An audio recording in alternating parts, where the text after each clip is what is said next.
overcome to get together.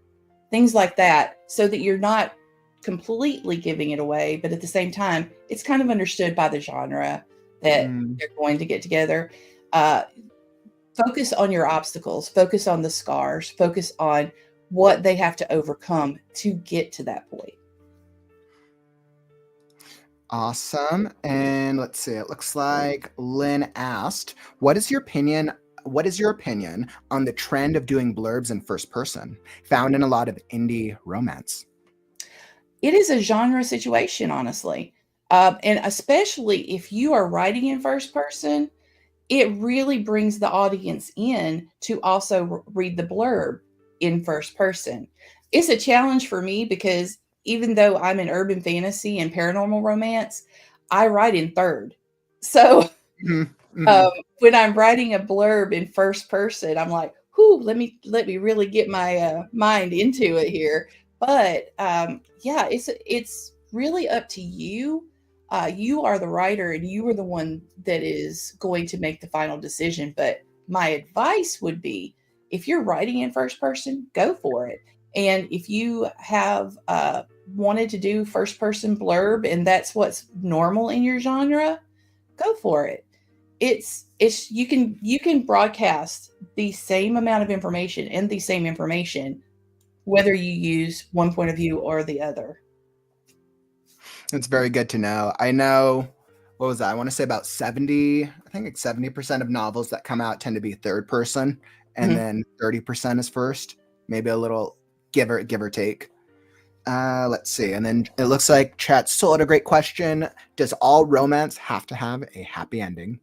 I don't think so, but I have been told that that is the genre expectation for romance. I'm going to quote that because I don't necessarily write romance specifically, but that being a part of the several of the romance author, the big writing groups, yes, that's what. Or if it's a dark romance or something like that, there's the expectation that there will be at least a couple or a group that is romantically involved at the end of it. So, that's just the genre. I in my series, there are lots of ups and downs. So one book may end with them completely angry with each other. Nothing's going to fix this. The next book they may make up. It's things like that. Work with it how your characters tell you to work with it. Yeah, I was like, I don't really write romance, but I'm asking myself, like, when I've read romance books, I think I personally want like the tragic romance ending, because I think for me, I want the obstacles in the plot. But I'm not a romance reader. I think we can tell from the chat, not all romances have happy endings. Chat, if you're marketing to romance readers, they expect it and will get frustrated if it doesn't. Exactly. That's what you're playing with. It's like you may have a wonderful book and it's going to have an amazing ending, but if you are marketing it to that specific genre of people, that's their expectations. I like that people are going against trends, though. I really do. I like that, but just know that you're taking a chance as an indie.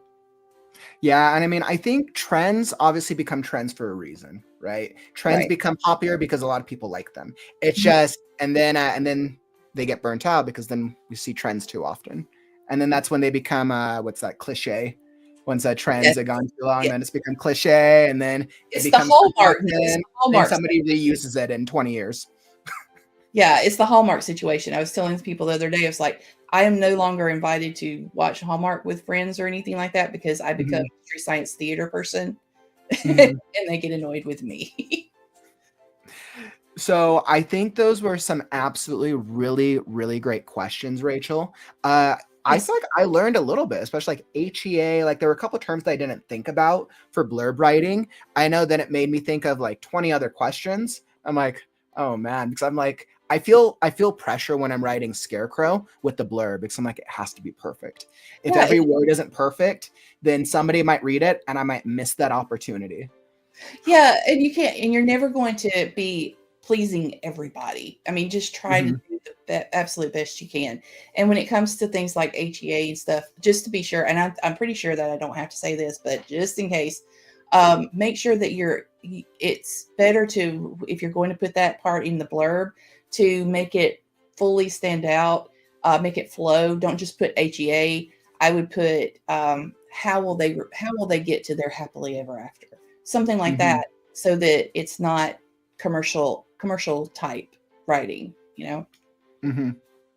Yeah, I completely agree. And I mean, I think at the end of the day, similar to what you were saying earlier, Rachel, is just reader expectations, right? Mhm. The better you know your readers and the better you know genre expectations, then the more that you can really craft the blurb to match Take those time to do expectations. the research. Definitely do Exactly. the research. Mhm.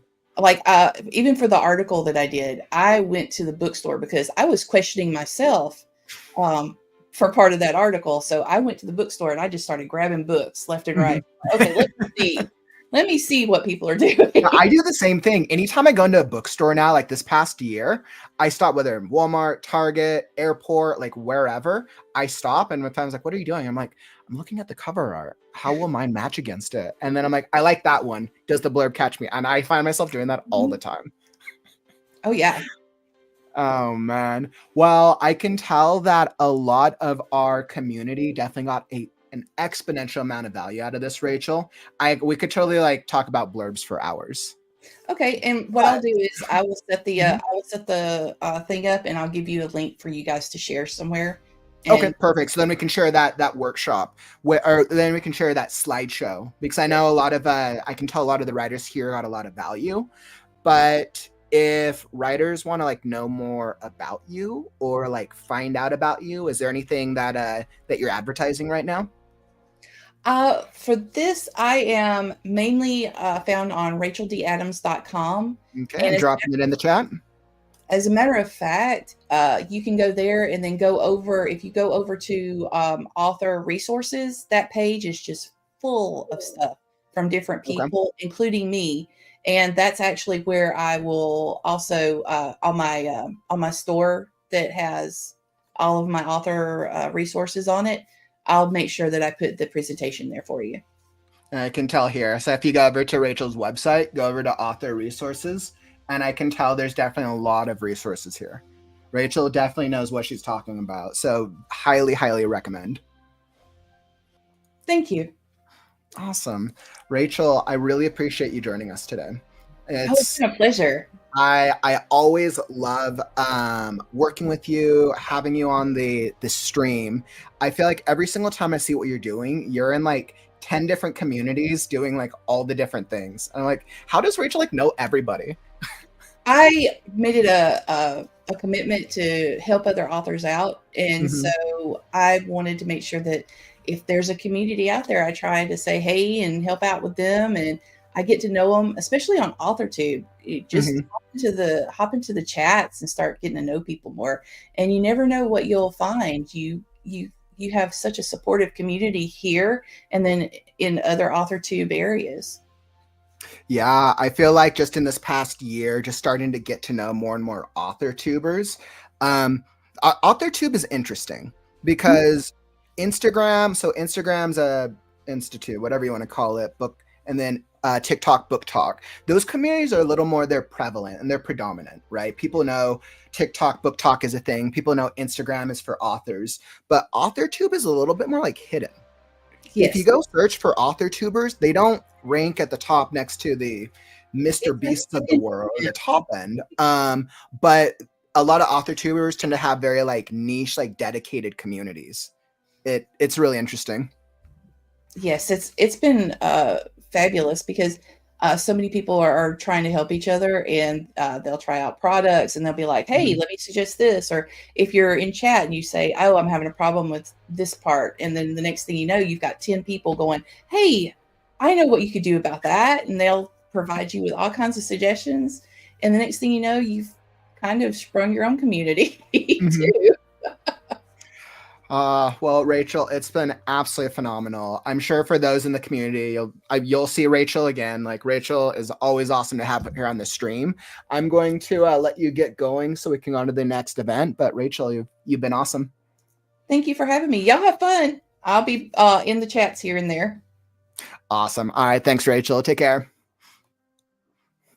All right. So that was a very, very awesome first event. I know I really, really enjoyed that. And now I feel like I just want to go and work on Last Scarecrow blurb right now. I'm like, all right, guys, Coppin's going to be back in an hour. He has to go rewrite the Last Scarecrow blurb and make sure that it's informative and that it captures readers' attention. Or maybe instead of Last Scarecrow, we might do something else instead. Let's see, what did we have next? What was scheduled next after that? Oh, wait, we have a free giveaway.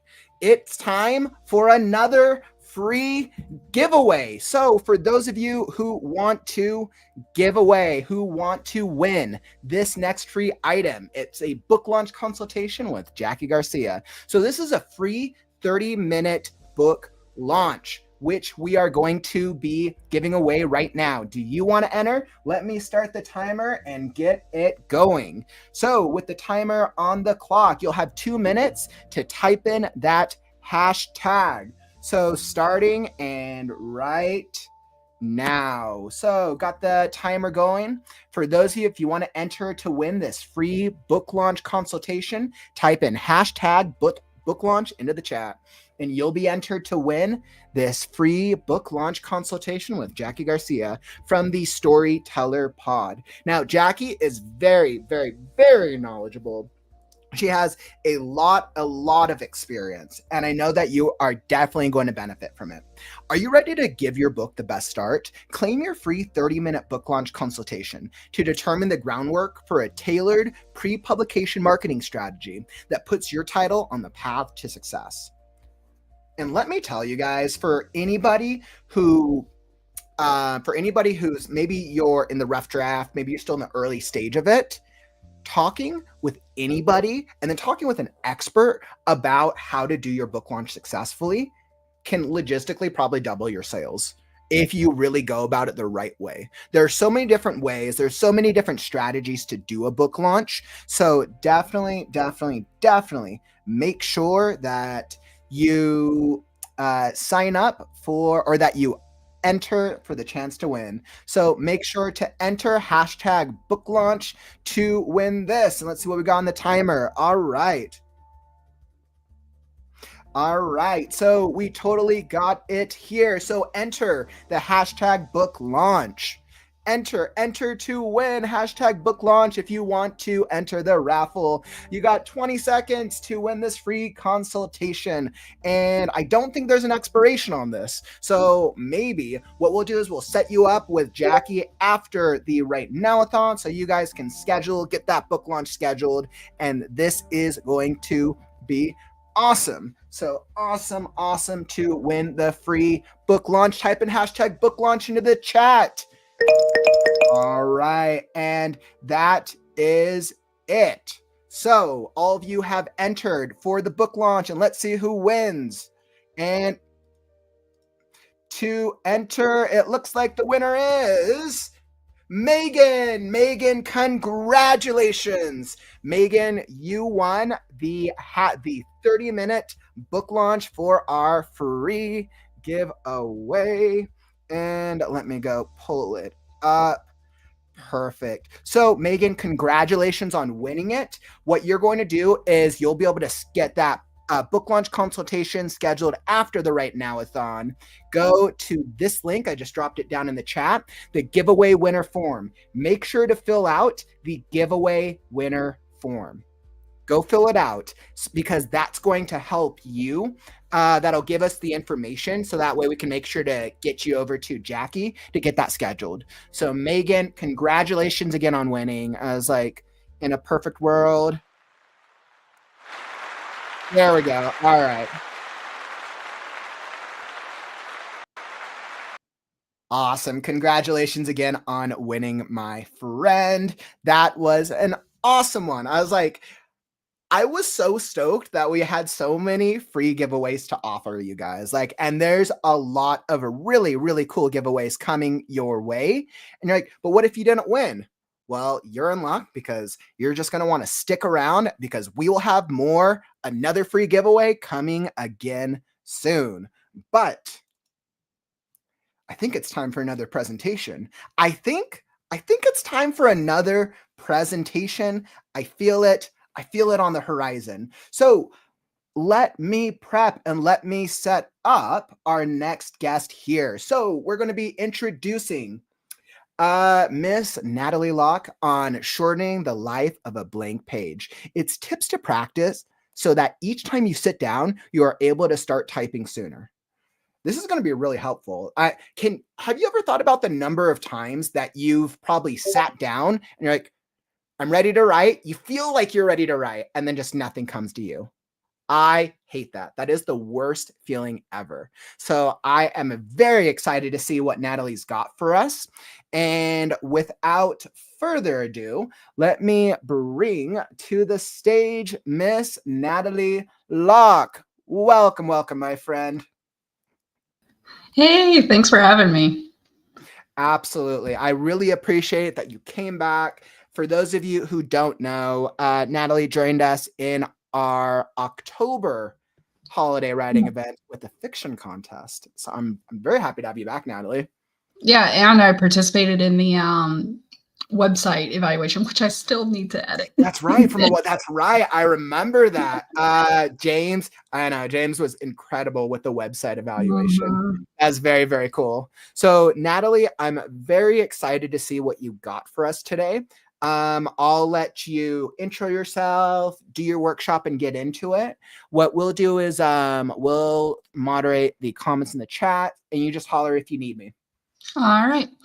Luckily, I got it set up so that I can see the chat while I'm going. Beautiful. And it looks like we have this here. Excellent. Yep. Perfect. I did have it switched so that I could actually be looking at the camera while I was going over this. But then every single email, junk mail, whether I want it or not, would pop up in the right-hand corner. I was like, we need to change the screen. I'm not going to blast. Oh, man, me and my 20 tabs over here. That I get. All right, Natalie, whenever you're ready, and good luck.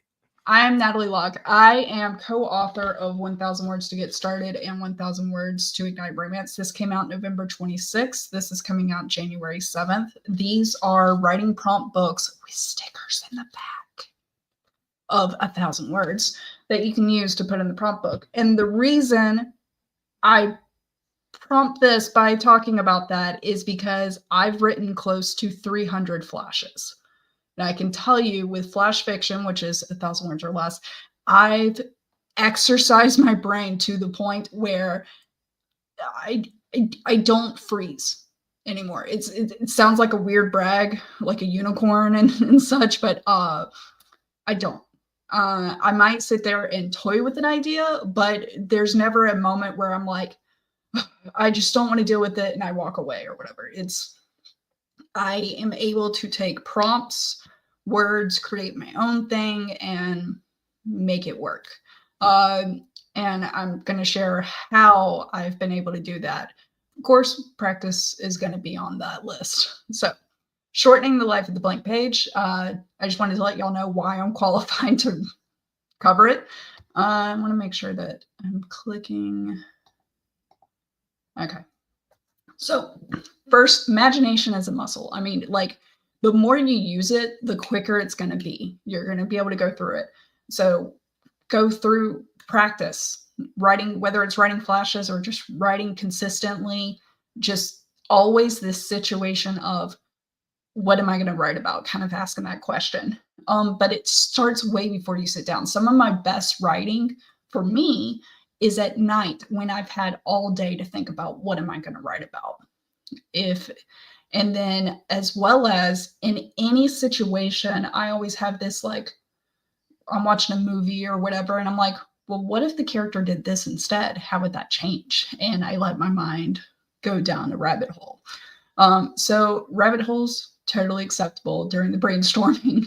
and such. But don't just think of brainstorming for your own story. Just think any story, and that's going to exercise the imagination and give you a chance to execute what you want to put on a page. Like if you're exploring other options, the more options you explore, the more synapses are going to fire, more paths are going to be created, and then you'll be able to create it faster when it comes to your own story.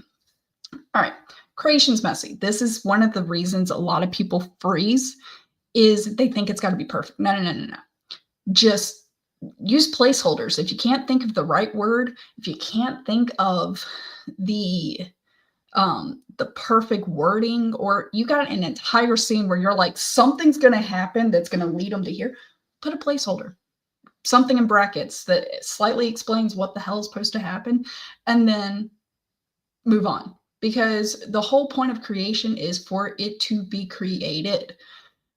Once it's created, don't worry. It's like wood filler. You can go back over those placeholders and like make it match the grain of the story, okay? And truly the best thing you can do for yourself is that, and I did this even in my own story, I wrote a 72,000 word manuscript. It's not great because it was my first one, but I wrote that in 28 days. And it's because I allowed myself, I kind of had a rough, like for the next 5 chapters, what was going to happen situation in my head. And I was on chapter like 12 or something, and I kept on thinking about chapter 16. Finally, I gave myself permission to go write chapter 16. And once I got that out, I was able to come back to chapter 12 and make my way to 16 to have everything happen.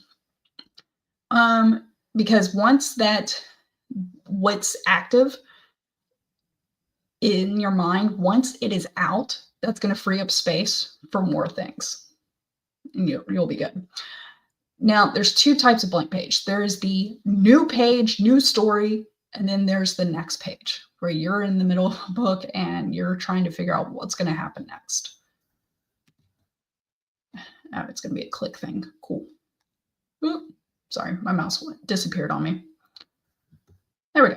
All right. So at the beginning of my prompt book that I co-wrote with Chandra Author, we have what the next 2 things that I'm going to summarize for you, which is new page prompts, pick 3, and then new page prompts for characters. And I'm going to explain them here so you get a little bit of the guide into what the book helps you with. So pick 3. This is going to help spark something for you. And it is take a negative of can't, won't, shouldn't, couldn't, shan't, shalt. I don't know. Pick all your negative words. And then pick a noun. Keys, him, her, love, actually love's a verb. Well, it depends. It could be a term of endearment. Cure, book, what have you. And then a verb. Kill, marry, kiss. If you're going with that old adage.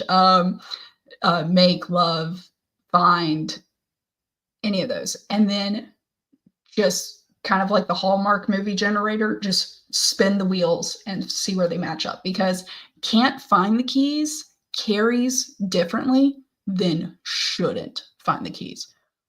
Why shouldn't? And then that lets your mind just go from there. But yeah, you got multiple options when it comes to the picks.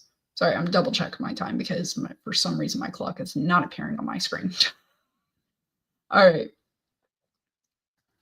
That's the pick 3 option. And it's just letting yourself explore. So treat it like Mad Libs, where you're just grabbing nouns, verbs, and then throwing it in with couldn't, shouldn't, won't, can't, all those. I thought I could click, but it's just not going to let me. I clicked down when I should have been clicking right. All right. So now we got the new page prompts regarding characters. This is kind of getting to know your characters. So like the last, the last presentation where I was talking about interviewing your characters, this is part of the interview process. You're going to find out what are their abilities, or do they have any skills, magic?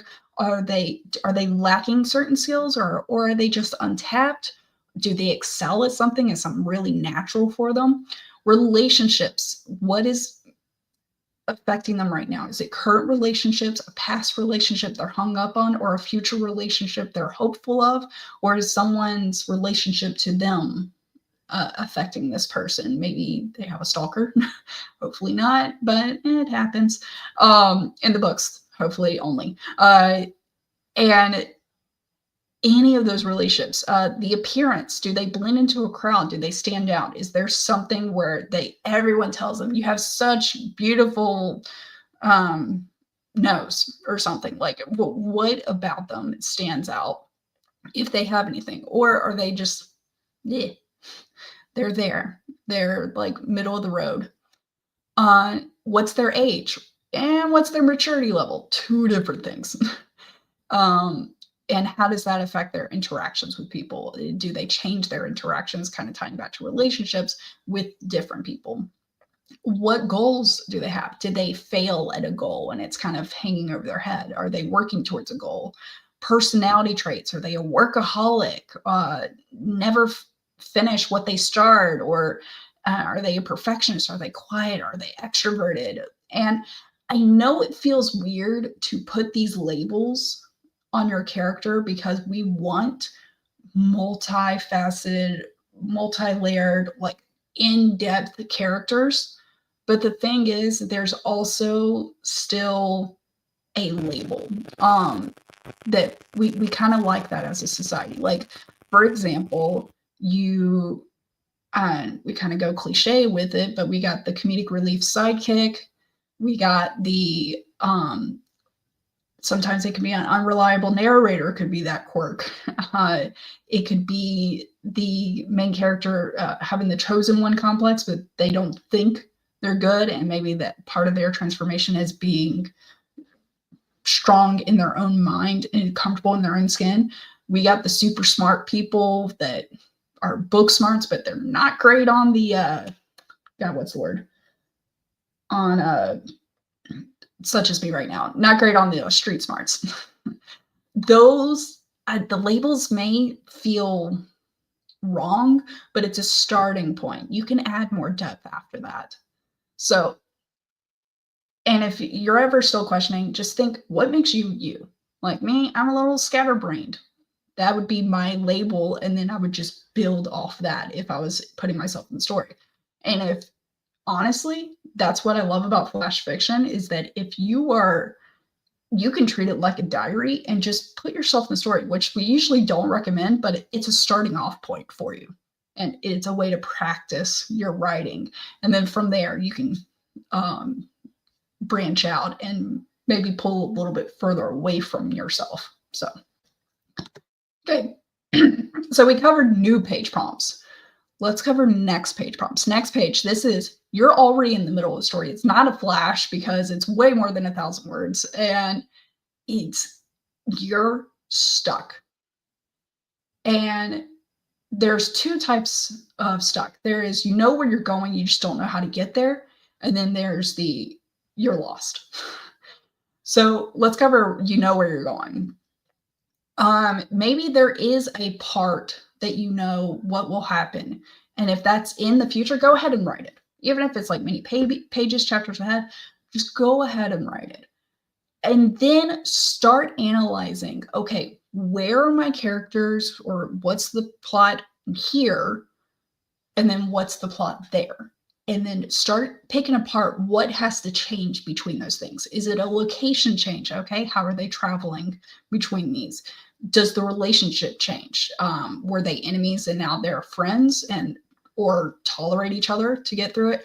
Or maybe someone died, or maybe they were friends and then they had a falling out. What triggered that? And that can go back into the new page prompts of negative, like, can't be his friend.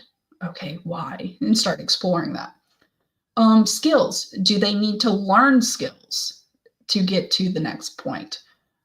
Did they, any ideas of their self change? Were they chosen one and now they finally go, okay, yeah, I am, and they believe it too? Or did they realize one of the things about themselves is that they try to fix everything and not everything's fixable, and kind of accepting that there's some things that they just can't have control over. Like, what ideas of self do they have?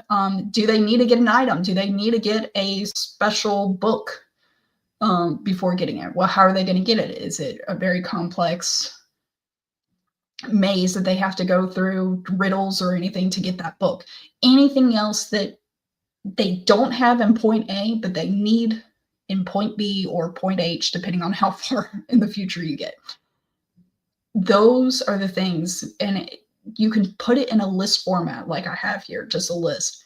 And once you list of like, okay, we're changing location, this friendship needs to fizzle out or go through a fight or something like that, then you can go in deeper. And if it's a friendship that's fizzling out, well, what about the characters? What is something that annoyed them about each other? We got a perfectionist with someone who just likes to get started on a project and move on. Like, they're butting heads because the perfectionist feels left alone, and the person who it just gets the project started and moves on, they are looking at the perfectionist like, dude, give it up. Like, it's good. Let's just go. So why are they butting heads? Those type of things. And that's where those labels help out in a situation. And don't worry, you can give the characters more depth in other conversations. But in that particular fight, they're one-dimensional. But that is when you know where you're going. Now, when you don't know where you're going, you got no clue.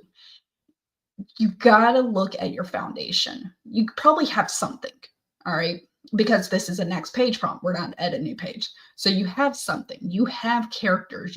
Maybe you've built the world, the magic system, the relationships, the society rules. One of the things that I love, I'm a big fan of vampire lore. And it's because everyone has a different idea of how their society is built. Yeah, there's different rules of how they die and what lets you know that they're a vampire, but the society of whether there's a hierarchy. I mean, if you take the True Blood series against the Anne Rice series, they have this most hierarchy in both of them, but it's a totally different process of the hierarchy. Kind of those things in those worlds being built. When you have that, look at your foundation. If you already have the characters, then you might want to take the something more in-depth character development from the new page prompt to figure out what's going on with your characters. Here's an example that I used for the character prompt in the book. Did not mean to bump that. Okay, for example, a compulsive gambler donates winnings to the poor, but doesn't have money to keep donating. The donations are the only thing keeping the shelter open. The gambler cares because their estranged mother was homeless when they were younger before she passed. So we got a character trait of a gambler. We got their past, their relationship with their mother is being pulled in here. And this is something that I just spat out. Looking down the line of abilities, recurring flashes, or total memory loss was something I added in here. Like, it's just something that came to my mind as I was going down the line of what would be this person's thing. Distinguished personality trait. They're kind, but they're also a gambler, and it's almost like their donations are justifying their addiction. So that's the other thing. Another one, this is from 1000 Words to Ignite Romance, which isn't out yet. But for that one, we changed the character tips, and I came up with this. A real estate agent meets new people every day and is always ready to network.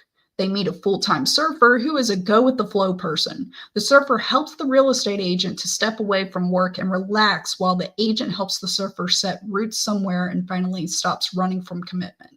The real estate agent recognizes, although tomorrow isn't promised, it doesn't mean every relationship milestone must be hit today. So you can see how the elements of the abilities, the personality traits, I didn't pull an appearance and such, but we have key things here that are pulled off that character list. All right.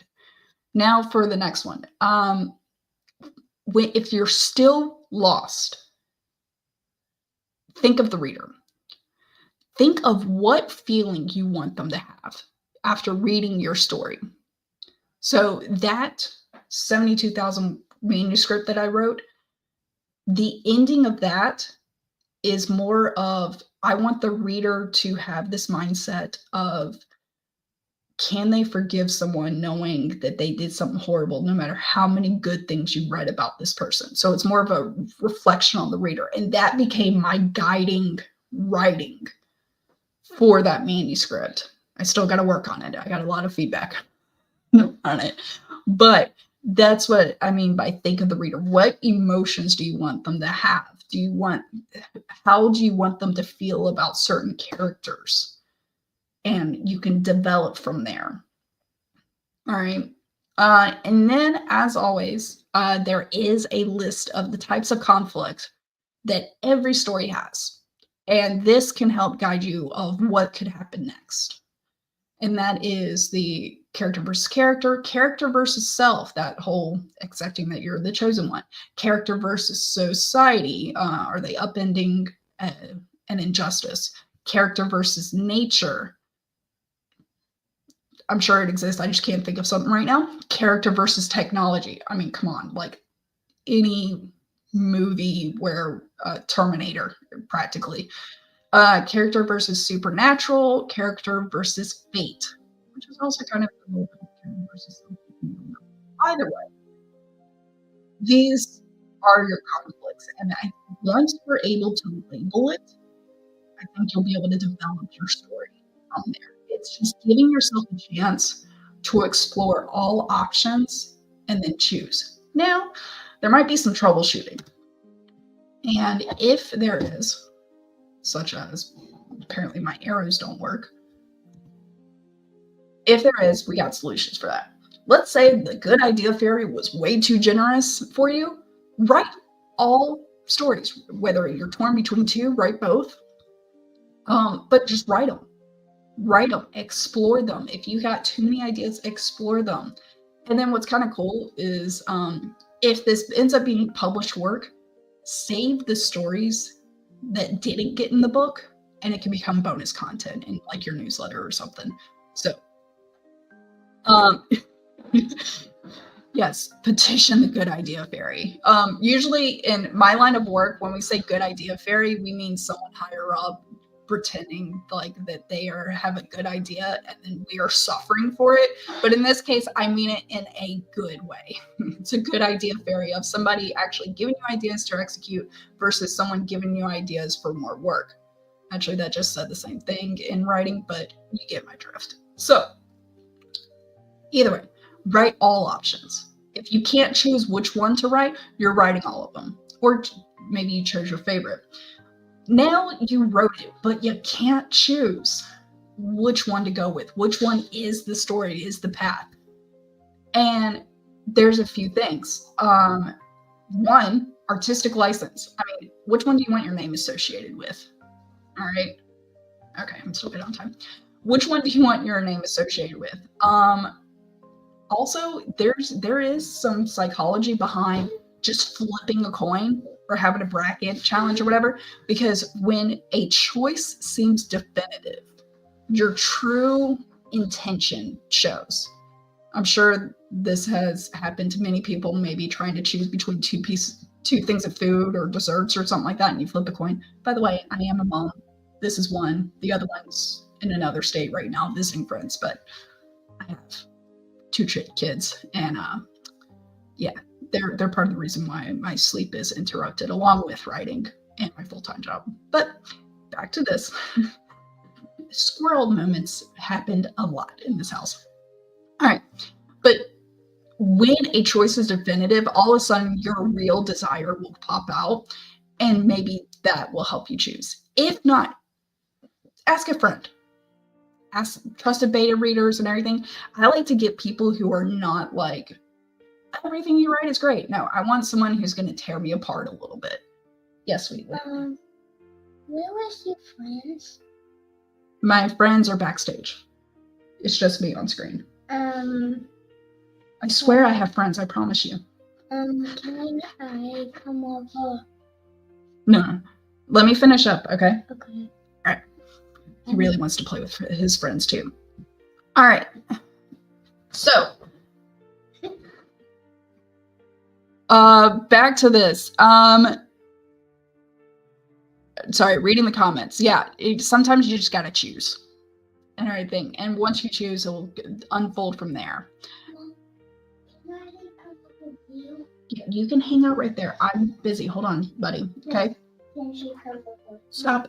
Please give me 2 minutes? No, not 2 minutes. Sorry, I'm giving you unrealistic time expectations. Give me 20 minutes, okay? Or go ask your father. All right. Okay. So let's say you're staring at the screen and you got blankety blank blank is what's happening. At this point, this is when I fully support stepping away from a project. And it doesn't mean stepping away from writing. You're going to write something else. And then you can come back. Sometimes just writing something and please turn that off, and just getting the ball rolling is going to help spark that. No, please turn that off. Then the last thing is that, let's say you're going throughout the day, like I talked about earlier, where I would think about a story all day and then write at night. Don't trust your memory. All right. If you're thinking about stuff, just always have something handy. I usually will plug it in on my phone. I have a dissertation idea. I don't know if I'm ever going to get a doctorate of anything, but I got a dissertation idea on my phone because I thought it was so good and I wanted to hold on to it. All right. My daughter gave me an idea the other day about a story, and I made sure to write it down because I didn't want to forget it. Just don't trust yourself. Now, that's not to say you're going to sit here and type out a novel in the notes section of your phone. No. Just get the gist down enough to spark your memory. And speaking of writing down, the last thing that I want to say is, when you're done writing, whether for the day, I'm not saying done with the story or whatever, when you're done writing, if you already have an idea of where the story's going to go, put a little blurb at the bottom and write what's going to happen next. Just a quick, like, all right, they're going to go to this place, or their first kiss is going to finally happen, whatever the case may be. Put a little blurb, because, and if anybody plays role-playing games out there, you know this. Let's say it's been a while since you've touched the game and you're picking up at your last save point and you're just sitting there in this open world fantasy and you're going, shoot, what have I done and what do I have left to do? And you can't figure it out. That blurb is your little, here's your quest reminder, okay? So be nice to your future self. Put a quest, I guess that is what I would call it, right at the end. All right, so I think that was my last slide. I gotta find my mouse. Yeah, that was the last slide. All right. Now I'm ready for questions. I am answering questions. I got 10 minutes for questions. So we have, I saw that we got starred.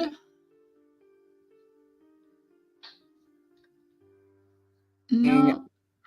Coming back onto joining Natalie. So awesome. I saw that was actually really, really helpful, because I know there's so many times where I'm just like, there's definitely been a lot of times where I sit down, especially for a stream, and there's been moments in Scarecrow where I just don't know what to write. Every time. I'm trying to fix my screen. Your screen looks like it's fun. Yeah. I can tell your family he really wants to help you out. Does he Yeah. help with the writing motivation? I will say so I've written 3 manuscripts outside of the 300 flashes, but I will say, I noticed with my last manuscript that was like, it's a novella for like 33,000 words or whatever, but I've inversed the ages, but I pretty much put the ages of my own kids in the story. Like that works. Yeah, and so I put and I said inverse the ages, but I gender flipped because I have a girl and a boy, and so I made the boy the older one and the girl the younger one. But I kind of still kept a little bit. So there was a little bit of inspiration there, especially when it came to being sassy. Yeah. Which I think was definitely very, very helpful. And Right. definitely to the community. If you have any questions for Natalie about maybe if you're like dealing with writer's block or just like trying to really figure out what to actually write or sitting down, drop them down in the comments and I'll throw them up on the screen. I know, let's see. I know Lynn asked, post the links for the pre-order in the Discord. I want those. So definitely make sure to give me the pre-order links because we definitely want to get that to the community. I know. Yeah, very, very important. Yeah. I will definitely post that. So this is pre-order and this is already out. Okay, perfect. So the romance one is out. Oh no, wait. The 1,000 words to get started is out already. Yes, and then the romance version is coming out. And this is January 7th. January 7th. Man, that's like with a month to spare for Valentine's Day. What perfect timing. Which was the marketing reason. So, I knew it. I was like, I knew it. Also, here's what's even funnier is that the number of days between November 26th and January 7th is 42 days. And I was like, well, if you need any other sign from the universe. You need more than 42 days to write a 1,000 word story. Oh, man, I absolutely love that. I know it looks like Penelope had a pretty good question. Penelope was like, Natalie, how useful do you find it to write more than one story? Is that a bad idea for getting anything done or a good idea for staying on a writing schedule? I love my flash fictions and writing more than one story. Now I will say when it comes to the manuscripts, I tend to neglect my flashes a little bit and I focus on the manuscript, but that's because that's where my brain is at and it's me mind dumping everything to free up more room. But with my flashes, I love getting a new prompt all the time and just exploring what could happen. And so my friend Chandra Author and I, we have a monthly flash fiction stream. And we alternate between our channels. The next one will be on my channel. It's always on a Sunday. Yeah. So usually the first Sunday of the month. And we will live edit one of our previous flashes. And we will do a live draft as well. And then do exactly what you shouldn't do, which is publicly display a first draft. But no publicly displaying a first draft. Well, I mean, okay, the only thing I would ask about that is what if people are like trying to get help or get practice, get like feedback for it? It's absolutely in those flashes, like if you write with us and share with us in the chat what you wrote, we'll give you feedback. Or if you email us or DM us on Instagram, whatever. Awesome. We have permission to live edit, we'll give feedback. We give feedback to each other as we let chat chime in and go, yeah, I don't really like that line, or I love this line, and those are two things when it comes to editing, because my entire presentation was about drafting, but when it comes to editing, you have to be nice to yourself. Look at it as, look how far I've grown, not look how bad I was. It's how far you've grown. And there's two things you need to think about. One is you've gotten better, which is why you're able to catch these mistakes. But then two, now is the time to make it all go into the grain and stuff. Like you served its purpose. And I say find something you like about your story. You can find one thing. And I would say if it's a favorite line, a favorite just setup, find something that you like, and if you get into that habit, you'll be nicer to yourself when it comes to editing. Ooh, excellent. I absolutely love that. And we all know, right, me as an editor, that's great advice. So Courtney had a great question. Do you have suggestions for when you have a blanky blank blank on rewriting during editing? Oh, that's a good question. Yeah. So, I mean, let's say you got a placeholder and you're like something, and that's your blank. Something's happening here. Don't know what and everything. That is one of the ones where what you do know, finish those up. All right, because you can come back to it. It's saved. It's not going anywhere. And like I said, I'm fine with walking away when you got something other writing to do. But when you're walking around doing dishes, driving or something, let your mind wander. Like and everything. I mean, still, yes, if your both hands are on the wheel, pay attention to the road too. But explore what ifs. Look at the conflicts. What is happening? What needs to happen to pull these 2 points connect a thread between them. But I would say definitely looking at those, looking at your foundation and looking at what elements have to change between the 2 points if you have a blank in the middle of while you're editing. That totally is great advice. Brainstorming with friends. I will say there's been times that I've called my friend Chandra and I'm like, dude, this is what's happening. This is where I'm going. I'm lost. And here I am. I just turn to the wall and talk to my imaginary character and hope that gives me inspiration. Yeah. I use her brain. I tell her, I'm like, dude, I need your brain for a second. She goes, well, it's kind of mush. I'm like, -2. It's fine. And we kind of start having a trusted friend, writing friend, who's not looking for co-authorship or anything when it comes to your work. Just trying to make it a little bit better is great. I've even had great insight. I'll call him out, but Pat, I know he was in chat. He's given me lots of feedback on one of my manuscripts, and it has been fabulous. The points he's brought in, just this like it really has been. Hey, did you consider this and stuff? Well, Natalie, I want to say thank you so much for joining us and sharing with that presentation. I know you were chatting up your books already. Is that like the main thing that you're really trying to sell now? I mean, that's only a couple weeks away too. Yeah, that's the main thing. I got I will say, I guess it's not really a selling point or whatever, but I love brainstorming with people. Because it's a muscle. It's like you're asking me to go to the gym with you, the writing gym and everything. And I will totally do that. Yeah, I know, Natalie, you're one of the other author tubers on here. Who I see you usually do your streams with Chandra, right? Yes. Chandra. Yeah, I was like, make sure I got that. So those are really, really cool. And I know I could see that a lot of the writers in the community were, they definitely get stuck a lot when they're trying to come up with ideas. So this is really helpful. I will gladly give feedback to anyone. I will beta read your stuff. I really enjoy it. And if I start yelling at your characters, you're doing something right. Right. We want to get them to feel something. Yeah. Because the reason I love beta reading, and it was already mentioned, which I loved, but beta reading is like Mystery Science Theater 3000, but it's like talking through the movie for me, and I'm so bad at that, but I love it. So I will talk through the movie in my head. Awesome. Well, Natalie, it has been an absolute pleasure for your presentation today. I think this is really, really helpful. We're going to get moving on to our next presentation. Now I know you're going to be joining us, huh?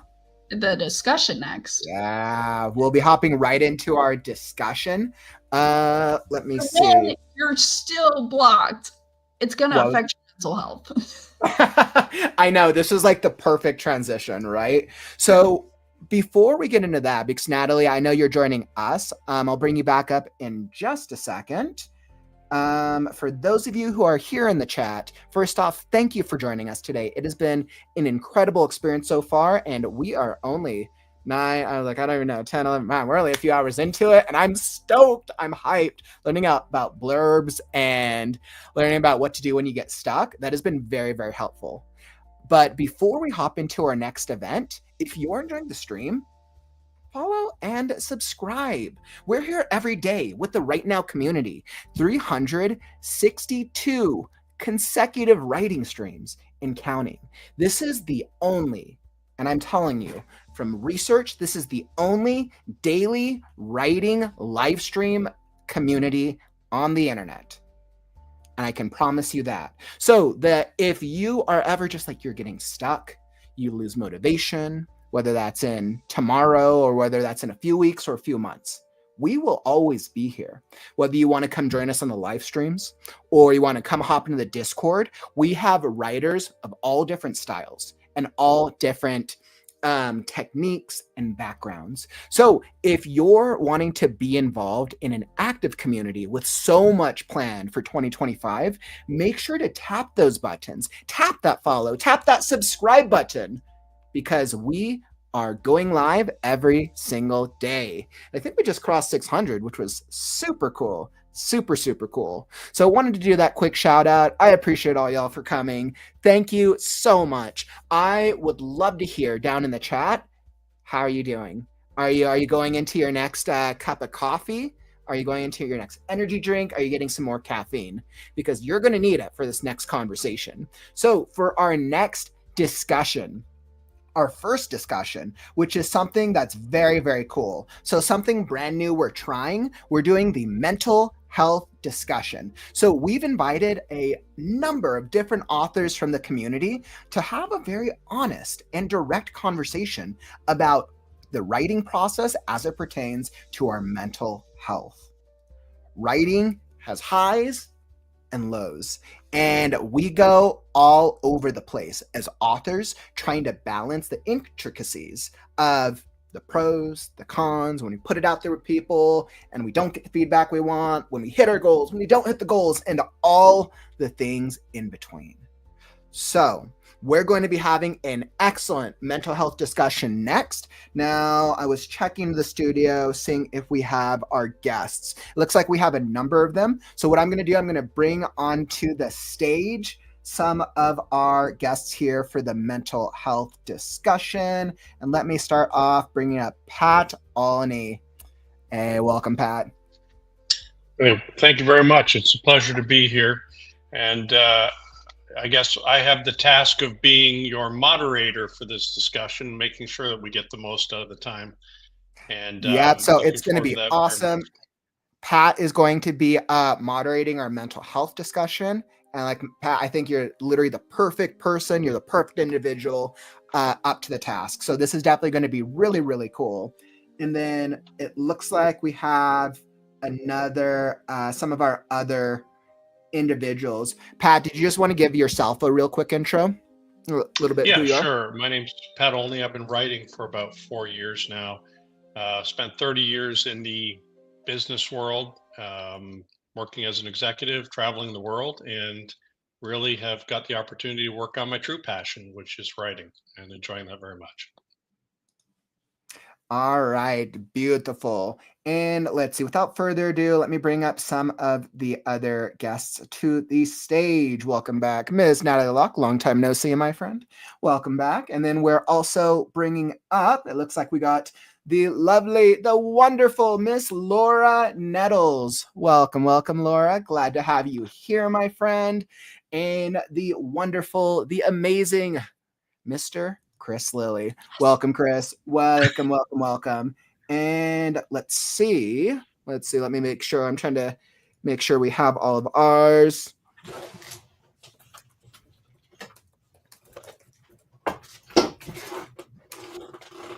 Okay, so I know with we had one or two other guests, right? One of them is sick, unfortunately. So we had one or two other guests not in attendance, but this is going to be perfect. And it looks like making sure I have everybody.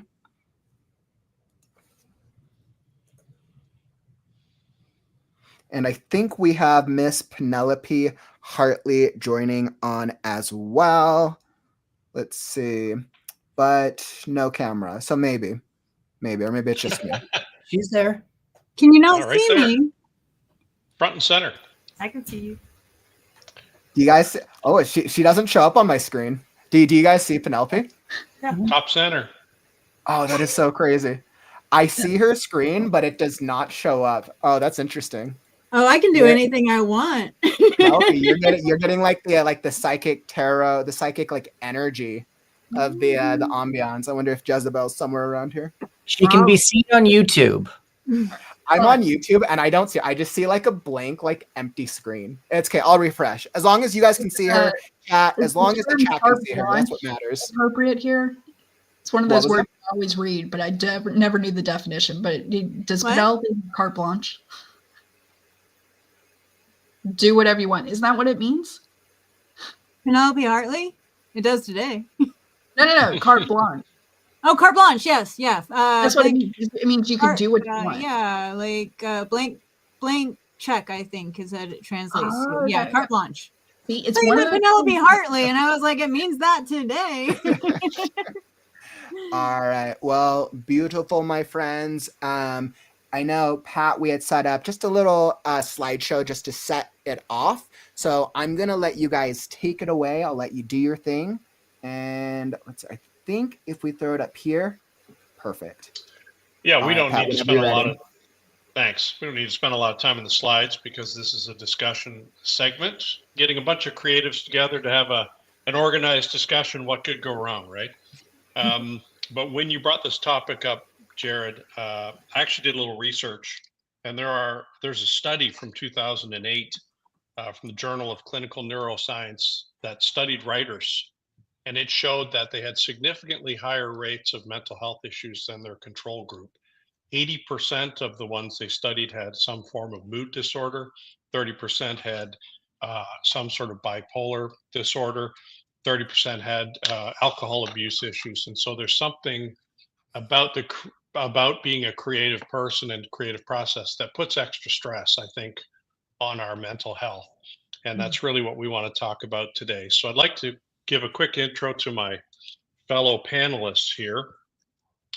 Chris, and each of them is going to obviously do the talking here, and you can clean up after me. But Chris Lilly is a certified tarot reader for screenwriters and authors with Flow Your Mojo.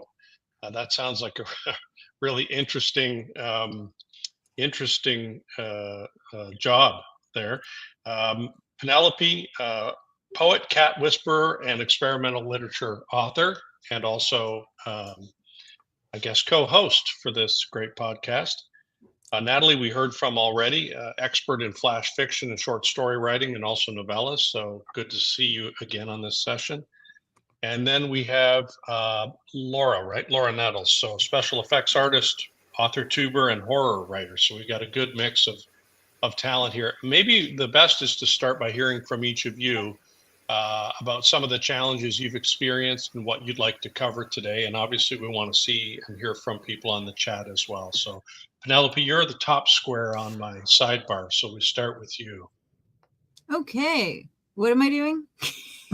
You're going to, anything you'd like to offer about sort of challenges in mental health as you've gone through your writing process? Absolutely. Yes. I was first diagnosed with having anxiety and depression in high school. So my challenges with mental health have included all of my exploits in my life. And writing in particular, I think that there's creativity, I think, does carry with it its own set of unique ways of trying to navigate a world that isn't necessarily always suitable for the creative. But also writing in particular, and especially being an independent author and publisher of your work, has its own set of setbacks that can affect your mental health. So I've actually, I absolutely feel like this is a great discussion for people to have. Like you said, everybody goes through something, some sort of, I personally felt a lot of like I didn't belong as a writer for a long time.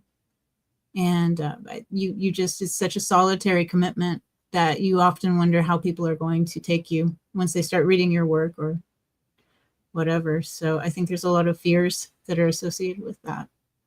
Mm-hmm.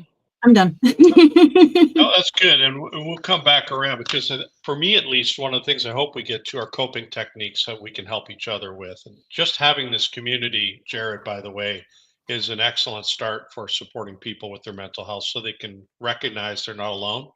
It's a very supportive community, and that's a great help too. Natalie, Mhm. you're next on my screen. Maybe Yep. a few words from you.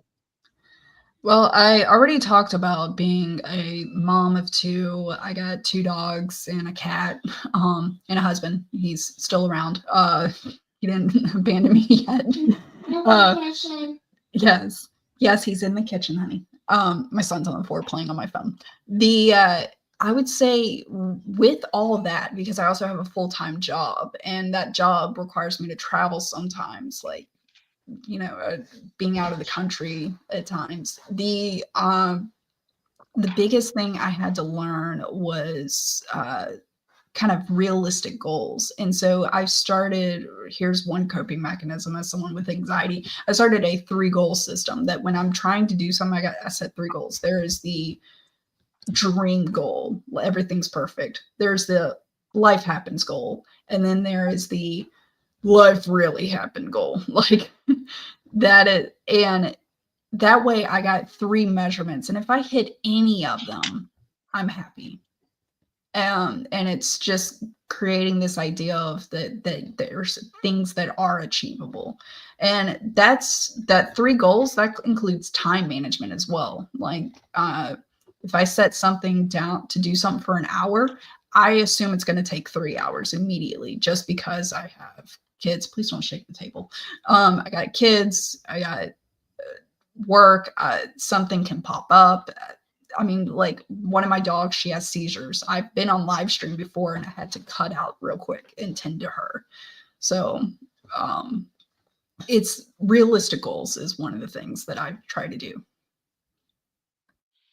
Good. That's good. And so, for those of you out there, sorry, I'm going to be on the New York Times bestseller list within 6 months of launching my book. Be fantastic if it happens, but having some realistic goals and sometimes thinking about what's the worst that can happen is a helpful tool I learned going through DBT therapy, which is a specific branch of cognitive behavior therapy. This is quite helpful. Next, though, on my list here is Laura. Laura, maybe a few words from you by introduction. Awesome. I'm Laura Nettles. I mostly write horror, although I do dabble in like the fantasy, sci-fi, romance, everywhere. But horror is my bread and butter. I have depression, anxiety, borderline psychosis, hallucinations. It's great.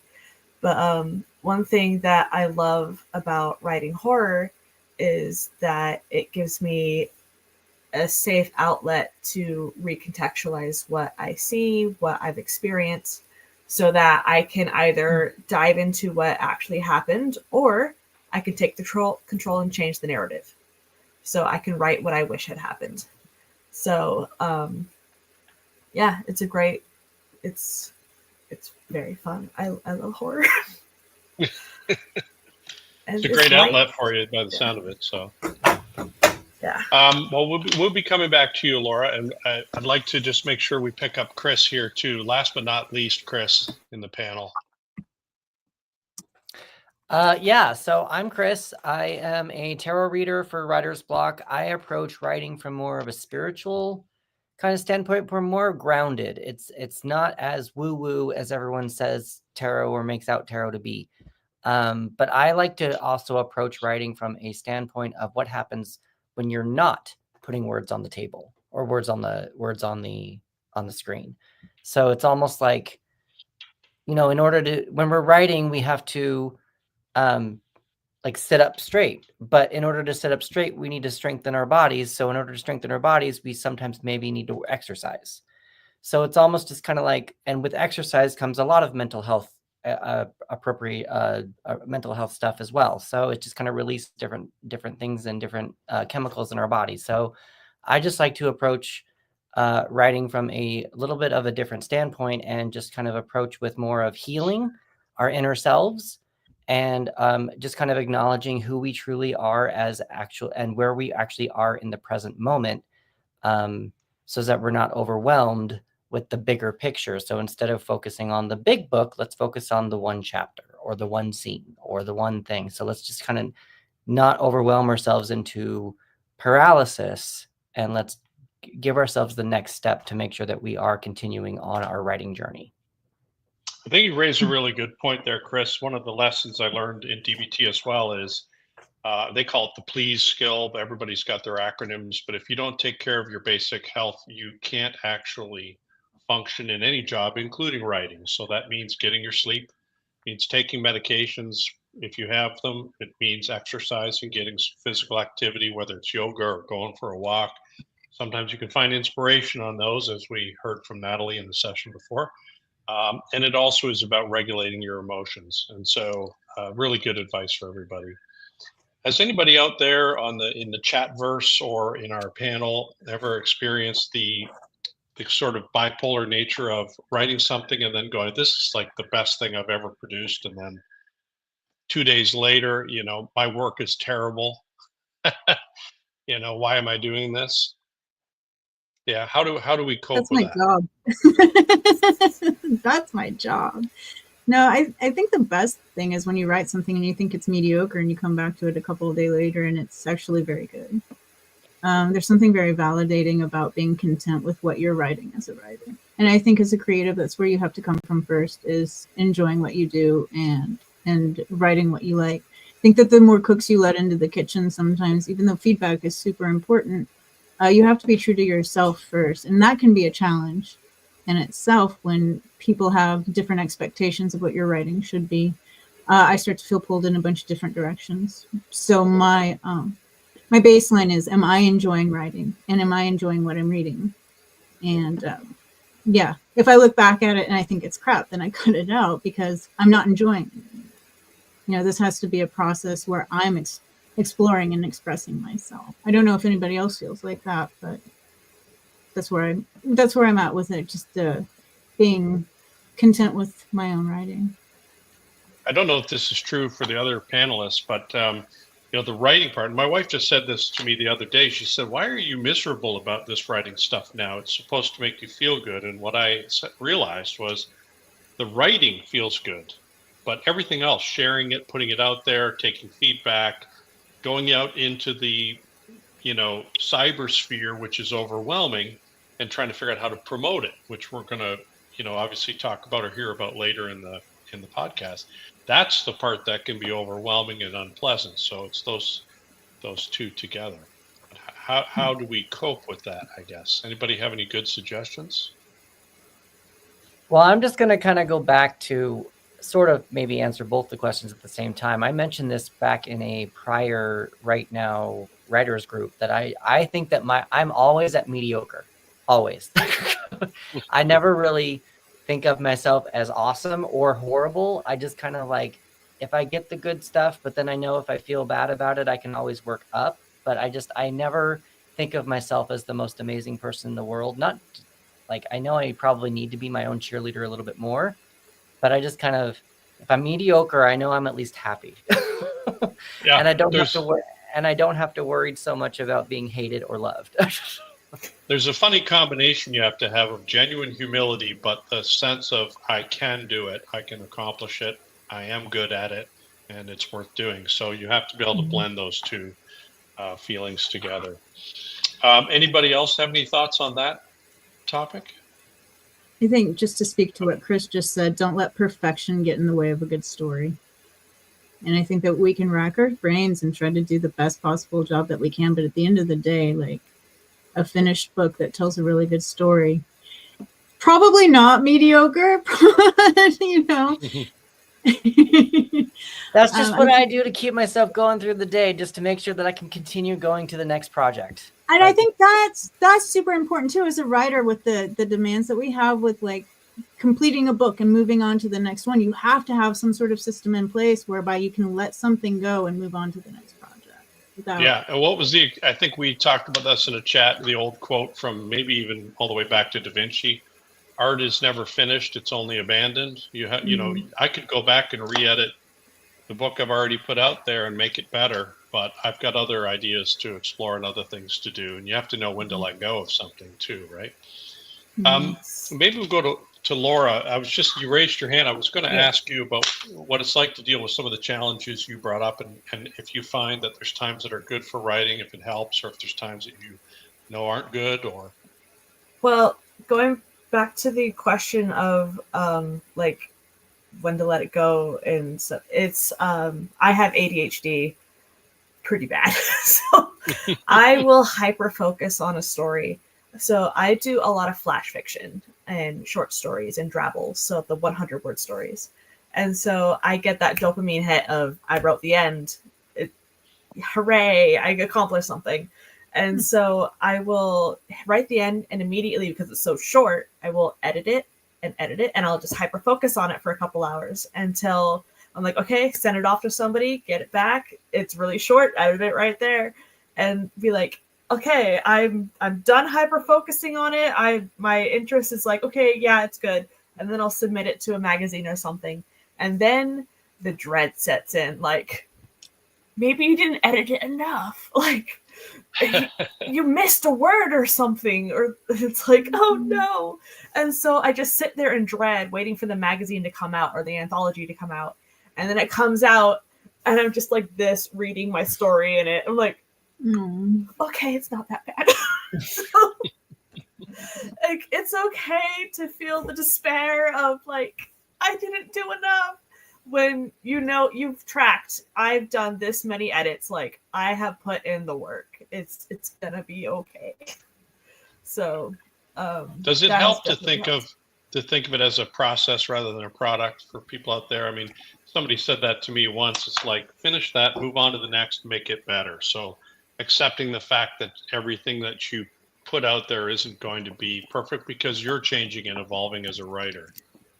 So I am one of those people who started writing with fan fiction, where you get instant feedback of like, yeah, this is good, next chapter. So I want that feedback of, yeah, this is good, we want it for a magazine. So I usually write 2 different submission calls. So I write with the intention of getting it published. So there's a place called publishtodeath.blogspot.com, and they have a running list of every submission open across all the genres throughout the whole entire year. It is a massive list. Everything from Chicken Soup to the Soul to Splatterpunk. So what was that? Publishtodeath.blogspot.com. So I will go through and look. It's sorted by the date that the submission closes. So I will look and like, okay, what's due in a week? What's due in 2 weeks? And be like, okay, I'm going to write my short story. I'm going to write my flash fiction, and I'll do it racing against that clock. So I get that ADHD crunch of like, okay, I only have this much time. I got to do it. And it's really fun to be able to be like, yes, I hit the end. Yes, I finished editing. Yes, I got beta reader feedback. And yes, I submitted it. Even if it gets a rejection, that's fine. So Chris, you look like you've got something to chime in with there. Yeah. Well, I'm just going to say I'm the exact opposite of her. I have executive dysfunction, so I want to do it. I just sometimes have a hard time getting in front of my laptop. I want to do it. I just, yeah. Yeah. I also sometimes will have the executive dysfunction when it gets bad with the depression. And so what I do for then is I have moving target goals. So I will have, like Natalie said, like the good goal. But if I am running out of spoons and this is I need to stay in bed day, I will literally go in and change my goal and be like, okay, I need to take into account what's actually going on and change my goal. So I have started a few of these short stories and stuff and never submitted them. I never actually finished them. So it's okay. Like, and also don't have a goal to have so many accepted, have a goal to have so many submitted, because that's what you have control over. On that note, which is probably a good segue, actually, I think that we all need to practice forgiving ourselves with our mental health, and just forgiving ourselves that life does come up. Sometimes we don't get that submission. Sometimes we don't write that story. So Yeah. Sometimes you get laid off and your life implodes. And even like how far we think our writing journey should be on, comparing ourselves to other people. Everyone's on their own journey. So when you learn to not compare yourself to other people and just say, this is my journey, I forgive myself for going to that movie instead of writing. I forgive myself for avoiding it instead, or like being depressed. Just forgiving yourself for not being able to get your writing journey in for that day or the goal or whatever, and just knowing that the next day you can pick up right where you left off. So I think forgiving yourself is a very big thing that we all need to also just like blanket some of this mental health stuff on. That's an excellent point, Chris. I think people, I've been trying to monitor the chats as well, and there's a lot of folks talking about being perfectionists, which I think it's a two-sided coin, like a lot of the attributes that creatives have. It's great because you're going to scour that piece of work and you're going to purge out the typos and get characters to say exactly what you want them to say. But at the end of the day, then I don't know if it's like this for anyone else. The first thing I wrote when I shared it with people, I wanted them to think it was the best thing they ever read. And when a couple of people said, it's not my thing, that was hard. I had to learn that sometimes it just isn't someone's thing, your style of writing or your genre or whatever. And so you got to be realistic and also give yourself some grace with that too. But as far as the writing cadence, sometimes things happen, as you said, Laura, and you're not going to be able to hit deadlines, and that's okay. Natalie, anything in your experience you want to share about perfectionism? Or, I mean, you do a lot of flash fiction, so you're probably very good at just getting in and getting out and hitting it quick. Yeah, so with flash fiction, what really helped me was that my goal was to create. That was the goal. It didn't say create good, create perfect, or whatever. It was create. And by giving myself permission to just create and move on, I had to become comfortable with being uncomfortable because it wasn't perfect. And it was practically exposure therapy for me. And so now it's okay for me not to have the best thing. And but I will say one of the things that really stood out to me, and I mentioned this at the end of my presentation, is that I always made sure, no matter how much I disliked a story, I made sure to find at least one thing good, whether it was the chosen title, the ending, a flow of something or whatever, just something that I liked, or one line that I thought was good. And that helped that forgiveness of realizing that I'm growing, I'm getting better, and by having non-word count goals and having like I must write for 30 minutes a day goals, like certain goals that were more focused on creation and content versus a quantity, it really helped me do that. And then also give myself I have a rule of, if I triple the time frame that it's going to be for anything, and so that way there was always a built-in buffer for something was going to happen. Kids got sick or work took over or something, and then I still got self-care outside of that, and I started putting myself first too. There were some days where I just didn't write, or I put in a buffer. Like I did flash fiction February, where it was a flash a day in February, and after that I was like, I'm not writing for 2 weeks. It's like I'm good and stuff. So it was having that balance. Thank you. I saw a comment too about comparing yourself to others. Chatzel, thank you. Is setting yourself up for failure. That's very true. It's hard to avoid. When I read something we all can appreciate good fiction, and when you see it, it gives me what I think of as the Salieri complex. It's like you appreciate it and you wish you could match it, but there's always going to be somebody that's going to be doing something perhaps at a better level than you. It's about your own process. I think like a golf game. You're competing against yourself really and trying to do better. So perhaps we could take it in a little different direction for a few minutes now. Is there anybody in the panel that uses writing as their own form of therapy or as a way of getting some things. Yeah, Chris? I finished the question. Sorry, I just like wanted to. I didn't want to interrupt you, but No. As you know, as a way of getting some things that are troubling in your mind down on paper. They always tell you in therapy, if it's bothering you, write it down. But it's a very public way to do it. Does anybody do that? Find it helpful? So about 10 years ago, I produced a web series called Just Us Guys, and it's on YouTube. You can all take a look at it. It's essentially Gilmore Girls with guys. It's about a gay dad who has a best friend relationship with his straight son. And the lead character, I will say, is very much so sort of me, Scott, the dad. I'm not a father. I don't have a kid, anything like that. But the fights that he and his mother, his conservative mother, would get into are the ones that I kind of imagined what I would get into when I would talk to my mom.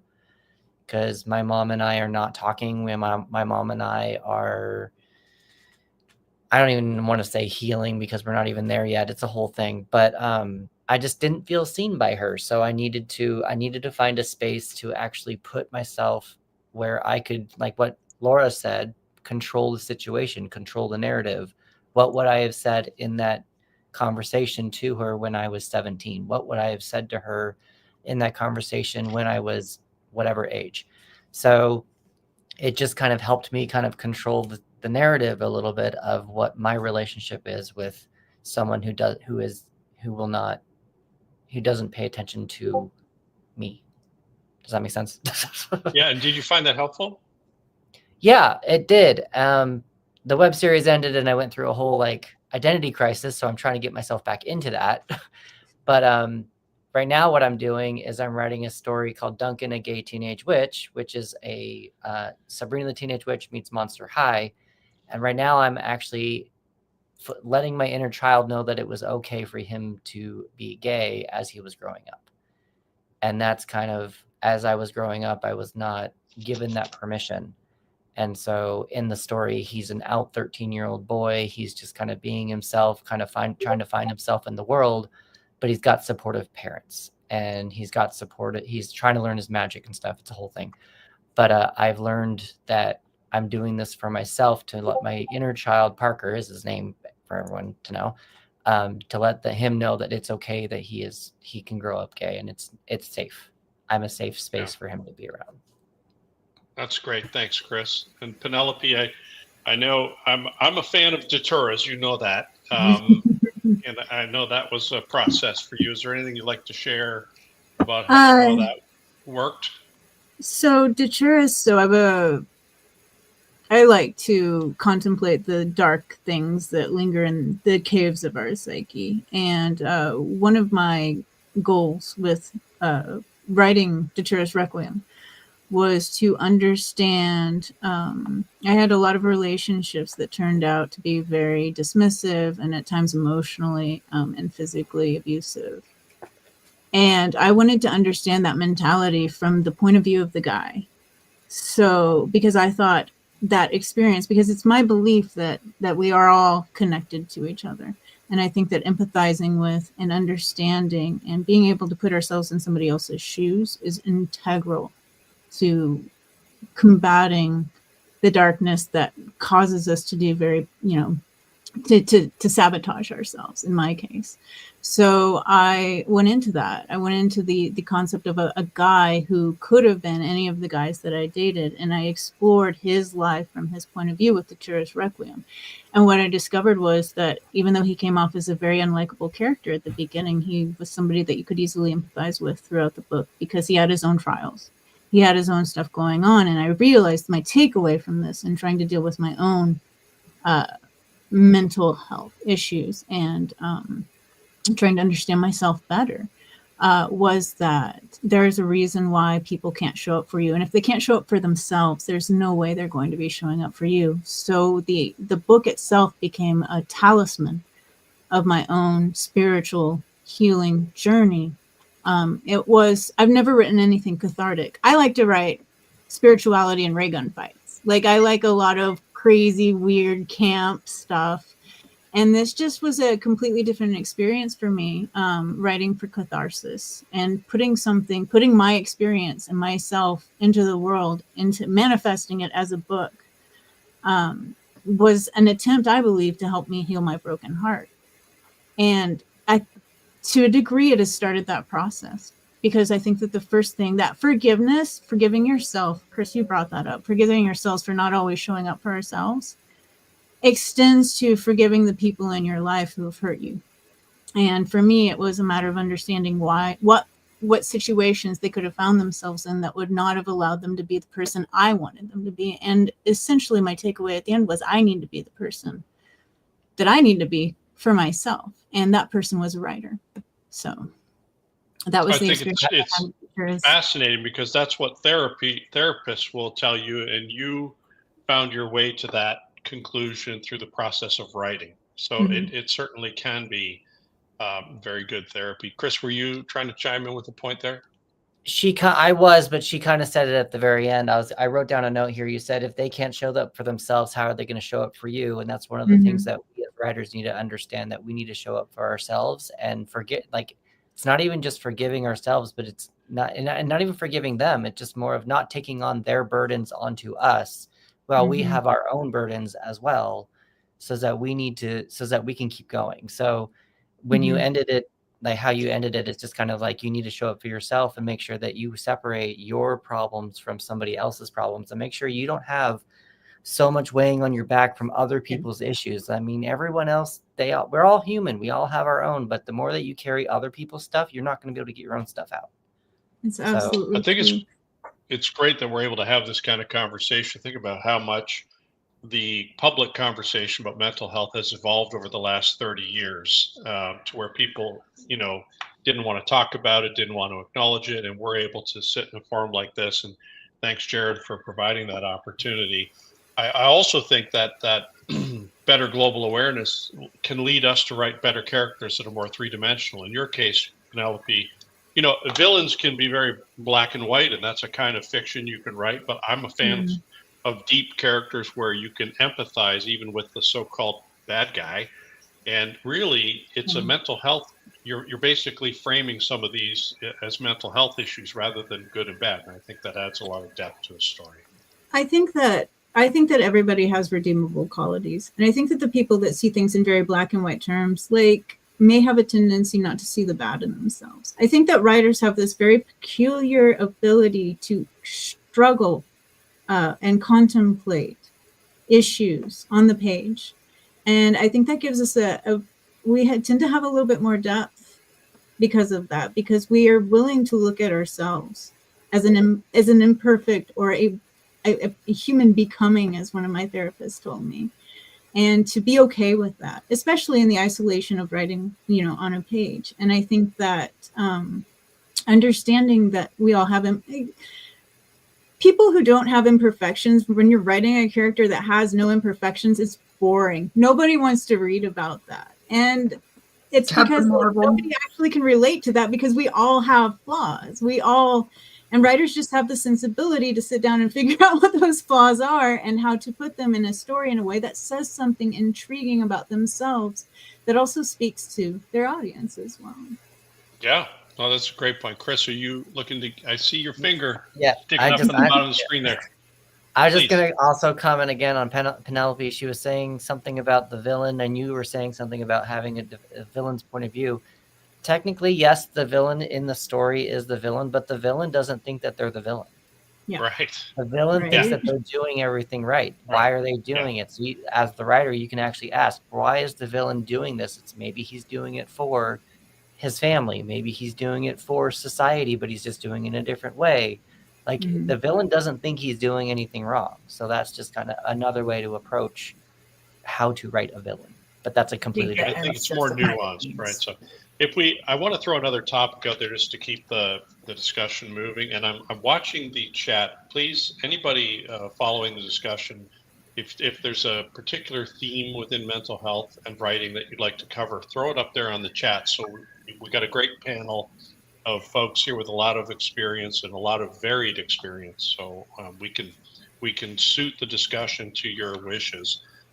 Fear of failure is a big one, right? Especially for those writers starting out or who have maybe not got the traction that they wanted. It'd be great to hear from each of you about whether you've encountered that and how you have coped with it. I'm going to start with Natalie now. We haven't heard from you for a while. Because I'm trying to practice actually letting others speak. I have a tendency to speak too much, and the feedback I've gotten over the years is like, let others speak. And it's funny because one of those things is people are saying the things that I was going to say anyways when I do that. And so it made me realize I needed to sit back more. So either way, Penelope, you and I are like minds apparently. You're fine. It's something I've been working on. Same. I talk way too much. I talk too much. Okay, what was the question again? Fear of failure. Fear of failure. So I mean, just to tee it up, I went from being an executive and in business, and then I wrote a book, and it was a big step to put it out there to everybody that I had built up a reputation with in the world, and to say this is something I did that could be laughed at, that could be someone saying, why are you doing this? And I found that very difficult to get over that hump. It took me a year to decide to do it, actually. So that, how about in your case? Have you experienced that fear of failure? How have you coped with it? With writing, not so much, because writing for me has always been a hobby, and it's more of a retirement plan because I probably at least got 8 to 12 more years in my job before I can leave comfortably. And so writing, I haven't had that fear of failure. When I shifted, because I did query a lot and stuff like that, and it was more I needed to focus on setting goals that I could achieve that didn't depend on someone else to say something for it to be achieved. So getting an agent, I can't control that because that requires an agent to say yes. But I can control how many flashes I write, or at least getting a draft of a prompt book created, or all these things. And that's what helped me stop focusing on failure, because I realized my failures were because my goals were needing other people's input, and it relied on me convincing other people, and you can't control other people and stuff. So that's that's how I was able to shift my mindset from failure. And then anytime that it seemed like a goal wasn't achievable, I changed the goal. So I kind of cheated. Yeah, I mean, as Chris said earlier, I mean, these are goals we're giving ourselves. It's okay to also let ourselves off the hook when life intervenes, right? I mean, it's self-imposed. Laura, did you have any experience you want to share with fear of failure? How long have you been writing? I've been writing for 5 years. In the beginning was 5 years. How was it in the beginning for you? The first thing I wrote was a YA sci-fi during the month of Nano 2019. And I won Nano, and my draft was like 51K. So I started off with that high, and then I reread, and I could not get through it. It's so many tense shifts, and it was just so bad. But I had done the goal. So fear of failure for me, I think it comes in a couple different aspects. There's what's the beta reader gonna say? Have I failed this story? Like, is it beyond saving? And also, am I going to get rejected from what I've submitted to? And so I think that the fear of failure with beta readers, what I've been doing is going to people that I trust, that I know won't just be a yes man. Be like, that's great. What Natalie, just like Natalie said earlier, you want to find people that are going to give you real feedback, right? Mm-hmm. And the trust part makes it easy, right? Go ahead. Yeah, you don't want people who are going to be belligerent and be like, what were you thinking? So you want something in between. And so being able to have people that you can talk to who have read it and be able to talk over their notes, and you can take those notes and like make a game plan out of them, that has been very helpful. I have I think it's a paranormal romance right now with beta readers right now. And so it's very, I pants the thing. So it's like, does this need to be taken down to the studs, or is it kind of okay?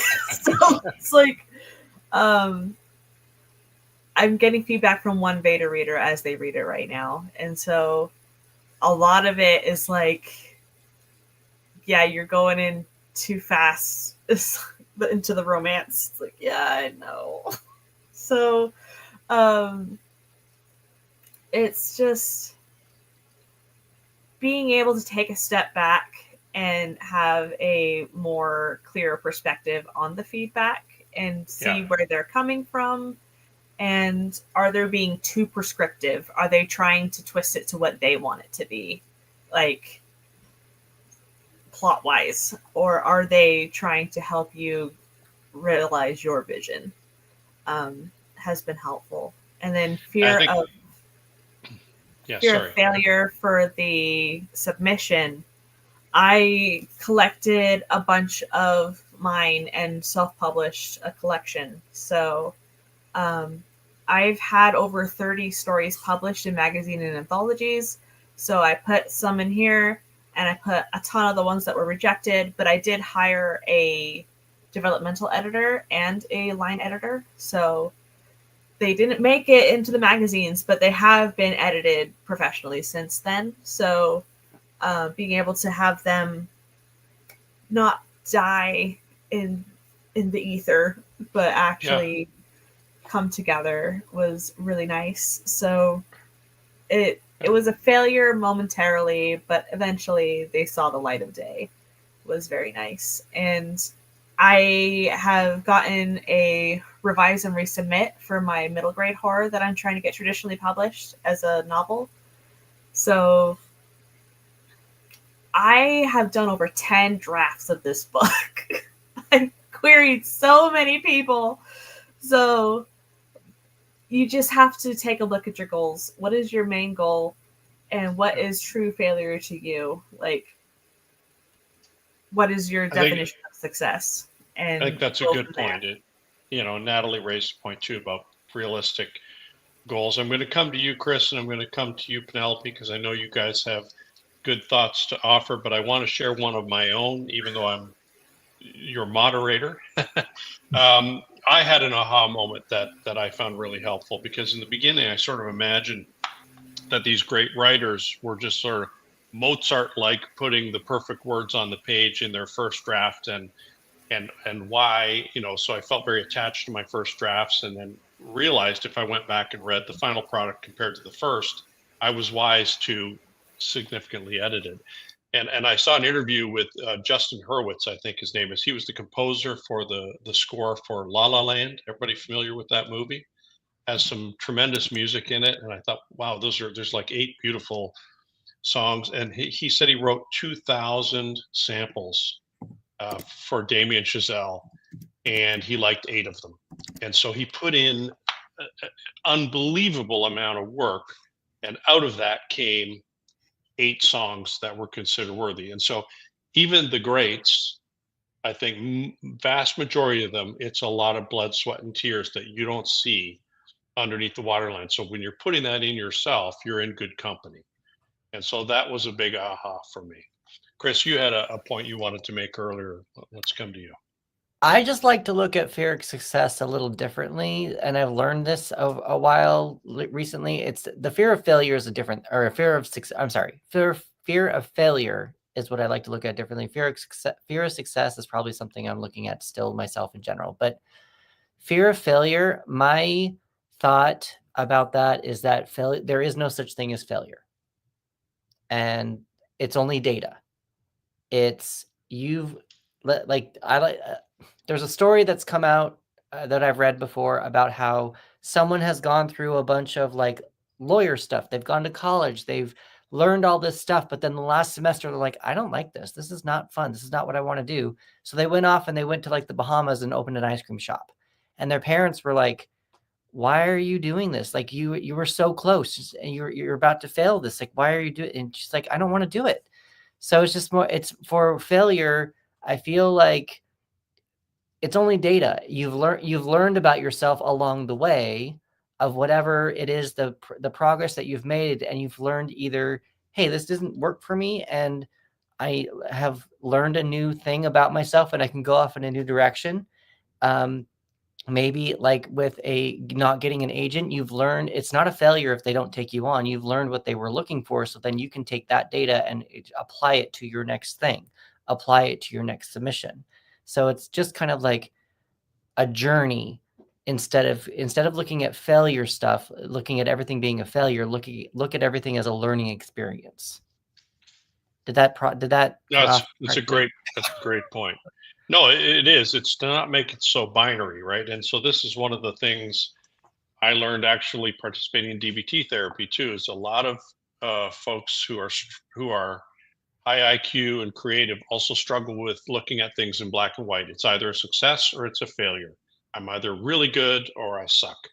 And understanding that that's not really the way things are in the world, that things are definitely non-binary in many ways in life is an important thing to understand. Penelope, did you have something you wanted to add to the fear of failure discussion? I think that or fear of success. I think that for me it's a little different. I don't have a choice.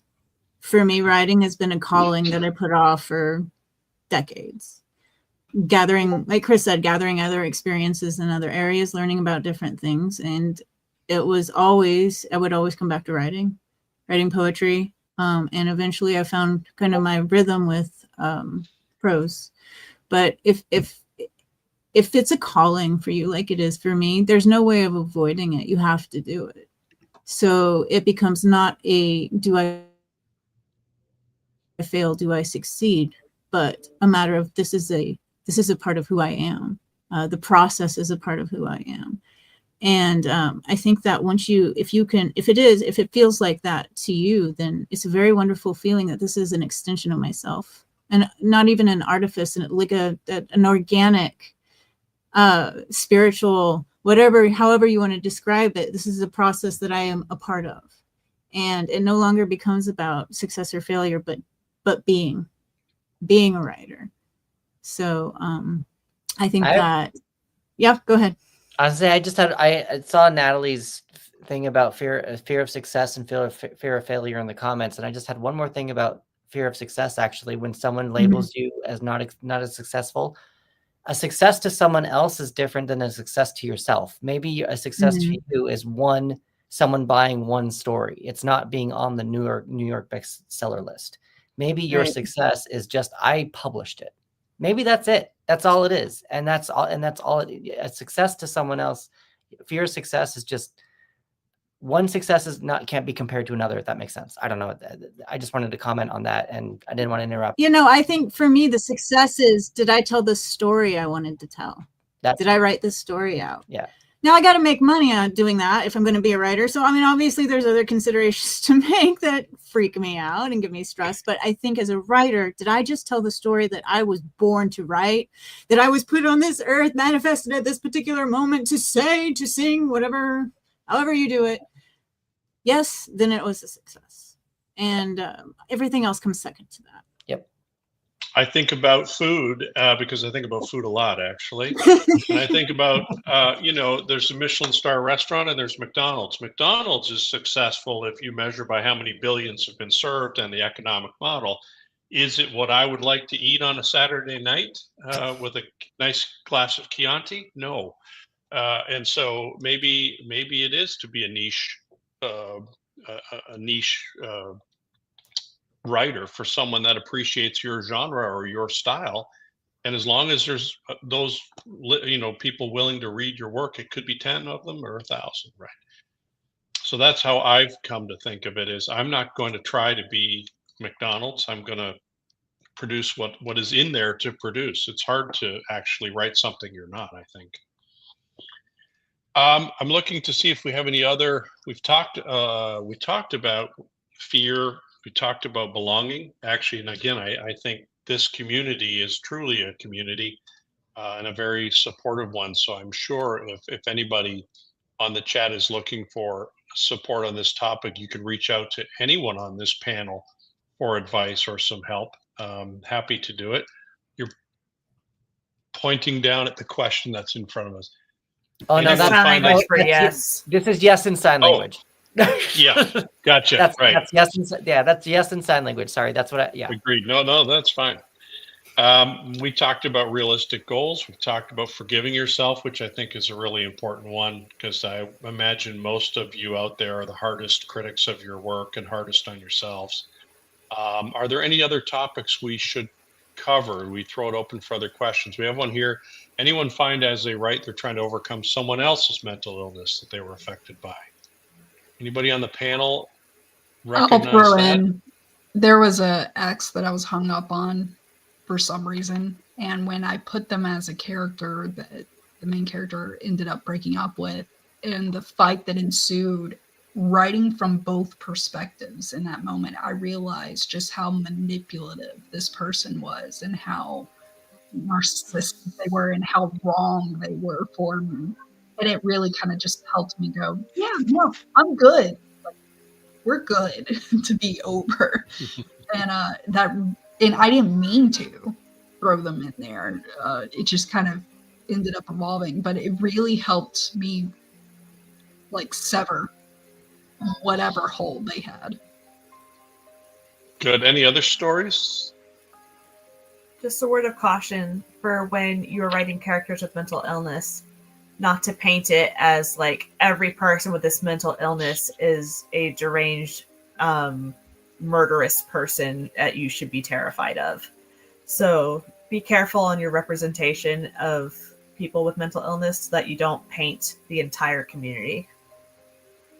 No, I think it's a really good point, Laura. And I've been reflecting on, when I was reflecting on this topic, I was thinking about writing as a help to dealing with mental illness because it feels good. I was thinking about the dark side of it, which is unrealistic expectations, the anxiety, the fear of failure. And I was thinking about that third one, about how we bring it into characters, and it allows a much more nuanced version. And as I thought about it, every single story I've written has at least one main character who is grappling with a mental health challenge. And they're not good or bad guys, so to speak. They're just people. And I think it's if you're going to write it, as you did, Penelope, give them the most charitable interpretation you can. They could still do bad things, but it's going to come across as a sympathetic reading. Other questions from our folks out there in the wider community? I have one last point. You don't have to write it in fiction. You can write it in a journal. You can keep it to yourself if you would like to. So it doesn't have to be like bare your soul to the world and publish it out there. You can just write all your darkest feelings and start to unravel them and do some therapy in a journal. You don't have to do it publicly. I think I'd like to add to that too. Like, if you do decide to write it publicly, be prepared for people to misunderstand you. Like, if you're not at that place with where you're at, don't write it down. Don't be, if you're not prepared to take that kind of criticism and not like take it personally. Because everyone's going to have some critique, no matter what. No matter what. Yeah. I see Kaufman on my Hollywood Squares screen here. Which I- is Trouble. You're in Yes. trouble. Yeah, Kaufman's here. Everybody, stop talking. Right now. No, this has been an absolutely phenomenal conversation. I've been listening in, and let me tell you, there were at least 20 points where I wanted to hop in and join the conversation. But I'm like, nope, I'm not going to be everywhere. I won't be everywhere, I promise. But this has been really, really powerful. And I think listening to each of your perspectives, talking about fear of failure, fear of success, your personal stories, how it's either helped or detracted from your individual writing processes has been phenomenal. And I can tell just from seeing the chat that a lot of our writers in the community are getting a lot of value out of it as well. Like, we all struggle with mental health, and especially with mental health problems as it pertains to writing. Like, it's not easy to be a successful writer in this day and age, and then trying to balance that on top of whatever crazy life craziness we're going through. It can be a lot for a lot of people. I know with all the writers I've spoken with and met this past year, there's so many who are held back by things that they end up dealing with, or through as a result of mental health obstacles. So this has been very, very powerful. Yeah, I just want to say, like, thank you all for joining in this discussion. This has been pretty phenomenal. How are you guys feeling about our mental health discussion? I enjoyed. I love the multiple aspects everyone comes at it. Like, I know Laura mentioned being laid off work. I'm coming at it from like having multiple people needing my time situation. And then we've talked about the spiritual side from Chris. And so and Penelope definitely brought up of like healing from past trauma and stuff. So I love that everyone brought up a unique background, and I think that's what's beautiful, right? For me, the beautiful thing about the mental health journey, and as it pertains to writing, is we infuse our experiences into our writing. Sometimes it's trauma, sometimes that's just taking a break from something, and it's different for everybody. I don't think for any writer in the community, any writer out there, there's really one size fits all approach to how we explore mental health, how we explore experience, and then how we go about from either healing or leveraging it. It's different for everyone. And I think this has been a very, very beautiful conversation. I just want to say thank you. First off, Pat, you've been phenomenal at helping to moderate our conversation. Like, you are the perfect candidate for it. I really appreciate it, my friend. It's a pleasure. Make sure I got that. There we go. Make sure I got the applause. I do it there. for the applause. Yeah. But I really appreciate all of you guys for joining. Now, I know for anybody who wants to check out any of these guys, I know we have all of the ads and the links for each of you is posted down in the YouTube description. But before I kick you guys off the screen, I would say, like, maybe starting with Pat, if each of you guys want to just quick advertisement, like, where can people find you, or what are you sharing right now? All right, I'll start. And thanks, fellow panelists, for being so willing to share so openly. It's a very personal topic, and it's one that could have just fallen flat. And so thanks for your involvement, your engagement. This is my first novel. It's called Fire Horse. It deals with a couple whose son went missing, and the remains are found after 4 years. They're living separate lives, and they have to come together for a memorial. Deals with grief, there is definitely a mental health angle there, so please check it out. You can find me at Author Pat Only on Instagram and Facebook, and I am working on a collection of darker short stories and a second novel called Baltic Avenue due out next spring. Awesome. And I'll pass it up to you, Miss Laura Nettles. I'm Laura Nettles. I mostly write horror. I have my collection called Tiny Shivers out. There are 101 in here, plus some illustrations somewhere. The best one. I promise. They're in there. So these are horror. That is so cool. 50 of them are 100-word short stories. But wow. Yeah, so they range from cosmic horror to psychological to holiday food horror. So it is in KU. And I will be around on the YouTubes. Laura Nettles. Yay. I love it. Natalie, I love you had it pulled up. That's awesome. Yeah. So that's me. I will be around, and I'm still in the query trenches, so if I ever get an agent, you'll see that video. All right, excellent. And everyone knows Miss Penelope Hartley. Hello. Yes. So I just wanted to say it's always nice to come into these community sessions and talk about things that are very important to me, and to see that other people have similar trials and tribulations as I have. So thank you all very much for that. It is nice not to be alone in my journey. I've got, of course, Shira's Requiem, the book that we talked about a little bit, my spiritual journey towards my unbreaking my heart. Follows the story of Sebastian. He's a 1970s actor who's suddenly starts seeing visions of a young girl and also a very dark entity called the Contagion. So if you want to check that out, it is always free at the link somewhere. You can always find me at penelopehartley.com. Woo! All right. And I was like, which side of the screen? Chris, take it away.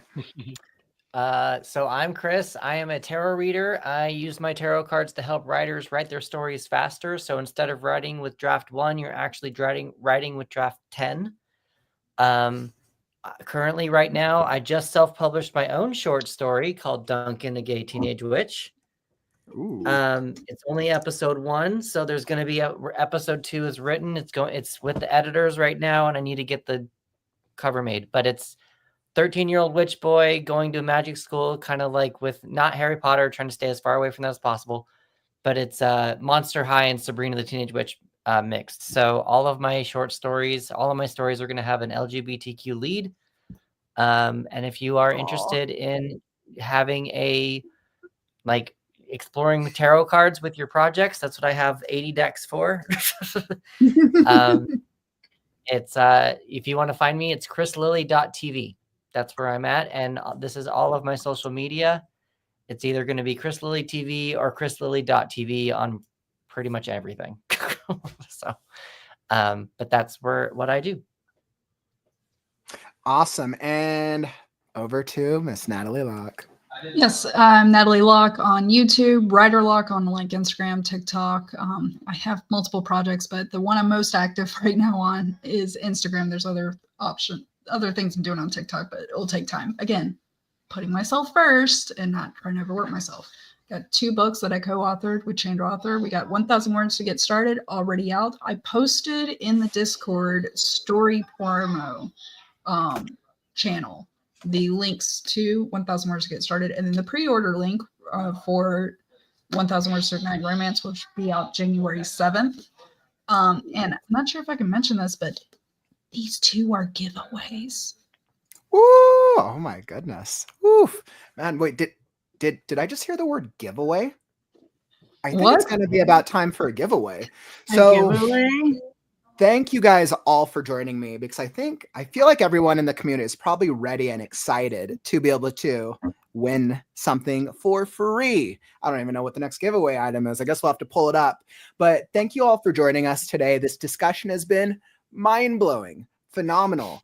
I hope some of you guys will join us for the writing game in just a little bit. Because let me tell you, this is going to be a writing game to remember. The last time we did a writing game on the channel, we came out with Gandalfina, Wizard, Space, Princess. And that was quite a story. Mermaid,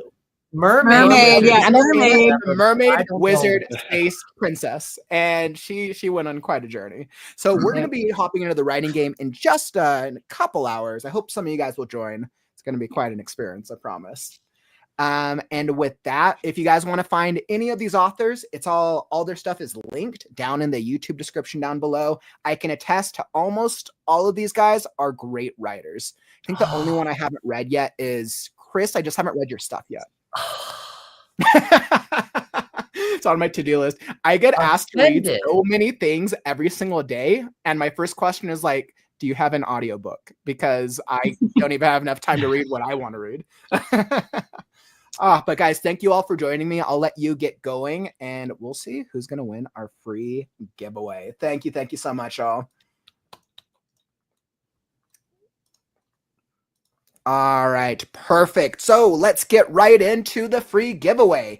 The Matter of a Memoir. Oof, man, this is going to be good. So this is the memoir that we are going to be winning. And let's see. So you could win a copy of this. This is a framework to help lay down the bones of your story. And perfect. If you want to win, type this into the screen, hashtag memoir. So type in memoir into the chat if you want to be eligible to win. We got 2 minutes and the clock starts when I can remember to share my screen again. All right, and the clock starts now. So definitely go type into the chat hashtag memoir if you want to be entered to win this free giveaway. Type in hashtag memoir into the chat if you want to win this free giveaway. Hashtag memoir into the chat if you want to win with only 133. So let's see what this is. So the memoir, a copy of The Matter of a Memoir, a workbook that will help you work through some of the most painful memories while preparing you to share those stories. Through a variety of exercises, you'll learn how to use your senses to draw on readers, what kind of details matter, suggestions for structure, and why you should let your emotions loose. Wow. Literally talk about what a perfect giveaway following the mental health discussion. And let me tell you guys, with our next guest, with Anna, this is going to be perfect because we're actually going to be exploring how to transform your personal experiences into a universal story. So for those of you who love the mental health discussion, this is literally perfect for transforming this trauma, the experiences that passed into that perfect, whether it's a memoir or maybe into some of your characters. So type hashtag memoir into the chat to be eligible. All right, and we on the clock. So 23, 22, counting down, and we are almost there to win a copy of The Matter of a Memoir. Type in hashtag memoir to be entered, and let's see who will win. 8, 7, 6, 5, 4, 3, 2, 1, and all right, so let's see. We are entering. Let's see who wins the giveaway. Drum roll.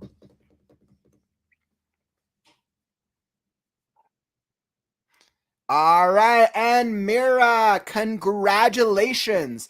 I was like, Mira, I'm pretty sure Mira. So, Mira, congratulations. Sorry if I butchered your name, but if you won, I was like, let me go pull up the link. If you won our giveaway, I will definitively be prepared with the link that I need at some point. All right, let's see. Bear with me. Uno momento. And let me pull up this link for you so we can get you filled out here.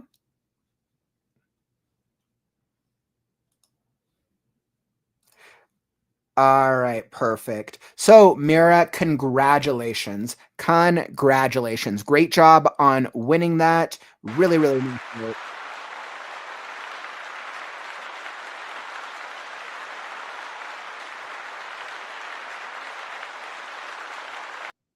All right, Mira. So if you want to go claim your prize, there's the giveaway winner form right there. Make sure to go to the giveaway winner form. I just dropped that in the chat. Go to the giveaway winner form, fill out the details so that way we can get you a copy of that, of The Matter of a Memoir item. That's super cool. Actually, I wish I could win that. That was a really cool item. So that is our giveaway. And don't worry. Let's say you didn't win that time. Well, you're in luck because we got many more giveaways coming up. But now we're going to be hopping into our next presentation with, let me pull this up, How to Transform Your Personal Experiences into a Universal Story with author Anna Sekera. So we're going to be hopping right into this presentation. Anna's going to show you how to transform your personal experiences. We will mine some memories and learn how to transform them into a beautiful story filled with universal themes and feelings. Perfect. This is the perfect thing to hop into. So without further ado, let me welcome and bring to the stage author Anna Sekera. Welcome to the stage, my friend. Welcome, welcome. Hi. Hi. Oh, How are you? I am doing phenomenal. I know, literally just listening to the mental health conversation, I'm like ready to start writing a memoir right now. And I don't even write memoirs and I don't even know how to. So like I feel like I'm going to be able to get a lot of value out of your presentation. Okay, thank you. Okay, so should I start or? Absolutely. So what I'll do is I'll let you take center stage here. You can start. Feel free to share if there's anything you want to share on screen. We'll help moderate the comments, and then we'll make sure to pull up the questions at the end for you. Okay, so let me share. Let me see if I know how to share this one.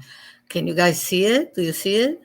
Let's No. see. Let me pull it up. So yeah. So okay, right at the bottom in the present option, that should give you the option to be able to share it with the audience.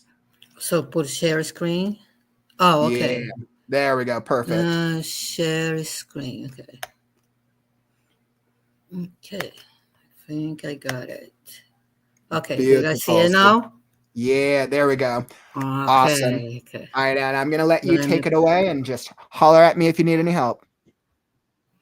Okay, thank you.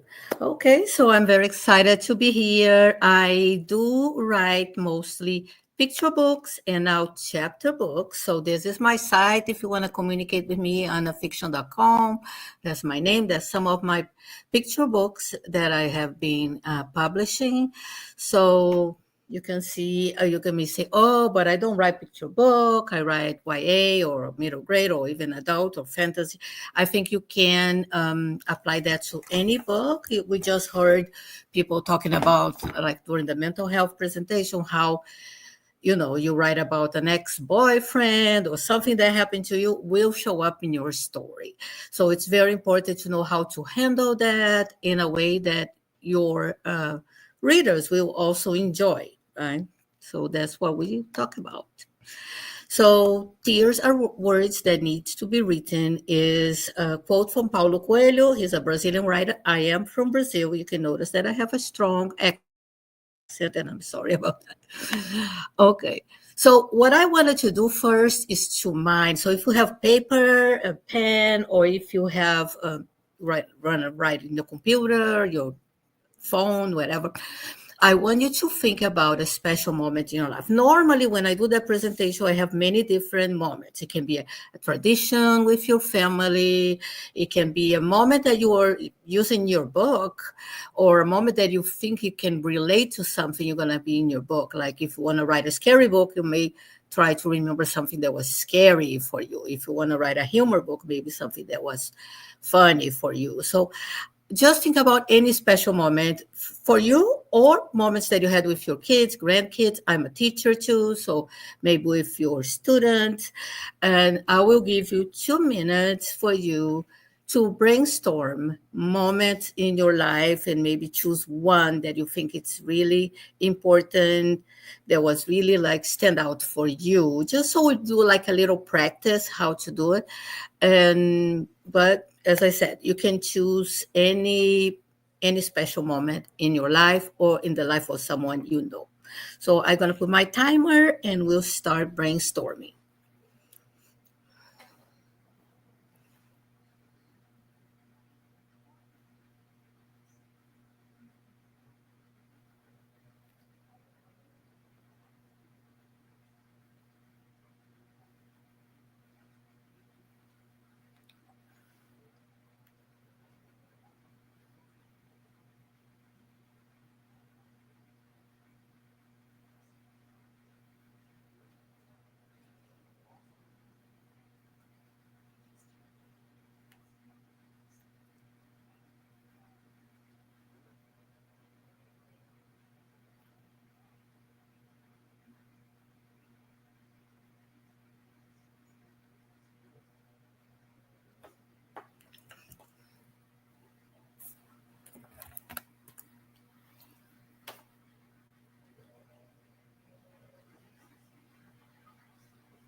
Okay, 30 more seconds.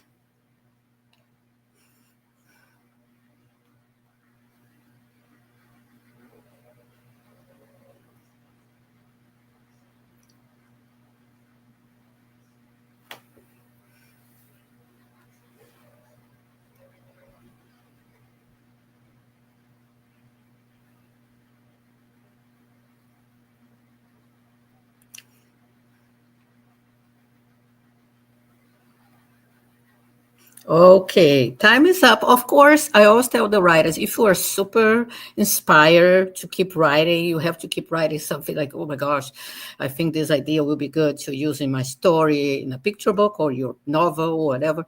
Keep writing. Of course, that's what we are here to for, right? To get inspired. But it's very important when you're writing, of course, to find the emotion of that moment, right? Was that moment super scary? Was that moment super sad? What was the emotion? So we're going to talk really quickly about the emotions. And I want you to know that all my picture books were based on something that I went through.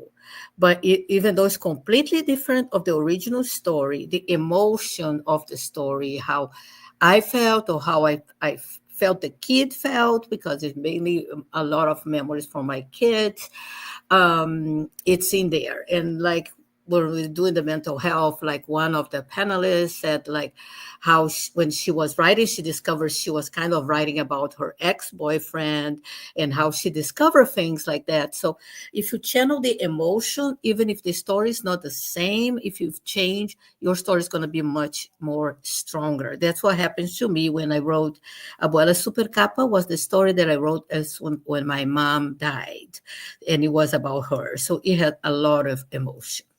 So we have some of the emotions here that we're going to talk about.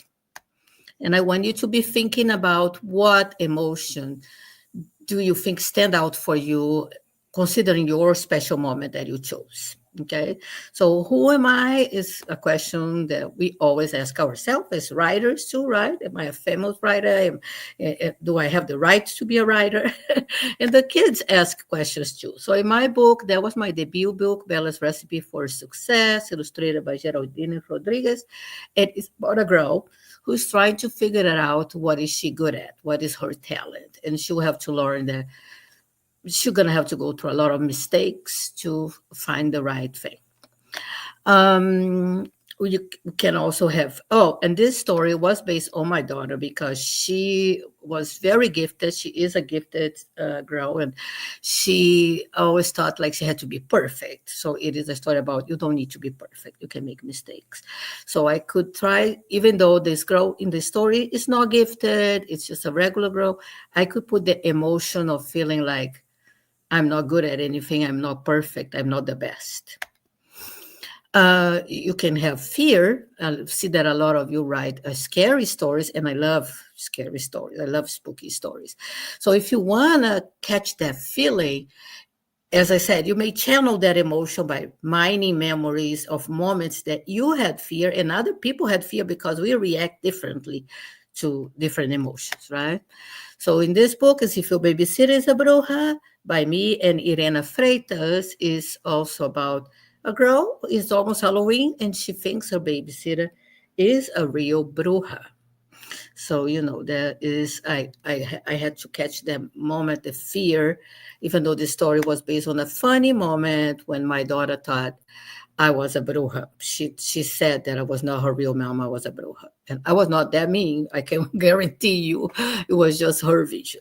Of course, you can have sadness, right? And this is in the Abuela Super Capa that I wrote when my mom died. So I poured a lot of emotion in there. Or challenges that you have to accomplish. In La Mala Suerte is Following Me. That was the last book that I had published. He had to get rid of La Mala Suerte, the bad luck, or he would not win his tournament, his soccer tournament. And this one is about a girl who is scared of a roller coaster, even though she's very brave and she doesn't want to tell her friends that she's scared of the roller coaster. And of course, the emotion of love. So we have some books here, and I'm sorry, most my books gonna be picture books, but as I said, you can of course find books in all kinds of genres and age group. And we have this A Grandma's Magic that is really beautiful. And we also can talk about connections, community, right? This book, I love this book, Room for Everyone. It has a lot of sounds. It's very lyrical. It has a lot of onomatopoeia and things. And it's about a kind of a truck or a shuttle, and they keep carrying people on the way. They're going to the beach, and everybody, there is always room for one more, one more, one more, one more. So it's really funny. For travelers everywhere, may you always find comfort, joy, and welcome strangers on your journey. So I really love this book, and there's some other books here. I love Kevin Hanks. If you like picture books, you know him, and he used a lot of humor to talk about life, things like having a new sibling. So we found that you can use storytelling as a way to transport people into your experience and make them live your memories. It's like a way to transfer memories across brain. So I do believe like when we are writing, even if it's not conscious, we are always putting a lot of things that we went through, a lot of our experiences and our feelings that we went through our whole life. And so let's see, right? All the emotions that you felt during that special day. Okay, so if your special day was like a wedding or it was an achievement, like you graduated somewhere, or a scary moment for you, tell me all the emotions. Well, you're not going to tell me, but you're going to write on your notebook, and which one stands out for you. Make sure to add lots of heart to your story. But remember, it is fiction, and we're going to talk about that after. So I'm going to let's give you a minute and a half, okay, for you to write all the emotions about that special day.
Okay, so let's see. Anybody wants to share? I know you're not going to be talking, but I'm a teacher, so I love knowing what my students are doing.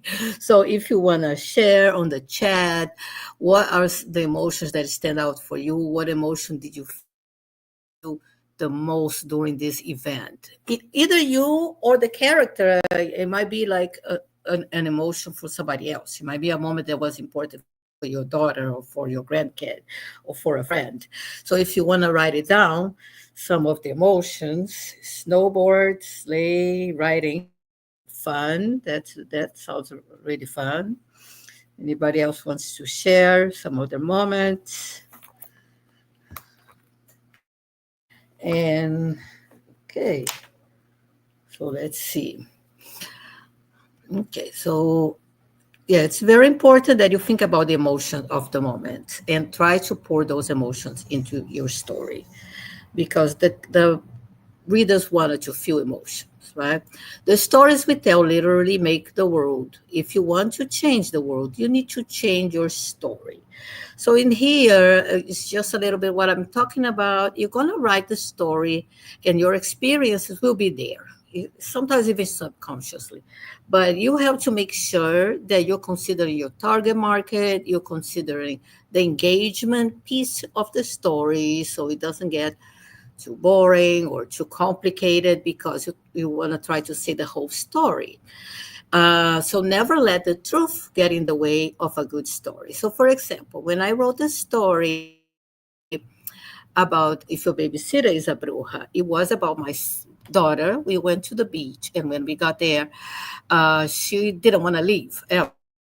So one time I had to tell her, no, now we have to go. And I'm a teacher, so I did my teacher's voice. And she was like, "You were not my mom, you were a bruja." And I had to walk 3 blocks carrying her, yelling that I was a bruja. So this story stayed like marinating in my head. And I said, I want to write this story. But when I wrote, I changed the mom to be a babysitter. I changed that to be a Halloween event. So I changed it a lot. But the emotion, the fun, the humor was still there because she was thinking about, someone being a babysitter. So that's how I wrote that story. And they say here, I don't know if this is Mark Twain or old Irish proverb. If you know, let me know, because that's what it says there. So I don't know. Okay, Hi everyone, this is Rajani wrote the LaRocca, book. and This Rajana LaRocca is a very famous author in the Kids Lit, and she did this video for us when I was teaching this class. So I'm gonna put a little bit of the video because she talks about the importance of changing the story according to your target market and of course your goals, right? So let's hear a little bit. I'm excited to tell you about my process for. Oh, so sorry, I don't know what I did. I'm very clumsy and I'm always making Hi mistakes. everyone, this is Rajani LaRocca, and I'm excited to tell you about my process for writing Where Three Oceans Meet. So this story started as a conversation with someone in which I described a trip that I took with my family to a place called Kanyakumari at the very tip of India, where they say three oceans meet: the Indian Ocean, the Bay of Bengal, and the Arabian Sea. I took this trip as a child when I visited my extended family in India. We meandered from Bangalore all the way through South India and saw all kinds of wonderful sights until we finally ended up at Kanyakumari, where I thought I could see three different colors of water meeting. And I thought of all the small moments I spent with my family and how they were so precious to me. And I knew I had to write this story. So here's the part where I took my personal story and changed it to be, I hope, more resonant and more universal. Um, that trip through South India, I took with other relatives, not just my mom and my grandmother. But in order to focus on the number three, I pared it down to just a girl, her mother, and her grandmother. And then I multiplied the number of threes in the text and drew contrast between the three characters, why they wanted to go on the trip, what they packed to wear, how they liked their food, and so on. The scene where Sejal overhears her mom and her grandma talking about how much they miss each other really happened to me. The details of having the sniffles and the grandmother peeling musambi, which is kind of citrus fruit, and feeding her really happened to me. And it evoked so much love that I wanted to include those details. But I when I woke up, I didn't say anything to them. But in this story, I had Sejal wake up and say, I never want this trip to end. Because in this story, all that Sejal wants is to see the end of the earth. And this is the moment at which she realizes it's not really the destination, but the journey that matters to her. And she wants to stay like this forever. The braid metaphor came out of my subconscious and wasn't based on my own experience, but I thought it was a nice way to tie the story together. So another thing I wanted to note is that I got to revise and resubmit for this book when I first turned it into the person who would become my editor, Courtney Code. When she sent it back, she made the following suggestions. One was to change the story, which had been in past tense, to present tense to make it feel more immediate.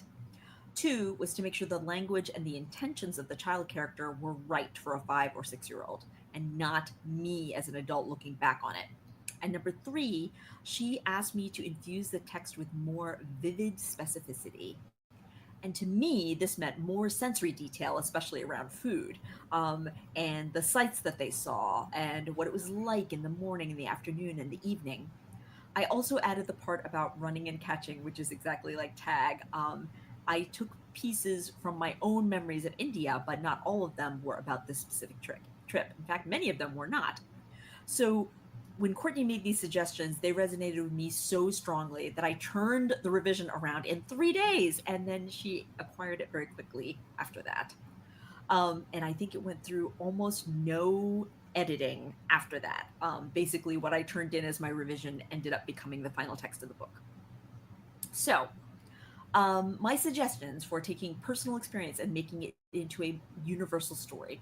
So, one, I would say mine your memory for specific details, especially emotional or sensory details, because you will find the universal in the specific.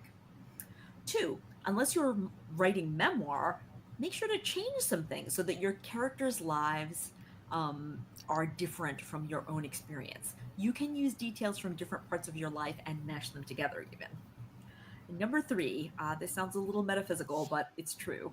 Allow your characters to take shape in your mind and let your subconscious guide you about what those characters would do. You never know where it might lead. So I hope this was helpful. Thank you so much for reading my book, and best luck in writing. Okay, so that is the book that she was talking about, and she has also middle grade and other books. So now that we talked about the emotions and how do you really add those emotions to your story, let's talk a little bit how to add humor, heart, suspense, sensory details that she talked about, and think about the engagement. Okay, so we all hear this show, don't tell. And I know we want to create characters that are true to life. So we want to consider how they express themselves. So for the emotions, I want you to think about, so if for emotion was fun, how do you react when you are having fun? How does your brother, your friend, your boyfriend, your daughter reacts? They will react differently. So it's very important that when you're writing, you think about the character. It really think about how they would. So I like to write my stories based on real people. So I said, okay, Bella is going to be kind of my daughter. So how does Bella react? It's going to be like kind of my daughters react. When I wrote Abuela Super Capa, I had my mom. So how would my mom react? And things like that. So for example, in this here, it's like when I saw my name on a list, when I passed, in Brazil, we have some called vestibular, and I passed to the university that I went to. It's kind of like an SAT kind of thing, but it's different. So when I saw my name on the list, I danced around the house. I was singing and smiling. I made it. I passed it. Or it could be when I saw my name on the list, I froze. My heart pounded faster. Tears came down my face. I made it. So you can see there are two different ways of reacting to the same thing. So what I want you to do is, based on the emotion that you're thinking about, I want you to write a sentence that show that emotion. How would you or the person you're writing about react based on the emotion? If you were sad, was she gonna cry?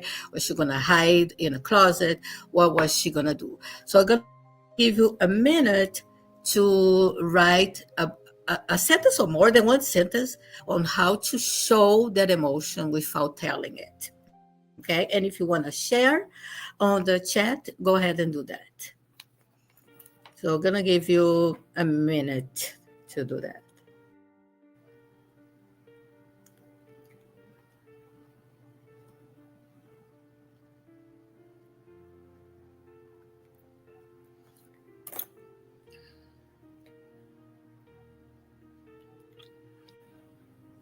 Oh, I see some comments.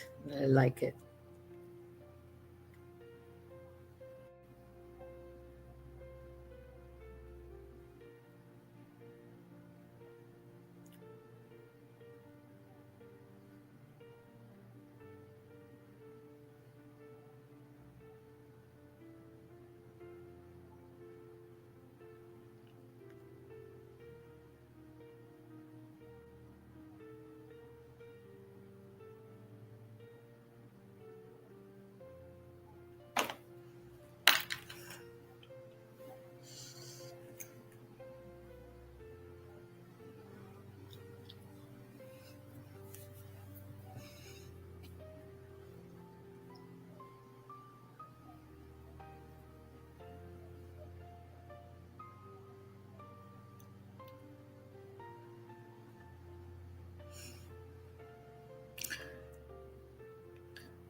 Okay, so it has been a minute. I also want to say that you have this emotion thesaurus here.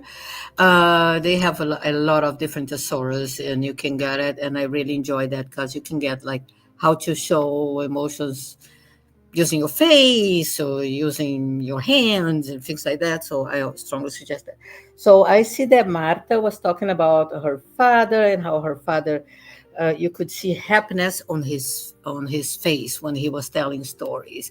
So that is you can really show the smile, the eyes, right? Or how his eyes shined, or how his smile, he had a big smile, and show really like his happiness. So I like that. Anybody else wants to share how they show their emotion or what they wrote about it? Don't see I see the chat, but it's hard to see. Yes, beautiful, Martha, like that. Okay, so let's keep going then.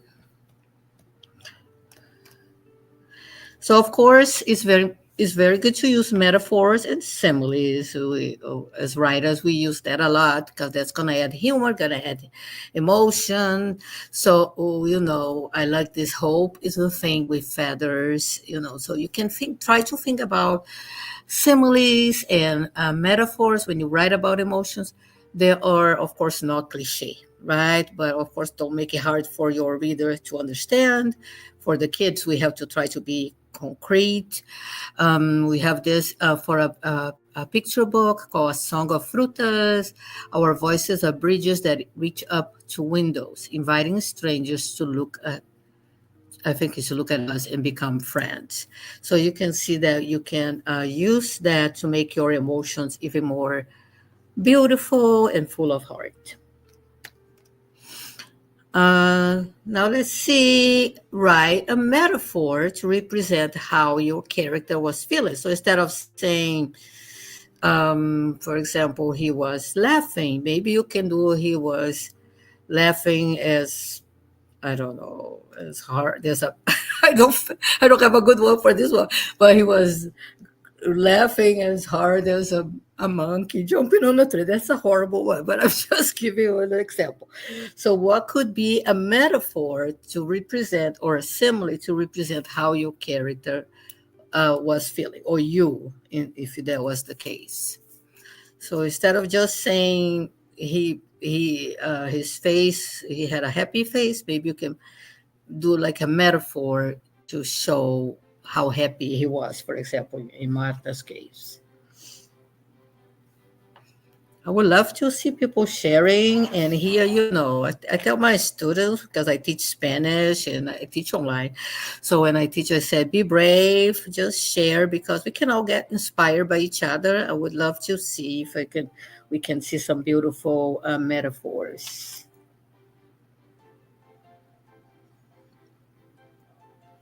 Yeah, or similes. I love writing with similes.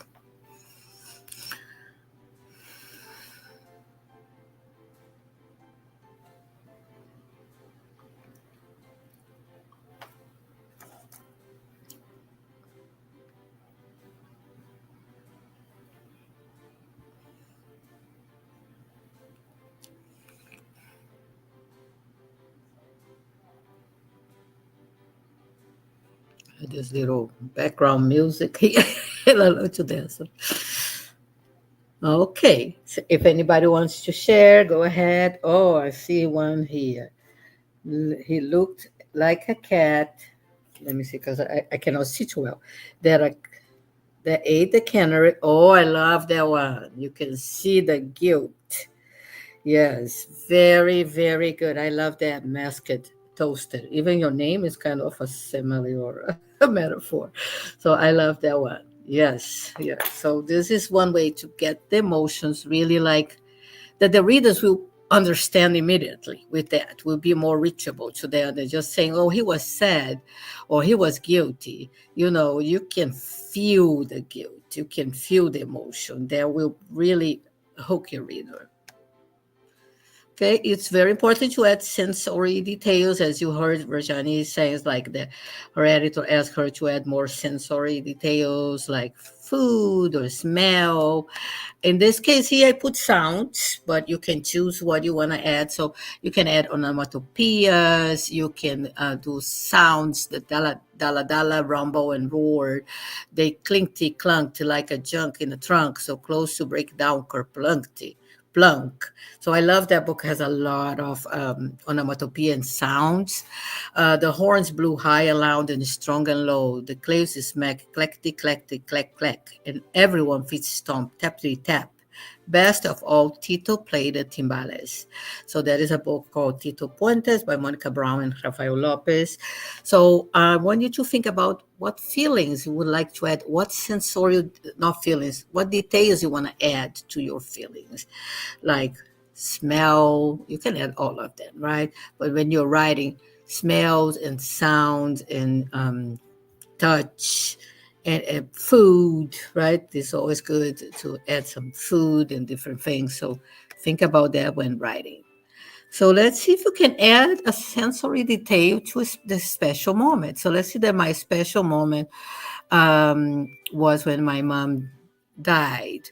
Okay, what was like I was at her house, so I could smell her, I could remember her, so I could remember uh, this, her singing because she loved to sing.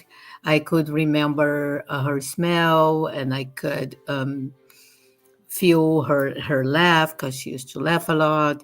So all the sensory details that you can add to that special moment. And as usual, if you want to share, let's do it.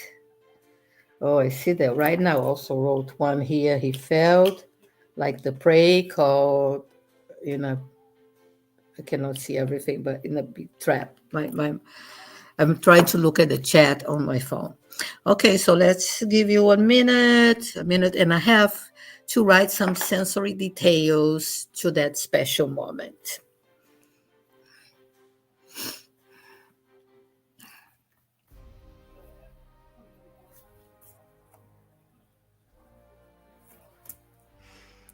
I have to say, Anna, I've been thinking of so many like sensory details and so many things to write, and I can tell that our chat has been coming up with some really great ideas, especially for the Yes. similes and metaphors.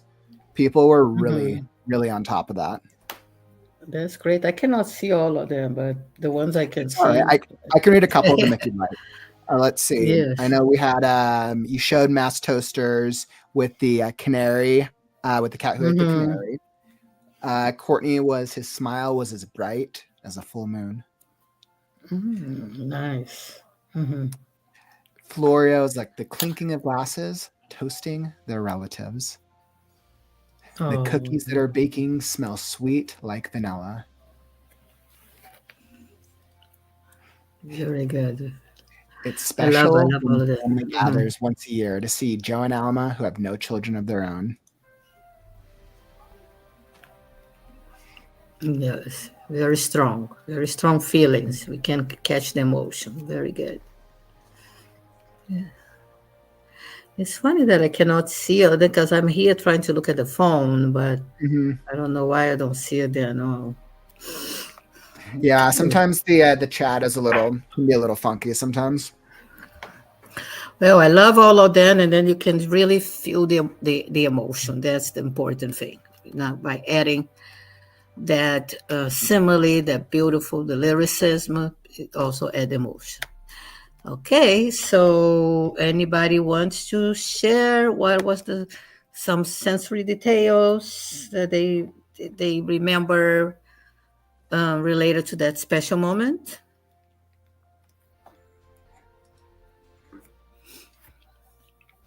Let's see. Mass Toaster said her room smelled of a strange mixture of cat and Bengay.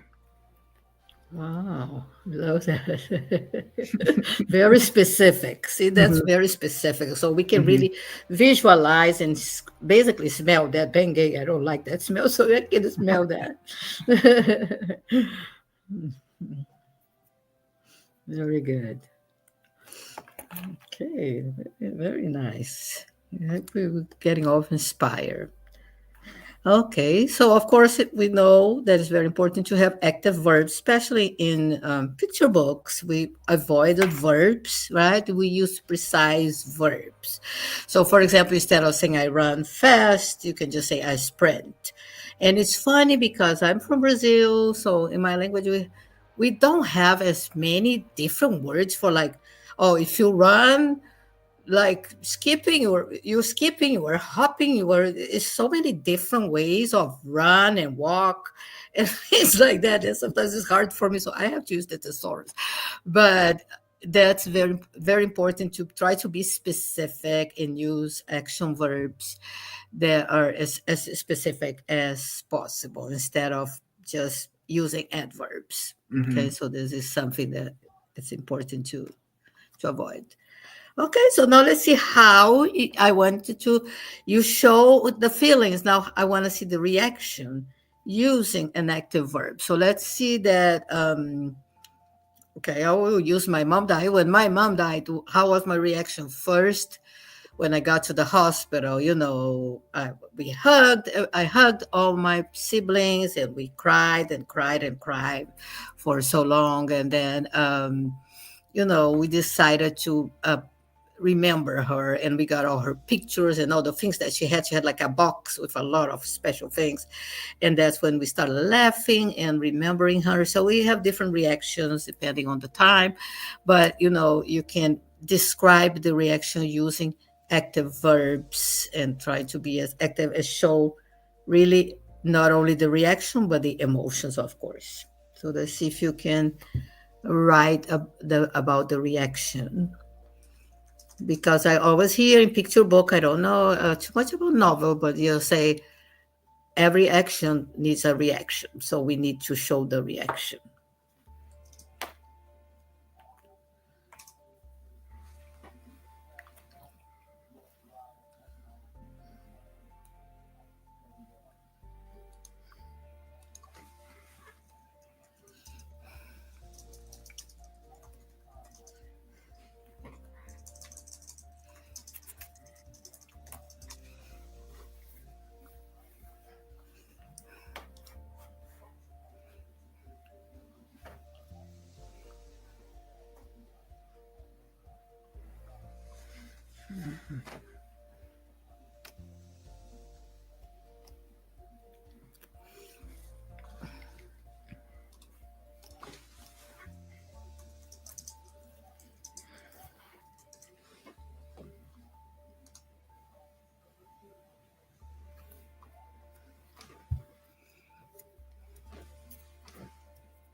It looks like Florio here said, rebuild, restore, worked together to put up the tree.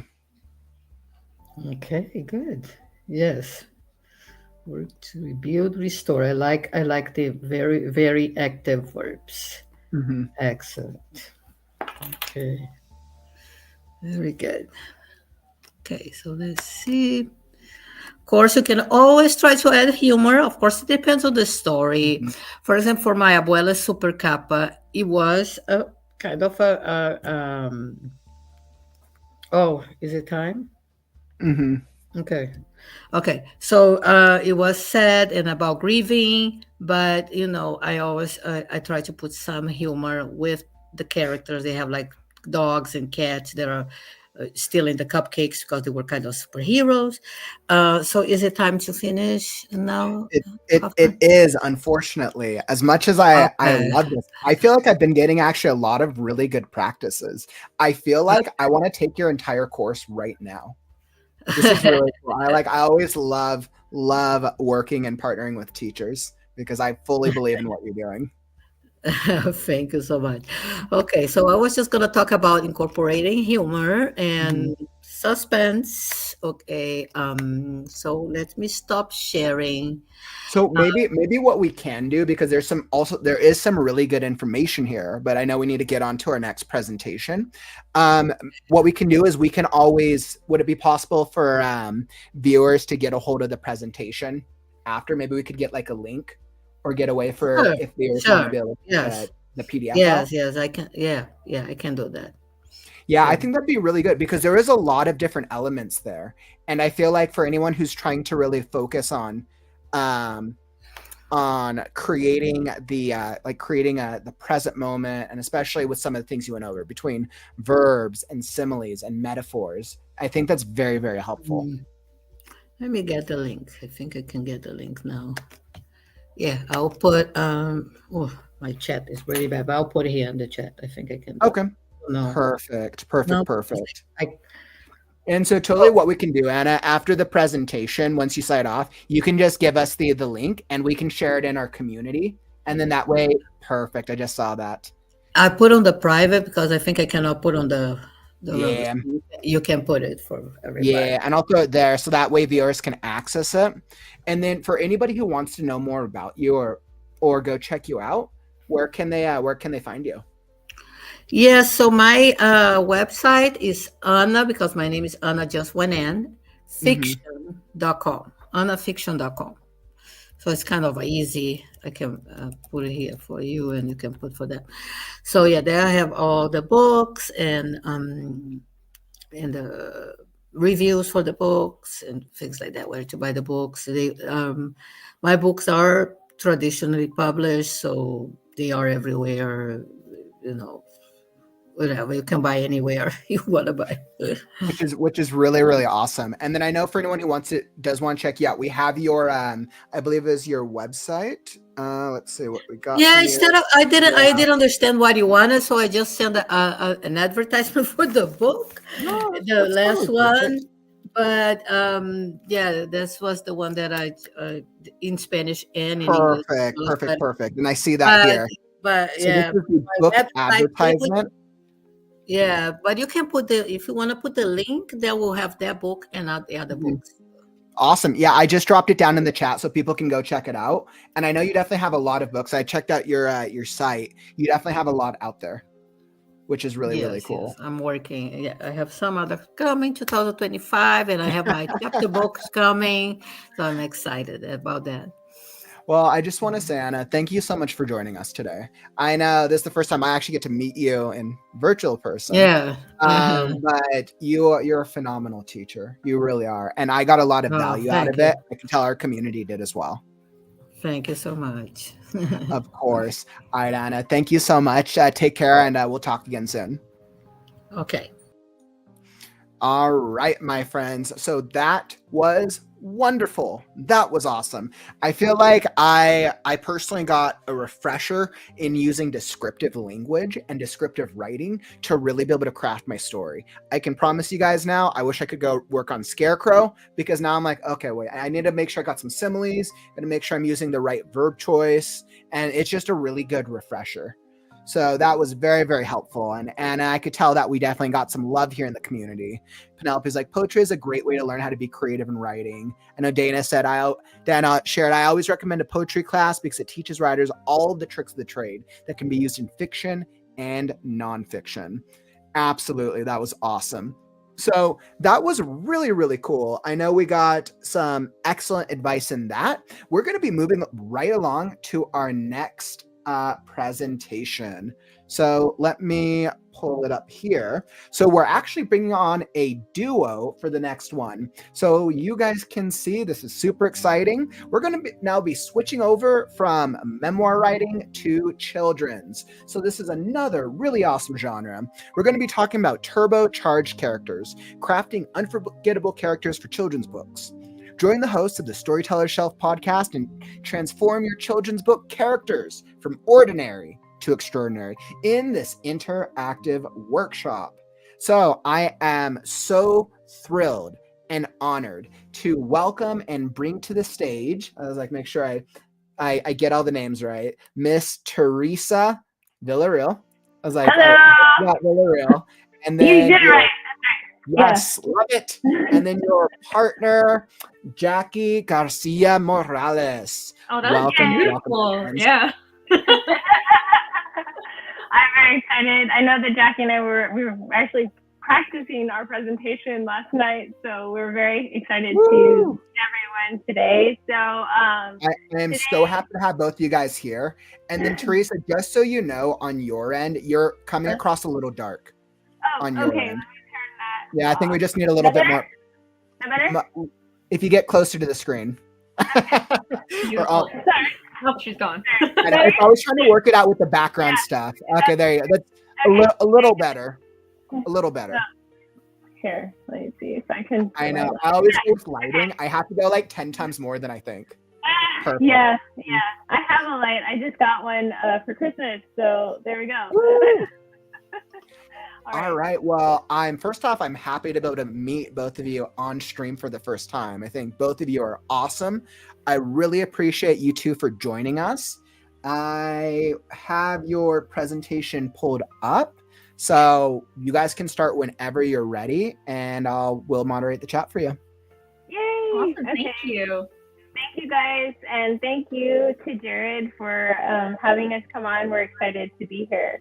So let's get started, everybody. So today we're going to talk about how to turbocharge your characters in writing. So I don't know if everyone can see the presentation. Okay, great. Okay, so we're going to talk about how to turbocharge your characters, crafting unforgettable characters for children's books.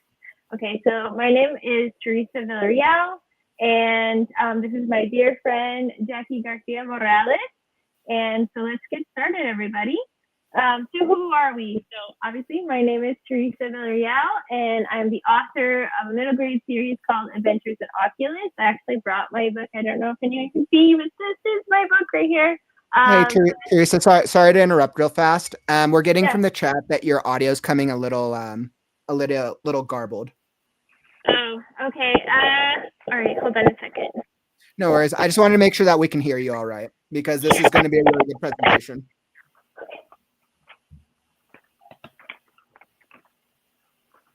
Please hold while we're dealing with technical difficulties. Trust me. I was just going to do that. When I was dealing with the fiction contest, yeah, that's way better. Beautiful, wonderful, love it. Yeah. Okay. So I'm Teresa Villarreal. I am the author of a series called Adventures in Oculus, and I'm also a homeschooling mom, and I also have written and creator of the coloring book series E.T. Man. So this is my coloring book series. I don't know if you guys could see. Well, you can see in the comments below and on my website. Then I'm going to share with Jackie who she is, and she's going to introduce who she is to you guys. So go ahead, Jackie. Hi, everyone. It's really lovely to have you here today. We're so excited to be a part of this event. So like Teresa said, I'm Jackie. I'm a publishing associate by day, so I work at Baker & Taylor, which is a large company where I do some sales and promotion and marketing. I'm also the United States Board on Books for Young People New Jersey State Ambassador, which means I get to advocate a lot for literacy. And I have 2 picture books coming out next year that I'm really excited about. So today we're going to talk to you guys about who we are and also how to turbocharge your characters. So we have a podcast that shares about kidlit book reviews and interviews called the Storyteller Shelf Podcast. We are champions of children's literature from board books through young adults, and we explore the art of storytelling with detailed book reviews, share interviews, and experience literary professionals and guide our listeners to the ever-evolving literary landscape. So we just did a holiday episode. You can actually find it on our YouTube channel, which is really fun. We had the most fun in making that episode. But we have some upcoming episodes: the World of Writing Craft, Universe Building Edition, the Science Behind Book Launches, and the Recipe for Author Entrepreneurship. And you can go to our YouTube page, which is at the Storyteller Shelf Podcast, and you can find it on Spotify and Pandora. So what is turbocharging? Think of taking your character and making it from meh to pizzazz, right? So we have the turbocharging is the process of taking a basic character and adding unique, imaginative, or larger-than-life qualities that makes them stand out, engage readers, and create memorable stories.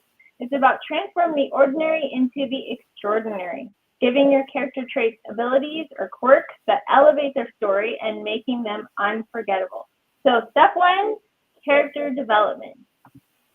So turbocharging, how do we do that? Here's some examples. So let's take an ordinary character as a girl who loves gardening, and let's turbocharge it, right? So a girl whose touch can make plants grow instantly, and she has this gift to help her community during a drought.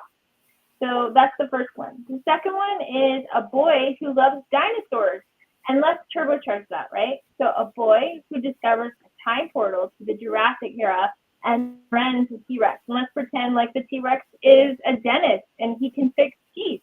So you can turbocharge that character as well. Another example would be a shy kid who likes animals. Let's turbocharge that character. A shy kid who can see animals and becomes their voice in a world where humans misunderstand them. So what does it involve? You want to enhance the personality. So you want to start with a relatable personality or trait like curiosity or bravery and amplify it into something exceptional or magical, right? So let's add some unique abilities or traits.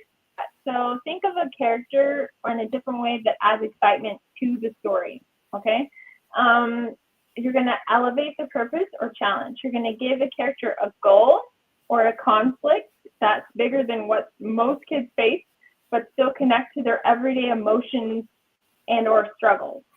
So then you're going to also add in the what if factor, okay? So what's an ordinary character, something extraordinary about them, okay?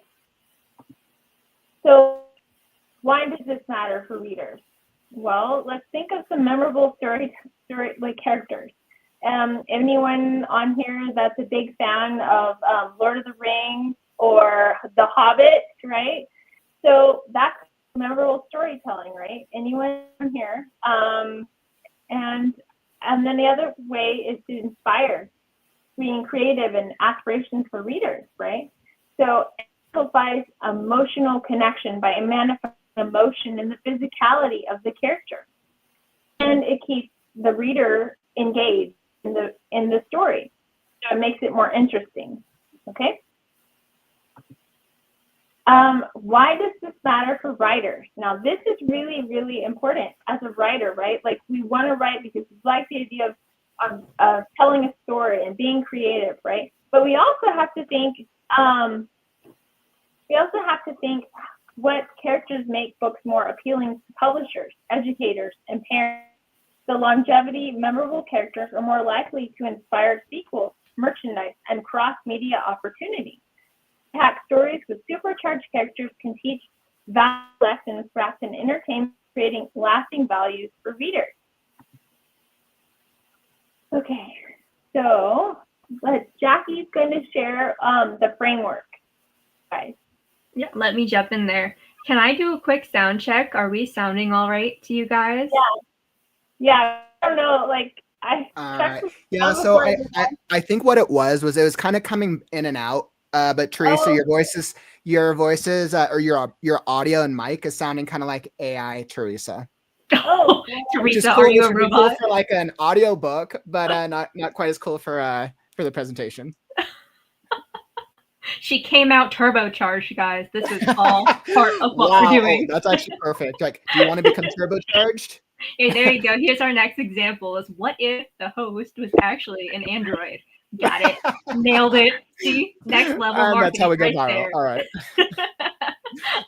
So I think what I would recommend, Teresa, because it sounds like it might be your mic, I might just recommend Jackie taking points. And Jackie, we can hear you all right. Okay, great. Well, I'll take over for now, but we'll keep it in mind for when we go to Q&A. But that's okay, guys. We'll go back to the show. So we are digging into the framework of this, and it's actually quite simple.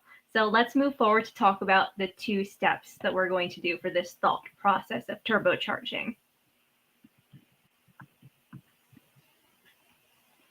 All right. Are we on the next slide? My screen is lagging, unfortunately, but it's fine if you guys can see.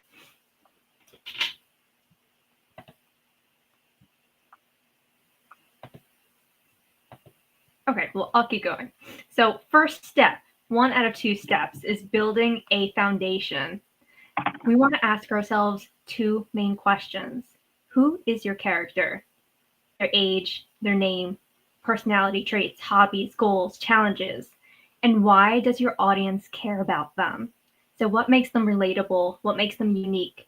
And what is the emotional connection that they bring to the reader? So that's the first step, is building your character lightly.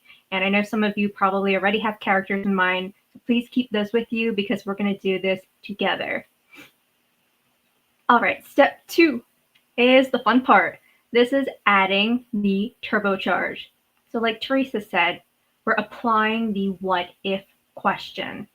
Going back to one of our first examples, we're talking about the girl who loves to garden. What if the girl's love for gardening gave her that magical power to make plants grow instantly? The what if. This is where you get to go outside of the box, really go beyond your typical imagination and add something that sounds almost outlandish to your character. Okay, so what we're hoping we'll do is everyone will give it a try right now. So if you came in with a character, use that. If you don't have one, I would encourage you to spend a little bit more time on step 1 and then move quickly to the turbocharge. So this is just a fun exercise. Obviously, there's no grades or anything, but we'll give it a try. Brainstorm who your character is in the basics. Age, why do we care about them, personality, etc. And then apply the what if question. I think we're going to take maybe the next 5 minutes, 5 or 6 minutes to do that. And I think while you guys are brainstorming away, we're going to talk a little bit also about the freebies that we have on hand. We have more than one, which we're really excited about, and hopefully you guys are too. The first one is we have a character interview worksheet, and this is a downloadable PDF that we will provide you the link with, and we'll pop it in the chat. That is free for everyone who attends this workshop. So you can go, you can download it, keep it. It's going to help you go through character development to build the best characters you can. And this does not only apply to children's books, it's applicable for any genre you're doing. So we really encourage you, go, give it a try, work through it, and don't stress about it, just have fun with it. The second freebie we have is we have a free mug, which is awesome. If you are like us and you love coffee or tea, we would like to give you a Storyteller Shelf podcast themed mug free of charge. And we're asking you to drop a number between 1 and 100 in the chat. And the magic number is going to be the winner. And we'll announce that a little later on. We'll give you our email and encourage you to send us your address so we can get that to you safely. And our only disclaimer for that is, unfortunately, you have to be in the US so that we can ship it to you. Nice, Anna. I see the numbers popping through. Great. All right, last freebie while you guys are working hard away is we have the potential for someone who subscribes to our website during this time of the WriteNow-A-Thon. Between now and the end of the event, we will pick one random subscriber to win a free on-air book review. And of course, this is something that will have to be a children's book, but that can be a young adult book. It can be a picture book, a middle grade novel, a board book, a leveled reader, anything of the sort. So we're really encouraging you, visit our website, free email subscription, and we will draw a random person from there, and you're going to get an email from us. Just a few minutes, I think 2 minutes or 3 minutes left for you guys to work before we're going to come back and do some sharing together. Megan's like, all the numbers. I choose all of the numbers between 1 and 100. I like that method.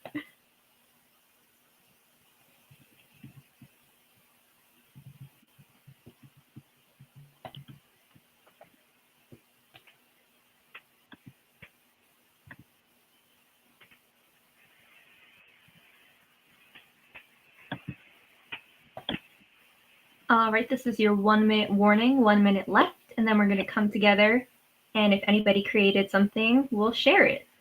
And if not, we're going to move into actually Q&A. So let's wait for this minute to close up.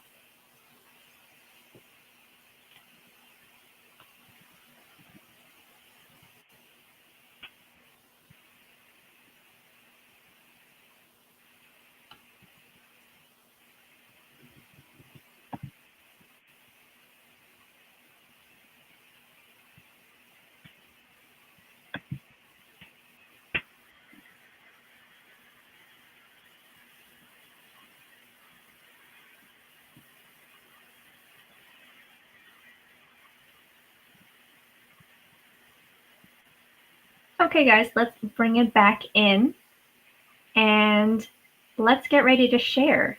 So if anybody went through this process, we would love, love, love for you to share in the chat who your basic character was and what was the turbocharge that you gave them. And if we have any shy people, Teresa and I can go first of characters that we've done in the past. Teresa, why don't I kind of give my example from one of my upcoming books, and then I'm going to slide it to you. Does that sound cool? Yes, that's good. Oh, we got one in the chat. Let's see. Anna says, that's cool. Thank you for sharing. This is so cool. Anna says, I'm writing a chapter book with a Brazilian doll who is chubby, has long curly hair, and she is brave. But what if she is not only brave, but a superhero? She just doesn't know it yet. Well, that's the best kind of superhero, right? The ones that don't know it yet. That's great, Anna. I love it. Cat who is a gift to children who lives in a lighthouse in space. Oh, that's cool.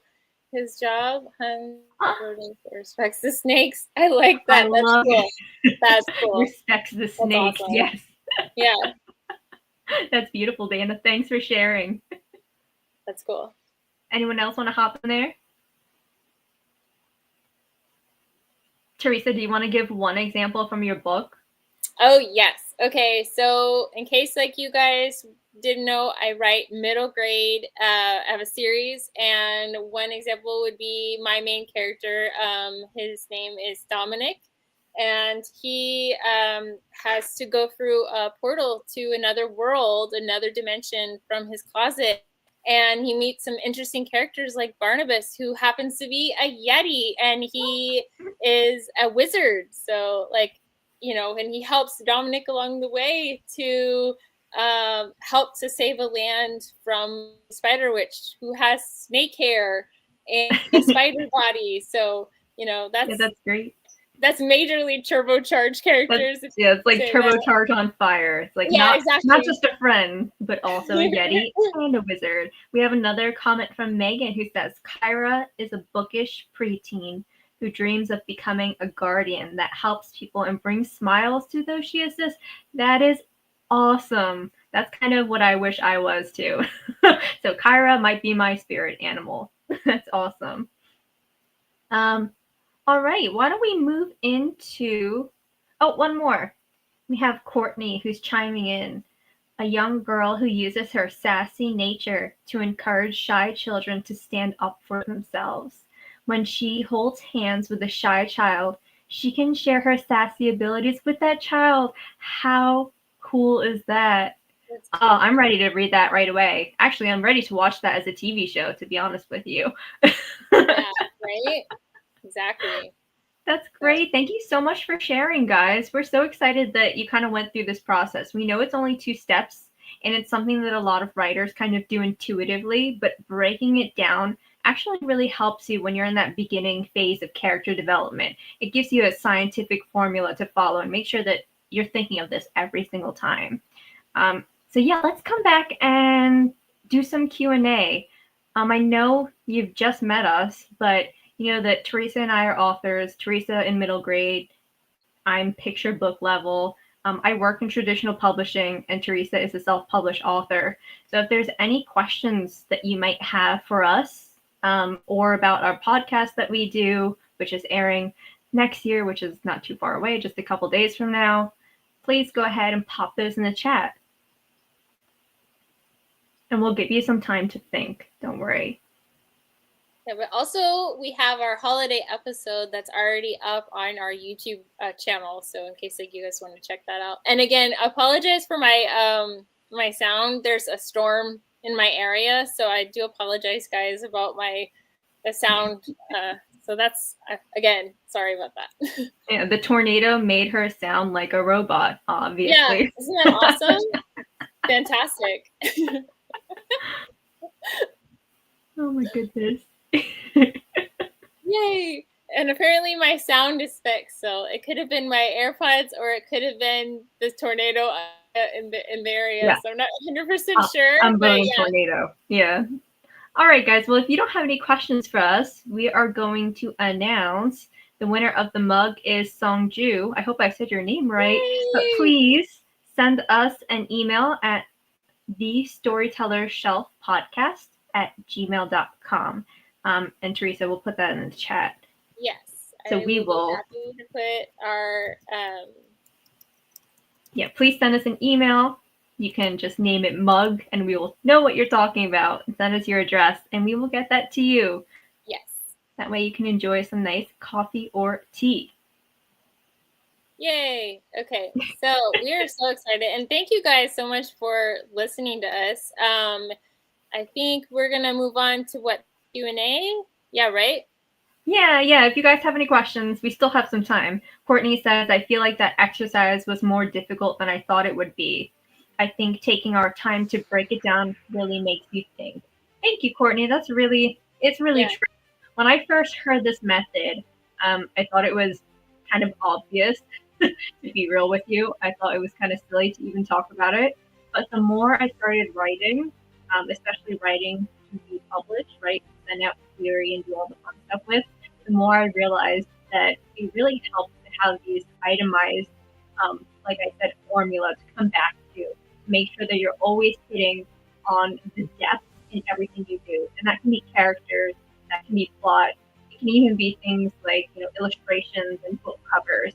But just having that prompt, it really does secure some sort of like process in what you're doing. So yeah, it can be harder than you think it was. That's totally normal. Yeah. Let's see. For those who did the exercise. Oh. Congrats. Yes. Yeah, exactly. Right. That's exactly right. And that's something that we're going to be talking about. You mentioned pitch. Thank you, Dana. I appreciate that, because on our podcast, we're going to be talking about that in the next few months on one of our episodes. So yay. Yeah, some people are pre-prepared, like extra prepared ahead of time. Exactly. So if you guys have any questions, please feel free to put it in the chat, or just let us know, because we are here for you guys. Yeah, we're pretty friendly too. Hard to tell sometimes when one of us is a robot, but she's here in peace. She's not taking over the world. Promise. Yeah, exactly.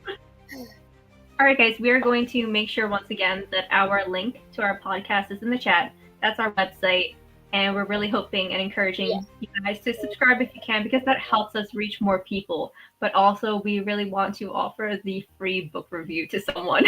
A little selfish in that instance. But thank you so much for chiming in. Thank you so much for doing this exercise with us. And we really hope that it's helpful to you in the future. Please don't abandon it. Please do go to the link we sent before to get that character interview worksheet. It's going to guide you into character development, I promise, in a way that you haven't thought about it before. So we're here for you. We want to support you in outlining and succeeding. So thank you again for listening to us. We really appreciate it. And thanks, Jared, for having us here. All right. Wow. Thank you. Thank you both for joining and hopping in. That was actually really cool. Like, I know I don't actually write children's stories, but thinking about turbocharging a character, I feel like that could have applied or that applies outside of the genre. So I was asking myself, like, would I turbocharge my character for a fantasy story? Yeah, you can use it for any genre. What if I just give them a magic ability called turbocharge? Does that count? Yeah. Do it and let us know so that we can get really excited about it. Oh man, well that was really cool. I'm glad we were able to work through the technical difficulties. I think considering that you're dealing with a tornado warning, I think that makes sense. You have every excuse in the book. Absolutely. So yeah. Thank you guys so much.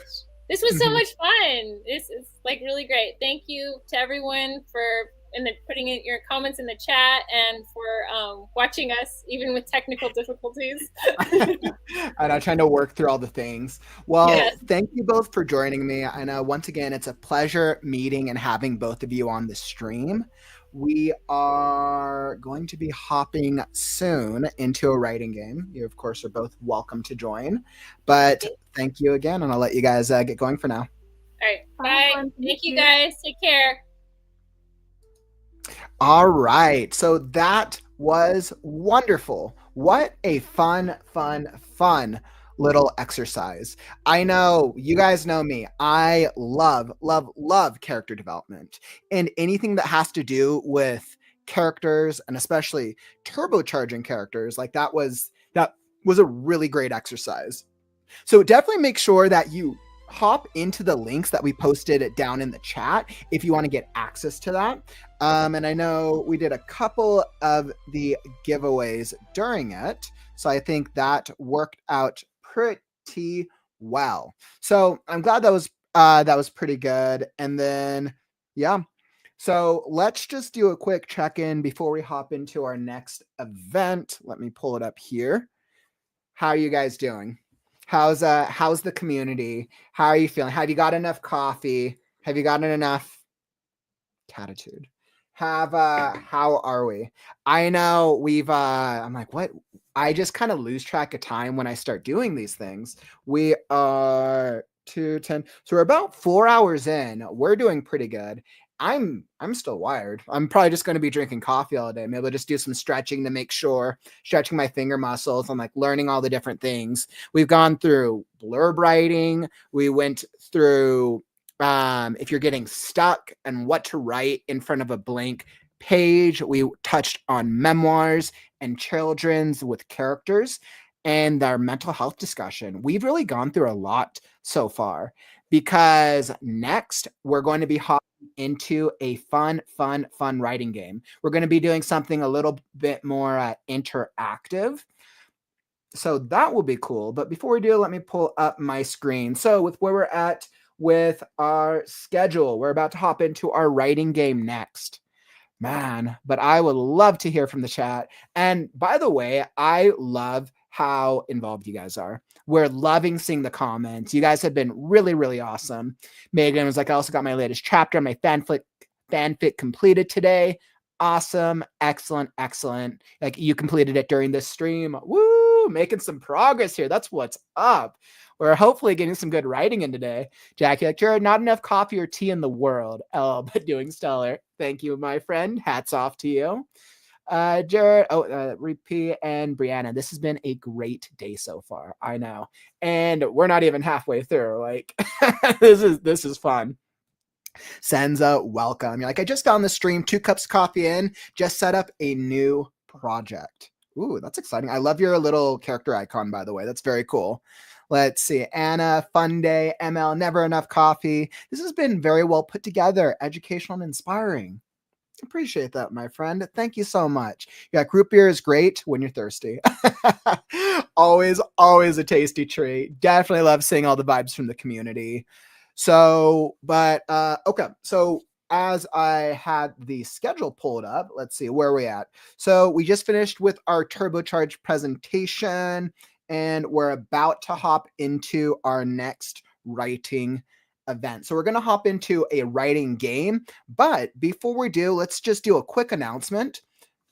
The Right Now Discord. Do you want to be a part of an active writing community? Whether, let's say, you want to interact with other writers, you have questions, you like sharing memes, you like playing games, you like just chatting. There are so many ways to be involved. Come join us in the Right Now Discord. If you want to come join our community, it's very active. We have many conversations going on daily. The link is down in the YouTube description. I also just dropped it down in the chat as well. So come join us in the Discord right now. Absolutely. Discord has been one of the greatest things that we've tried this past year, and everybody in the Discord community loves it. Right? It's a great way to be able to network with the other writers outside of the live streams. So definitely come join us in the Discord, and it is a phenomenal resource. All right, my friends.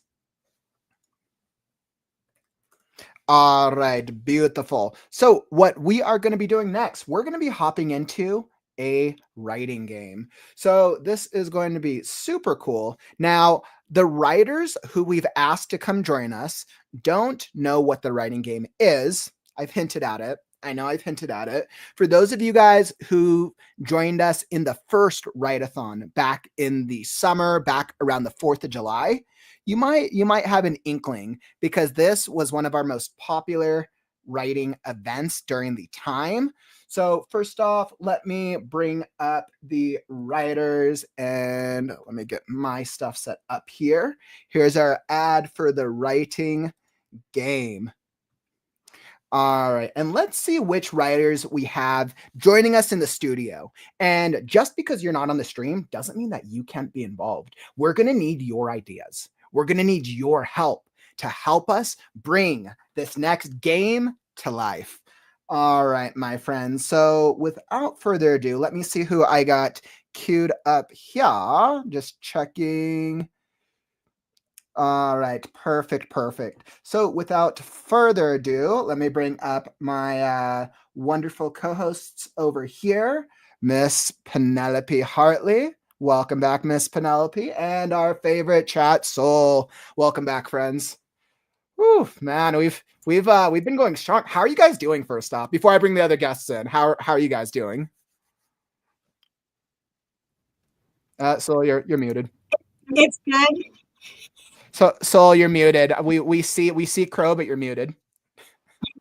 I didn't realize that. Crow's been sitting over here next to me listening to the whole thing, and this is just awesome. Wow. So is Crow now ready to start turbocharging his characters? Are you gonna do that? Oh, the look. That look. Crow's like, yeah. I invented that. Paul. Oh man. Well, I hope you guys are having fun. I know these discussions, these conversations have been great. Penelope, the mental health conversation was awesome, by the way. That was fire. Yes, yeah. That was so good. Whew. But now it's finally time for an interactive game experience. So let me bring up the other authors. I'm going to welcome back to the stage Miss Anna Sekira. Anna, welcome back. Welcome.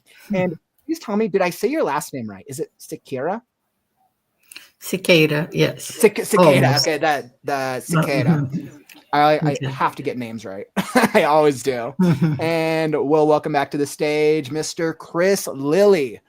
Welcome back, my friend. Oh, I love it. You have the dragon Mickey Dragon Mouse. It's the pink Power Rangers. I made my own Mickey ears. I figured you were wearing a hat. I'm gonna wear a hat. I have to match it. I have a hat. All right, it's hat time. People have got to match me. I kind of went with this like pseudo Indiana Jones vibe. I was like, all right, that's what we're gonna do. Okay, you know what? Yeah, I'm gonna do my hat too. All right, apparently it's hat time. Look what you started. we started a hat movement. If you're in the chat, put your hat on. We need to put our thinking caps on for the writing game. Yeah, you're gonna need your thinking caps. And let me bring up our other writer, Mr. Paul Inman. Welcome, Paul. Welcome, my friend. Hey, how you doing? I actually don't have a hat near me, so you're like, I guess just my hands put a napkin on your head. Just put a napkin. I don't have a napkin near me. All I can do is put my book on my head. There you go, perfect. It's okay, Paul. You can use the power of the beard. Yeah, there you go. I wear my hat on my face. So I am very excited. I am very, very excited to be able to bring this event back to the community. So back in July, we did a writing game where essentially we wrote a story together as a group. This was a real challenge. It was fun. And really the point of it is just for us to write a story together. Because what more fun is it than creating, whether it's characters, worlds, whether it takes place in the real world or in a world filled with dragons and ghouls, who knows, right? We could go in any direction. So essentially this is what this game is. And chat, if you're here, we're going to need your help. We're going to need your ideas. So essentially what we're going to do, we are going to write a story together. Last time we did this, I know Penelope, Sol, and Chris, you guys joined me last time back during the summer. Mm-hmm. We're going to go one by one writing a story together. Essentially what you're going to do, I'm going to pull up the word processor on my end. Let's see, I'm going to pull up the word processor on my end. The only thing you have to do is you just have to think about what is the next sentence of the story. So essentially it's kind of like challenging us to think on the spot of like, okay, what's going to be the next sentence? We're going to start the story off. We're going to do a beginning, middle, and end. We'll try to see if we can get through the story. We have a little bit more time this time, so I believe in us. And essentially we'll just go down the list. Originally I was thinking popcorn, but I was like, all right, that might, I think, okay, we'll go in order. We'll see how that sounds. And we'll see if it works out. And I have my screen pulled up here. All right, perfect. So this is going to be very, very easy. So essentially we're going to be going down the list, writing a story together. As like, this is called the Write a Story, or the Build a Story game. Yes, Build a Story game. So what it will be, for example, let's say I will do the first sentence. Once upon a time in a land far, far away, there was a child lost in time. All right. Then Penelope would write the next sentence. That child didn't know what to do, so he pulled out his rubber ducky because it was his favorite toy. And then Soul could do action. I would not. Or Soul could do whatever they wanted. Soul could be like, okay, and then what is going on here? I feel like I am lost in Narnia. Right? So you guys can go in whatever direction you want to take it in. What we're going to do is we're going to try to see, and this is our challenge. Can we make it through a story? Can we write a story that actually is a beginning, middle, and end together? Last time we did this, we told the story of Gandalfina, the wizard, with the princess, the wizard, princess, space, mermaid. That was the story we got last time. So we'll see what we do now. Now, and I have a question. How is the audience going to help? Because you said the audience is going to help. Perfect. Absolutely. So we're all going to be coming up with random ideas. Sometimes the ideas will flow right from us, but other times we're not going to know what to add next because we're doing this on the spot. I'm going to, if somebody's taking too long, I'll throw a timer up and we'll put you on a 30-second timer if it's taking too long. What we need with the help with the audience is we need your ideas. We want you to be involved in the story. So let's say that it gets to me and I'm like, what should this weird dragon do? Should he fly? Should he go grab his treasure? I don't know. Then somebody from the audience could have a really cool comment. I'll throw up the comments on the screen and you guys can help us build the story. So definitely, Courtney, requirement, dragon. Yeah, it has to have a dragon. All right, guys, I'm sorry if we've included dragons in this story. So that is absolutely how the community can be involved. Great question, Anna. Do you guys have any other questions? I think I explained this. Any other questions about this? Nope. All right, beautiful. So I'm going to start right at the top. We're going to start with our build a story game and we will see what we can do. So we're at 2:30. Want to make sure. All right, perfect. So we are good on time. So I'm going to start right at the beginning. And because, there we go. I love it. We're already getting good ideas and I haven't even started it. A dragon, we could do a dragonling, a dragon yokai. Remember that what happens in the alley stays in the alley. Ooh, I actually think that's a great start. Remember what happens in the alley stays in the alley. All right, that's the beginning of our story, and I'm passing it right over to you, Penelope. So you can create your own thing, you can steal from the chat, or we can continue on. I know I didn't even set up a character. I was gonna go dragon. Yeah, okay. So remember, what happens in the alley stays in the alley. The plesiosaurus winked. I'm just trying to think of words that you're going to find challenging to spell. Did you get that right? I'll have to think harder next time. The plesiosaurus winked. All right, and Soul, passing it off over to you. The cat-sized dragon just stared at him. The cat-sized dragon just stared at him. All right, Anna. He asked, "What do you mean by that?"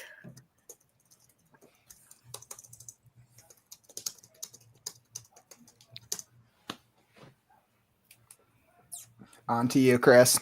I'm trying to figure out. He asked, that's the cat asking the plesiosaurus, correct? Yes. Yeah, this is our cat-sized dragon. Okay. So the cat-sized dragon, what do you mean by that?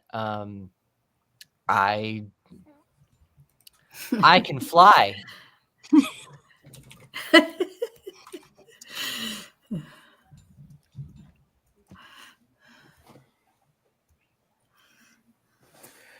Okay, I can. And I'm fly. pretty sure this is our plesiosaurus right here. Yeah. Can we name him? I'm gonna name him Pleo. Yeah. Pleo. Oh, okay. All right, I love it. Pleo scratched his chin and wondered why he overshared. Wonder why he overshared. Ooh, all right. And let's see. I can fly. Pleo scratched his chin and wondered why he overshared. He realized, Pleo realized that he was deathly afraid of cats. And this dragon resembled just that. Oh god, now I'm just thinking of Toothless.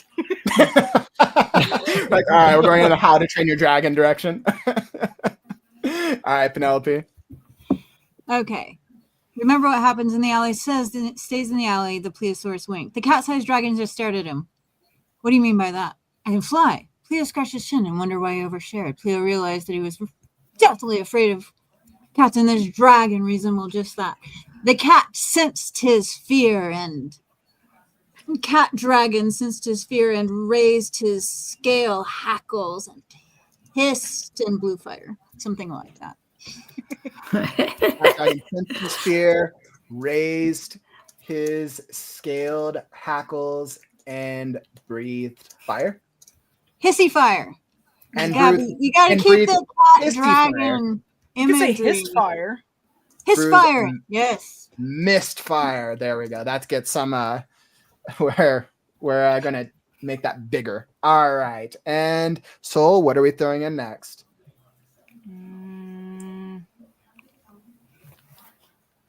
His stubby wings fluttered uselessly against his back. Just a second. Let me just fix this. All right. And one more time, Soul. His stubby wings fluttered uselessly against his back. His steady wings fluttered. I said stubby.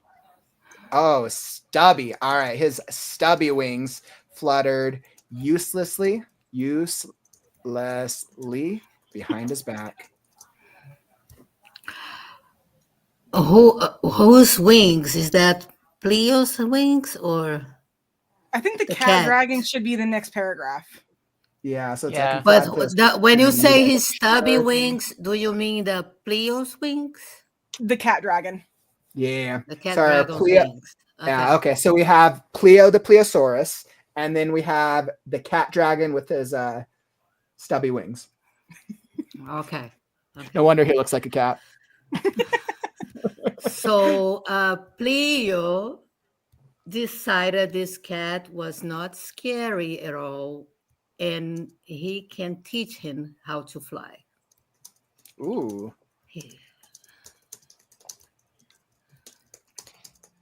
I kind of like that. It's kind of using like a lingo. He's like, "You're a cool cat." All right, Chris, what do we got next? The item that Pleo decided to teach the cat how to fly with was a tulip. Similar to Dumbo, but let's try to get away from that, guys.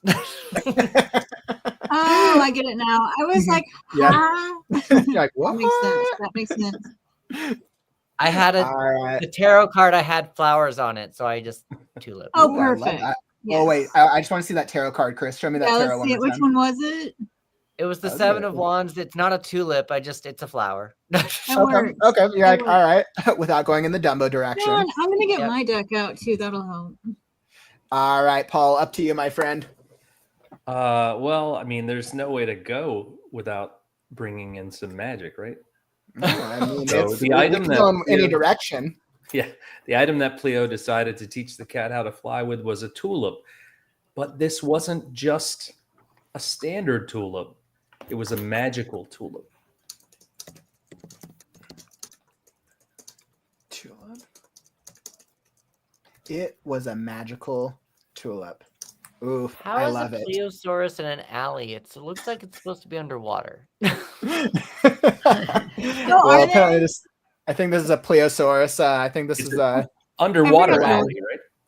I have one more. I have one more question. Uh-huh. It says cat. We have a cat-sized dragon. Does that mean that the dragon is the size of a cat, or the cat is very huge? Like I've been trying to figure that out. No, it is a dragon the size of a cat. So it's tiny. Yes. Yep. Yeah, Okay. it's a house Like a dragon. dragonkin. Got it. We got a we got a cat-sized dragon who cannot fly. Got it. All right, so let's see. But this wasn't just a standard tulip; it was a magical tulip. The cat dragon went to grab the tulip, but was caught by surprise when the tulip opened its mouth and said, "Whoa. What are you doing, bub?"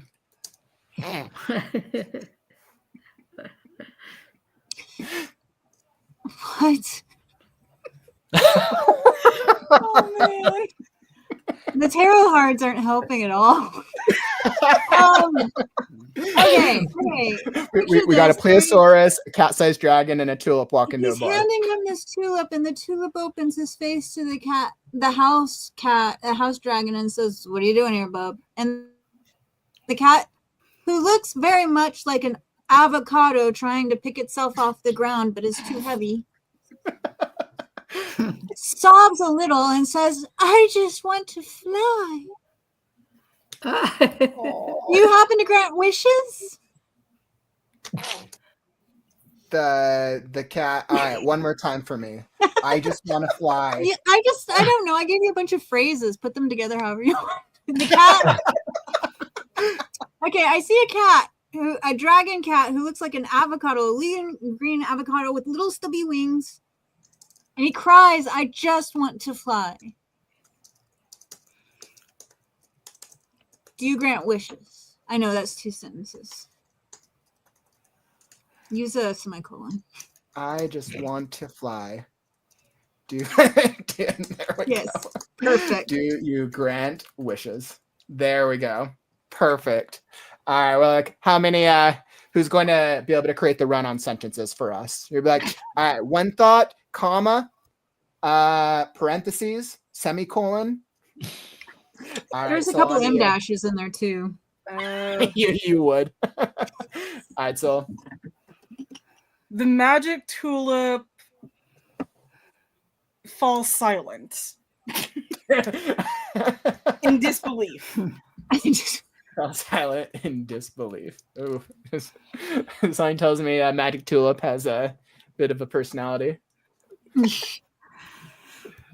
Okay. The magic tulip gobbles up the cat dragon. Ooh, the plot thicken. The magic tulip gobbles up the cat dragon. Thank you. I was like, "Damn, this is a hungry tulip." So now we just got the plesiosaurus who offered the tulip, and the tulip just ate the dragon or the cat dragon. Yes. All right, Chris, where are we taking this? Unbeknownst to the tulip, A knight in shining armor on a unicorn named Rainbow Sparkles. A knight in shining armor. A knight in shining armor on a rainbow unicorn. Sure. Called Sparkles. Called Sparkles. Appears Did to what? save the cat dragon. Appears to save the cat dragon.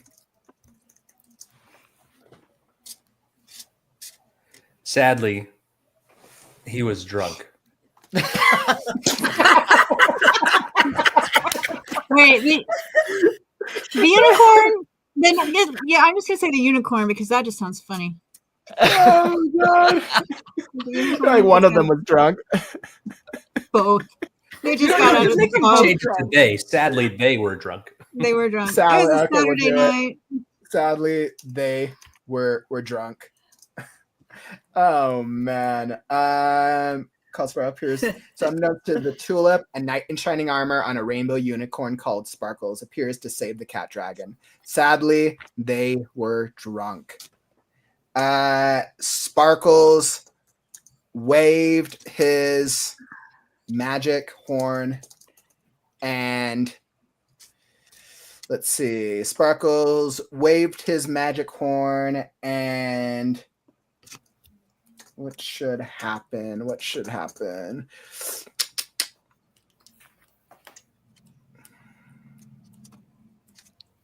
I keep seeing the magic horn like swipe across the tulip and the tulip goes flying. That's what I keep seeing, but you can do whatever. Sparkles waved his magic horn and suddenly the tulip started acting drunk as well. All right, Penelope. I was like, oh, I guess we're gonna figure out why they're so drunk. Put up your dukes, the tulip said, slurred. Put up your His little petals. His little fighting petals. The tulip slurred Yeah. and put up slurred while putting up his petals. His petal dukes. His pedal dukes. Oh my god, I love that. All right, so Cleo stood back, unsure of what to do. As do most of us.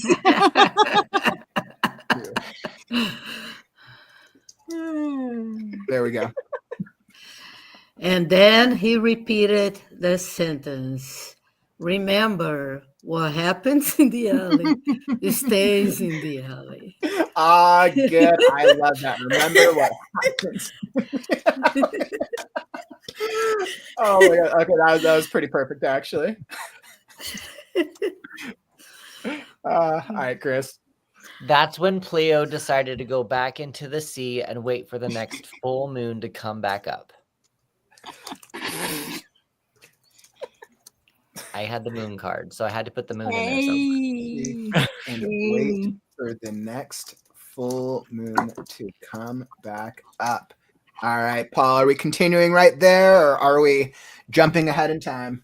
Let's do a new section. Okay. We'll do a little. Are we going under the water now? Yeah. Are we going under All right. the water? So, oh. Let me think about Everybody wants to go under the sea. Oh. That's a dinkus. Darkness filled the room. Room. We're in an alley. Which room? Oh, now we're in a room. Now we're in a room. Darkness filled the room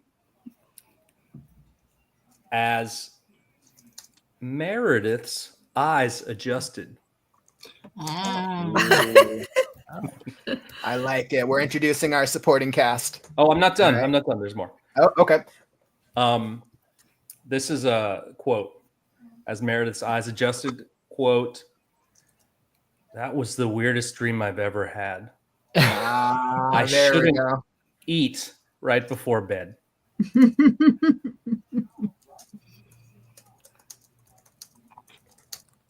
Perfecto. Love it. All right. Let's see. Meredith got up. Meredith got up as, let's see, as Meredith's eyes adjusted to the light, she rose to wake. She rose to get up, but felt, as Meredith's eyes adjusted to the light, she rose to get up, but felt her leg. As Meredith's eyes adjusted to the light, she rose to get up, but found herself in a dungeon. Oh. Lordy Lord.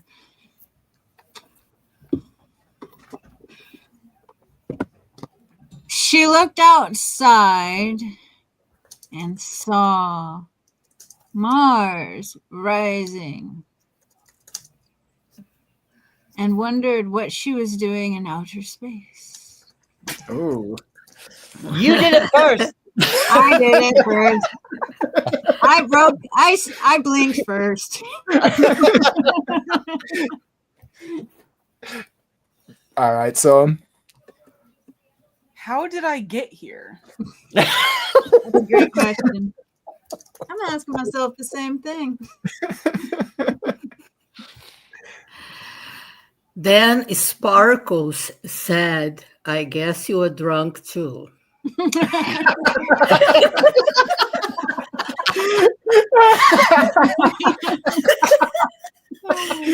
Oh, that's great. I guess you were drunk too. I'm just imagining Sparkles, the beautiful unicorn, in this like dungy, dirty, like dungeon. I with, always see Sparkles as like that Charlie the Unicorn type character from many years back. All right, Chris, where do we take Meredith and Sparkles in the dungeon in outer space? Meredith looks to her right and sees the knight in shining armor, also just still wasted, and says, "Brother, why are you here with me?" You got the Six of Cups. There you go. Love it. And Paul, where do we go next? Okay, so this is a quote. It's the knight speaking. Says, "I don't know. This is your dream."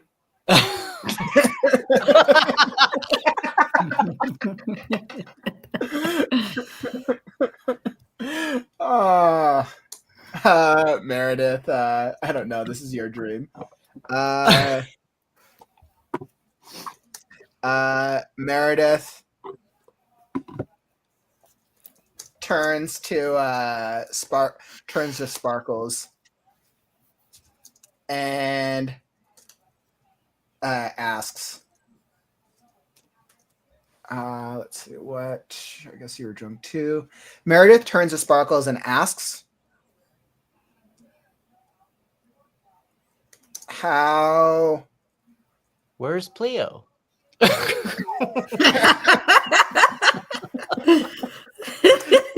If this is a dream, where's Pleo? All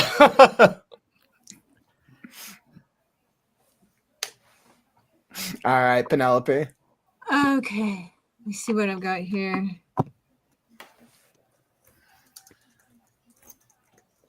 Outside the dingy window, the full moon rose, and Pleo swam across its cosmic surface. Acid and window. Oh, there he is. And Pleo swam across the, what was it? I don't know, like swam across, he swam across the, like Santa Claus in the night, Swam across the space, the surface. The universe. Yes, the time continuum. And swam across the void? The time continuum. Ooh, the void. The void's a good one. And swam across the void. Outside the dingy window, a full moon rose, and Cleo swam across the void of the universe. It would be an awesome picture book. This would be an There awesome. we go. I completely agree. ML is like, OMG, I want to see this as a picture book. Completely agree. And by the way, Beth, congrats. Thank you for joining the community. I always have to shout it out. Thank you so much, my friend. All right, and let's continue on with this story. So let's see who was outside the dingy window. On to you, Chat Soul. So we have Meredith is in dungeon with our Sparkles and the knight beside her. It's her dream, and Cleo is swimming through the void of the universe in space towards them. Meredith shook her head, wondering how deep the dream was.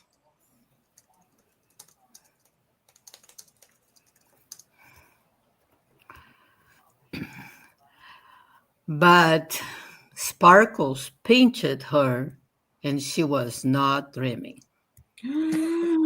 Plot twist.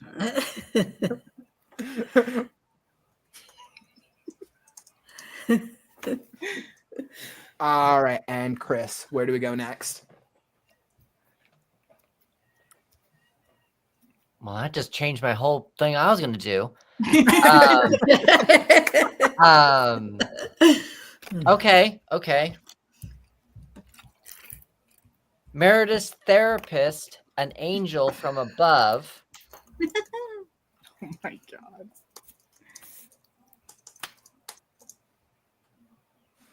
Says, why? How was that episode?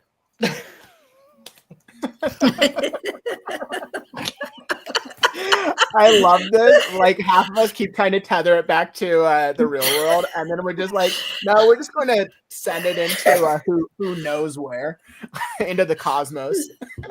All right, Paul, what do we got? Originally, the Temperance card was going to be an angel who captured her, but Meredith was taken out. I was really going to. That was all right. He's a good angel. All right, we got a good angel now. Well, I guess technically we haven't clarified if the angel's good or bad. We just know the angel's a therapist. Yep, that's all we know. All right, Paul, what do you got for us? I guess I have to. I don't know this. All right, hang on a second. All right. We've taken such a pivot. I'm off. Okay, I got it. I think I got it. Okay. Meredith ignored the question. All right, Meredith is a little spicy. All right, Meredith ignored the question. Actually, I'll go. Meredith ignored the question. I went to sleep. Let's see, how's that episode? Meredith ignored the question. How is it being how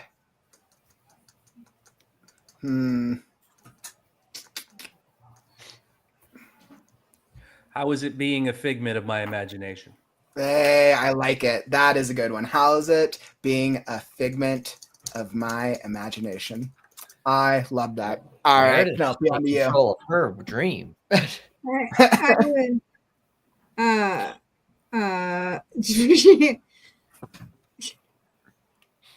What did she eat before she went to sleep? I guess that's a question. I know I almost did drugs earlier. I was like, is it mushrooms? It was mushrooms. Shiny little mushrooms. I am quite content to continue in this surrealist fantasy, Meredith said, crossing her arms and pouting indignantly.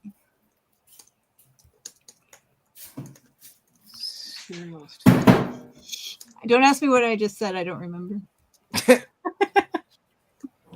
Indeed. That's surrealist fantasy, like this. That actually works. And did it work? Okay, we're good. Awesome, and I think that can go like that. All right. Without the quotes, though. Yep, there we go. You're like, I spell good. I promise. All right, so. The angel gives her a disappointed look and says, "This is not a fantasy." Ooh.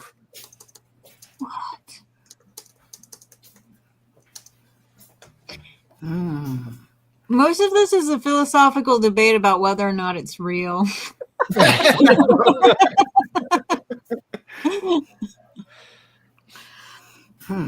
This is not a fantasy. Mm. You, let me see.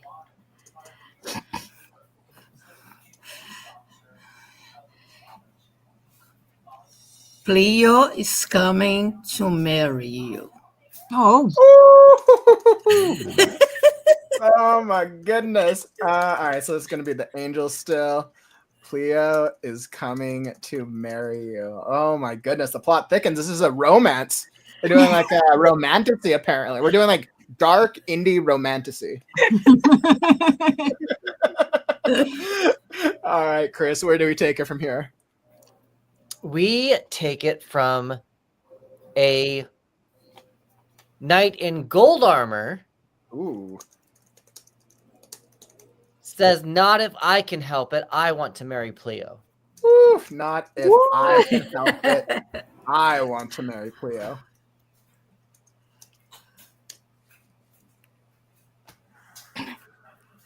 Take that, Meredith.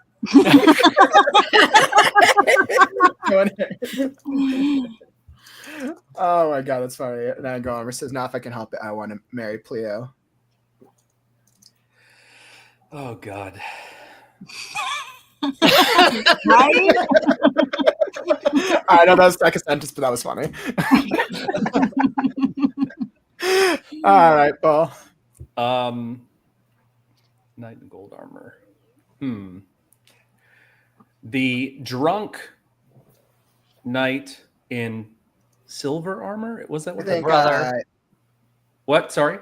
The brother, her brother. We haven't Yeah. named her brother, but her brother, sure. Her drunk knight, comma, her brother. The drunk knight, her brother, Chet. Her brother, Chet or Chad? Chet. Chet. Chet. The drunk knight, her brother Chet. Tripped over his own feet. Nice. But managed to slur. I want to marry Cleo. I want to marry Cleo.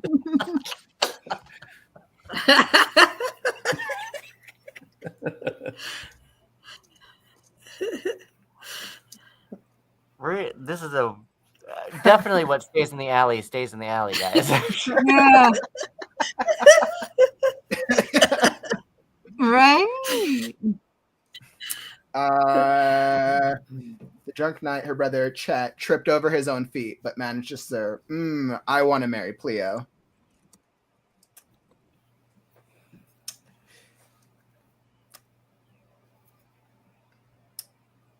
All right, brother tripped over his own feet, but managed to slur. It's me. This might not be a children's I agree with that one now. Oh, that's funny. That could be a children's picture. Maybe not a children's It picture. could just be a picture book. Hilarious.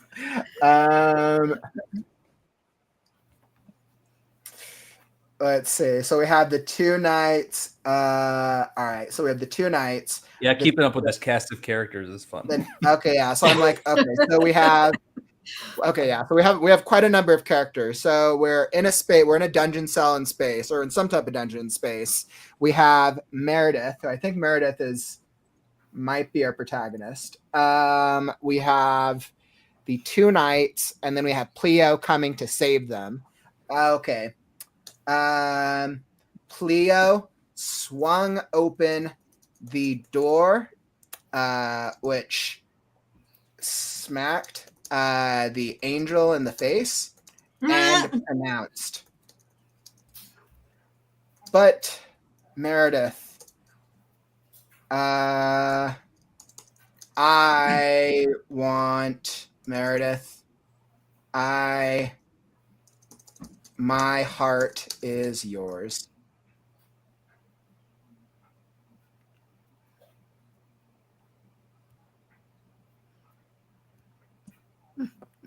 Oh, not if I can help it. Sparkle says, diving forward and running Cleo through with his horn. What? Not if I can help it. Your heart Sparkle belongs said, to no one now. running forward and doing what? Stabbing him in the heart with his horn. And Poor not if I Cleo. can Well, help we're it. just gonna Sparkle get said, dark. running forward and stabbing Cleo in the heart. This would be I like immediately banned violence, in so yay! many places. Oh my god.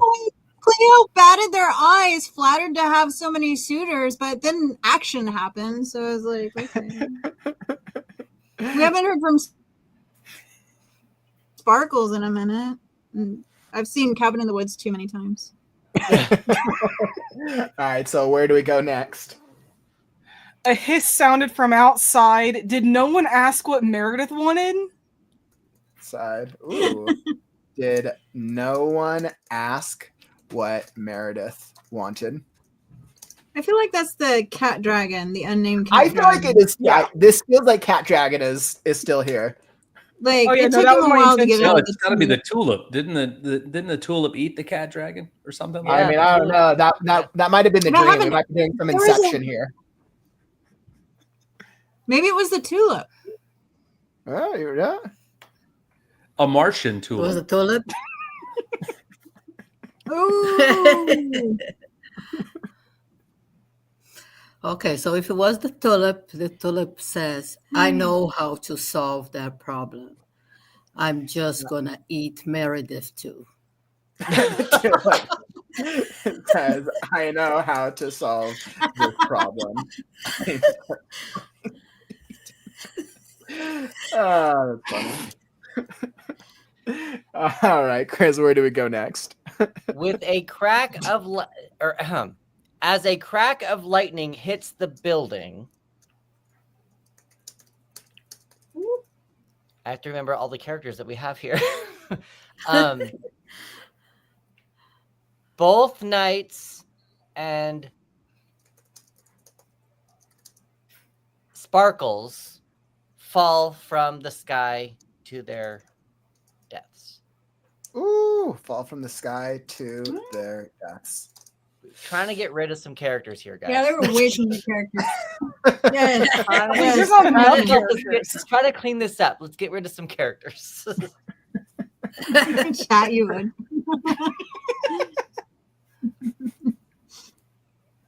So we can All use right. it. Later.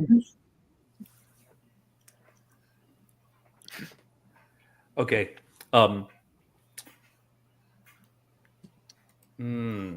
Mildly devastated, Meredith fell to her knees and shouted into the void,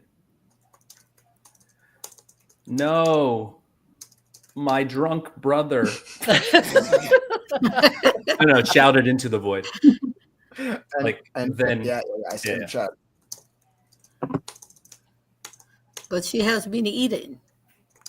She disappeared too. The tulip just Oh, said she he was already going to eaten? eat I her. didn't think She she was hasn't been eaten eaten Oh yet. yeah, maybe didn't eat yet. Okay. Oh yeah, tulip hasn't yet. So far, the tulip has declared they're going to. Mildly devastated, Meredith fell to her knees and shouted into the void, "No, my drunk brother." And her words echoed throughout the vastness of space right before she was devoured by the tulip.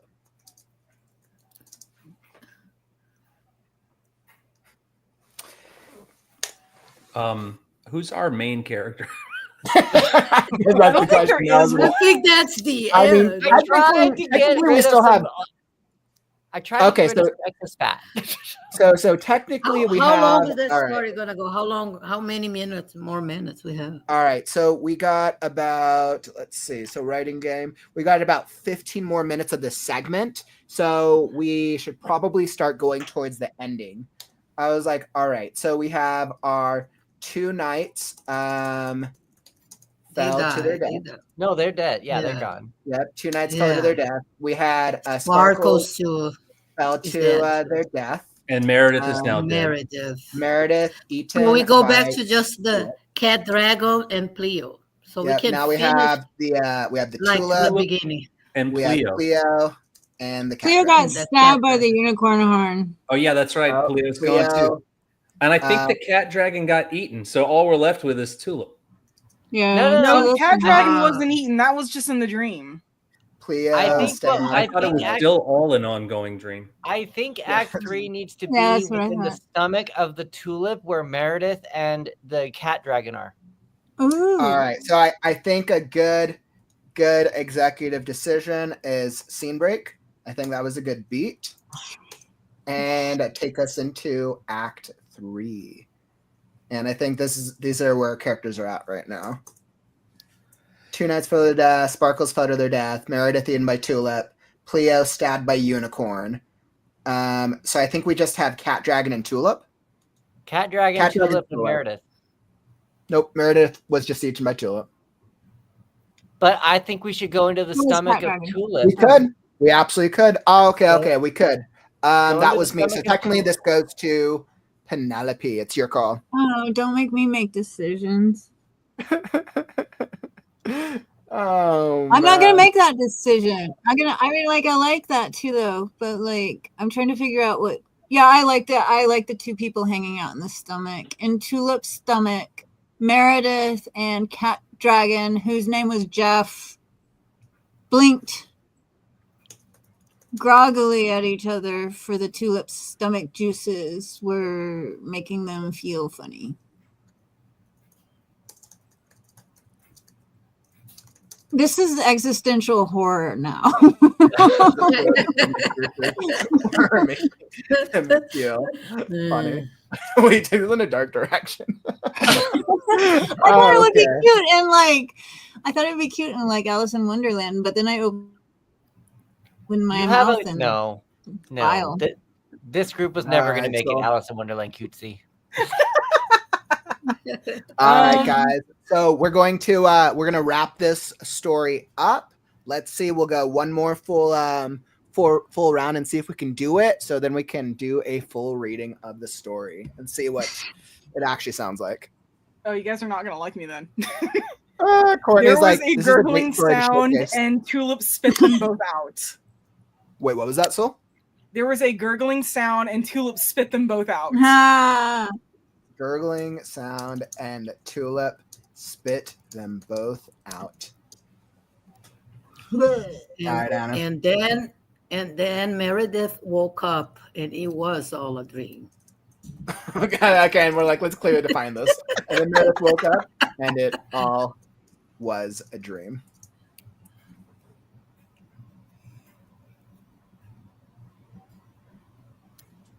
The culprit of her dream was her dealer, her drug dealer. Oh my So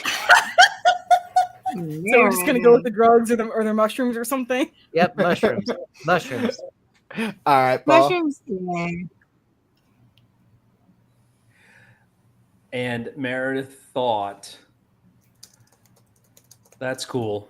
I wasn't ready to get married anyway.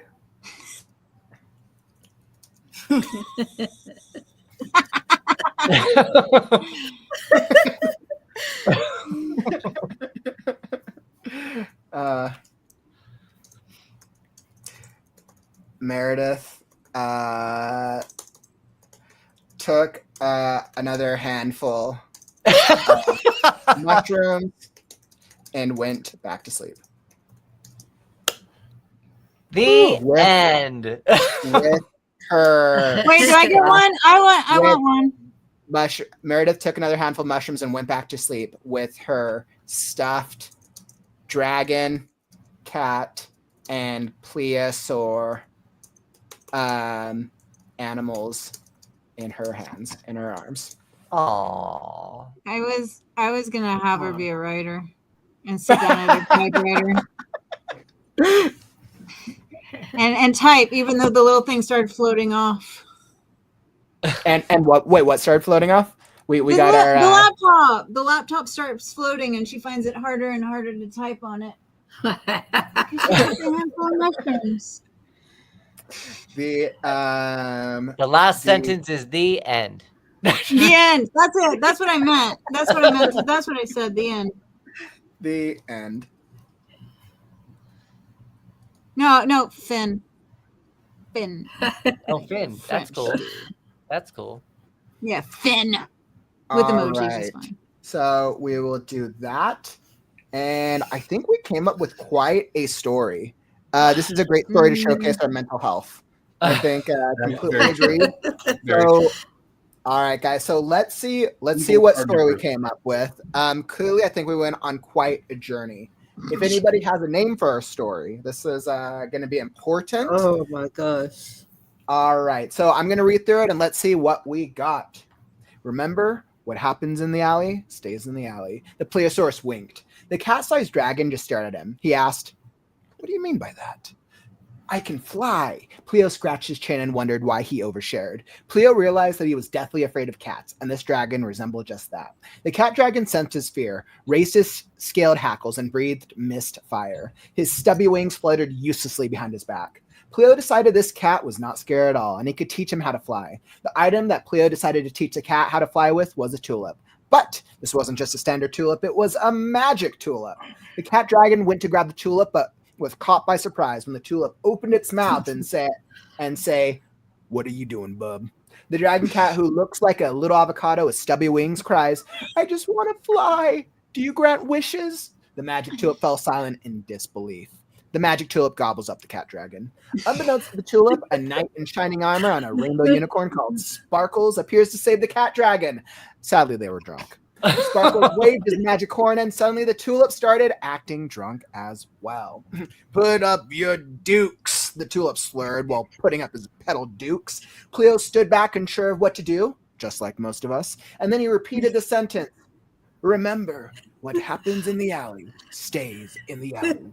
That's when Pleo decided to go back into the sea and wait for the next full moon to come back up. Scene break.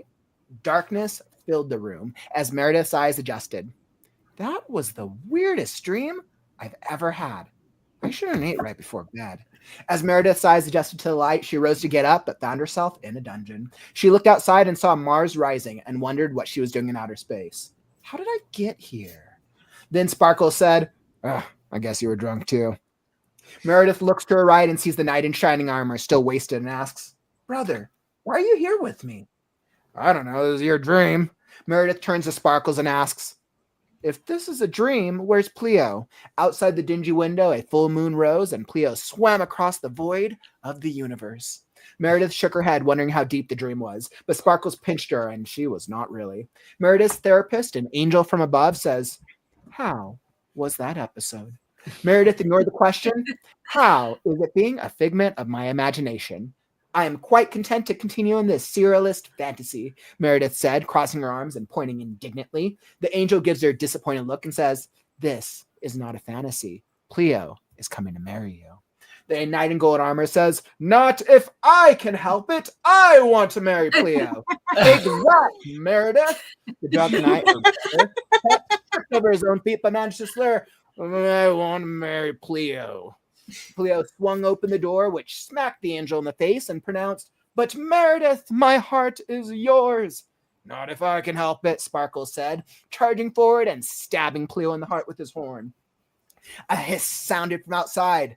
"Did no one ask what Meredith wanted?" The tulip says, "I know how to solve this problem. I'm just going to eat Meredith too." As a crack of lightning hits the building, both knights and Sparkles fall from the sky to their deaths. Mildly devastated, Meredith fell to her knees and shouted into the void, "No, my drunk brother!" Her words echoed throughout the vastness of space right before she was devoured by the tulip. Scene break. Meredith and Jeff, the cat dragon, blinked groggily at each other as the tulip's stomach juices were making them feel funny. There was a gurgling sound and Tulip spit them both out. And then Meredith woke up and it was all a dream. The culprit of her dream was her drug dealer, and Meredith thought, "That's cool. I wasn't ready to get married anyway." Meredith took another handful of mushrooms and went back to sleep with her stuffed dragon cat and plesiosaur animals in her arms. Then All right, so I'm taking this from the chat, but this should be called Drugs Before Marriage. I have a thought. I think that is an excellent title, Drugs Before Marriage. There we go. There's our excellent title. The question I'm having probably for a second one, or if it was just in her dream, who was the one that hissed? Is it Meredith? Who questioned Meredith? The Meredith question. I'm pretty sure it was the cat dragon. I thought it was the tulip. Oh, From inside the tulip. Oh yeah, that's probably what it was. Cat dragon or inside the tulip, one of the two. Just saying. It just says a voice hissed, and I'm like, whose Yeah, voice? or if the tulip is magical, then it absorbed its abilities, including the ability to hist mist and hist generally. I think that was quite the experience. Did you guys have fun? What did you guys have fun with our? It was like that was quite a lot of cast of characters. I think we got 7 characters. Have fun doing this. Yeah, so it came up with a perfect name for this event: Unhinged Writing. That is a perfect name title. I love that. Yes, absolutely love that. I was like, yeah. I mean, I wrote the characters down. We had 2 knights. One of them was the drunk brother Chet. The second, the Silver Knight, Gold Knight, Sparkles the Unicorn, Meredith, the Talking Tulip, Plesiosaur, Cat Dragon. Yeah, so we had 7 characters. And the angel. angel. You're right. I forgot the angel. What was the word count on that? So many characters for like Angel the 800 therapist. Yeah. Oh, let's see what. So 7. So about 800 words, just south of 800 words. Wow. Wow. All right, guys, we're gonna submit this to a fiction contest, and this will win all of it. And lose. They're like, wow, how's this story so creative? It takes it in a direction. It's got takes 6 a village. authors. It's like Like a direction, more like 10 directions. It's like a rat king, you know, when the rat tails all get tied up in the middle, and then it's all everybody's trying to pull it in different directions. Like that's definitely how that story feels. It sounded a lot better than I thought it would when she read it out loud, though. It was like there was a rhythm to it. Yeah, there actually was a rhythm to it. That was 9 tarot cards. That was 9 tarot cards. And I think it works that it was the marriage theme. I think because we went in that theme, you could argue like, okay, it's like a dream lead up. I think it worked. So definitely really great work, my friends. I had a phenomenal time writing that story with you guys. That was amazing. With the story itself, I'll probably take it through a single, very easy edit, and then I'll send it out to everyone, and we'll throw it up on our socials after the WriteNow-A-Thon. So for the next write-a-thon, apparently you need to say thinking caps. Yes. And also so thinking caps required. And call it also your unhinged writing experience or something. Unhinged. I know. I love that. That was Soul's idea. As like the unhinged writing experience. Thinking caps required. Yep. Well, I had such a phenomenal time with that, my friends. Let's see. As I look at the schedule, so we're going to be moving right along to the next event. I know Penelope, Chris, Anna. I know we've already done some ads already. For anybody who wants to like check out any of our authors here, any of our guests, everything is linked down in the YouTube description down below. And I know, Paul, I believe we'll see you for another event coming up in just a bit. So I'll let you guys get going, but this has been great. I really hope you guys join us for the next Writing Unhinged, and you guys are awesome. This was a really great group to write with. Thank you for having me. All right. Thanks so much, my friends. All right, let me drop everybody. Perfect. And wow, what an event. What a crazy event. So that means we're going to be moving right along into our next series of workshops. But before we start getting into the next series, let's say 2. Perfect. So we are on a good timing. Before we hop into our next workshop, and we're going to be going into the round of romance. We got some romance workshops coming up just around the corner. But before we do, let's wake up the chat. How are you guys doing? And is anybody ready for another free giveaway? Please tell me, is anybody ready for another free giveaway? I know I am. We got some cool, fun things to do. How are you guys doing here? Did everybody enjoy our story, Drugs Before Marriage? I didn't know that we were going to be creating a story with Sparkles the Unicorn, Plesiosaurus, Knights, an Angel. Like, we got all the things. Kind of, it went in a couple different directions. Courtney was like, it gives Hunter S. Thompson and the Gonzo style of writing. And I was like, the next Right Now event needs to get all the artists to turn this into a picture book. Oh my goodness, that'd be so funny. So proud of Kaufman's ability to stay on schedule. Oh, thank you so much, Courtney. You know, we're trying. This is what happens when we bring other writers together, because we're only on Kaufman time when Kaufman's the only one streaming. Oh man, but who's ready for another giveaway? So we're going to be doing another giveaway right now. So are you ready for this story? So this is a free book giveaway. This is a digital download. So the story is Callistra. Okay, wait, let me make sure I say it right. Cagliostro, Tale of the Everton. I'm pretty sure it was the Everton. This is book 1 by author D.L. Tillery. I was like, making sure I could actually see all that. So this is one of our other authors who's going to be joining us. I believe either later today or tomorrow. D.L. Tillery is an awesome individual, and I'm really glad they're going to join us for this event. But we're doing this giveaway right now. So if you want to be involved in this, let me pull up my timer. I was like, do not lose my story. Going to pull up the timer. Perfect. We're going to set the timer. So you have 2 minutes. If you want to be entered in the giveaway, type #tail and let's start the giveaway. Going now.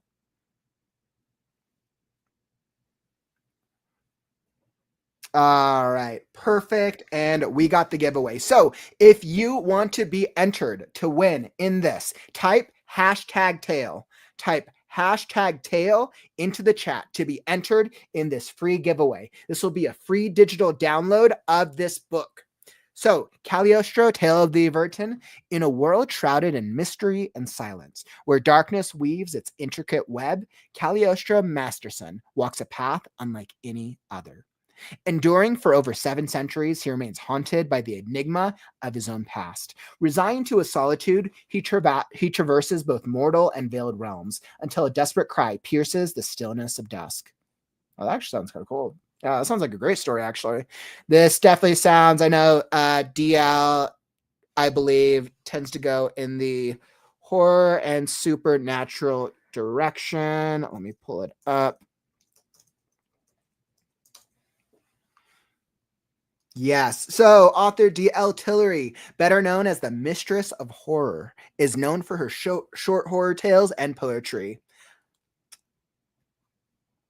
Excellent. So the message she loves to leave for all her readers is to stay scared. And I was like, this kind of looks like this is going to be like maybe supernatural-esque horror. This could actually be a really, really cool thing. So if you want to enter to win this free giveaway, enter into the chat. We got 30 seconds. Type in #tail. Type in #tail into the chat to be entered to win this giveaway.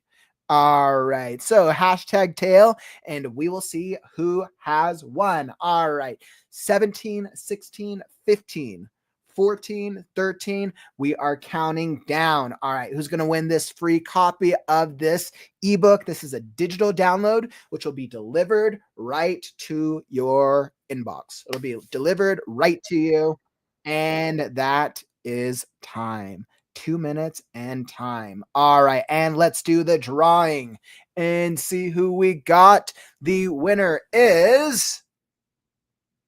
Oh, it's so close. Courtney. Wonderful, wonderful, wonderful, Courtney. So you are the winner of this giveaway. Let's go here. The giveaway winner form. So I'm going to drop that down in the comments.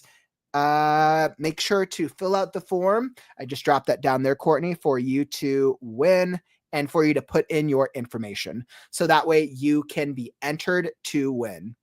Perfect. Excellent. Wonderful, wonderful. So Courtney, that was excellent. Glad we were able to do that. And that's going to lead us into the next segment of the event. Let's see.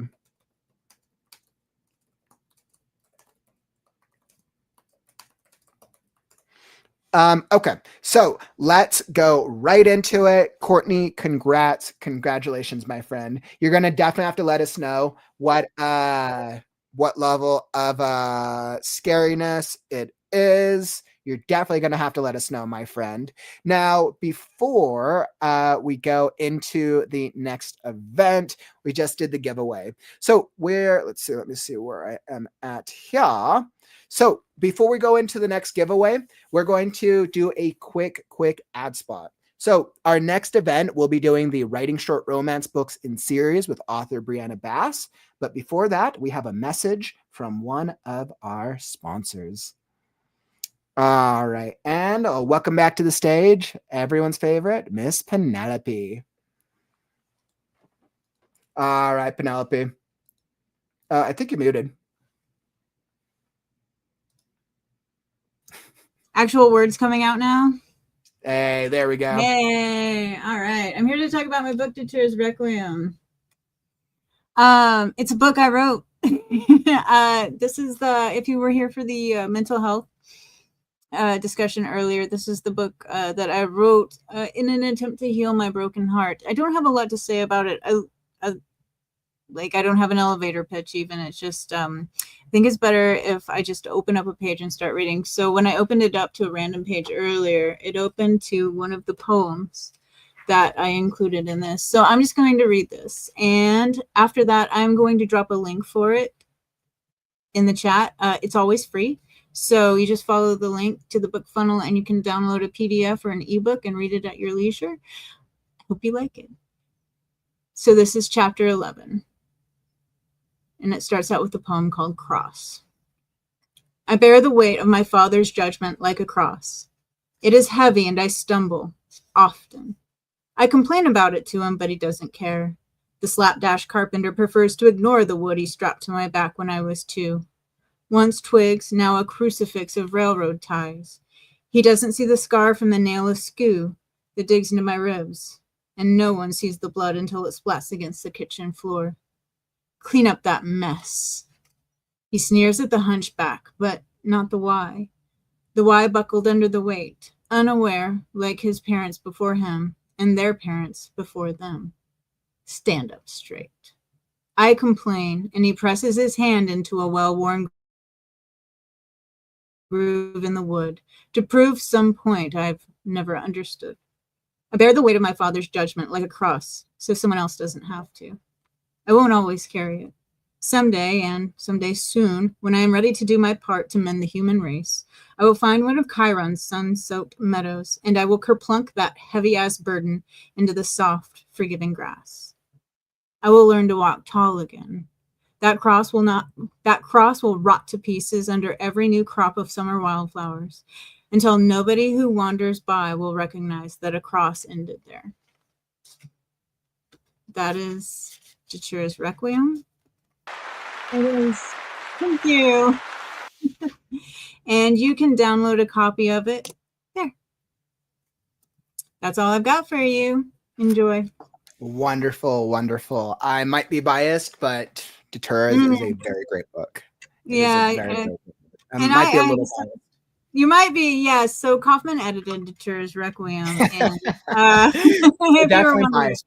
But one of the things I can always say, you guys know me. I've done so many live critiques, live readings, and then I've also done so much editing work for clients, especially over the course of the past year.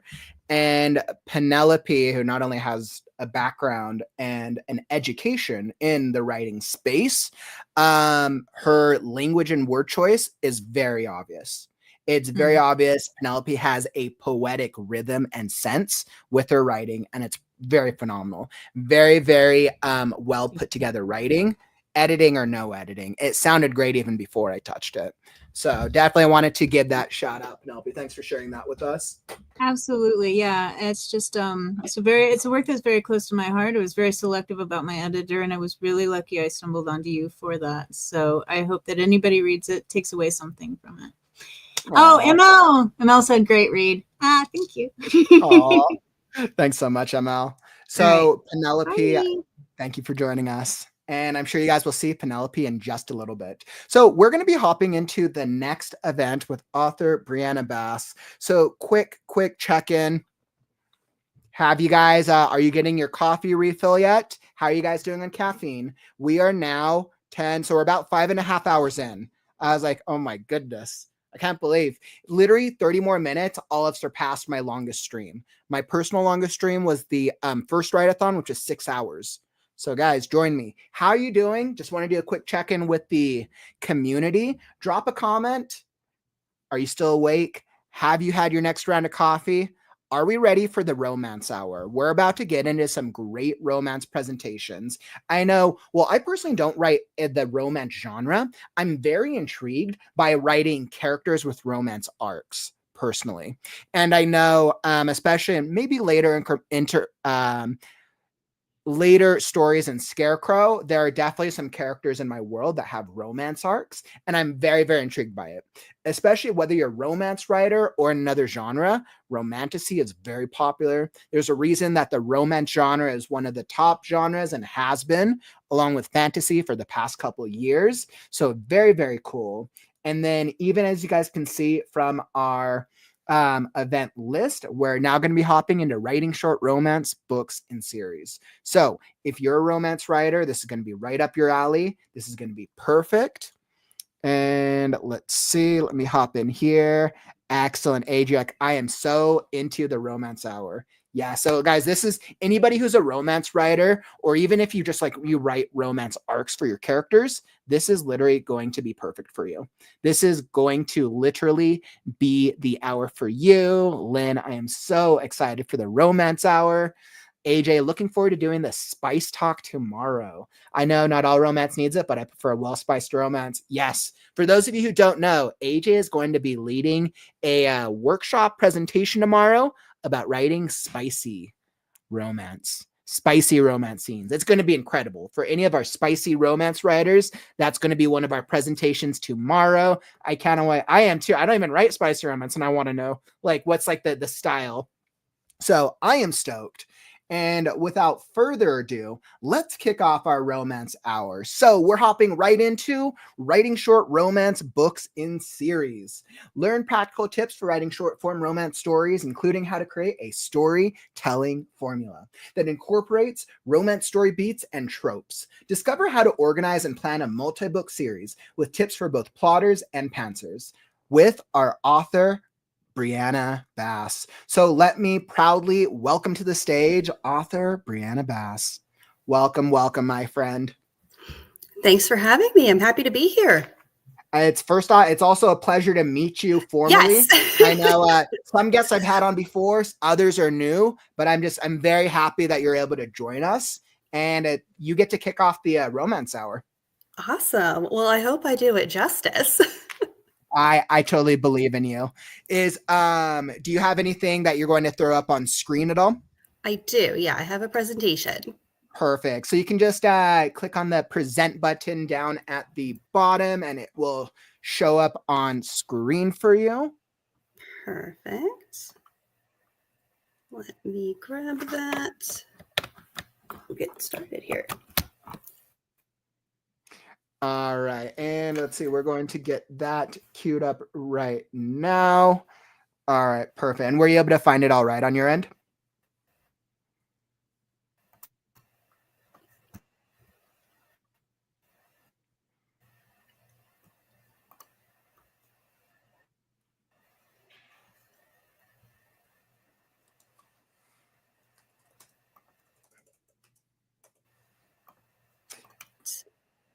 Perfect. And I think we got that added to the stage. Yep. Awesome. So Brianna, what I'm going to do is we'll throw it up on the stage for you. Excellent. You're welcome to introduce yourself and kick off, and let me know if you have any questions, and I'll be back in a bit.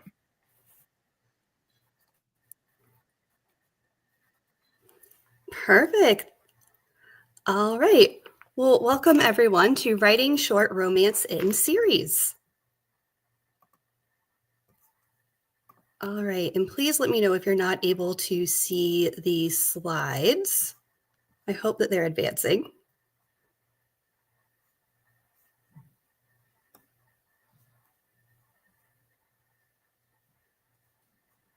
Let's see, Brianna. It looks like I see it on my end, so it looks like we're on the front, the first one still.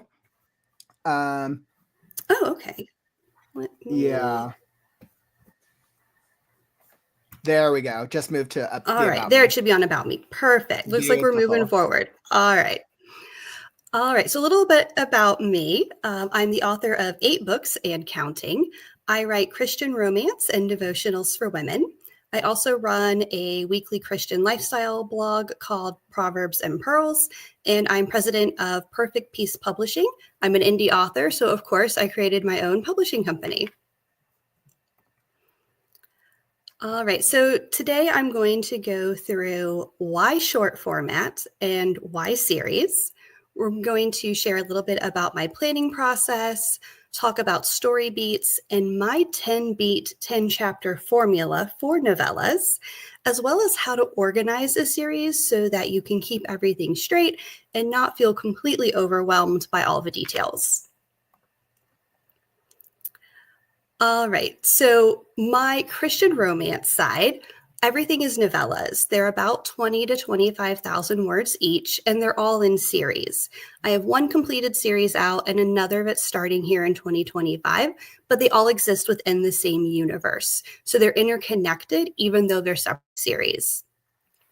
Why though? Why in the world would you want to write novellas instead of full-length novels? Well, novellas are great quick reads. It allows someone to read a story in an evening. I've had readers who say, you know what, I'm a mom, I just don't have time. I read a chapter, I put it on the nightstand, and then I don't go back to it for 2 or 3 weeks, and I have to reread that chapter just so I can figure out what's going on before I can move on to chapter 2, and then I don't have time for chapter 2, and it just becomes a little overwhelming. With short reads, you can read them in one evening or one afternoon. And so there is definitely a market there.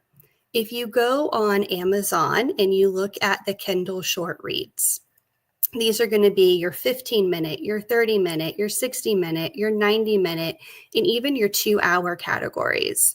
There are tens of thousands of titles within each category, and even within subgenres within those categories.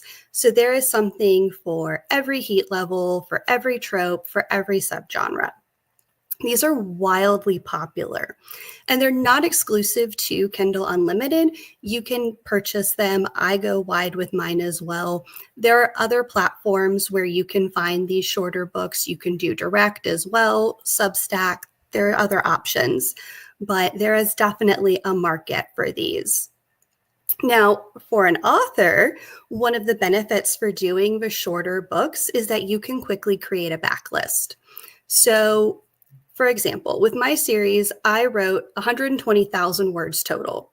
That could be one book, or I divided it up into 6 novellas. Now I have 6 books, and I had a backlist within 6 months. Backlists know that they sell. You get somebody in, they read one book, you want them to continue through the series, read everything that you've written. Well, if you don't have anything else to offer them, they kind of stop at that one book, right? So you want to get that backlist done faster. Short fiction novellas are going to be the way to go. Why write in series? Because people want to come back for more. It's a great way to grab an audience, to grab a reader, and to keep them. And they'll progress through your series. If you have multiple series, if you have side series to your series, you can keep them within that universe that they enjoy, and they'll keep coming back for more. So that's why I write novellas in series and why I encourage other people to consider writing short fiction in series as well. But where in the world do you even start with that? So I like to start with knowing the number of books that I'm going to do in a series. Doesn't mean it can't change. For my pantsers out there, it absolutely can change as you go if you need it to. But having a direction really helps. I like to know how many books am I going to have in a series, and which couples am I going to feature in each book. That helps me know if I have a couple that aren't going to feature until book 4, but I want maybe one of those lovers to have a cameo in book 1, I've already got that set. And I'm laying that groundwork for those future books. Again, trying to capture that reader's interest. I want them to come back for more. So if I introduce a character early on and then I say, hey, they're going to have their own love story in book 4 or book 5, then the reader stays engaged and they want to come back for that next book. It also helps me keep it organized so that I know what characters that I'm going to be introducing and I don't feel quite as overwhelmed, especially when you're writing in series, because you are going to have a lot of different characters that you're going to have to juggle. I also like to look at tropes and know which tropes I'm going to use for each book. This is really helpful because, one, it means that I'm definitely staying within my genre because there are genre expectations in romance, but it also can help me with the planning process. For example, the Cinderella trope. We know that there are certain expectations that go along with that trope. That can help me plot my entire story simply because I've decided it's going to be a Cinderella story. If I decide to do a nanny trope, well, now I know that at least one of my lovers has to be a nanny. That's their occupation. So now I've started to flesh out the characters. If I know that I'm going to do, brother's best friend, well, then I know that one of my lovers has a brother and that brother has a best friend. And then they're going to be the lover to my first heroine or hero, right? So now I'm starting to develop the characters. I'm starting to develop the relationships simply by choosing what tropes I'm going to use. It also keeps me from reusing the same tropes over and over again in the same series. Now, there are some that you are going to run into in every short fiction. Insta-love, of course, is the number one trope that you're going to run into because you don't have a lot of time to play with. There's not a lot of runway in short fiction. You've got to get them together sooner rather than later. But other tropes you don't necessarily want to use every single story. This gives you a little bit more variety and you can, again, kind of keep it organized. And then the last thing that I like to do before I even start writing, before I even start sitting down and really digging into my planning, is my series timeline. I want to know what is the order that these books are going to occur in. Is there a particular season or holiday? So does book 1 happen in the fall? Maybe the second book is at Christmas. Maybe the third book is at Valentine's Day. I can figure that out. I can also take a look and see, are there characters that I need to introduce in book 1 that I'm later going to then have that story for in book 4? Again, it just sort of helps me organize it. That way I can go back and I don't have to think about it later on.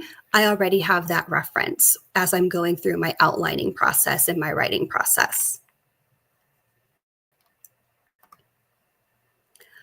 All right, so for story beats, there are 3 that I recommend, just resources that I use to create my story beats and formula that I follow for all of my novellas.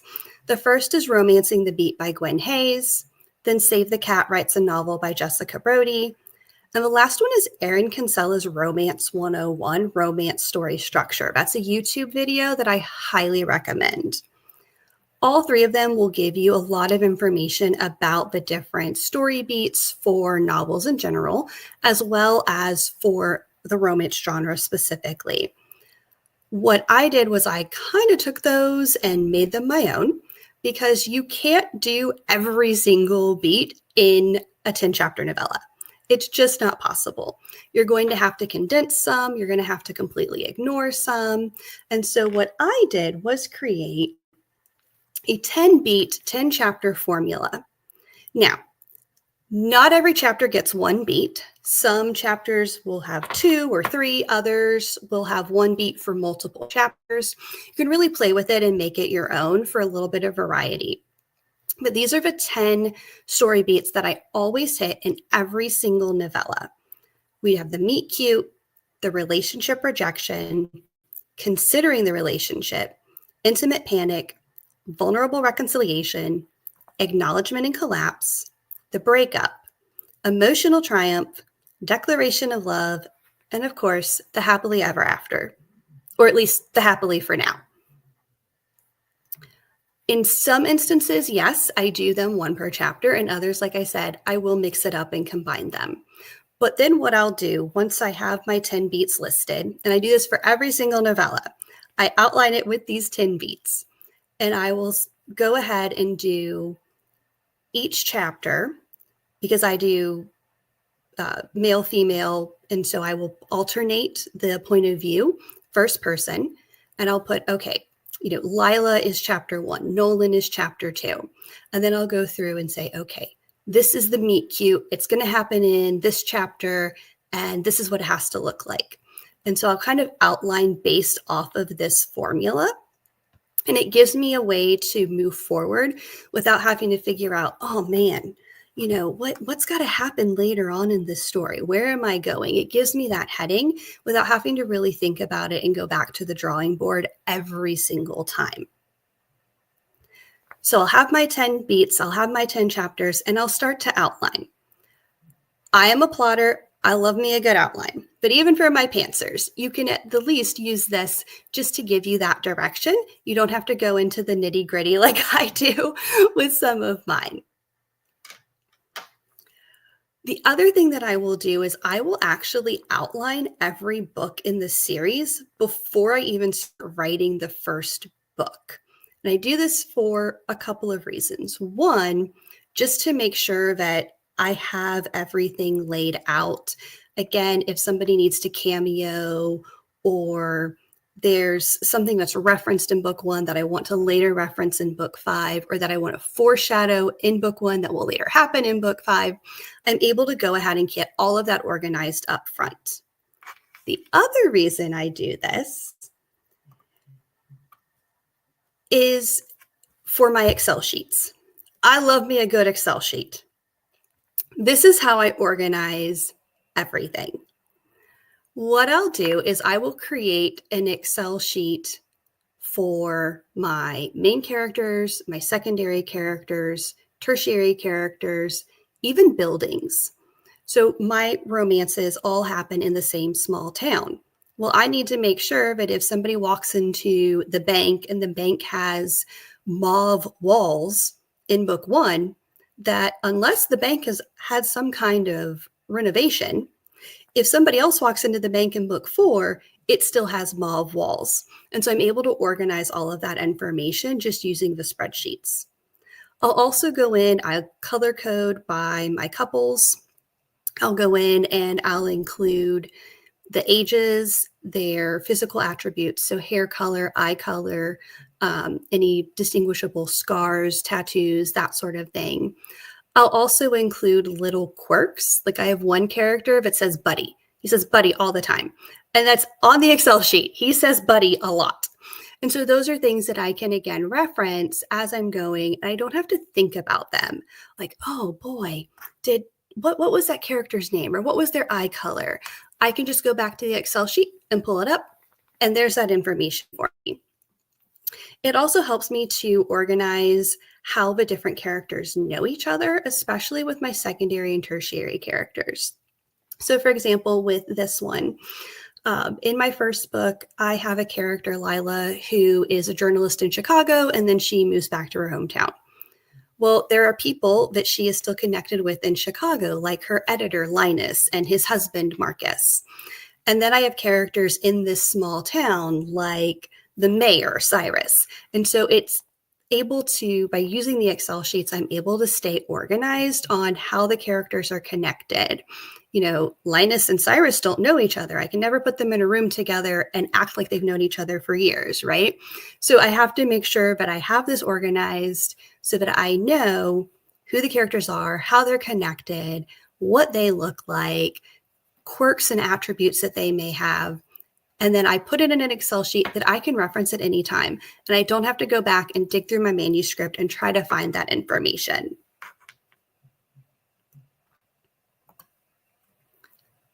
All right. So I love talking about writing. So if you want to keep in touch, I'm on Instagram and Threads at author Brianna Bass. You're always welcome to email me as well, briannabass at authorbriannabass.com. But reach out. I love talking about writing. So if you have any questions after this presentation, you are more than welcome to hit me up.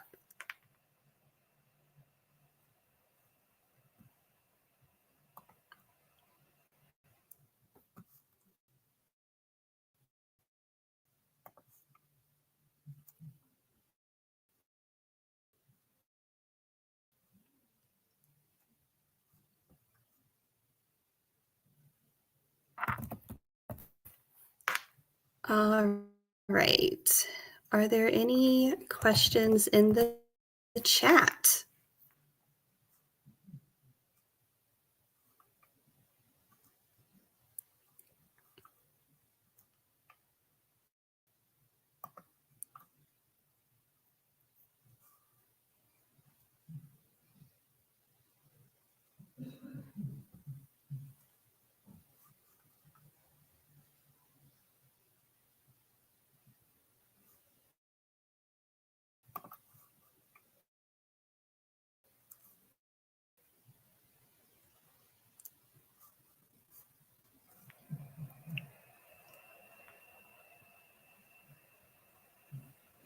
All right, Brianna. So it looks like you had Thanks, Lynn. it looks Yeah, like that was pretty good. I was just hopping in there to help you out. I saw there was a lot of love here in the chat You're good. for You're your good. presentation. So I was definitely seeing some good things. I know I could tell that I saw Lynn was like, I read Romancing the Beat every time I outline. I know every single time I see talk to romance writers, hearing that Romancing the Beat is very, very popular. Very, very, very popular. And I know that definitely speaks for romance writers. And I saw Dana said, I write paranormal romance, have one book and several novellas. I use for PR reasons. They're under a pen name. Oof. Yeah. A lot of romance writers write under a pen name.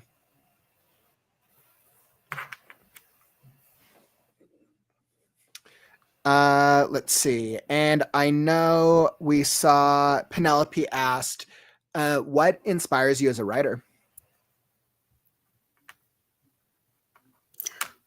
Ooh, that's a good question. That's a really good question. Yeah. So Penelope out here with the good questions. Two things really inspire me. One, I love and I love happily ever afters. I blame Disney for a lot of that. I grew up in the 90s Renaissance, and that kind of just stuck in my brain. But also my faith, that's a big part of it. I just want to encourage everyone to just have faith and be positive. And I know there's a lot in the world that doesn't always lend itself to love and positivity. And I just want to put more of that out into the world. So yeah, that's really what inspires me.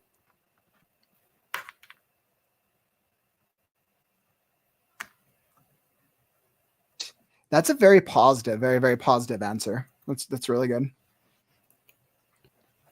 Let's see. Lynn was asking, what is the most challenging part of your writing journey?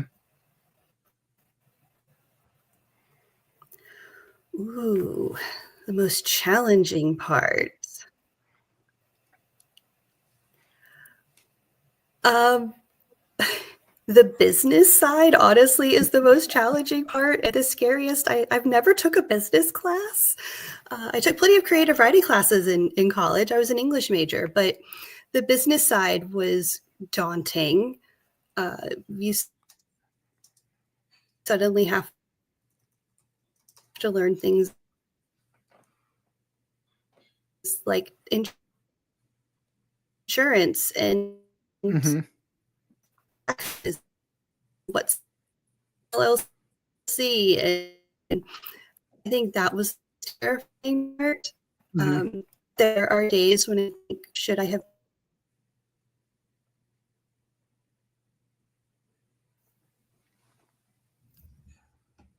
Brianna, it looks like we might have lost you. You were cutting in and out. But it sounds like from what Brianna was sharing that it was about it sounds like it was about being an author and doing the whole online author journey. So it looks like we might have lost Brianna for just a second. I'll see if her internet allows her to pop back up.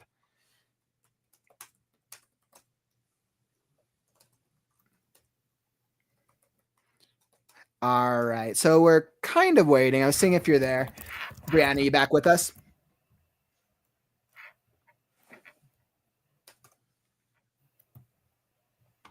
Possibly. I know you're kind of going in and out, but I know I'm actually not surprised to hear that because a lot of writers struggle with building a business and building a brand in the digital age. A lot of times we're like, okay, we want to write a book. That's the fun part. We write the book. Maybe we get through the editing, we get the cover design, all that stuff. And then we're like, well, what's next? Like, it's not just going to sell itself. The algorithm won't sell it for me. And then like you have to do the whole thing of build the brand, the social media, the podcast, the advertising, the building the readership. And it's an entire process of which like authors didn't do that 10, 15, 20 years ago, right? It was more gatekept behind traditional publishing. And I think that's why it puts us behind in such like a unique position. That's why I feel like we're in the best spot ever to really be able to market ourselves and take ownership over our own destiny, our own writing, and our own just output, which I absolutely love. I'm sorry. Totally agree. Yeah. Well, I'm sorry if I missed this, but have you how long have you been an author for? How long have you been working on some of your romance books for?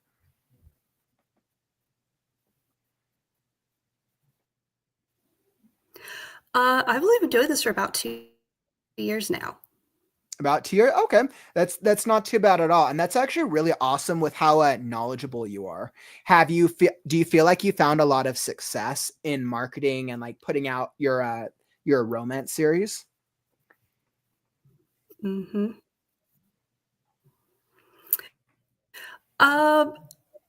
It depends on the month. I will say that. Okay. One of the great things about writing short fiction is that you can take advantage of everyone trying to achieve their 2024 reading goals at the end of the year. And so December tends to be a really great month for that kind of thing. February is a great month because it's Valentine's Day. Everybody wants to read romance in February. So it definitely varies by month. Yeah, I could totally see that. So is February like the romance month of the world because it's Valentine's Day?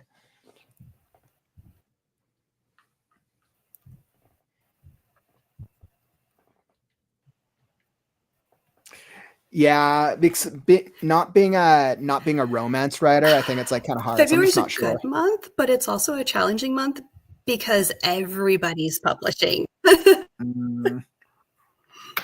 it's like there's more interest, but there's more competition. That totally makes sense.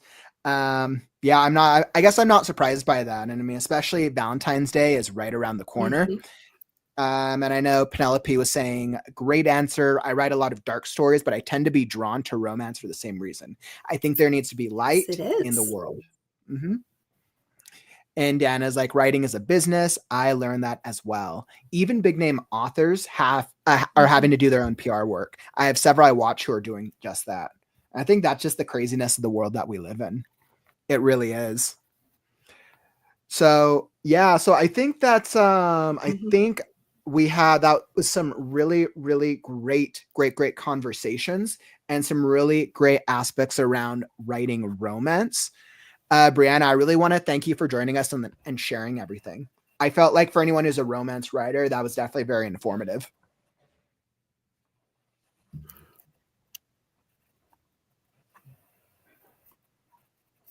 Well, thank you very much. Thanks for having me. Is for Brianna, so for our audience, anybody who wants to like know more about you or wants to go check out, is there anything that you're like advertising or marketing right now that you want the community to know about?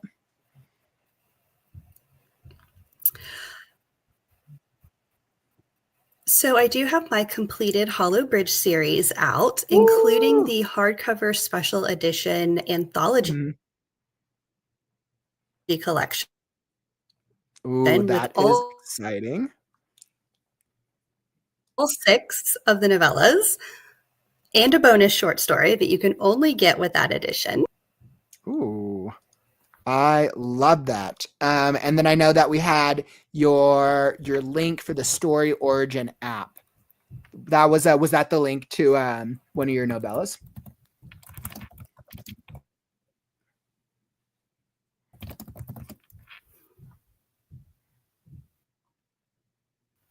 Perfect. And it looks like Dana said she found you online already. Perfect. Easy. And then for anybody who wants to know more, find out more about Brianna, I know this is the link that you shared with us, which looks like it leads to the Story Origin app. So there's that. I just dropped it in the comments for the community. And it's also linked down in the YouTube description down below.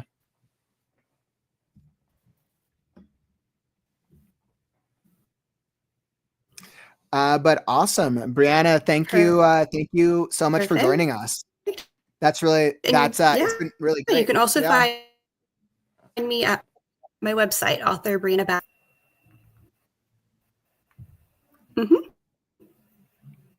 Perfect. I know we were dealing with a little bit of a lag, but I just want to say thank you. It's been awesome, and I appreciate your time. Perfect. Well, this has been so awesome. All right, Brianna. Thanks again, and I'm sure we'll talk with you later. All right. Beautiful. Wonderful. So that was really, really helpful, especially for those of you romance writers here in the community. But don't worry, because we are actually going to be continuing the conversation with another romance segment that we're going to be starting shortly.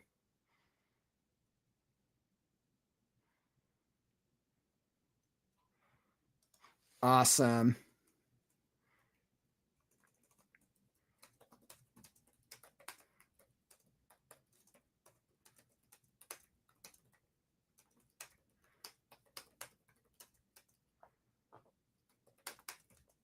All right, perfect. But before we hop into that next presentation, so let's first off do another freebie. Who wants another free giveaway? Another free giveaway. So it's time. It is time for another giveaway. And this time we are going with signed copies of Rise and Fall.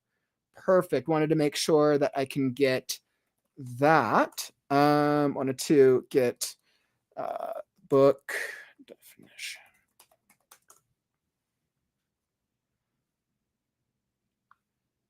All right. And I want to say that Rise is by author Brian Guthrie. Let's see, by Brian Guthrie. Perfect. Here we go. So Rise is a really cool world. I want to say that it was science fiction, I believe. It's part of the Future World series. On a world brought to the brink of destruction, life now clings to the shattered remains of the planet's crust. These fragments are the shells, fragile wastelands of desert and rock, protected from the colds of space by a water shield. So I'm going to continue on with this, but for those of you who want to enter, all you have to do is type in #Rise into the chat if you want to be entered for this free giveaway. This is for physical signed copies of Rise and Fall, which is the first 2 books of the Future World series. So type in #Rise. Brian is an excellent author, and we're going to be seeing Brian joining us tomorrow. Brian will be joining us tomorrow in some of our events. So this is a really, really cool thing. Come join us. And yeah, so tap in #Rise into the chat to be entered into the drawing. All right. And let's see. So where was I with the description?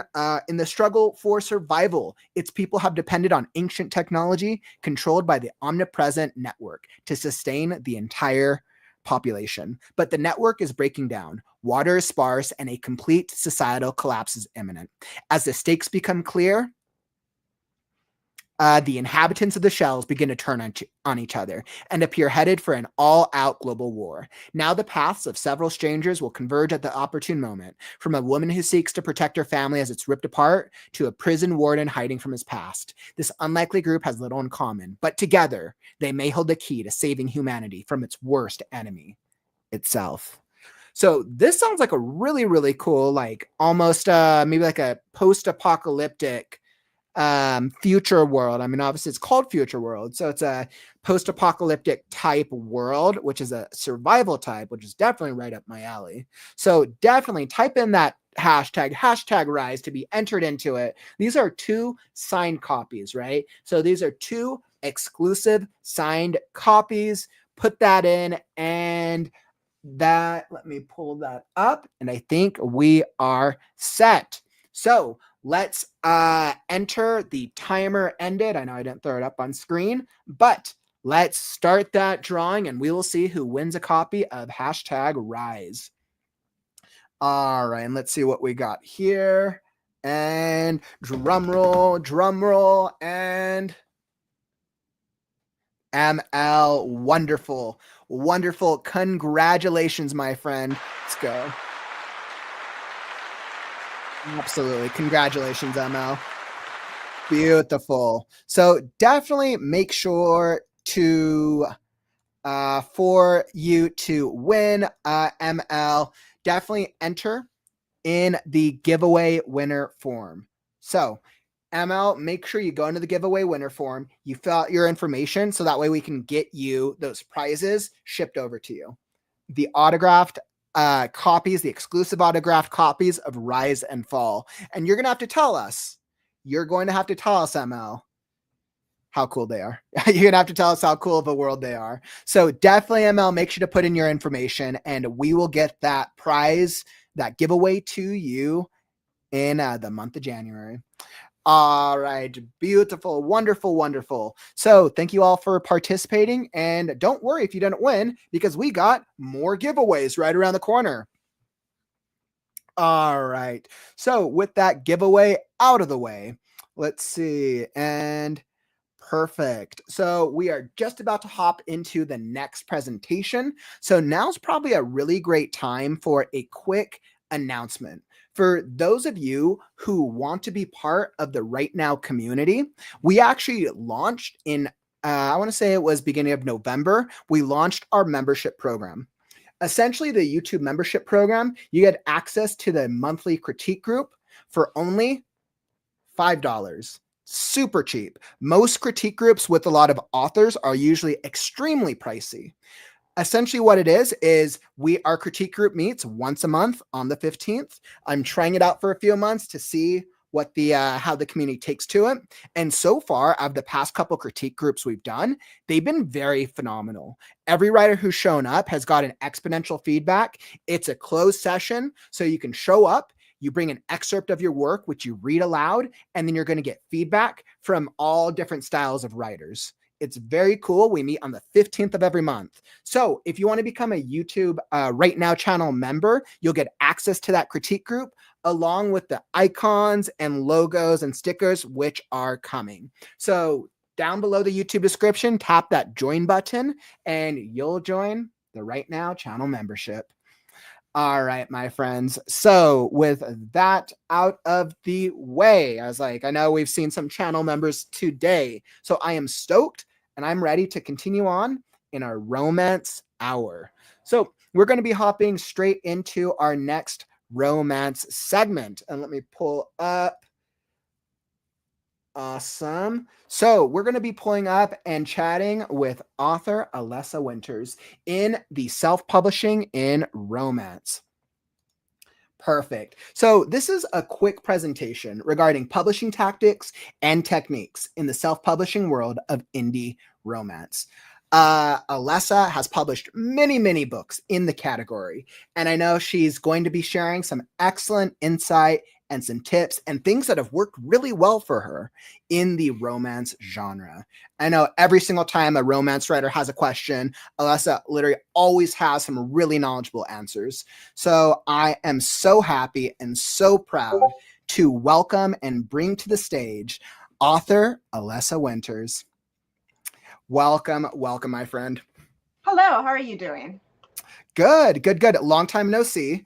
I'm very, very happy to have you joining us. Thank you for having me. Mm-hmm.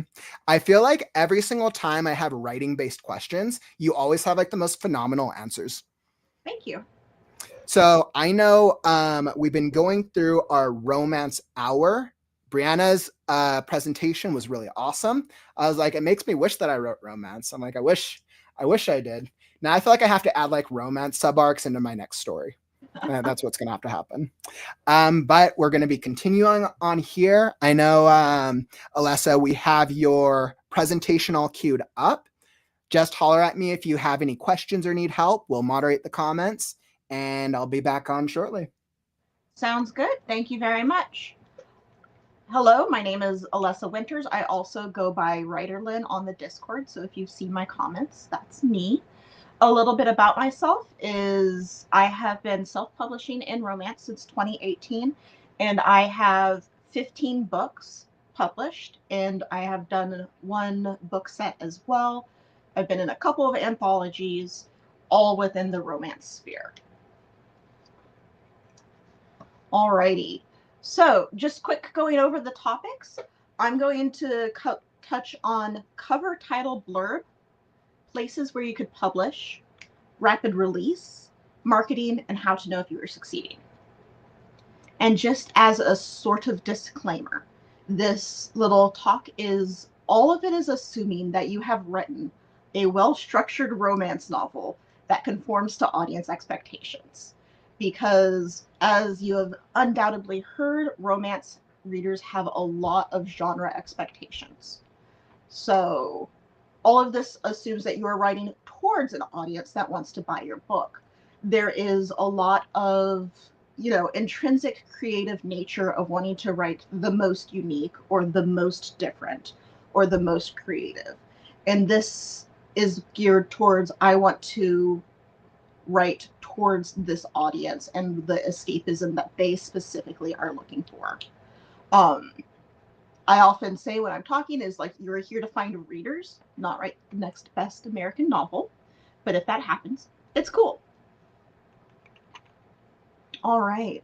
So heading right into it, cover, title, blurb.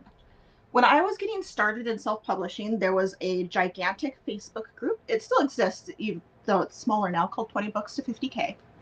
And they hammered on cover, title, blurb, that you need all three of these to succeed in self-publishing, and they all need to line up and be good together. And without all three, it's just really hard to succeed. You could have the best written book, an amazing title, an amazing blurb, but if the cover doesn't show what it is or doesn't conform to audience reactions and expectations, they're not going to buy it.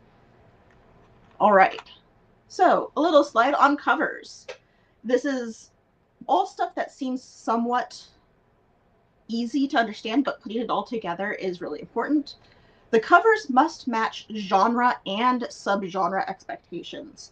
So obviously I am talking about romance. In historical romance and paranormal romance have massively different genre expectations on the cover. And the key is, if you're ever unsure, just start looking at other books in your subgenre. Whenever I am going in and designing a new cover for a series or going to be commissioning a new cover from an artist, I always go and pull covers from the top 100 of my subgenre in Amazon. And that gives me a really good idea of what are people buying and how can I make mine fit into the expectations of what the audience wants. The other thing is, and this is something that I cannot stress enough, make sure your cover is clear and legible in thumbnail. Because, unfortunately, for a lot of self-publishing, you're selling books in thumbnail. You're looking at them on Amazon and they're scrolling through a bunch and all they see is the title and maybe the cover. You want your cover to look good and recognizable in that thumbnail. So, titles. Here is something that I see a lot of people struggling with is, does the title clearly tell the audience that this is a romance novel? That is, if somebody sees a cover that they like and wants to look at the title, and the title has nothing to do with anything that could possibly be a romance, they might take a step back. Does the title give the audience a clue of what they can expect? Like, does it give them an idea of, oh, here is the sort of book I will be going into, so that they know that when they purchase or borrow on Kindle Unlimited, that this is a safe bet for them. Money is limited in this day and age. They want to make sure that their money goes to something that they know they will like. And then further for romance, and this goes also into, science fiction and fantasy, but does the title suggest a subgenre? And that is where it gets really tricky, because what you think, oh, this is a great title, it's great for the themes of my book, it's great for the characters, and I am writing a paranormal horror romance, and the title is something cutesy and small town, there's going to be a dissonance there. So here's some good examples of covers and titles. You could tell, even though these are all 3 romance novels, you could tell very clearly what subgenre they are. You could tell that Courtney Milan's amazing The Duchess War is a historical, both by the font, by the name The Duchess War, and by the dress itself. So it's a very good indication of, this is the content that I am going to get. So readers browsing in a bookstore or browsing on Amazon will be able to look at that and go, oh, that's historical. Same with Roxy's Ray, Lunarian Warriors. This is the cover for a bundle, but I really like it because it shows that this person isn't human. There are science fiction elements with the sparkling blade and this, planet behind them. And it catches your eye with the colors. So it's just a great indicator that this is going to be a science fiction romance. There's going to be, at the minimum, other planets. And then we have Opal Rain's A Soul to Keep. This is a paranormal horror, and you could tell that pretty clearly. Like, you would not pick up that book and think this is going to be a historical romance with balls and dress gowns and mannerisms and things like that. This is going to be something spooky, something horror. And again, you're just going to have to look at the other examples in your subgenre. So the next slide, I have some bad examples of my books. This was when I was first starting self-publishing, and I had no idea what I was looking for. I was self-publishing paranormal romance, and I found covers that looked just like the characters and thought, this is enough. So these covers are pretty, but looking at any of these, you cannot tell that this is a paranormal romance series. You could kind of get the guess by the title, but also the title's not easy to read in thumbnail because of the cursive and the font that I used. So you wouldn't look at the picture all the way on the left, marked by the demigod, and think that is a paranormal romance with a secret society and demigods and succubi and all of that. That's not what you would think when picking up this book. Same with the Succubi's Choice. It looks sort of like a high-class contemporary fiction, which it is definitely not. And the same with Katya and the Young God. For one thing, the font for God, you could barely read, especially the smaller it gets. And there's nothing on there that will suggest that this deals with, underground cave horror paranormal. So I wanted to include that because this is a mistake I made, and it is a mistake I see a lot of young people first starting making, is they don't take into account what expectations are there for their subgenres. So next part of the trinity of marketing is blurb. Now, we had a great talk earlier today about blurb writing. which is going to be way more helpful than my little, couple slides on it. But the big thing is, does the blurb entice the readers? So by this point, they've already read your title and go, hey, this is something that I want. They've seen your cover and said, hey, this looks like the other books that I want to read. I think this is a safe bet. And then they click on the Amazon opening and try to read, what is this about? So this will make or break the audience purchasing your book. Unfortunately, there are no shortcuts. Many authors, myself included, revises the blurbs throughout the life of the book. My best-selling series, which is this one, and I'll talk about it a bit more later, I have revised that blurb about 4 times. And it is currently selling pretty well, so I'm not going to touch it again until it starts to, peter out again. But the things to look at for your blurb writing is to read as many other blurbs in your genre and subgenre. So what style are they in? Right now, there's a big trend in indie dark romance where they're in first person even when the book itself is in third. How long are the blurbs? For a period of time in, I think, 2000 to 2001, 2002, they were incredibly short, like 3 lines, maybe 4 lines. Now they are longer. You have to keep an eye on them, and it's ever changing. What do the blurbs tease? Do they end on a question? In the blurbs presentation given earlier, there was a great thing about, do they tease the main dramatic question, which in romance is, will they get together, or what will stop them from getting together? And being able to put that in place for your own book is, 1, difficult, and 2, really good for you to have. And how do they signify the subgenre? If you are writing a science fiction romance, is there space? Is there talk of planets? Is there talk of spaceships or aliens? Paranormal. Does it hint about magic? Does it hint about an underworld of things that we do not understand? Another common one is Omegaverse. Does it give you an example that this is specifically about that subgenre? Because if people pick it up, will they be surprised by it? The other part is, how much of the plot do your other examples give away? And this is another thing that comes and goes in trends, is there was one time, I think, right before I published, so like 2017, 2018, where people were giving out the entire plot of their ebooks in the blurb, and I was finding myself not picking them up and thinking, oh, I don't actually need to read because I know what's going to happen. For a little while, there was absolutely nothing about the plot. It was just sort of like tones and listing tropes. So this is going to be just, you have to keep an eye on what other books in your genre are doing for your blurbs. Let's see. Where to publish? This is a question that I get a lot, is where do you decide to publish? And there's sort of 2 main trends of thought within indie and self-published romance about where to go. The first one is Amazon and Kindle Unlimited. All of my books are on Kindle Unlimited, so I'm a little bit, biased towards it.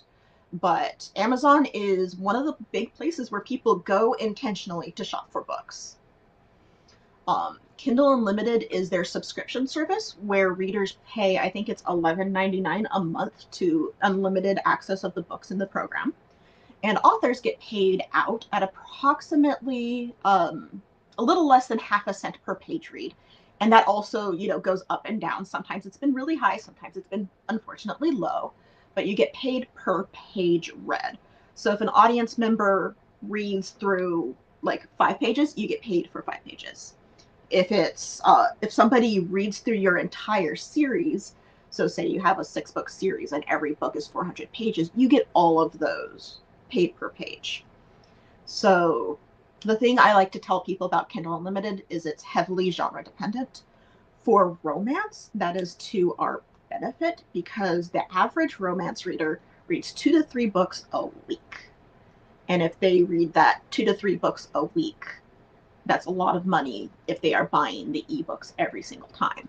So a lot of romance readers go into Kindle Unlimited because there's so many books they could read for a cheaper deal for themselves. However, to be in Kindle Unlimited, your ebook must only be on Amazon. Your paperback could be anywhere, but your ebook has to be just on Amazon. And that is a deal breaker for a lot of people. A lot of people want to be able to post other places. They might have some trouble with the business practices of Amazon. That's a big one I hear. Or they get their friends saying, I don't buy from Amazon. Where else can I buy it? To be in Kindle Unlimited, you do have to be on Amazon. And only on Amazon. So the other sort of trend of thought is called Wide for the Win. And then there's a Facebook group and I think a couple other groups called Wide for the Win. And that is ebooks across all online retailers. And there are as many online retailers as you could possibly imagine. So Apple, Google, Smashwords, Barnes & Noble, Kobo, all of those. And exclusivity is not required. So you could have your ebook elsewhere, and it could also be on Amazon, just not in Kindle Unlimited. So, however, especially for romance, it is not always the most profitable for the genre. For other genres, I know my partner does science fiction, and being wide gives him a bigger breadth of an audience because there aren't as many science fiction readers in Kindle Unlimited. For romance, however, there is. I would generally say most months, about 70% of my income comes from Kindle Unlimited pages read. Alrighty. The next thing that I like to talk about is a strategy for release called rapid release. This strategy comes from both the 20 books to 50K Facebook group and also a writing business subreddit called Erotic Authors. You wouldn't think that that is a primarily business subreddit, but it is. It's all full of business tactics for people doing romance and erotica. But the idea is you write your series and then you release them in a rapid succession. So I did this recently this last year is I had books 4, 5, and 6 of one of my paranormal romance series. And I just wrote all of them and then released them after I finished the 6th book and put 6 weeks in between each release. So, the pros is this stays on top of Amazon's algorithm. And as you know, as indie or self-published authors, you live and die by the algorithm. So this keeps you on the top of that. It also keeps you on the top of readers' minds. A lot of readers want to binge read things. They want to be able to find a book and know that they won't have to wait forever for the next one. They want to be able to, if it's not already published, they want to be able to pre-order it, the second they finish your book and click on that link. The other pro is it's shorter bursts of intense marketing. Around releases, it can get very stressful with all the marketing that you have to do and all of the promotion and all of the coordination. The rapid release, instead of spreading it out throughout the year, sort of focuses it in on a certain time. I know some writers who will write entire, 10 to 12 book series and then release one a month. Some people do every 3 weeks. I have found that 6 to 8 weeks works well for my books, but again, that depends on the genres and the lengths of your books. The biggest cons are the patience that you have to write your book and then sit on them. Because I don't know about you, but when I finish a book, I want to get it in readers' hands immediately. And it could be inherently frustrating to have to wait. And rapid release, you have to do the waiting. The other one is long periods of no publishing. So you'll find that, I'm publishing, 4 books this year, but then I have to write the next series, so I might not be publishing next year. And people can look at that and feel fear or frustration with oh no, am I going to be making a big mistake by falling off the publishing ledger for so long? The other part is it's fundamentally exhausting. As somebody who just did a rapid release cycle and moved in the middle of it, it was really difficult to coordinate. And something that I wouldn't really recommend if you find it too exhausting or you don't have the time to dedicate to it. But if you do, you could find some really good success and read through on it. All right, I'm just going to go over a quick couple topics of marketing fundamentals. There are obviously, like, people have done entire, like, hours upon hours of course series on marketing fundamentals. Go into any self-publishing Facebook group or business, you know, development convention for self-publishers, and you will find everybody talking about marketing fundamentals. So I'm not going to go into like all of the details because that would be unrealistic for this short time frame. But one thing to keep in mind is for a lot of marketing and advertising places, you could craft A and B testing. So you could see if audiences react to A, you know, this cover or this graphic more, or I have this little, you know, 2-line blurb, or I have this 4-page blurb on Facebook where they have to click expand and continue reading. You could play around with graphics. It's sort of like I have one ad that's just my cover, and I have another ad that's my cover in a Kindle with somebody's hands holding it. And which ad performs better depends. So, and then where to market. So there's a couple of easy places for indie authors to just sort of jump in on marketing, and is, I would say, relatively approachable in terms of cost, because most of these you could start at $5 a day. So Amazon marketing, people are already searching for books. They are already in a shopping mode. They are already looking for books. Like, say you might go, hey, Kindle Unlimited paranormal demon romance, and you could pay to show that your books fit those keywords. Downsides, it's super high competition because even the like big 5 traditional publishers, and pardon the typo there, will give you issues, and they could 100% outbid you. It is also slightly difficult to keep track of how much money you've spent and where the money goes. So the other one is paid social media marketing. I do the vast majority of my marketing on Facebook. There is an ease of finding audiences, getting blurbs, and getting people invested. I, for this series, wrote a really nice prologue. It is about 3 pages of a prologue, and the like first couple of sentences grab people, and then the last couple of sentences absolutely grab people. So people will be clicking on Facebook to read more, and then by the time they read more, and by the time they're done with the prologue on there, they want to click more. So I get a lot of people that way. Let's see. A lot of social medias, TikTok, Tumblr, Reddit, Twitter or X, and I think Blue Sky is developing it, but they don't quite have it down, all have methods for promoting posts. The downside is people might not be in a shopping mode when they're on those social medias. I would be amiss to talk about marketing without the free social media marketing of going viral. That's difficult, and there are so many things and so many classes where you could find ways to do that. And it's always something to do with luck. So something about finding keywords that I wanted to highlight real quick.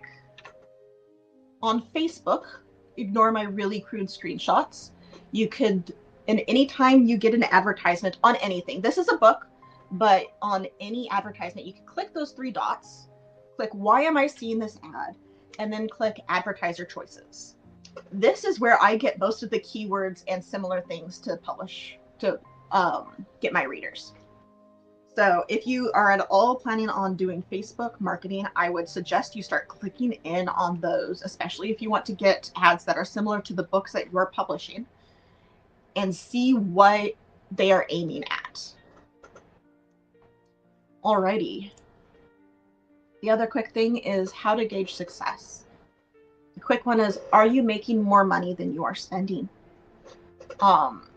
Most marketing services will break down if the clicks are going to which keywords, which clicks and where, how much money you're spending per impression and click.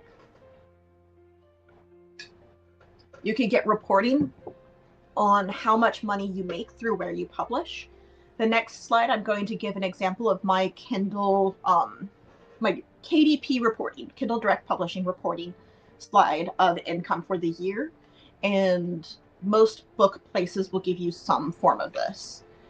So for this, you could pick any of these options. You could pick year, all books, you could compare books. You could filter by if you have different pen names, books, marketplaces. So if you wanted to see, I just want to see how well I sold in the UK, there's the way. Formats, do you want paperback? Do you want ebook? Things like that. And you could even use the calculation for the Kindle Unlimited rate. You could say, I think it's going to be the same as last month. I think it's going to be more. I think it's going to be less, and get adjustments there. Now, if you're advertising on different places and publishing on different places, you could go and create a bunch of spreadsheets. This is just a quick example of spreadsheets that you could make. You could track how much you're making by sales, how much you're making by KU or KE&P reads, where you are spending. This is just something that me and my partner developed, mostly my partner, on Excel. So keeping track of these so you could get an idea of if I am successful or not is tantamount. There have been several people I know in the self-publishing world where they are not keeping track of this at all, and they just see a number and think I'm doing good, and not realizing that they're spending way more in advertising. All right. And then I have my little self-promo thing, but let me know if people have any questions first.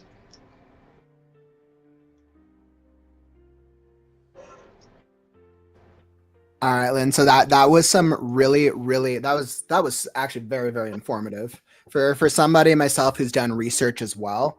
I feel like that helps even outside of the romance genre, which was really cool. A lot of it goes around genres. Like I said, my partner writes science fiction, and most of this applies. I think the biggest thing that doesn't apply to that is science fiction isn't as big in rapid release. And oh yeah, romance and rapid release. Like fantasy, yeah. I wouldn't say is fantasy kind of goes back and forth. I think because I'm seeing such a predominance with the romantasy, the subgenre, like it's where's a lot of genre blending. But I could tell the community was really loving it. We were getting some absolutely great comments throughout. Let's see. Courtney was like, as a reader, I'm more likely to take a chance on a book if it's included in a Stuff Your Kindle Day. Kindle's Amazon. Yep. Kindle Unlimited. Stuff Your Kindle Day is, there is an official Stuff Your Kindle Day. I think it's Facebook group. It might be a book funnel that is, that it gets a bunch of authors to put their books on free for a day. And then they email it out to their email lists. And it is, super fun because there's like thousands of books, and you can just scroll through and be like, hey, I like that cover. Or, hey, that title looks great. And it's free, so it's no chance. That is only good for a self-publisher if they have other books in the series, so that people could read the first one and decide to spend money on the second and further. That totally makes sense. I can see how that would be very, very effective. I know Brianna was saying, thanks for mentioning fonts. Fonts are often overlooked, but they are so important. Oh yeah, and if you can't read the font easily, especially in thumbnail, but even just reading it, you're like, what is this? People aren't gonna pick it up.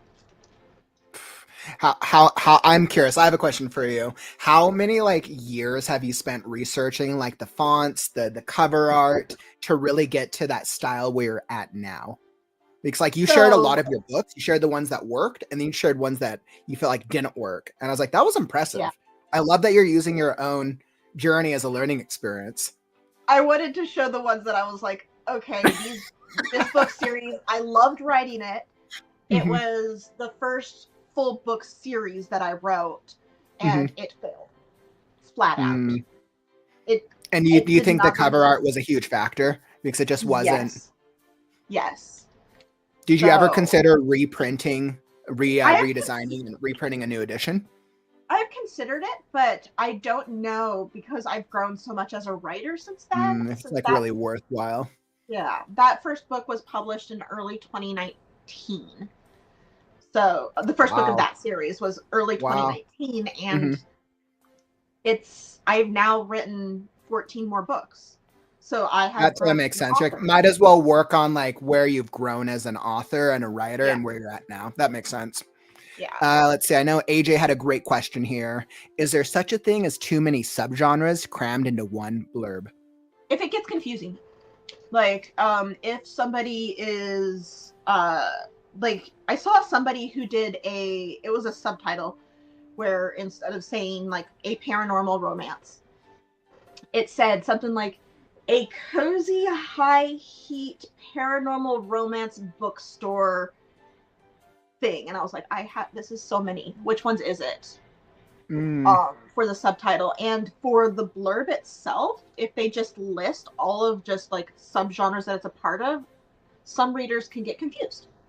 They could say, hey, this is way more than I thought it was going to be.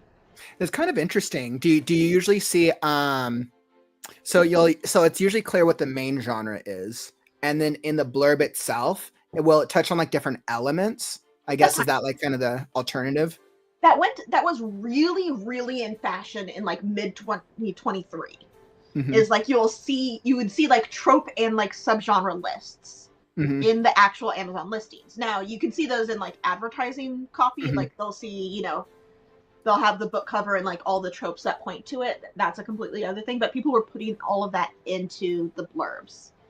And that was something interesting to see. I haven't seen it as much recently, but that doesn't mean that those books still aren't out there. Right, of course. And trends, of course, come and go. So totally get that. And then AJ followed up with a second. This is another really good question, actually. Do you have much data on what percentage of your KU books are rereads? Personally, I find myself revisiting the same 10 pages in the same 3 books a lot.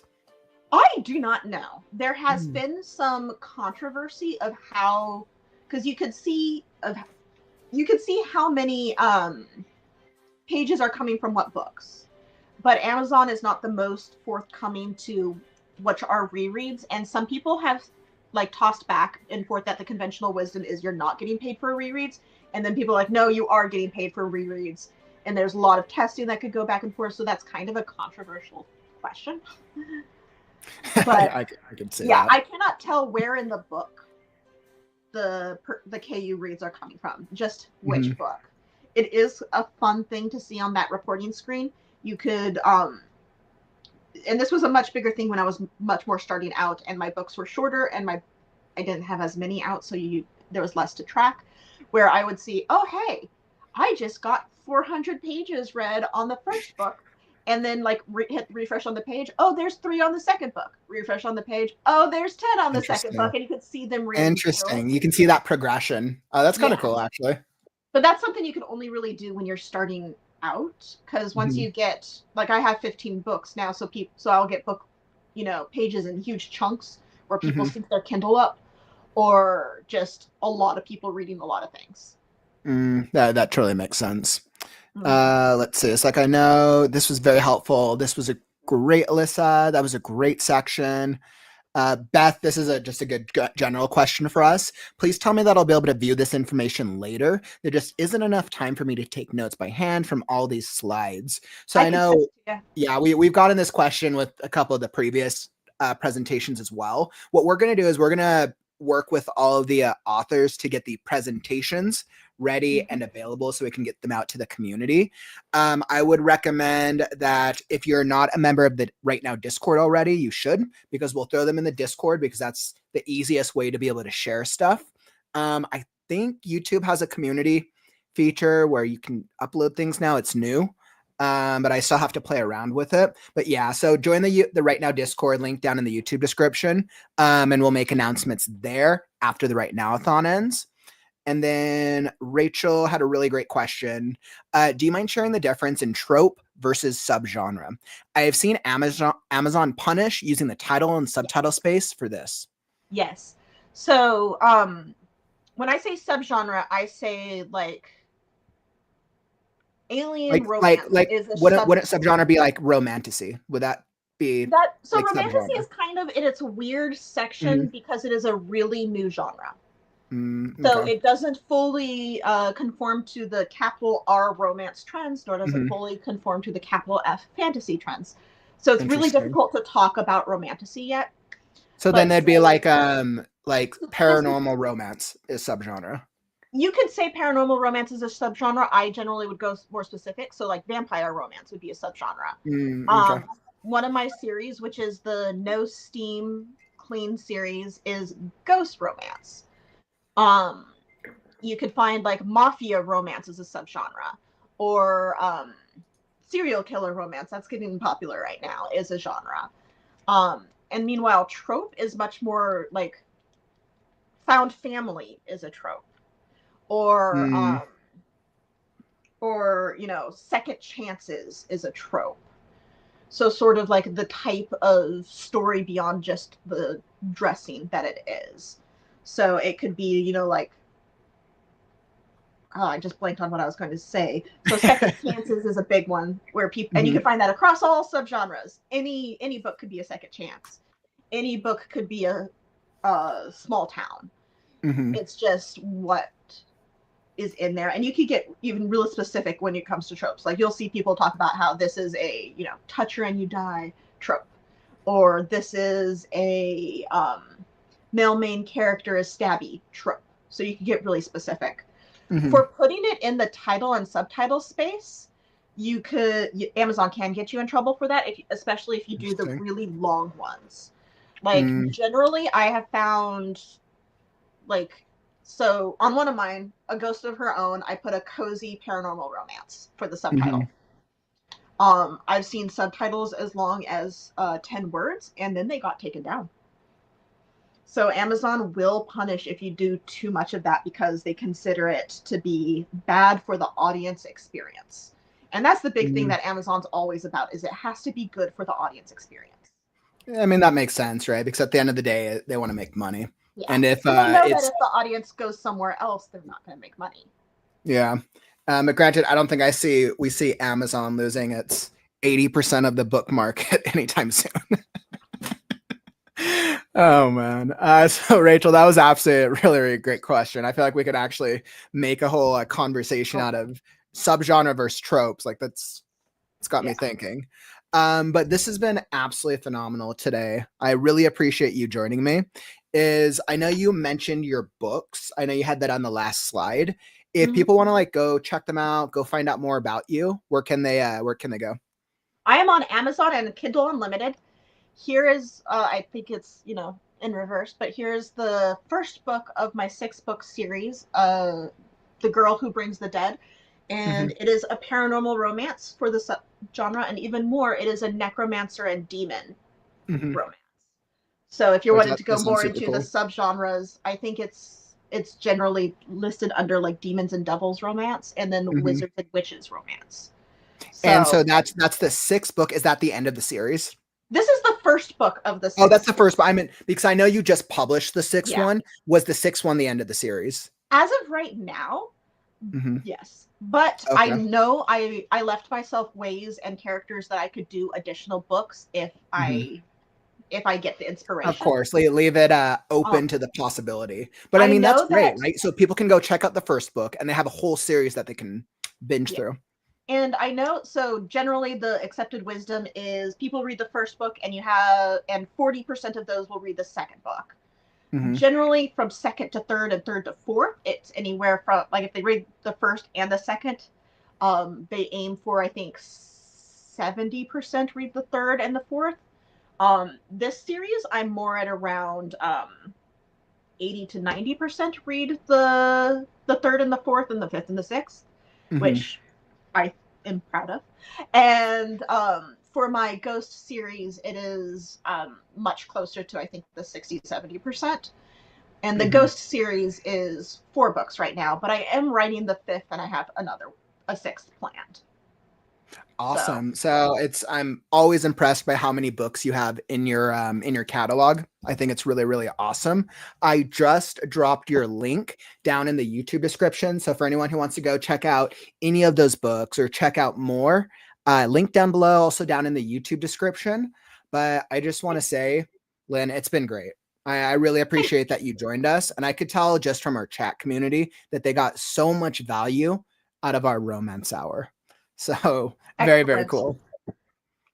Thank you. Awesome. So usually I would sign you off, but I know you're about to join our discussion. So I'll bring you back up in just a moment because we're going to be hopping into our publishing discussion. So for those of you who don't know, we're going to be talking about publishing. And we're going to be talking about the publishing industry at large. Which type of publishing is best? Self-publishing? Indie publishing? Traditional publishing? Which one? Especially as we go into the next year. We're going to be having our discussion in just a moment. But before we do, quick shout out, and I guess quick question. Did you learn a lot from the romance hour? Did you learn anything? Did you learn something new? Or you're like, hey, you know what? I feel like I just got a nice little refresher. I would love to hear. Drop a comment. Was that helpful to you? Because I know, even though I'm not a romance writer, I feel like I picked up some new things for my characters and for some romance plot arcs that I'm planning for future books. So I thought that was super, super cool. Drop a comment. I'd love to hear from you. And in the meantime, if you're enjoying the stream, follow and subscribe. We're here every day with the Right Now community, 362 plus days, consecutive writing streams, and counting. Wow. Oh my God, almost a full year. So whether you're looking for a vibrant writing community, maybe you want more of these author events, or you want the podcast author interviews, writing tips, techniques. We have our weekly writers group. We have writing sprints every day. We got it all. So make sure that you smash that follow and that subscribe button, and you'll be alerted when we go live. Beautiful, wonderful. Now, before we hop back into our publishing discussion, I think it's time for a free giveaway. Who wants something for free? So for those of you who joined us earlier with our author, Natalie Locke, we're doing a free giveaway for 1,000 words to get started. So these are two physical. Awesome. Yep. So these are two physical items. So this is a physical giveaway. This is perfect if you need inspiration. You're going to write flash fiction. This is going to be great. If you want to enter to win this free giveaway, type in, let me make sure we have it set up, and it is live. So type in the hashtag 1000 to be entered in for the chance to win this free giveaway for the books, 1,000 words to get started. So type in hashtag 1000 to be entered in this free giveaway. Like Natalie was awesome with her presentation earlier. And we're going to be doing this as a giveaway. And this is going to be the physical books as part of this giveaway. 1,000 words to get started and 1,000 words to ignite romance. Each are a nonfiction writing prompt book with 1,000 word stickers. I'm like, guys, who doesn't love stickers? 101 editable writing prompts and 101 writing challenges, so that no matter your writing experience, you will be able to practice new techniques with each flash fiction piece. So make sure to type that in. All right, and as I got here, checking my countdown. All right, and we got the things here. So it is counting down. So type in hashtag 1000 to win this giveaway. And we got less than a minute. So type in that hashtag 1000 to win these writing book prompts. And I can see this one is hotly contested. I know there's definitely some interest in this giveaway. I know I want it, but I'm not entering. Kaufman's not winning anything. That's not the point of this. The point is you guys, my friends. It is about you winning cool freebies from our author and writing community. So 1,000 words to get started. We are bringing down the countdown clock with 20 seconds. Type in hashtag 1000 to be entered. And we are approaching the end. We are getting there with 12, 11, 10, hashtag 1000. Here's your chance. Last chance to enter to win both of these physical products. And perfect. And that is a wrap. So let's draw and see who wins from the giveaway. All right, perfect. Rachel, congratulations. Congratulations, my friend.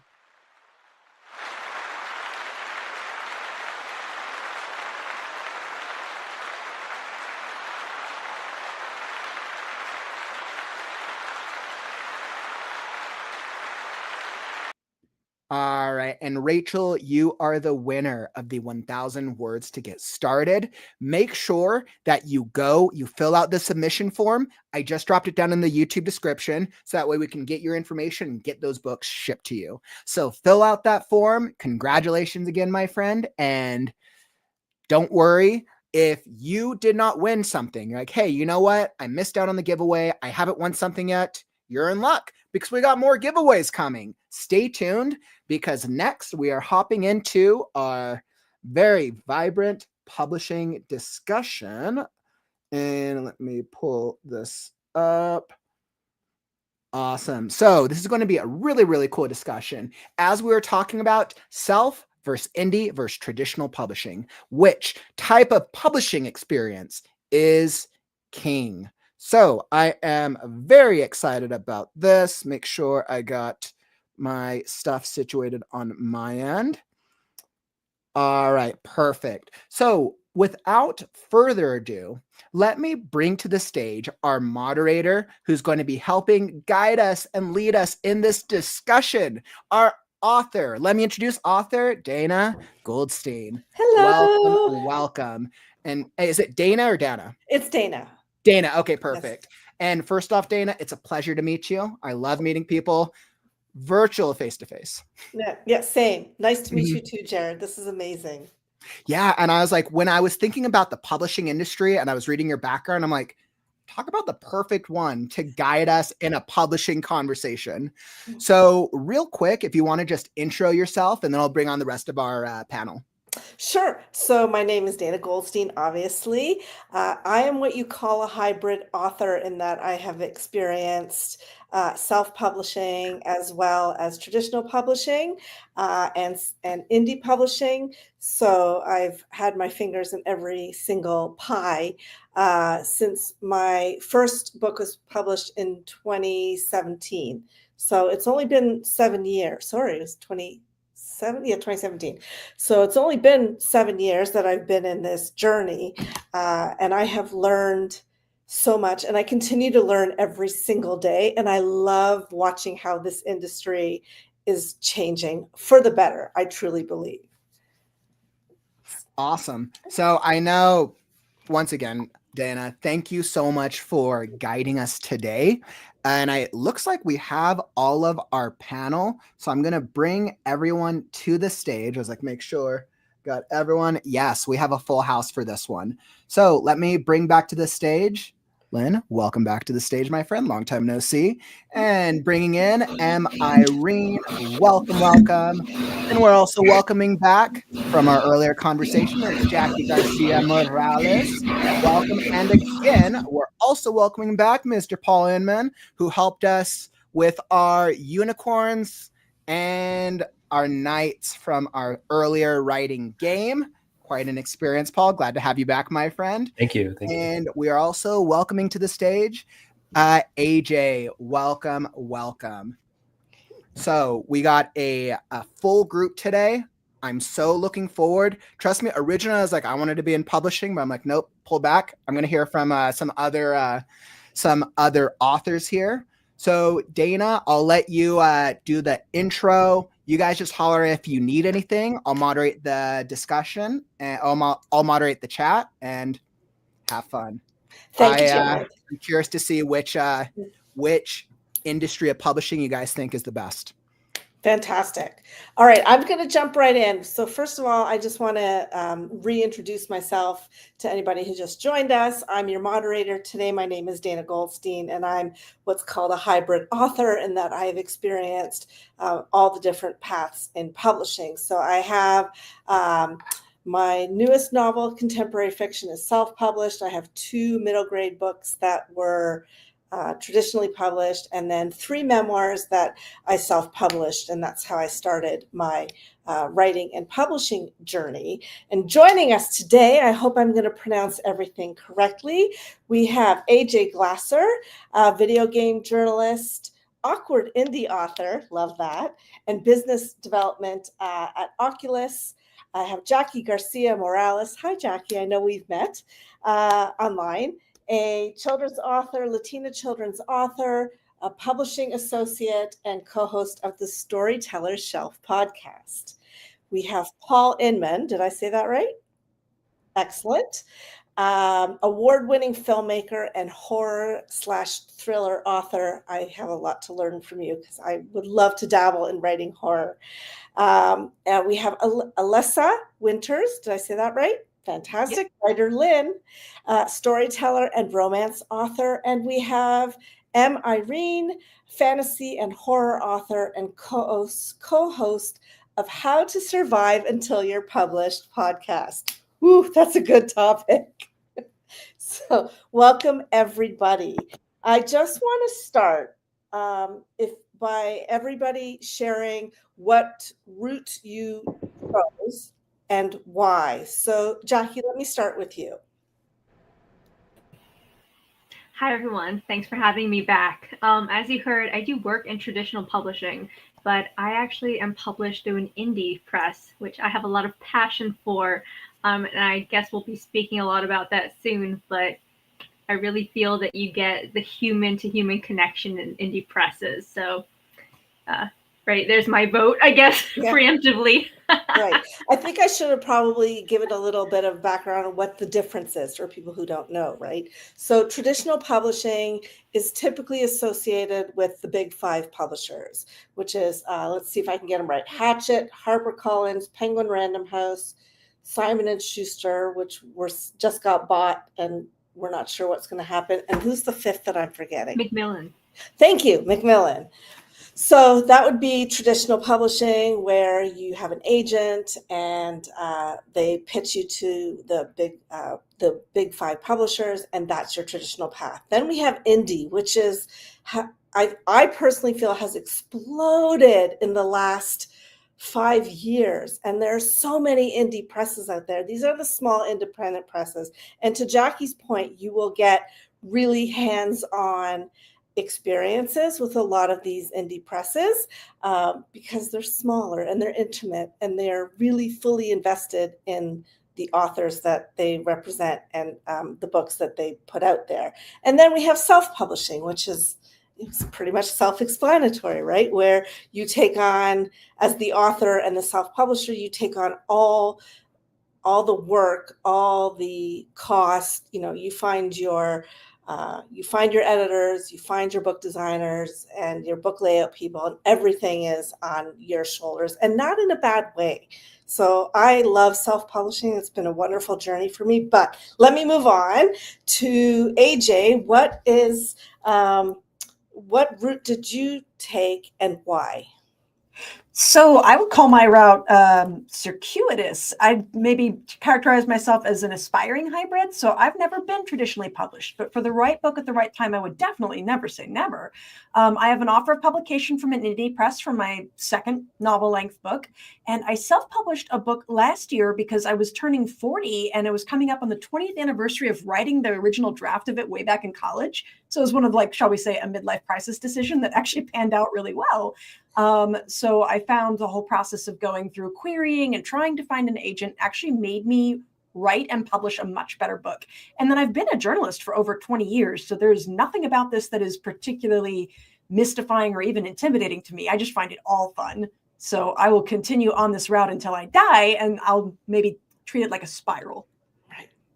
Okay. How about you, Paul? What is your journey and why? Sorry. So I guess you would call it a indie press, but I kind of refer to it as hybrid publishing because it takes all of the stuff that you get when you work with one of the big publishers, but the publishing company that I went with uses a model where you do pre-sale. So you reach a certain threshold, and they'll give you everything, like full editorial, full cover design, everything. So they refer to themselves as hybrid publishing. So let's say that. And I've been published in an anthology which was self-published.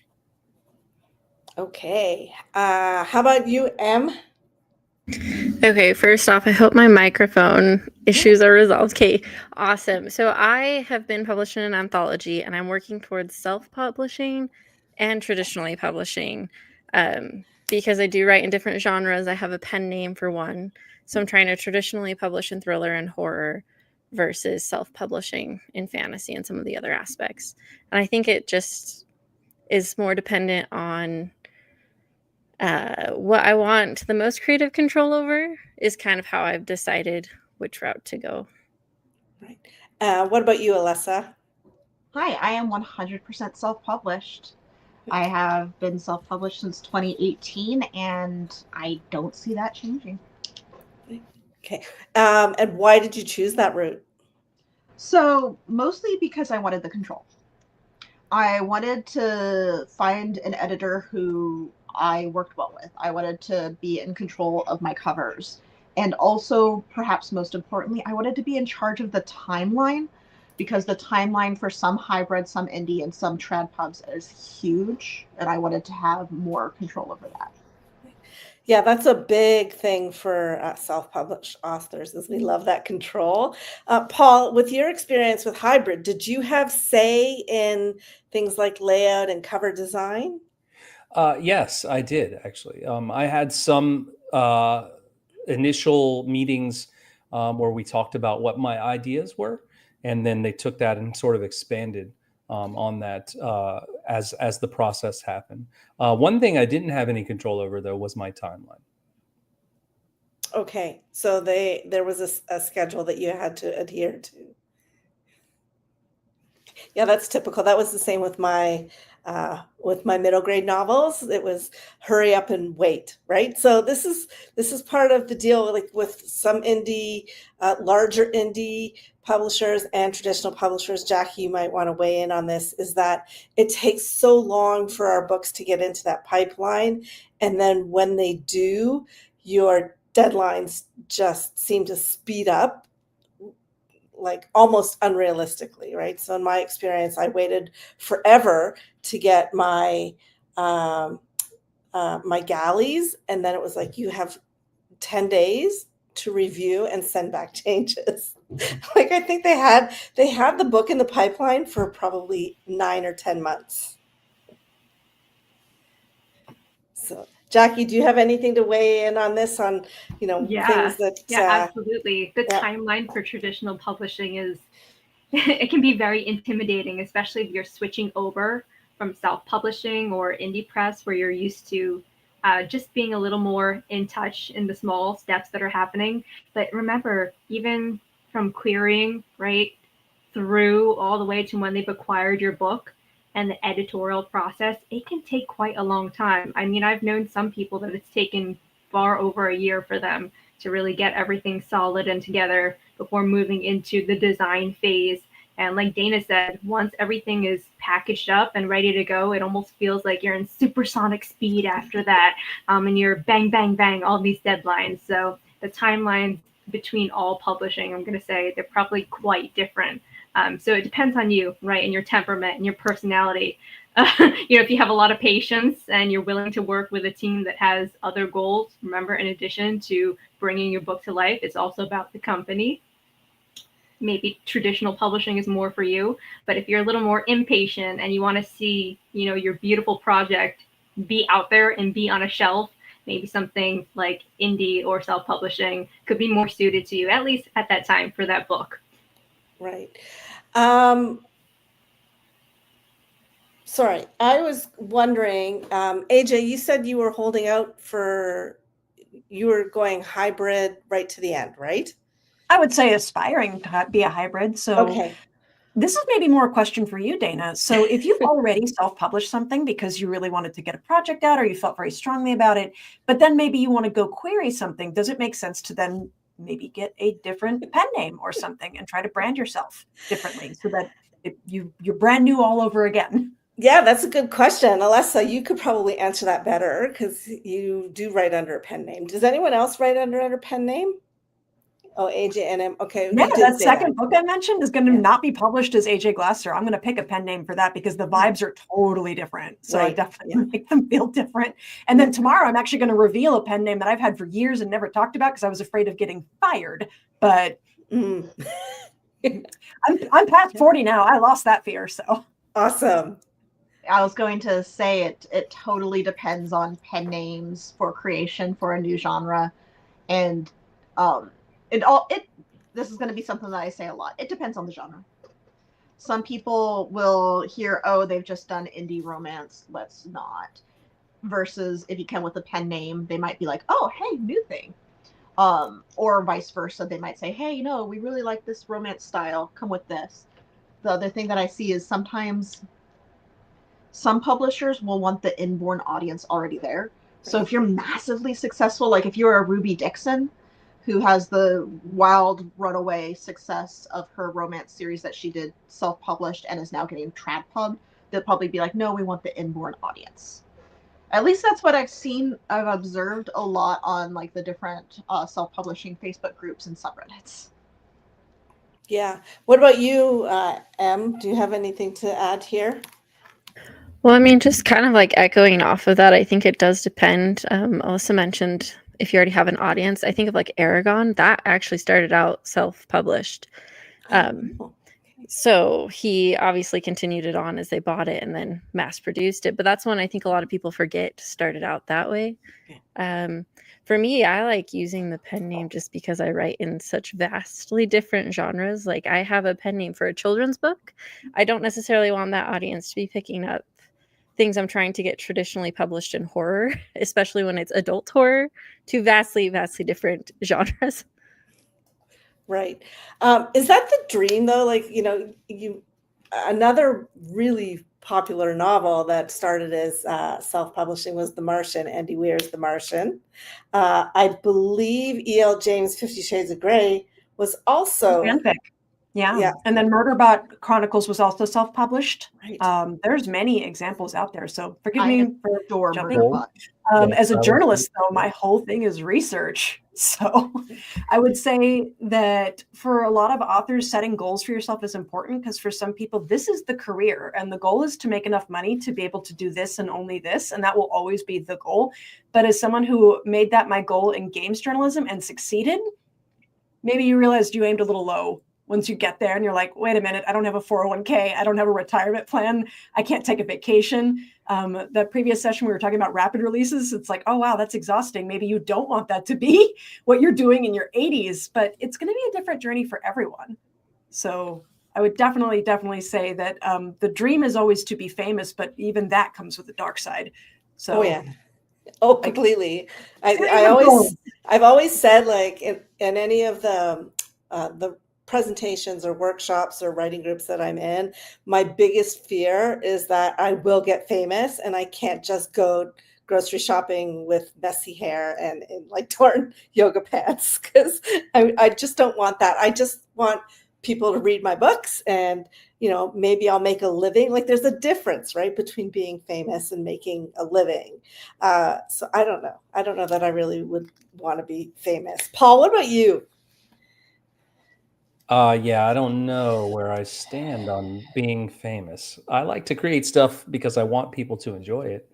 But really, I think I do it because I enjoy it, you know, and other people enjoying it's just like a bonus, you know.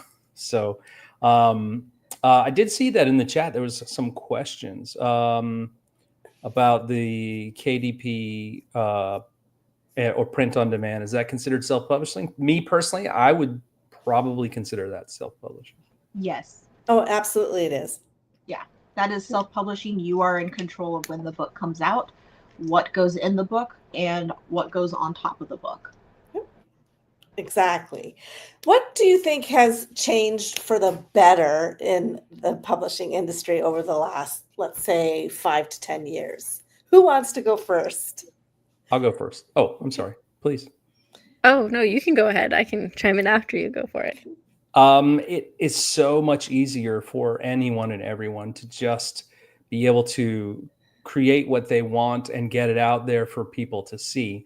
But the on the other side of that coin is it's a lot. There's just a lot of people doing that. So that's something that I have really sort of paid attention to over the past few years, because I have not done a self-published through like the print on demand or the KDP, partially because it is pretty crowded. And I don't know if that means I'm holding out for something else. I haven't really decided which direction I want to go. I was part of an anthology, like I mentioned at the beginning here, that was self-published. And my very first thing is the person who organized that. I've just been like picking their brain. Okay, tell me what's happening behind the scenes. I want to know. I want to know this, because I might go that route. I have several things written that are just kind of living on my hard drive, and I want them to see the outside of my hard drive. You know what I mean? Eventually. So. Right. So what, Em, you wanted to weigh in on this? Yeah, I think my thoughts kind of echo Paul's. Just that when I initially started writing, I don't know, however many years ago, self-publishing there's definitely a stigma surrounding it. And I think we've seen that kind of break away, and like the rise of the indie press and self-publishing in general, which I think is great, because it does allow a lot more people to get their work out there rather than just what the big five deem is going to be in the market.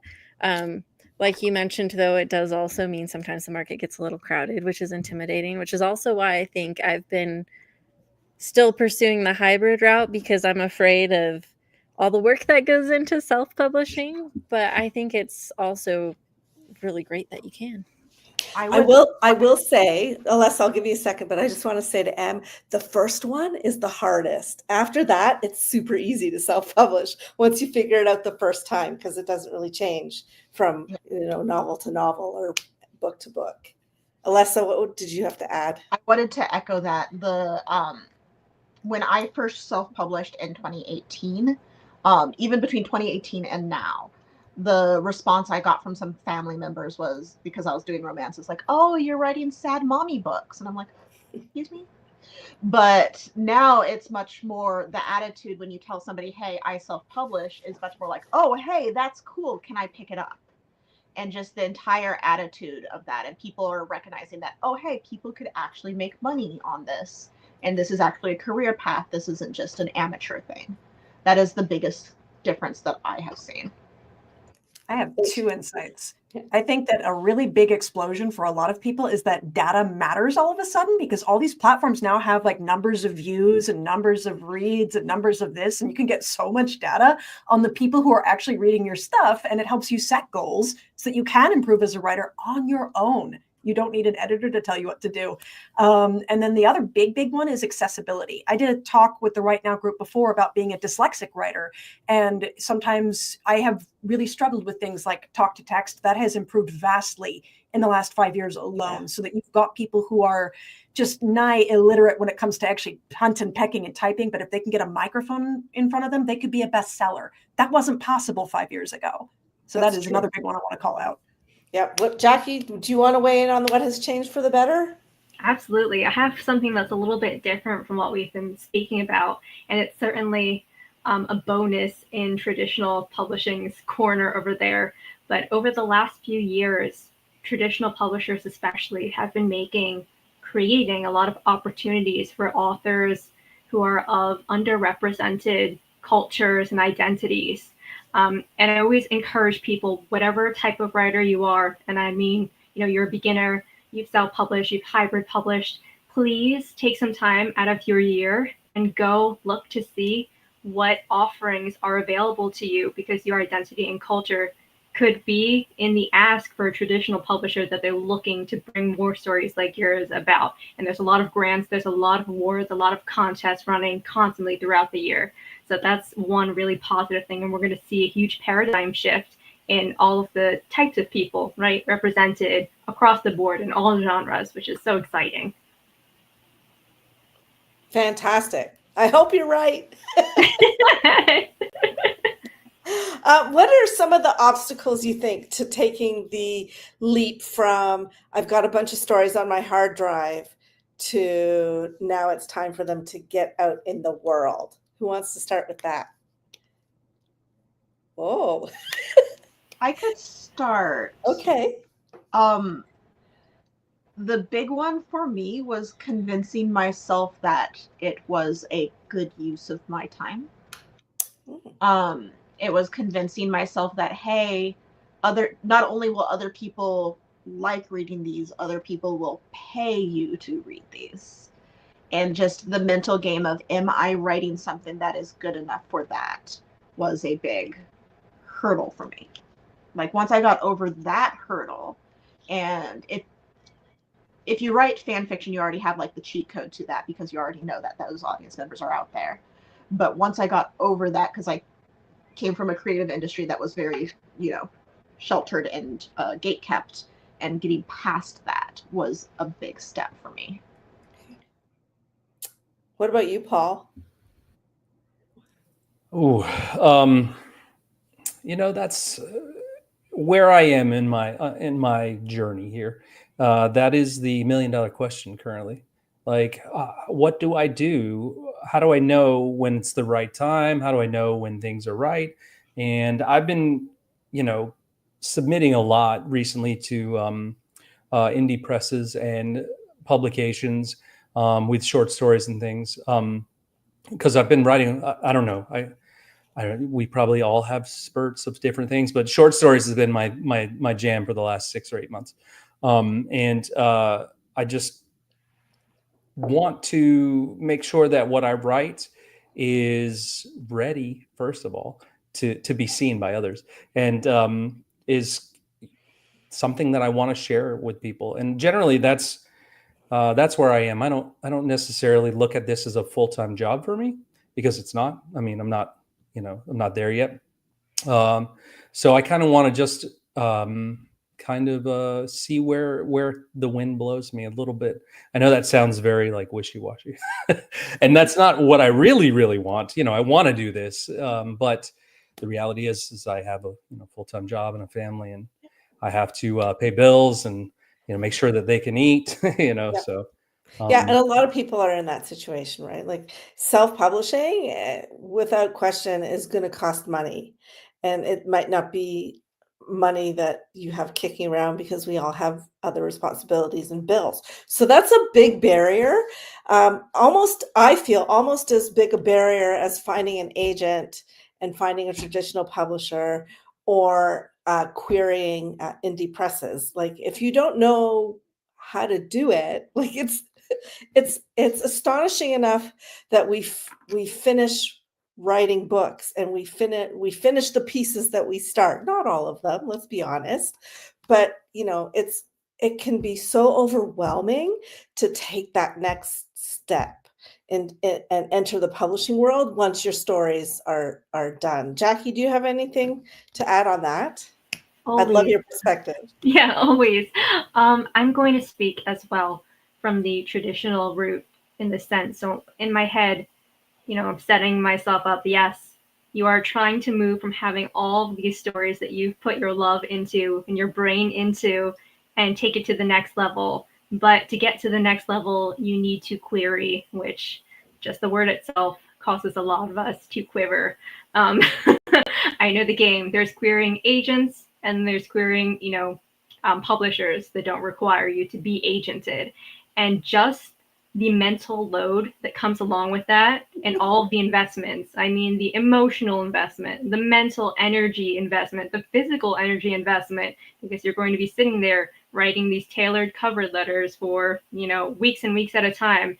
And all of us kind of preemptively run to the next conclusion, which is all of this I'm doing, right, to get a rejection. Right. The rejections are inevitable. I'm here to tell you they come, the bearer of bad news. But my advice is to want to fail, really. Want to get the rejection. Let's get them faster, because the more people that reject you, the more you're going to learn how to query, and the more you're going to find the person who is qualified and invested in your project. that person will come, but unfortunately, you have to find them first. So don't be intimidated by the no's. Instead, try to flip your mindset, psychology yourself, and say, yes, I want to see the rejections. One more rejection email is a good thing for me because that's not someone who is here to be on my team. Right. That's, Can I? Oh, please go I ahead. was just going to say, if I could add to that, I was talking about this with my husband because that is definitely something that has scared me. I am getting ready to query one project, to queried another, and just that one I've shelved for a time. But just the mental load that comes with it, he suggested making a rejection goal. So how many times like can you get rejected for something? So like set them ridiculously high. Like I need this project to be rejected 200 times or whatever. And it's kind of like an accomplishment. And then also just like another thought on that to help deal with the rejection, if that's something that's scary, is also have something else you're working towards, because then it kind of takes away the mental load of, well, if this one doesn't succeed, there's this that I've already got started that I'm excited about as well. I've heard that from a few authors on the podcasts that I interview on, is a big help with that. Right. AJ, do you have anything to add? So we talked about goal setting, and as a gamer, I tend to think of things in terms of 100. Also, I found a few blog posts from, about 10 years ago, so maybe the advice is a little bit outdated, but it said something like, if you send out 100 queries and you don't get any requests for a full, that's pretty indicative that what you are querying is not a fit for the market right now, and so you should either shelve it or self-publish it if you just need to get it out there. I adopted that just pretty quickly to get mine out the door because I had to set something or I wasn't going to budge. So whatever goal you want to set for yourself, 5, 10, 15, 100, 200, whatever you do, write it down somewhere so you can measure against it later. Because if you don't measure, you don't improve. And that was the thing I would tell most people who are aspiring is if you're going to do this, pick a goal, write it down somewhere, and then check back like a year later to see where you're at. Otherwise, you'll never know if you moved or how far you moved at all. Witch King's Oath, I queried 75 times. I had 0 requests, not even for a partial. So that was pretty indicative that that wasn't going to do it for anyone. Maybe my query was bad. I don't think the book was that bad because when I went on to sell it, I sold like 900 copies in the first year and did okay on reviews. So I'm feeling good about that. But it just wasn't a fit. So I moved on to the next one. That one, I only had to query like 60 times and I got like 5 full requests. Bam, bam, bam, bam, bam. So I knew I had something. And even if those 5 didn't pan out, I had moved from the previous project. I had moved the needle. And that is the thing that keeps me going is that data, that sense of progress. So build your own RPG for yourself would be my advice. Yeah. Alyssa, do you have anything to add? Because you have a lot of titles behind you. Yes. There is a self-publishing sort of thing called the best advertising for your current book is the next book. Right. Yeah. That's we say the way to sell your first book is write a second. Yep. and keep going. Yep. And people you'll get discovered in like chunks. So like the amount of people who discovered the series when I published book 4 was much bigger than it was at book 1. And so people will see, oh, this person wrote this one. That's cool. Oh, this is the 4th in the series. Let me go back to the 1st. And that is a big thing in indie and self-publishing. Right. There's so many ways to be rejected in this industry, no matter what route you take. I mean, I was, even as an agented author, it's not a guarantee that my book is going to sell. So I had a YA novel on submission for 11 months before I said to my agent, we're done. I'm taking it back, and I'm going to self-publish it in 2025. Yes, I see that about how many times Harry Potter was rejected, right? So even having an agent and going the traditional route is no guarantee that your book is ever going to see the light of day. Same with hybrid, right? While I find with hybrid or indie publishers is that while they may be really excited to get your book published and they'll help you do that and they'll get it out there, there's no guarantee that people are going to respond to it, right? Like, let's be honest, no matter what route you take, traditional, indie, or self-published, we're at the mercy of the readers, right? So has anyone sensed like a shift in reader perception about publishing. Oh, AJ, let's go. All right. So I survived Gamergate, and before there was a Gamergate, I was getting death threats in games journalism. So I will tell you that the way that people conduct themselves online has fundamentally changed in the wake of Gamergate in particular. It touched everything even outside of video games, because here was this hate mob that had gotten so big that it made the day, like it made every single news outlet there was. So we all kind of collectively as a society realized that people get on the internet and say truly terrible, terrible things and get people fired for no reason at all. And that accountability, what's that? And then reinventing yourself on the internet, it was actually trivial, especially in the era of TikTok. So I would say that there is a shorter term memory for publishing now. So if you release something like a while ago and it didn't do well and you failed, that doesn't matter. Maybe it mattered like 20 years ago and people are like, could go look it up on Publisher Marketplace or one of those insider trade mags, and like you would have your reputation and it would follow you everywhere. That matters less than ever in the internet era.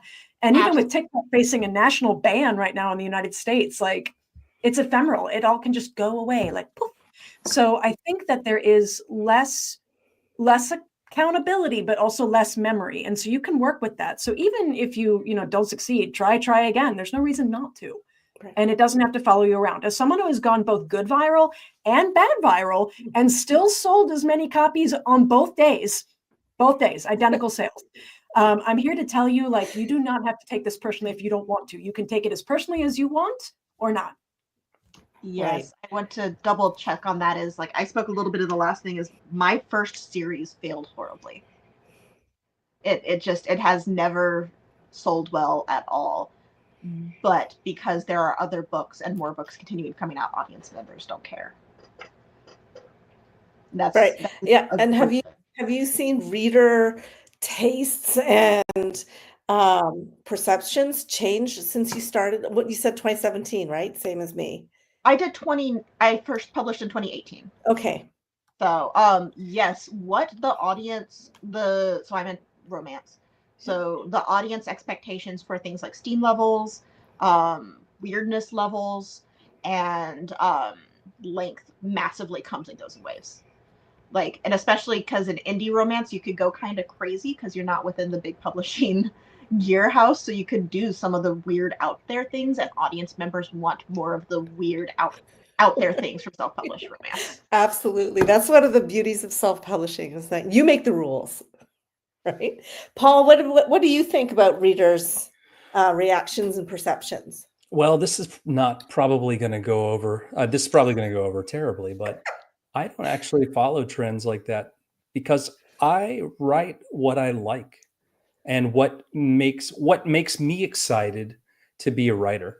I do see the merit in following the trends. I do, but I think as a creative person, I kind of tend to think, hey, I'm going to make what I make, and there are people that will like it. So I can't answer your question very well. Yeah, but I think it's great that you write for you, right? Because yeah, one of the things I truly believe in is write what you want to read. right, exactly. Right, and And people that's will where I find am. it.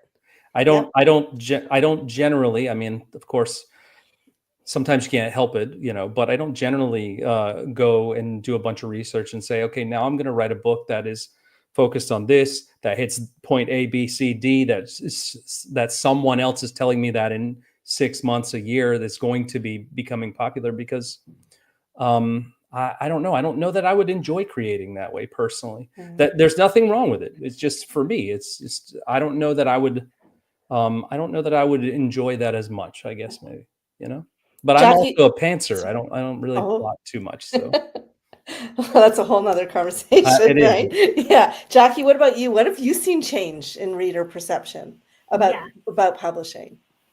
I have a little bit of a different answer, but something that I've really seen over the last maybe 5 years, and perhaps a little bit more, but definitely in the past 5 years, is that readers are very, very excited and wanting to purchase from the indie press, hybrid press, and self-published authors. Whereas I think before, like Alyssa mentioned, she said, self-publisher, there was not a lot of respect for it. Whereas these days, self-publishers are getting the respect that they deserve, and they're being seen for what they are, which is entrepreneurs who are wearing 10,000 hats to support their dream and get their work out there. That perception has changed wildly, not just in readers, actually, also, right, in actual publishing itself. But I see people wanting to find those people online. So if you go on social media, Threads is a really good example. It's a little newer in terms of social media, but people are on there looking for authors from these small publisher backgrounds, self-pub, hybrid pub. They're there to support you. I would say there's a bit of a difficulty, right, in that perhaps the self-pubbed authors and indie authors may not be seeing that reflected in their sales, but I anticipate that's going to change. I really do think it's an accessibility issue. Of course, we have big corporations, right, outshining because of the big pockets they have. They're able to reach people more with marketing, which is, I'm sure, something we'll talk about. But, the game is starting to even out. The spirit is there and the intention is there in the readership to support the small local people. Right. How about you, Em? Do you see any change in readers' perception of publishing? I mean, yeah, I've just like everyone else kind of already said, I can't really speak to it as from a writing perspective because I don't tend to write to trends. I write just whatever I'm inspired to. But as a mood reader, I have definitely noticed that I'm picking up more indie authors than I probably would have 10 years ago. Excellent. So Jackie, you did mention marketing. And I think in the context of this publishing discussion or any discussion about writing, we need to address the marketing elephant in the room, because it's the hardest. Like, if you thought writing 80,000 plus words was hard, try selling that. Right? It's exhausting. Most writers, we're not very good at it, but I think there's a misconception that if you have a traditional deal, you will have the marketing done for you. And that is not the case whatsoever. So you will be marketing, you will be expected to build your audience, you will be expected to have a social media following. I don't know if those numbers actually matter so much anymore. So Alessa, what works for you in marketing? I do a lot of Facebook marketing. I mentioned in my last one is I created a 2 to 3 page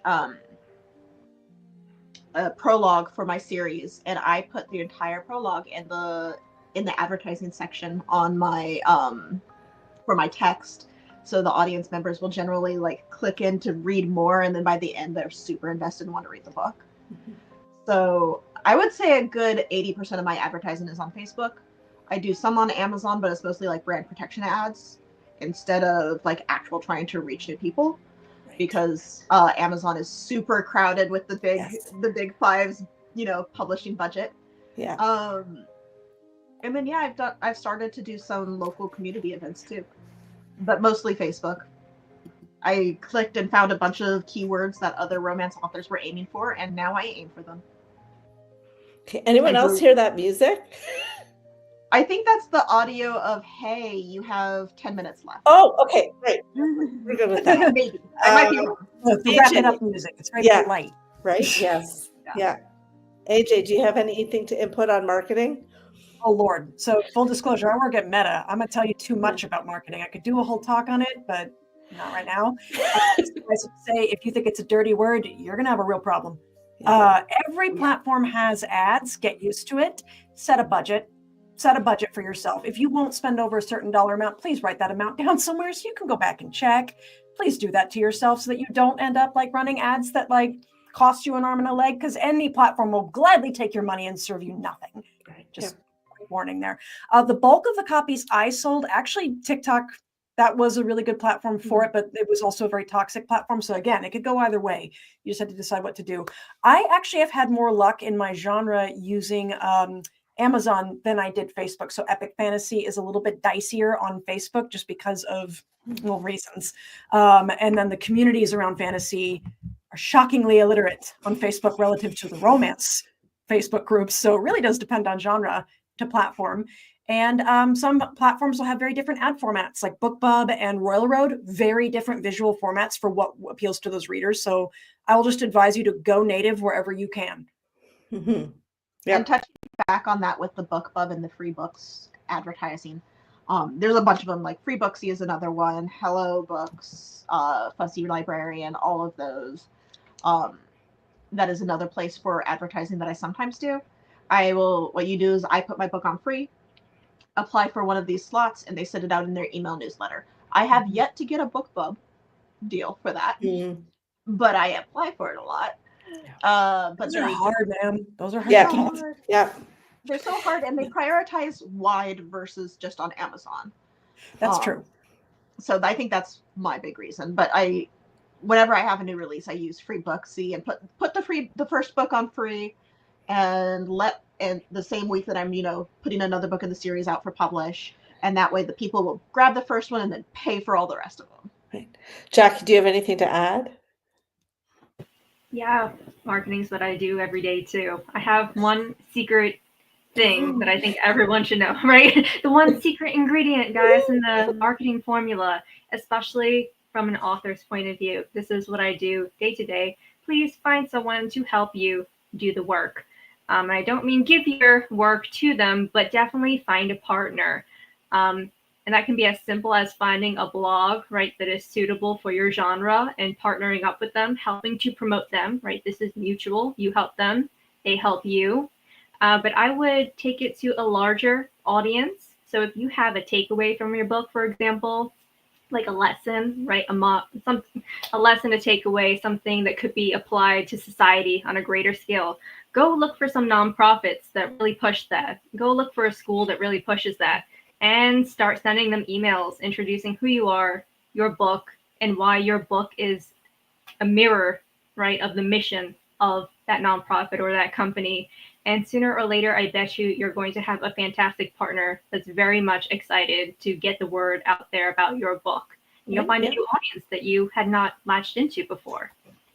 Absolutely. Partnerships are vital for getting the word out about your book in ways that you couldn't even imagine. So one of the things that I do, this is just my little thing, I always have books in my car, because invariably you're going to run into that one person who says, I keep meaning to buy your book. And I'm like, oh, I got some in my car and I got my square, so let's go. Right? Exactly, AJ. Like always have copies with you. Exactly. I learned that from another author. Damon Brown wrote this amazing book called Porn and Pong. Highly recommended if you love the history of video games. And yeah, I met him at an event randomly as a grad student. He just pulls it out of his bag and gives it to me. Right? Yeah. Awesome. Exactly. Porn and Pong. I'm writing that one down. Excellent book. That's a great title.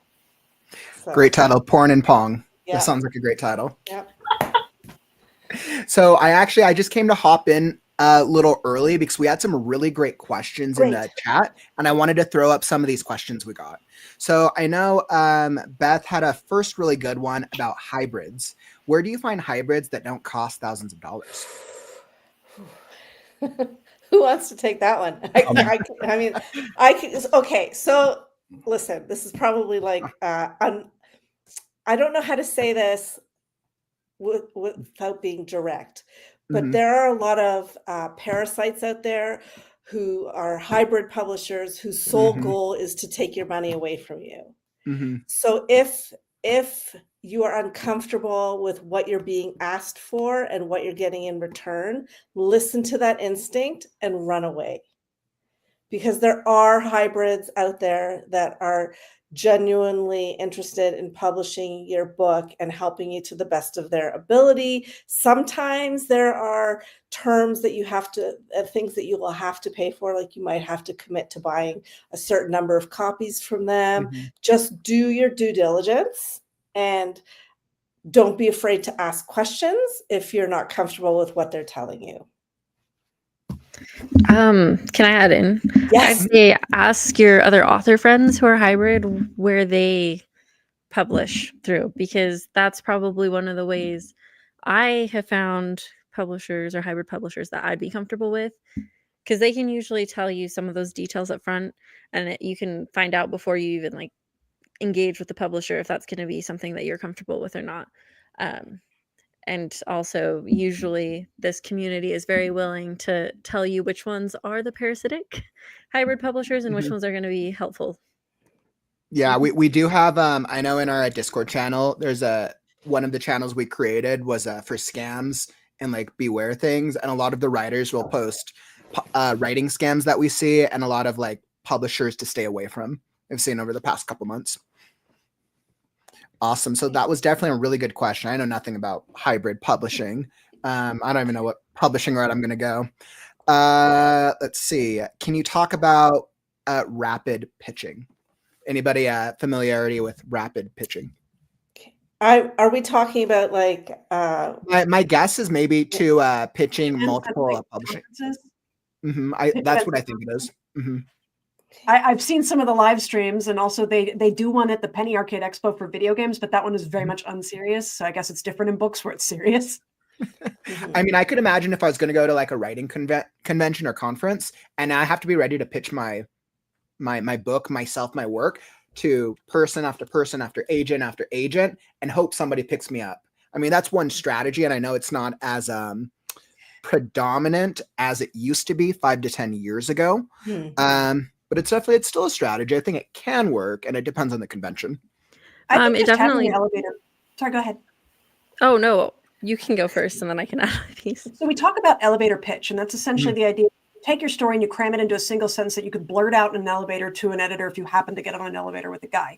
I've had that real life experience as a journalist trying to get a story picked up by my editor, and I got to tell you need to know what your story is well enough to blurt it out. Another thing that journalists say is tell it to grandma. If you can't explain to your grandmother what your story is in a sentence, grandma's going to like turn off her hearing aid. She's not listening to that. So that is essentially all that rapid pitching events are, only you're doing them in person at a writer's convention. I've never done it. I can't tell you if that's worthwhile or not, but in video games, I have learned in 20 years to know when someone is blowing it on a pitch or not. Do they know what their game is? Do they know what their comps are? Have they got a good hook? Or are they so bored and they don't want to be there? I find, and I will tell this to people, especially if you're neurospicy, nervousness doesn't really count against you. Stuttering, not a big deal. It takes you a minute to get going. Everyone's usually pretty forgiving. But if you literally don't know what your book is, or you can't get it out in a sentence because you didn't do the homework, they'll just move on to the next thing. So I do want to jump in and say that when you have published your books, having the skill of that rapid pitch, the elevator pitch, is so good. I use that every single time I'm in person talking about my books. I use the exact same elevator pitch. So even if you haven't published it yet, write it down and remember it, because after your books are published, they're just as useful. Yeah, there's actually a lot of classes online just through free resources, either like YouTube or podcasts. You can find this. I've actually rapid pitched at conferences. This is how I've gotten any requests for mine. I haven't cold queried. I've only done pitching. And so has my friend, and she actually got 3 full requests through it. So it is a very viable option if you can get it down. But I would definitely do your research on the agents that are coming beforehand, or the publishers, if there's going to be some indie publishers there, just so you know whether or not it's even worth pitching your idea to them, because they will usually have their manuscript wish list available. For instance, like I have a paranormal thriller that I was pitching at one was only looking for romance, and I was like, well, I'm not gonna go stand in line to do the rapid pitch to her. But yeah, just knowing that elevator pitch, because usually it's 2 minutes or less that you get, but I would say they're worth it. I mean, I've had a lot of success, and I've heard a lot of success from people who've done it. Let's see. And then I know it looks like Courtney asked a great question, but do you listen to readers of your genre? Like in romance, I've seen readers that don't want the third act breakup anymore. Then what are you even reading about? Sorry. So I have 2 things to say about that. One is with the third act breakup, the structure beat is much more of there is something that is keeping them apart. It could be a breakup, or it could be just an outside force keeping them apart. Just as my little romance there for the structure. And 2, I absolutely listen to the readers of my genre. If they are starting to want something that, or more likely, if they're wanting to not want something that I am putting out, that is an I need to readdress. And I have a couple of very trusted alpha and beta readers who read a lot in the genre and are perfectly willing to tell me to my face, readers are going to be angry about this. I have my beta readers in mind when I'm writing. So I'm thinking like, "Ooh, would this resonate with them? Are they gonna slap me down when I give them the beta read?" Like, I always have that. I used to be a video marketer, and we always like have your avatar or your ideal client in your mind as if you're speaking to them. And I kind of do that when I'm writing. So yeah, I'm listening to my readers, and of course, when the beta readers give me their feedback, I seriously consider everything that they tell me, because ideally, they're the kind of people that are going to buy the book at the end, anyways. Yeah, so I mentioned that I like to write for me and what I want to read. But I mean, I do have this kind of idealized version of my wife actually. And I'm like, is my wife going to want to read this? And most of the time if it's yes, then I think I'm going in the right direction. And sometimes when it's no, I still think I'm going in the right direction. I have a rule. The first 10 comments or the first 10 reviews are all that I look at. On Kotaku, when I was writing for them, like you can't go past the first 10 because you'll drive yourself crazy. But those immediate gut reactions that came out are the honest ones. Those are the truest ones. Even on books that I'm reading, like if I'm looking at reviews to decide if I'm going to buy it, I don't look at the most recent ones. I never do that because those are usually the ones that are swayed by like TikTok or some like modern take on an older book. Like if you take Kushiel's Dart, which is one of my favorite books, you look at the reviews that are being written today that are condemning the hell out of it, and these women do not know what they're talking about. Like it's not useful. It's not helpful. I prefer to just take the first 10 reviews to get the gut reaction, and that tends to be what I bias toward as the writer. I do not read reviews. I do not read my reviews at all, but what I do is I listen to where people are spending money. Because yeah, no, I tried reading reviews for my first book, and even the nice ones were making me crazy. So I was like, I can't do this. Okay, reviews are for the readers and not me. I did frame one review because I was so happy to get it. I was very proud of that review. So Well, I have to say that the publishing conversation, this has been absolutely incredible. I think a little bit more, I feel slightly better if I wanted to go the traditional publishing route, but I'm still heavily encouraged to go self-publishing, maybe some hybrid, because I know I've seen some success here, depending on finding the right either indie publisher or the right route. But this is such a fascinating conversation to me. And I think the biggest takeaway is there's no right or wrong way to go about publishing. I think there's a right or a wrong way for each individual person based off what their goals are, right? What might be right for me for publishing could be absolutely wrong for somebody else. And I think that's the biggest takeaway, right? Doing your research and understanding what's going to work best with your lifestyle and with your goals, right? Some people want all the control. Some people don't want to do any of it, right? And I think those are different aspects to take away. As we're wrapping this up, let's first off, Dana, thank you for moderating this and leading this. Oh, my pleasure. It was fun. You were amazing. Thank you. Thank you. I really appreciated this. I think this was a very smooth conversation, and I know a lot of the chat was really enjoying this as well. So as I'm tying this off real quick, I guess we'll go around in a circle. Where can writers find you? Where can the community find you? I know I got a couple of you guys coming back tomorrow, I believe. So I have a couple of you. You're, of course, all welcome to come join us in the writing game. Tomorrow, the writing game, we're offering up a cash prize. So tomorrow's will probably be pretty crazy. No unicorns or anything for tomorrow's writing game. I promise. It's trivia based. So starting with Lynn, why don't we go your way? Where can people find you? I am on Amazon and Kindle Unlimited, all of my books under the pen name Alessa Winters. And the first book in my most successful series is called The Girl Who Brings the Dead. So those will be able to get you to my books. Excellent. And Dana, on to you. You can find me my website, danagoldstein.ca, because I'm here in lovely Canada, and my social handles on Threads and Instagram are at author Dana Goldstein, and all my books are wide, so Amazon bookstores, anywhere online, Walmart, Target, all that kind of stuff. You can find me for Instagram or Threads at author m_Irene, or at my website authormirene.com.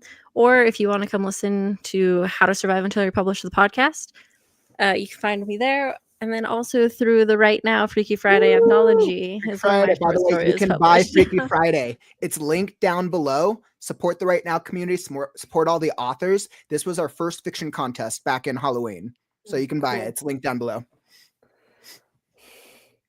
Awesome. You can find me on AJ, pass to you. Threads. Yep, you can find me on Threads. AJ loves to write, little dots between each word. You can also just look me up under my own name, and you might find Witch King's Oath as AJ Glasser on Amazon, Barnes & Noble, but you're actually more likely to hit my old Kotaku articles or my GamePro articles, so on PC Gamer. So you can find me. I'm eminently findable. So being famous, again, not always a good thing. Okay, so you can find me on paulinmansc.com, Paul Inman SC on all of the social media. On YouTube, it's Where You From Pictures if you want to see some of the short films that I've made. Yeah, so Amazon, just look for Paul Inman and you can find some books. Sweet. Well, thanks for having me here, guys. So the easiest way to keep up with what I'm doing and to reach out to me if you ever have any professional advice is actually via LinkedIn, which I know is way more boring than anything anybody else ever said, but I'll pop the link in the chat. It's linkedin.com/in/Jackie0Garcia. I'll be happy to speak with you. Just mention you were here. And so that's wonderful. So all of the links that all of our authors just said is actually linked down in the YouTube description. So down in the YouTube description, right under the schedule, all the names of our guest speakers with the links and how to find them. Very, very easy. So that way you can go find, connect with everyone. Clearly from this conversation, everyone here is very well, has a lot of expertise, insight, and experience in different areas. So I just want to thank each of you guys for joining me. Each of you are incredible. I'm hopping into right now announcement. Oh, I'm super excited. So I'm hopping into an announcement next, but thank you guys all. And it's been great. Thank you. Thank you. Thank you. Bye. And awesome. Beautiful. And let's see. Perfect. So I got everyone here. So that discussion was amazing. I had so much that I wanted to learn about publishing, and I feel like I got a lot of different expertise, insight, and wisdom. And I want to publish my book now.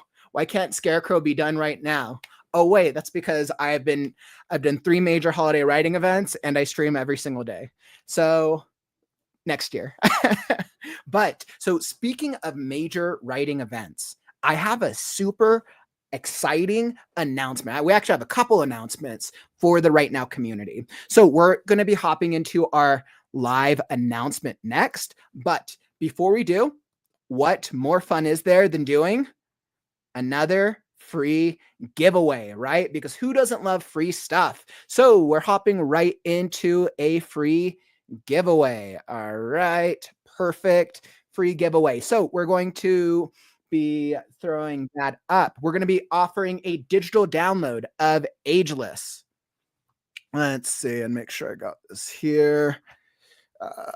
Ageless book. So if you want to get a copy of Ageless, excellent. I wanted to make sure I got the author, I got the details right. So this is sci-fi. It's X-Men meets Firestarter meets Bourne. If you want a copy, type in #Ageless into the chat down below to receive a free digital copy. So this is going to be really cool. This will be a really great great opportunity to receive a free copy of this sci-fi adventure, of which all of those are really cool genres or really cool references. X-Men, Firestarter, and Bourne, really, really great references. So a young woman with a genetic anomaly spends her extra life running from the people who would exploit her unique condition.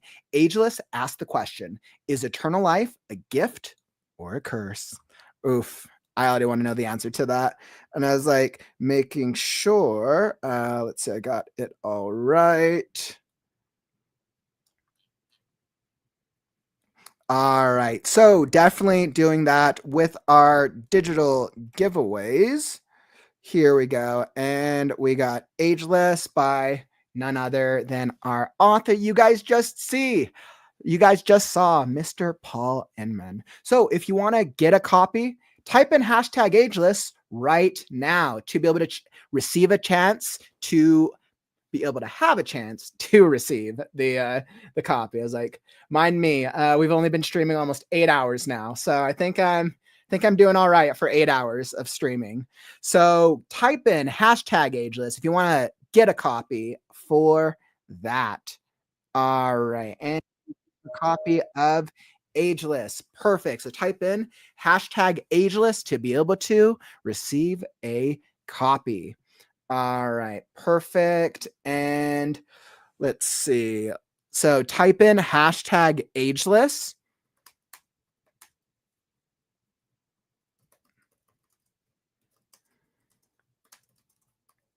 All right, perfect. So to be able to pick up a copy, we are going to let it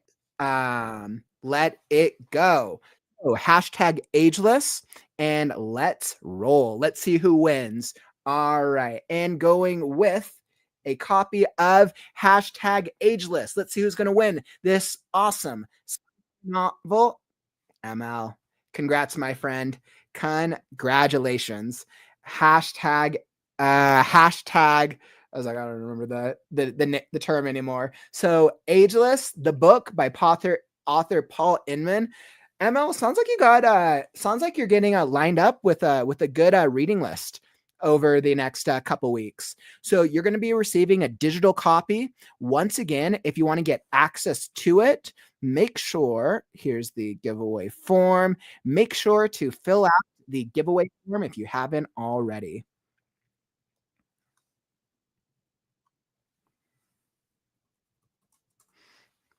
All right, perfect. So we've typed that in for Ageless. Paul, thank you so much. Thank you, my friend, for offering that. ML, sounds like you're probably in for a really cool reading experience. So definitely congratulations, my friend. I was so stoked to be able to offer that.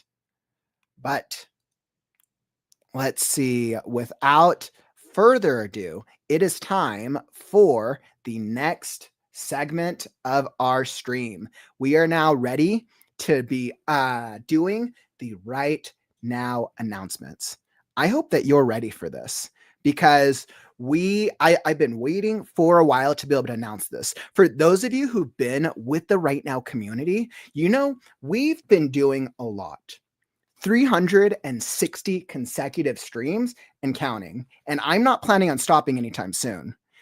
The last couple months, we've done holiday writing events 2, 3, and now 4. We started off our holiday writing event series with the Write-A-Thon back in July. We kicked it off with the second holiday writing event, which was our Freaky Friday Flash Fiction Contest. We went straight into the month-long holiday writing event, which was the Adventure Right Now, where we wrote a choose your own adventure story together as a community. Let me tell you, Hermes the cat, so much fun. Whoever thought you could write a story with 9 cats and 1 life? So that was our November, and then December, we kicked it off with the WriteNow-A-Thon. So we've done some cool things for the 2024 calendar year. And without further ado, I am proud and pleased to announce officially our 2025 holiday writing event calendar. And let me take it away. So this is our event lineup. So we have some exciting events and some exciting holiday events coming to you in 2025. So starting with spring, we're going to be launching the Right Now Book Club. We're going to be launching a brand new experience for readers to be able to engage with the community and be able to interact with others, especially the people who just want to read. So make sure to stay tuned because our spring event is going to kick off with the Right Now Book Club. And then that's going to be leading straight into our next contest. Our next fiction contest is going to be titled Fated Fantasy. And this, my friends, is for writers who write fantasy, romance, and romantasy. So we're mixing it up as a complete 180 from our Freaky Friday Halloween event, which was focused on the scary, the supernatural, and the weird. And now we're going to be hopping into a spring fiction contest where we get to go play around with the fantasy and the love and the romance. Clearly, we've been learning a lot today. So we're going to be kicking off our next fiction contest in late spring for Fated Fantasy. And let me tell you guys, I have some cool plans for it. Some cool plans. We'll have to see who's going to be available for our host. I know Jezebel was very happy to partake in Freaky Friday, but I think Jezebel seems to like her Halloween theme. So you're just going to have to stick around and see who's going to be hosting our Fated Fantasy fiction contest. And then we're going to be leading into the summer with something brand new. We're going to be doing our Right Now Author Retreat. So this is going to be a special program designed to help writers and help authors write a book. Right? If your goal is to become a published author, or if your goal is to learn the techniques, this is going to be an all-inclusive virtual retreat. So make sure you come back as we approach the summer for our very first Writers Authors Retreat. And then, of course, we'll come back to the fall with Freaky Friday. Miss Jezebel, hopefully she'll make an appearance. Hopefully, fingers crossed, if she doesn't trap me in a closet or a basement again, we'll just have to stick around. And then we have a couple of surprises. So with all of our writing events, right, we are picking up more community members, more volunteers, and more holiday writing events to really bring you, the writers, the authors, all of the creative artists in the community. Our goal is to bring you more opportunity. My goal is to be able to create more and help you do more with less. Because I know a lot of times you have other responsibilities, whether that's family, whether that's work, education, whatever. But that shouldn't come at the cost of you wanting to write, you wanting to create a book, write, and be able to do it full time. So we are creating events that are going to help you do just that. Let's see, here's that. Perfect. So we're going to be able to do more, which is why I've left our other fall and winter events as a surprise, because I am accepting stream ideas and event pitches through our new program that we're launching next year. So this leads right into our next official announcement. Those of you who've been involved in the Right Now community, you know that we've had more faces involved in the Right Now community over the past couple of months than we have had all year. The reason being is right now it starts with me, because I knew that I wanted to build up something from the ground up, whether that took me 1 year, 5 years, or 10 years, because I love the writing process and I want to fill that love, that joy, that enthusiasm with the writers of the world. But I'm not going to be able to do it by myself. Long term, I'm not going to be able to stream every single day for the rest of my life. That's not realistic. And I definitively cannot put these events together by myself. That's just not possible because there's so many logistics and moving parts.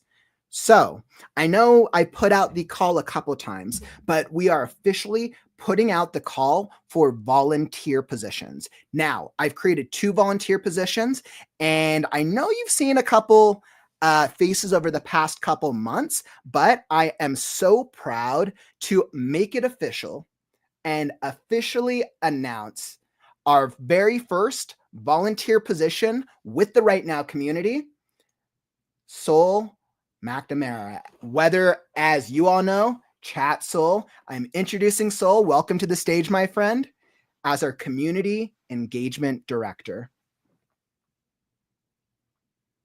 Soul, I am so happy to have you here. And you're muted.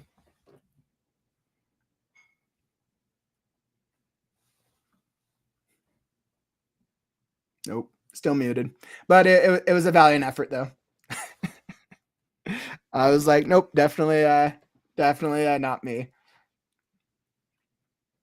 So there we go. Perfect. Yeah, stupid microphone again. But yeah, no, I am super excited for this. When Kaufman approached me with this, I have no words for how excited I was about it. Because for one, I've never done a volunteer position. I've never had that chance. And well, the fact that my first volunteer position is something that I actually enjoy doing, which is writing, is just awesome. I knew that when I was coming up with ideas, and I was really trying to think about, okay, how do we do something? How do I do more? And I wanted to officially make it a position. So Right Now is a social media brand. It's a daily writing motivational brand to help the authors and writers of the world with the writing process. You guys have seen Chat Soul with us for many, many months now. We are making it official that Chat Soul is the community engagement director with the Right Now community. And this started back in early fall when Soul came to me and pitched me the idea for a gaming stream. The gaming stream was all right. We had a lot of fun. But then we went back and we tried again with the adventure Right Now in November, which was a lot of fun. I was like, I didn't think we were going to be able to write a full book. That was 60,000 words in a month with Adventure Right Now. And clearly we're back again. So well, clearly you haven't ran away yet. I mean, you've joined me for all 26 sessions of the Right Now Writers Group, and hopefully many more to come. We got some cool plans for next year, but I'm so honored to have you as part of the community, and I'm really happy to make this official. Yeah, I'm really glad that I can do this. Not just because, well, I mean, I have the time, but no, I actually get to help writers. I actually get to see people improve their writing and learn how to improve themselves and their marketing and everything they're doing, and it is just awesome. I'm not really like a teacher type, but actually seeing people improve, it makes me really happy. And the fact that I'm one of the people that is helping them improve, aside from just, talking on the Discord, is even better. I know I'm trying to run my indie game company, but yeah, I can't lie. This is like one of the best things ever. And when I was thinking about the volunteer positions, right? And I was thinking about how can I bring value to others, especially anybody who's helping out with the community, I've finalized and formatted 2 volunteer positions, both with contracts that can be used and leveraged on LinkedIn, can be used towards job opportunities, and can be used in a professional setting, because the responsibilities and the things that you're doing here, whether or not we're working on streams or whether or not we're doing other things, translates to real job experience. Yes. I have many years of live event experience, and then almost 30 years of writing experience, and then 10 plus years of researching social media to bring the Right Now community to you. So I'm officially creating the 2 categories of volunteer positions. We're creating the weekly or the monthly volunteer position, who's helping out with the monthly and the weekly streams. And then we have the seasonal, who's helping out with the writing events. And people are like, you know what? I just want to come be involved with the fiction contest, or I just want to come help out the WriteNow-A-Thon because I like talking with other writers and networking. So these 2 positions are opening up officially. If you want to be involved, let me know.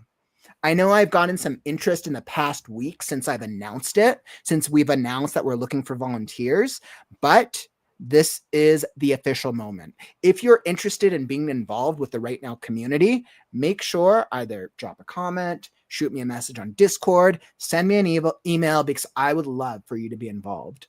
Whether you're like, hey, you know what? I have this really cool stream idea, but I don't know how to do it.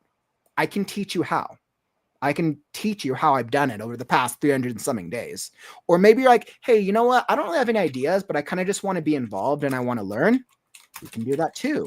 Or maybe you're like, hey, you know what? I need to learn how to build up an author brand, because most of us, as we've learned, we need to build up author brands, right? If we're going to sell the books, nobody's going to buy the books if we don't have an online presence. We can teach you that as well. So if there's different assets or facets that you want to learn, reach out.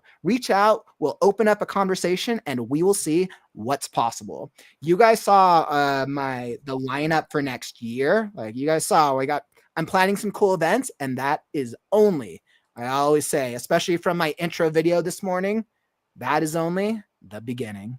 So I am so happy to be able to announce our 2025 calendar event lineup, and of course our official community engagement director.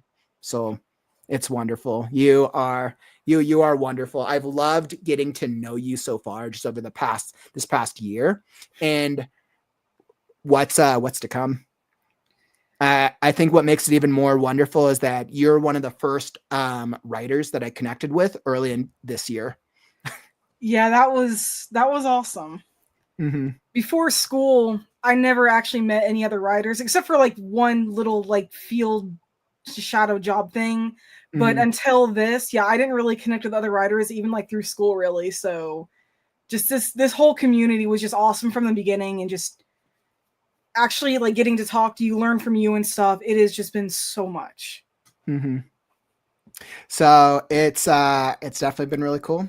Thanks for being involved, Soul. And I know we have some cool ideas that we're going to be cooking up for 2025. Oh, yeah. So for those of you who have tried to beat Chat Soul in a word count competition, you'll have some chances next year. That's all I can say. No one's gonna win.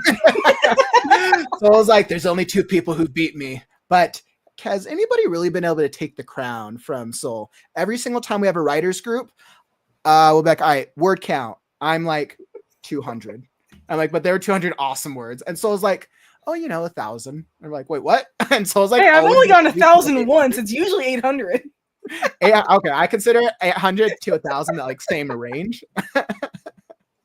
But it's definitely been really, really fun. All in good competition, all in good fun. So it's definitely a lot of fun. We'll have to see next year who can take the word count crown. I don't know. Maybe if I'm like working on something easy, maybe I could. I guess we'll see. Or yeah, I was like, who knows? So I was very, very happy to announce this. I know I just announced the event schedule. What do you think? I haven't shown the event schedule to anyone. This is the first official unveiling. What do you think of our event lineup next year? This is going to be awesome. I saw a lot of love for the author retreat, especially. I know I'm most excited for the Fated Fantasy. Of course, I might be a little biased considering I'm actually working on a romantasy right now. I know. I was like, I want fantasy, but I know we have so many romance authors, and romantasy is kind of like that middle. So I was like, all right, fantasy, romance, romantasy. Those are the 3 genres. Let's see. May the best dragon or lover win. But yeah, no, I have to admit, the book club, yeah, I gotta admit, I'm really interested in that. If I can actually get a copy of whatever book we're reading. But the author retreat, yeah, no, actually being able to talk with other writers in just like a more both professional and casual setting, is virtual or not, that's always going to be awesome. I've never been to a retreat myself of any type, so it's gonna be a new experience, especially with it being virtual. I'm gonna be curious to see how we do that. Yeah. And as for the other events going on, well, right, we knew how much fun Freaky Friday was, and before you know it, we'll be at the WriteNow-A-Thon 2026. Okay, as much as I want that to happen, can this year not pass in like 3 days? Yeah, with the authors retreat, I really want to bring a new type of experience to the writing community. I'm not ready. I'm not prepared to release any details quite yet. But what I can promise is this is going to be an author retreat that you have never before experienced. It's going to be unique. It's going to be all inclusive, and it is going to be it's going to be great. So I'm definitely looking forward to the events, and yeah, and then we'll learn what types of other events we can do. I know other author tubers do different styles of events, do other styles of streams, and I'm open to the possibilities. So I'm just very excited. All right, so this is great. I know we got some excitement. I wonder what we'll do at the book club. Courtney's like, I vote comfy socks and good conversation on Discord. Excellent. You're like, Megan, I wonder what we'll do. Absolutely. And Kevin, welcome to the stream. You're like, what is the Discord? Great question. Discord is it's a community building platform where we all hang out and we chat with each other outside of the streams. The Discord server is a place where you can go chat with the other writers at any time of the day, whether you just want to meme up, post memes, whether you want to ask writing questions, play writing games, advertise your book, or any other miscellaneous stuff. The link for the Discord invite is posted down in the YouTube description down below. So it's definitely going to be quite a really cool experience, especially if you're looking for daily motivation. And you're like, hey, I like the live streams. Those are cool to watch, but I kind of want to talk with other writers. The Discord's the place to do it. So that's definitely going to be really, really cool. And with that, I'm like, announcement. I was like, oh yeah, I have more announcements, but those are for tomorrow. All right. So the other right now announcements will be saved for tomorrow. And let me tell you, that is not all I got. Tomorrow we got some really big ones. And I thought the event schedule was the big one. So we're going to be doing that. But before we go into our next presentation, let's see, where are we at on time? Oh, perfect. Okay, we're really good on time. Okay, so we are doing really good. So our next presentation is still in a little bit, but it's going to be about making money for authors.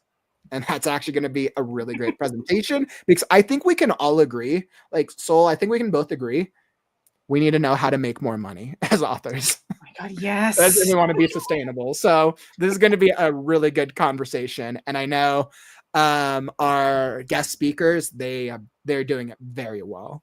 So that'll be in just a little bit. But before we do that, Sol, I wanted to give you the chance to advertise. I think there's something that you're working on, right? Or something you wanted to share with the community? Yep, I was actually waiting for today to actually announce it.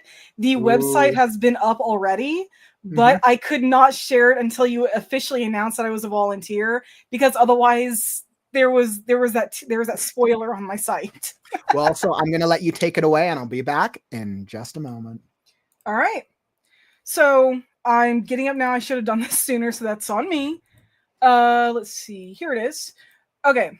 So I'm going to post this down in the chat. So this is called it's a car.io. It's like this fun little thing that you can put different links on and stuff. All of this is my personal stuff. So email, my Steam, I've got a Tumblr, I've got a Ko-fi, I've got all my fan fictions on AO3, and I've got 2 different websites. But I can't talk right now, okay? Bud, I can't wait, okay? So very first, this is my portfolio site. So if anybody wants to check this out, this has stuff that I've been working on through school. Just like some quick information. This needs to be updated, so I apologize for this. Got some pictures of my cats, inspiration, things like that. This is going to be updated. But I've actually got 2 published works. One of them was through school. Another was, this one was through school. But then my first official one is Burning Ember, if anybody wants to check that out. But the thing that I really wanted to actually show off tonight is I'm opening up Eclipse Forge. So long story short, I'm going to be offering services both for editing and creation. So just a little bit information about my site, about me. I'm offering 6 different services for anybody who's interested. Beta reading and developmental editing are the 2 editing services that I'm going to be offering. I'm also offering character and race creation, world creation, and character developments, as well as a creation kit, which has a bundle for all 3 of those for a largely discounted price. This is not just for authors. This could be for writers. This could be for screenwriters. This could be for game makers. It could be for D&D, for people who are making D&D campaigns. If you need help creating a world, a character, a race, whatever, please come to me and I will be more than happy to help you. And I try to price it appropriately, so hopefully it's not overly expensive. And then just a little bit more about me, and here's why I could not share this sooner, because it actually states my position at the Right Now community. So you'll find this, and I have not put, like, I don't have specifics on what maybe like a game writer or a D&D player, D&D DM might need, because that can vary so much. So if you are not a writer but you still need one of these services, then I would, just go ahead and, talk to me.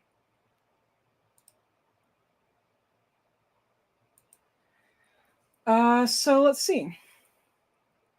Yes, I'm going to be dropping the link for both my card.io and this specific website into the Discord, as well as in the YouTube chat. So anybody who needs a beta reader, I'm offering different tiers for all of my services. Beta reading has 3 different tiers depending on how much you want. But yeah, so just the more you're paying, the more you're going to be getting.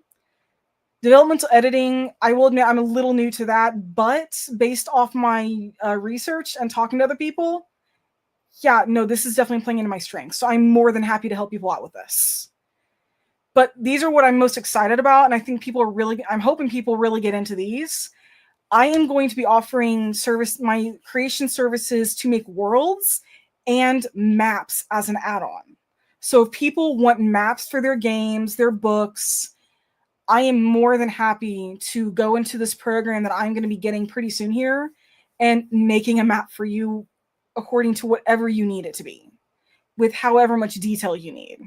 And I know Kaufman made a map for his book, so I'm actually going to be offering him a free redo map for his book once I get that program, so that one, I can learn how to use it, and he gets a really cool looking, professional looking map. But for people who need creature or race creation, which I'm including these as kind of one or the other, people who have been on my Discord, people who've been on the Discord and saw me share, I think it was like 2 weeks ago, I shared a creature that I had drawn a couple years ago, that I called an Ikaldi. She was actually an original creation of mine, and I actually specialize in making unusual animals. Biggest inspirations would actually just look at Avatar from James Cameron. I take a lot of inspiration from his work. I could easily recreate something similar to what he's done, or something completely new, and I can even go in depth to the point of behavior and biology. And some of that is simply just, I have a weird obsession with genetics, and I love researching that. And at some point I did want to be a vet, so I had to learn animal behavior. So it really plays into that. And this is not yet, but at some point I am going to be offering actual artistic services to draw your character, to draw your creature and your race. I'm also going to be including the variant design. So if you have, for anybody who's familiar with Pokemon, you have the Cantonian Ponyta and then you have the Galarian Ponyta. They both look like a Ponyta, but one is a fairy type, but still looks basically the same. It's going to be the same creature, just it looks specific for a mountain or a river or a lake or wherever you have it. Character development, you need some help creating characters, more than happy to help with that. I love making characters. Making characters is awesome. I probably love that as much as I love actually torturing my characters. I really do enjoy making characters. I love going into their backstories. I love trying to figure out what makes them tick. So this is honestly the thing I'm most excited about, aside from the map making, is being able to help people create characters that are more than 3-dimensional. And then and I will also just for a minor price, I'll even design a minor characters for you too. And again, that will also eventually include sketches. And then for those who need all of this, I'm offering creation bundles.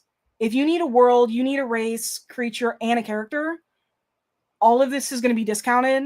And for an extra 20% discount, if you need another creature or race, yeah, you get a bonus discount on top of that.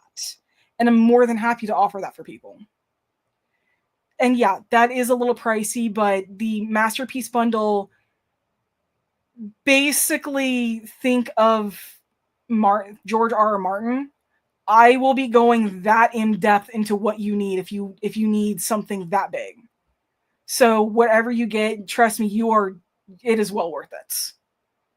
And then for the bottom, link to my Discord and link to my Ko-Fi if anybody, wants to give me some kind of tip. But that is what I have been working on. That is what I'm excited to offer for people. And hopefully people will enjoy that, and hopefully I can help somebody out. Woo! I'm so excited. I heard Kaufman gets a free map.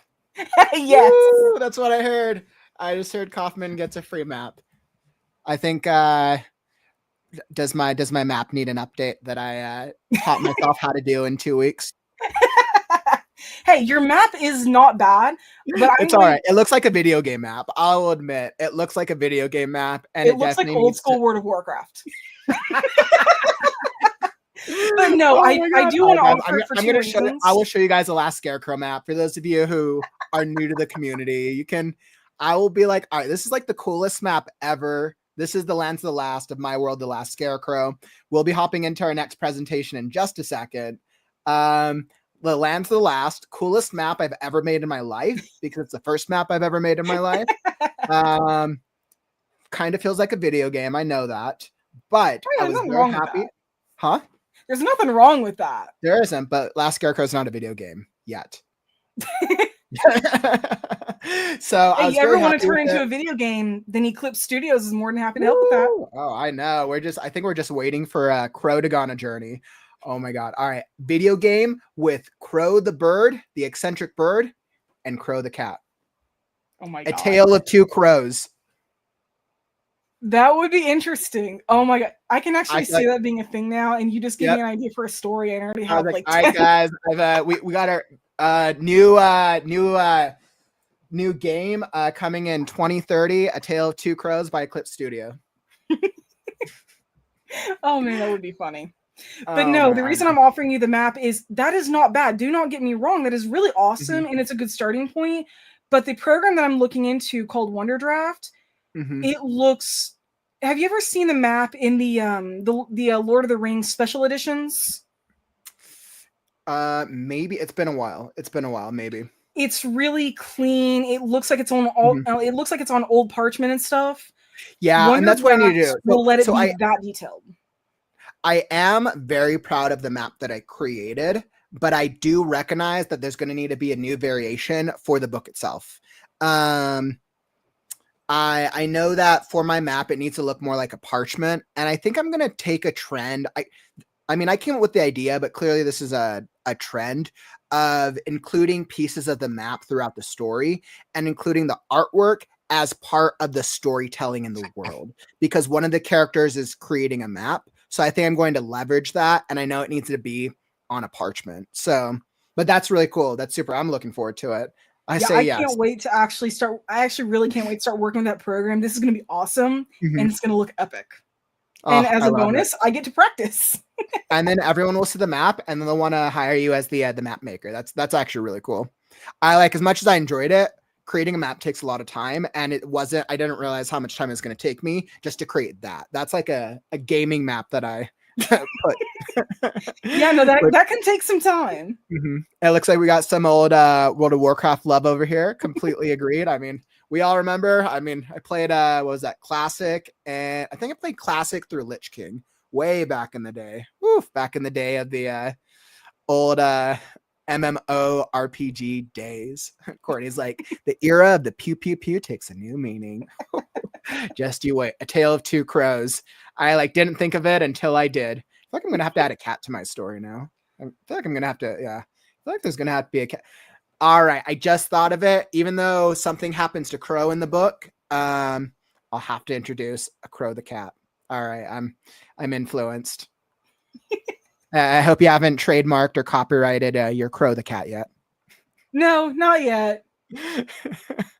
Oh man. Hey, welcome to the stream. All right. Hey, Koff, hope you're having a wonderful day. Making maps. Yes, I remember spending 5 months drawing one from scratch. Okay, Yeah, I'm gonna say this because I've actually drawn one by hand. Mhm. It took me 3 hours. Woo, 3 That was by hours. hand.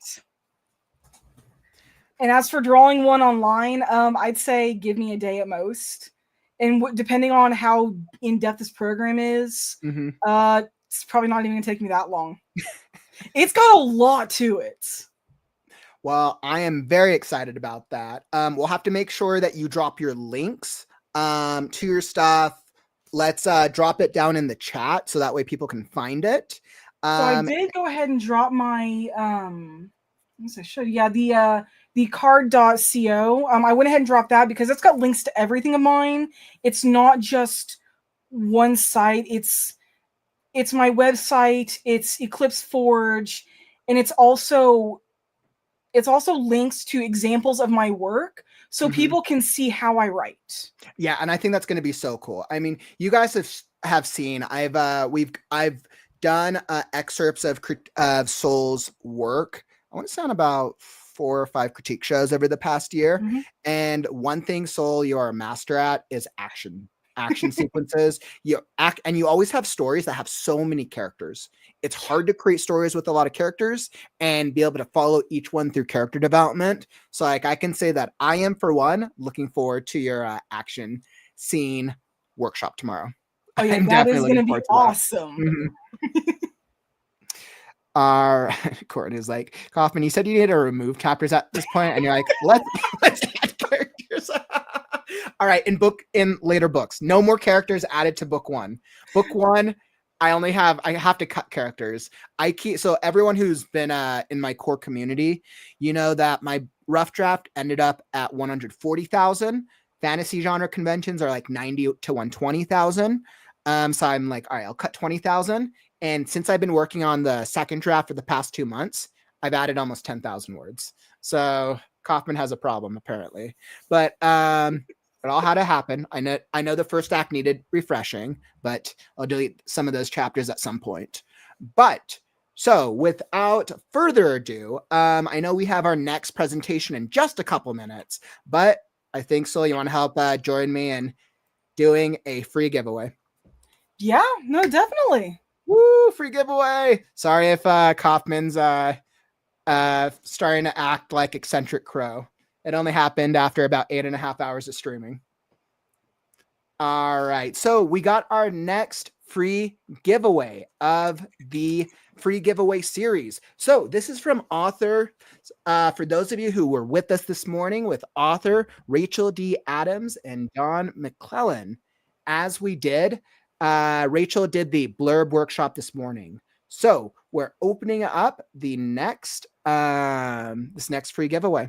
If you want to have the chance to get access to this 3-book series, and it's really good. It's the 3-book supernatural series. It's a paranormal romance series by authors Rachel D. Adams and Don McClellan. They're a writing duo, and it is so cool how they go about their process. So to get a chance to get this free giveaway, type in #dragon. I love that. Everybody knows dragons. I was like, what do you think, dragon? Dragon. So type in #dragon. There you go. #dragon into the chat for a chance to receive a copy of all 3 of these books as a digital download, as the first 3 books of the Dragon Tasker series. Type that into the chat now. #dragon. #dragon. #dragon. I was like, okay, how many times can I say #dragon? Let's see. And I have my countdown going. Wonderful. So I was so surprised that we were able to give away so many cool free giveaways for this overall event series. Yeah, this is just awesome. And I know like we've already had a lot of winners today. Like this has been so fire. I'm like, I know I'm stoked. I'm like, man, I wish I could win something. I'm like, no, I'm winning love and attention. There you go. That's what I'm good with. They're like, who needs free stuff when you can win love? Or cool books. Oh man, this is all right. This is so cool. But I mean, granted, I already don't have enough time to read books to begin with. Maybe if there are audiobooks, people like when people ask me to read their book, give me the audiobook. I was like, maybe I'll have a better chance then. All right, put in #dragon for a chance to win. #dragon for a chance to win at this free giveaway. All right, #dragon and perfect. I think that put in awesome. Any last minute takers before we close it off? #dragon, type it into the chat to win. Oh, we got a winner. Series. Woo! And oh wow, look, I didn't even know we started. Courtney. Woo! Congrats, Courtney. Courtney, where we are we're bringing you to the side of the dragons. I was like, here we go. And congratulations, my friend. You are going to get access to the 3-book download, of which Rachel, you guys saw this morning with the blurb workshop. Rachel knows what she's talking about. So it's going to be a really, really good series. Definitely going to be good. You'll get those downloads. I know, Courtney, how much you hate reading books. So I'm sure you'll get a lot of enjoyment out of this. I know. Rachel's like, where it's always better with the dragon. Congrats, my friend. Courtney, make sure to fill out the giveaway winner form so that way we can make sure to get the giveaway sent your way. So definitely fill it out, and that would be awesome. All right. So I feel like that was an awesome giveaway. And congrats. And I think we're ready. I was like, yeah, I think we're ready to move on to our next event. Soul, thank you so much for joining me. Yeah. Mom, you guys will see Chat Soul, our new community engagement director, soon. All right. And I am so happy to share with you guys our next event, another writing duo event, which is going to be super cool because I'm sure if you want to know how to make money as an author, as an artist, this is going to be the presentation, event, discussion, conversation for you. So let me get this queued up.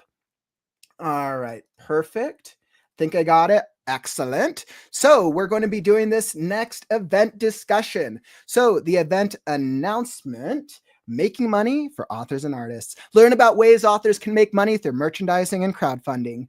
And there's many more things. I think this was just the bare minimum variant. Trust me, you guys are going to be learning a lot. And both Carissa Grant and Lori Calcaterra, they do this very, very successfully. So without further ado, I will let them take it away. Please help me welcome to the stage Lori Calcaterra and Carissa Grant. Hello. Welcome. I love that. If there is anybody that I have if there's anybody that I've met this past year who are experts at merchandising and raising money, crowdfunding, merchandising, they do so much podcasting, so much advertising, so much of everything. I was like, make sure I can get there. No, there we go. These two, this one and this one. I was like, make sure I can point in the right direction. Are the ones to do it. Forgive me, I've only been streaming for almost 9 hours now. So you have lost your mind, I'm sure. Woo, all right, you know what? 9 out of 20 hours. I'm ready. Woo! That's awesome. Oh man. Well, I am so happy to have both of you here. Thanks for having us. This has been great. I know you guys are used to doing our casual streams. It's so funny because I know I always am so prepared with everything. And then Chris, you're like, yeah, everyone just show up and talk and we'll just figure it out. And sometimes we figure it out and sometimes we don't. Sometimes it devolves in how do you transport bodies across state lines. That was the whole conversation we had. Yeah. Yeah. Well, Anyway. I can say that we have had some phenomenal events today. And I know I have definitely been looking forward to this. Every single time I have a merchandising question, like I have to go to these two. Like they know You a asked trillion me times after. more things than You I have do. to ask me before so I can help you. Asking me after doesn't help you. But, Well, he asked me, and that was the problem because it was stickers, and I was like, "Well, I know Carissa uses this one," and I was totally wrong. So that's what happened. So this is going to be awesome. What I'm going to do, I'll let you two take it away with whatever you have planned or not planned.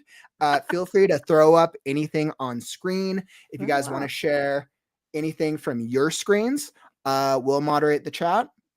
Holler if you we need have to do anything. something with the giveaway, or you do that later. Yeah, we do all that on our end, so you don't even have to worry about it. We make this as easy as possible for you, so you guys can just show up and look pretty. That's much more. Well, then I failed already. We'll deal with that. You're supposed to just take the compliment, Carissa. Oh, okay. You look great. Chris- You know what that? My hair looks nice today. Yeah. Yeah. My hair's back like it always is. I always look the same. All right, I'll be back in a bit. You too. Just holler if you need me. All righty. Yeah, Megan, this is my Bigfoot. Yeah. She's got the plushies. We're going to talk about merchandising, I promise. But I want to say congratulations to all you people who have published your first book. You now have earned the hat of main marketing person on your product from here on out. So you get to do this as often as you can. I like it better the other way. We're too close. Yeah, you wanted it sideways? Okay, here. There we go. We're gangster. So we were talking about this, and there's basically 3 different streams of income that we strive for as an author. Well, it really could be more than that. And feel free, if we don't touch on the one that you're thinking of, we could talk about it. But like Kaufman said, Kickstarter, crowdfunding, that's kind of the one that Carissa and I both do, and we do well. And then other than that, there's Comic-Cons and author signings. So going to like bookstores and being in person and signing books. And then the other one is, of course, website sales and like social media sales. So I'm pretty much all Kickstarter. Well, and I mean, you're always going to be better at one than the others, right? And I mean, I guess the fourth one I would say is writing for other creators. And I've started to dabble doing that this year. So I help other like artists and creators. I do anthologies, or I help bring their stories to life too. So that's always an option as well. And you can get paid for that too. But I am getting better at cons now that I have all the Wendigo, Bigfoot, cryptid stickers. I got like 20 different kinds of stickers.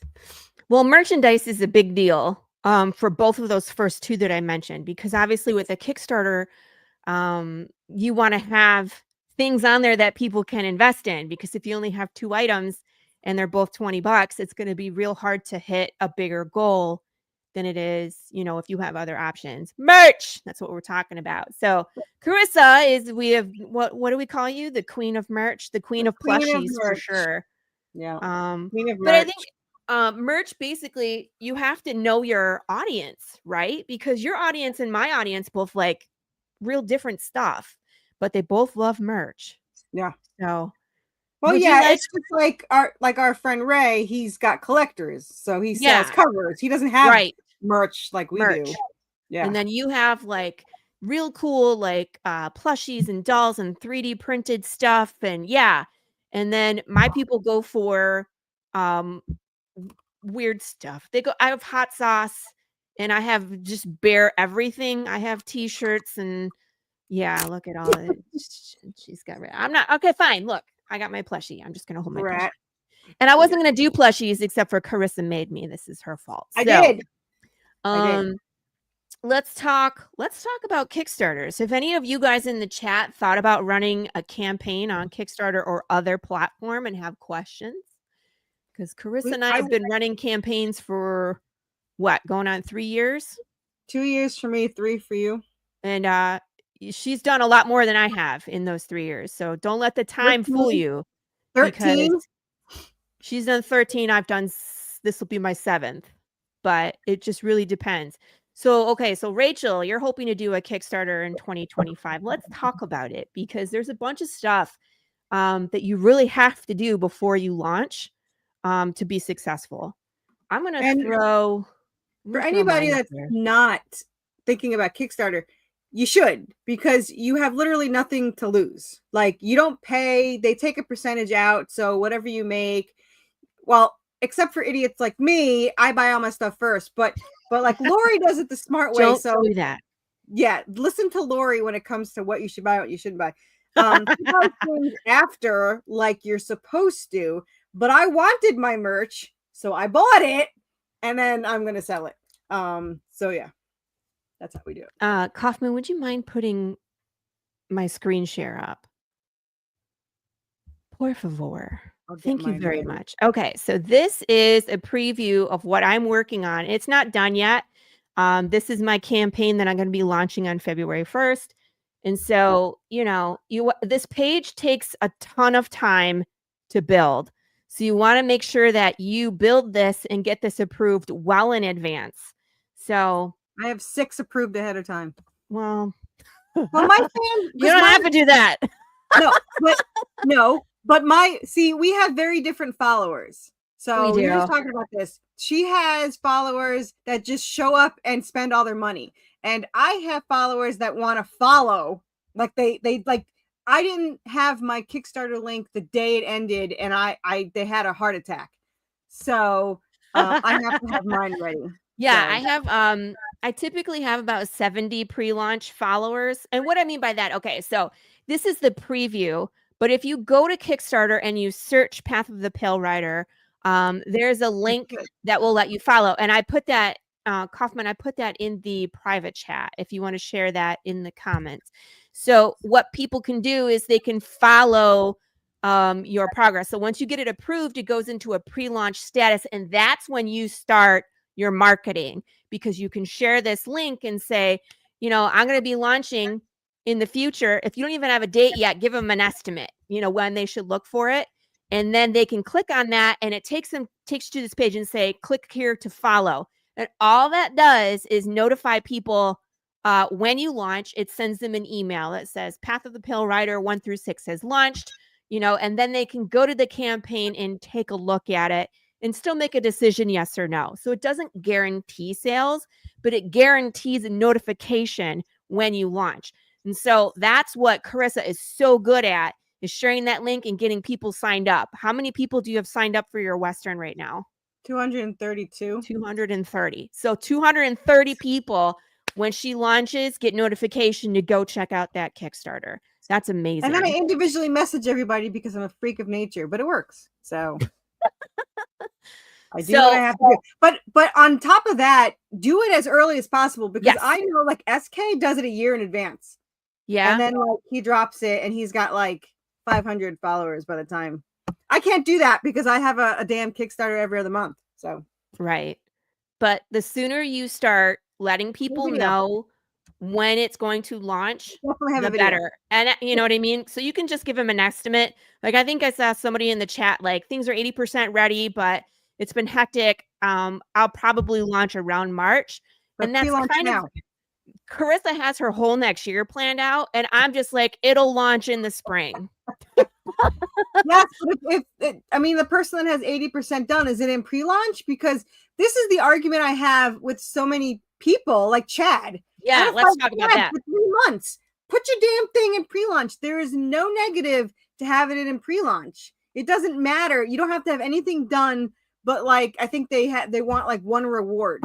So yeah, they need to have like a couple things on here. Like, and as you can see, like, I'm going to be replacing this. This is not the final. And I kind of have a method that I follow now. So I keep putting stuff and then I add to it. And then you can add your stuff as you go. So none of this is set in stone. I can change all of it, but it's in pre-launch. And so Carissa, I 100% agree that have it in pre-launch. People can't see this. They just see your launch page with the banner. It doesn't matter. It doesn't matter about your rewards. It doesn't matter. Right. Put it in pre-launch. They can't see anything. You don't even need a date. Just put it in pre-launch. You don't need to know how much you're gonna ask for. You literally need nothing but a change all banner. of that. Just a banner and a little summary. That's it. If you don't have it in pre-launch, you are definitely missing out, because right now, when you just mentioned that, you could have just put the link. Say, hey, could have put the sign link, up and for then my people can go pre-launch. follow. It's free to sign up for the pre-launch. You have no Right. excuse. Go put it in pre-launch. I'm very adamant about this because I don't understand that. Like with Chad, it took like 4 months for him to get. He missed out 4 months of talking about it with people. I mentioned it at cons. Go Chad. sign up. Stop bashing Chad. He's not here to defend himself. I will chat as much as I want. Let's talk about what kind of sets apart. What are the first things that you look at when you click on a Kickstarter, Carissa? No pants. What happened? I'm sorry, I'm reading no pants. What? No pants. Yeah. I have pants on. They are Hi, William. It's Lori, not Karen, and I apologize for harassing you so much yesterday. So so when you click on a Kickstarter, like when I first go to a Kickstarter page, this is kind of what you get. What's the first thing that you look at? I'm going to be completely honest. I don't watch the video. You should watch Really? the video. No, well, if I don't know them, I know yours. But if I don't know at all, the first thing I watch is the video. But I also, okay, that's a lie. I look at the interior pages. If it looks interesting, I'll go up and watch the video. So show your interior. I give that advice too. Like you should cram as much art into the top part as possible, because the first thing people are going to do, they're going to look at the title, they're going to look at this log line, and someone gave me the best advice. It should have a very basic summary of who, a what, and a where in this log line, because even though I'm on issue number 6 and people that have been following my series know what it's about, I'm also still trying to attract those new to audience, new people. So this should always be kind of a summary of your series. And no matter if you're on book 2, 3, 4, 12, 25, Carissa Grant on a 347. So this is super important, short and concise, sweet and to the point. And now the video. I hate it. I hate that line. I can never come up with a good line. I've left it the same for like the last 2 years. I hate it. It's a work in progress. I think that once you figure it out, it's a thing. But yeah, show you video. Time to get there. This is the best video I've ever seen. This is awesome. My video. Okay, we're gonna play it. Yeah. It's so dramatic. It gives me a heart attack.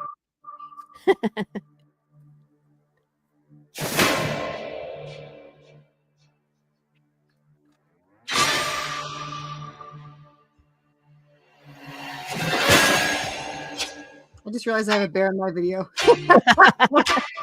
I love the bear. The bear show.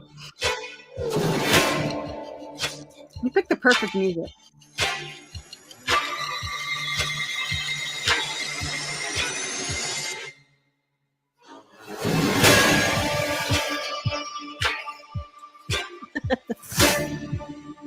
Did you have a freaking heart attack? I didn't know about it.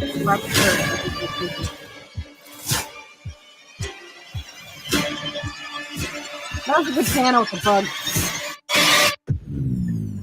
One bear to rule them all.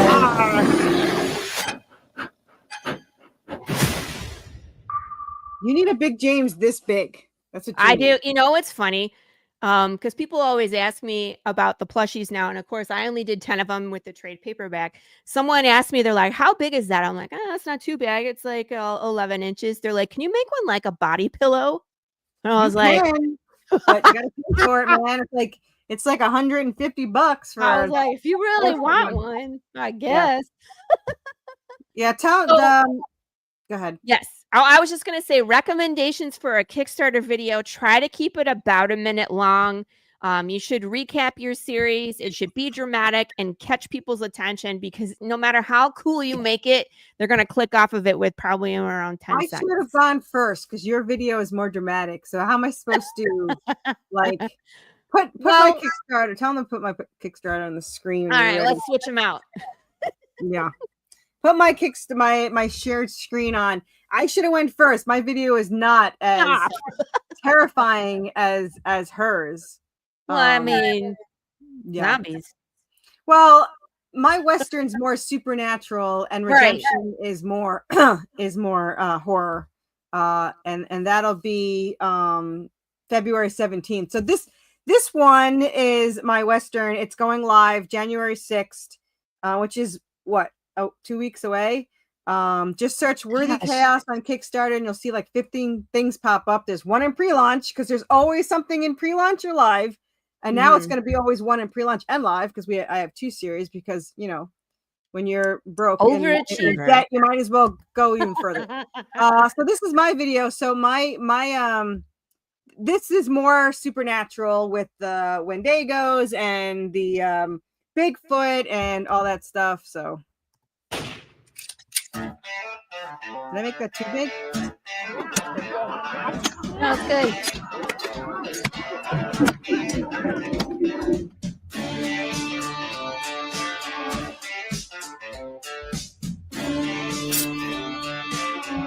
That's how we did the demons coming out.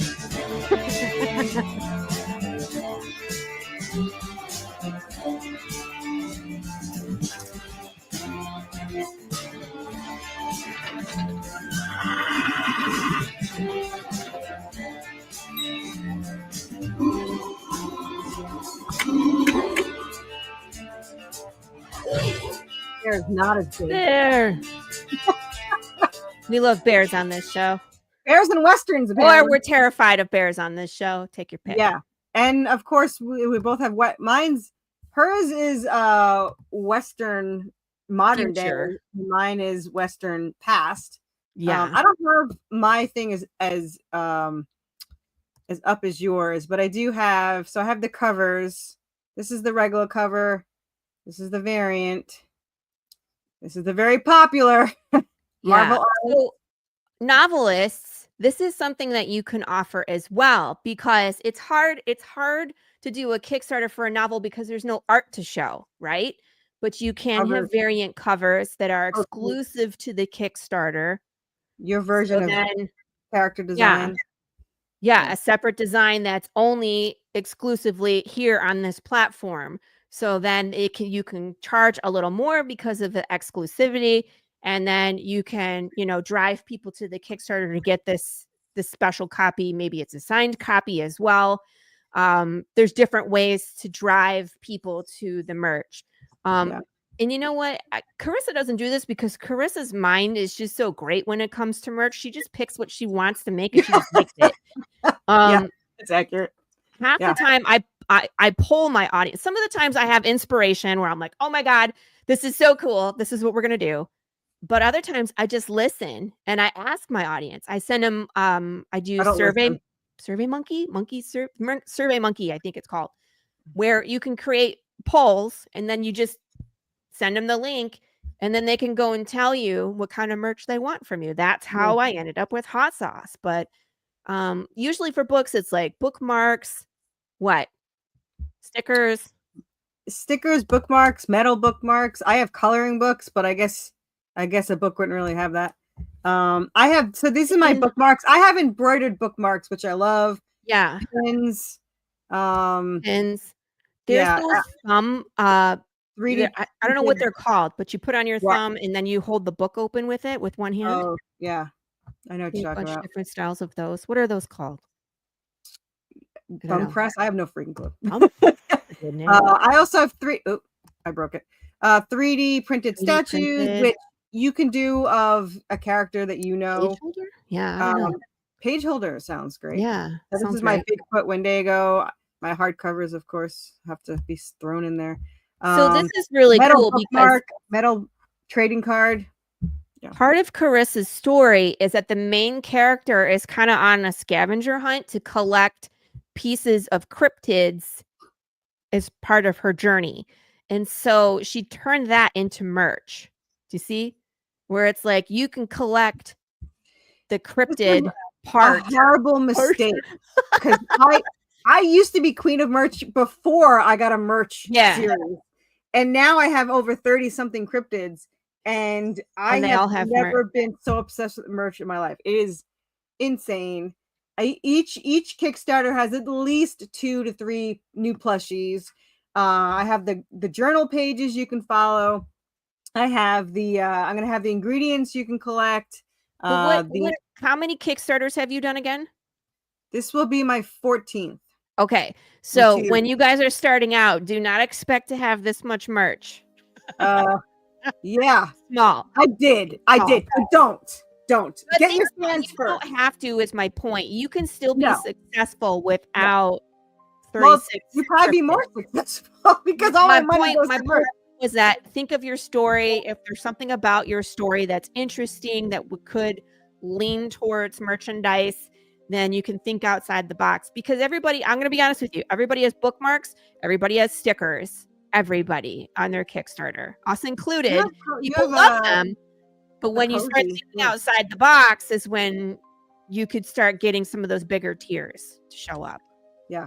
Yeah, you also had the cozy. I had koozies. Lori is famous for making her merch. You don't have to go ballistic and use your credit card limit like I do. You can be like Lori, and make stuff. You made that really cool skull bottle thing that was awesome. I mean, it binds books. You know, find your niche of what you like to do. I like to spend money, and this is. Do you crochet? Do you, you know what I mean? Like you have to be careful about weapons. Like you can't put weapons on Kickstarter. Yeah, they'll pull your I have campaign. This cool freaking 3D printed so dagger cool, and that they I won't can't let use. you put it on there, jerks. But so I mean, wait, and you have to make sure to consider shipping.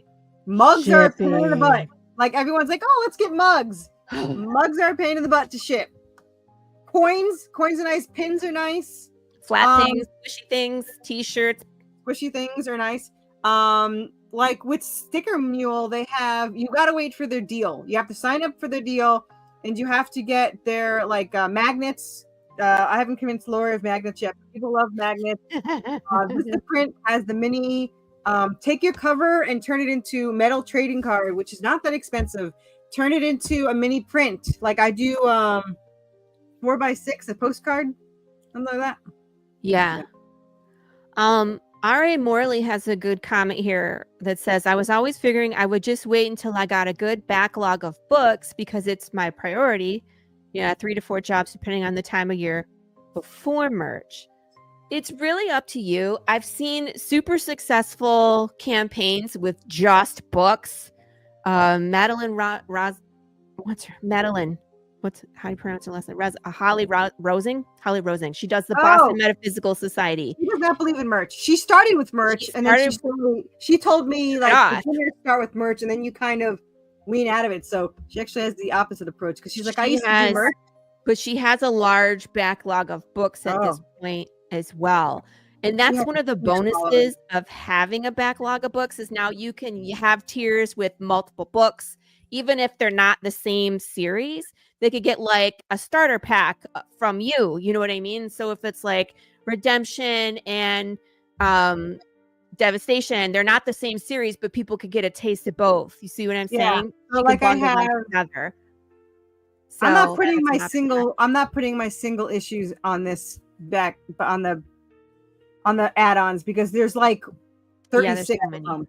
But I do have my hardcovers. So here, and I do have, you can get them all. Like here, you can get the 2 hardcovers, which is all the issues out for Redemption, which is 1 through 12, and then issue 1. And then if you scroll down, I have this, which is all the Redemption singles, the hardcovers, and issue 1.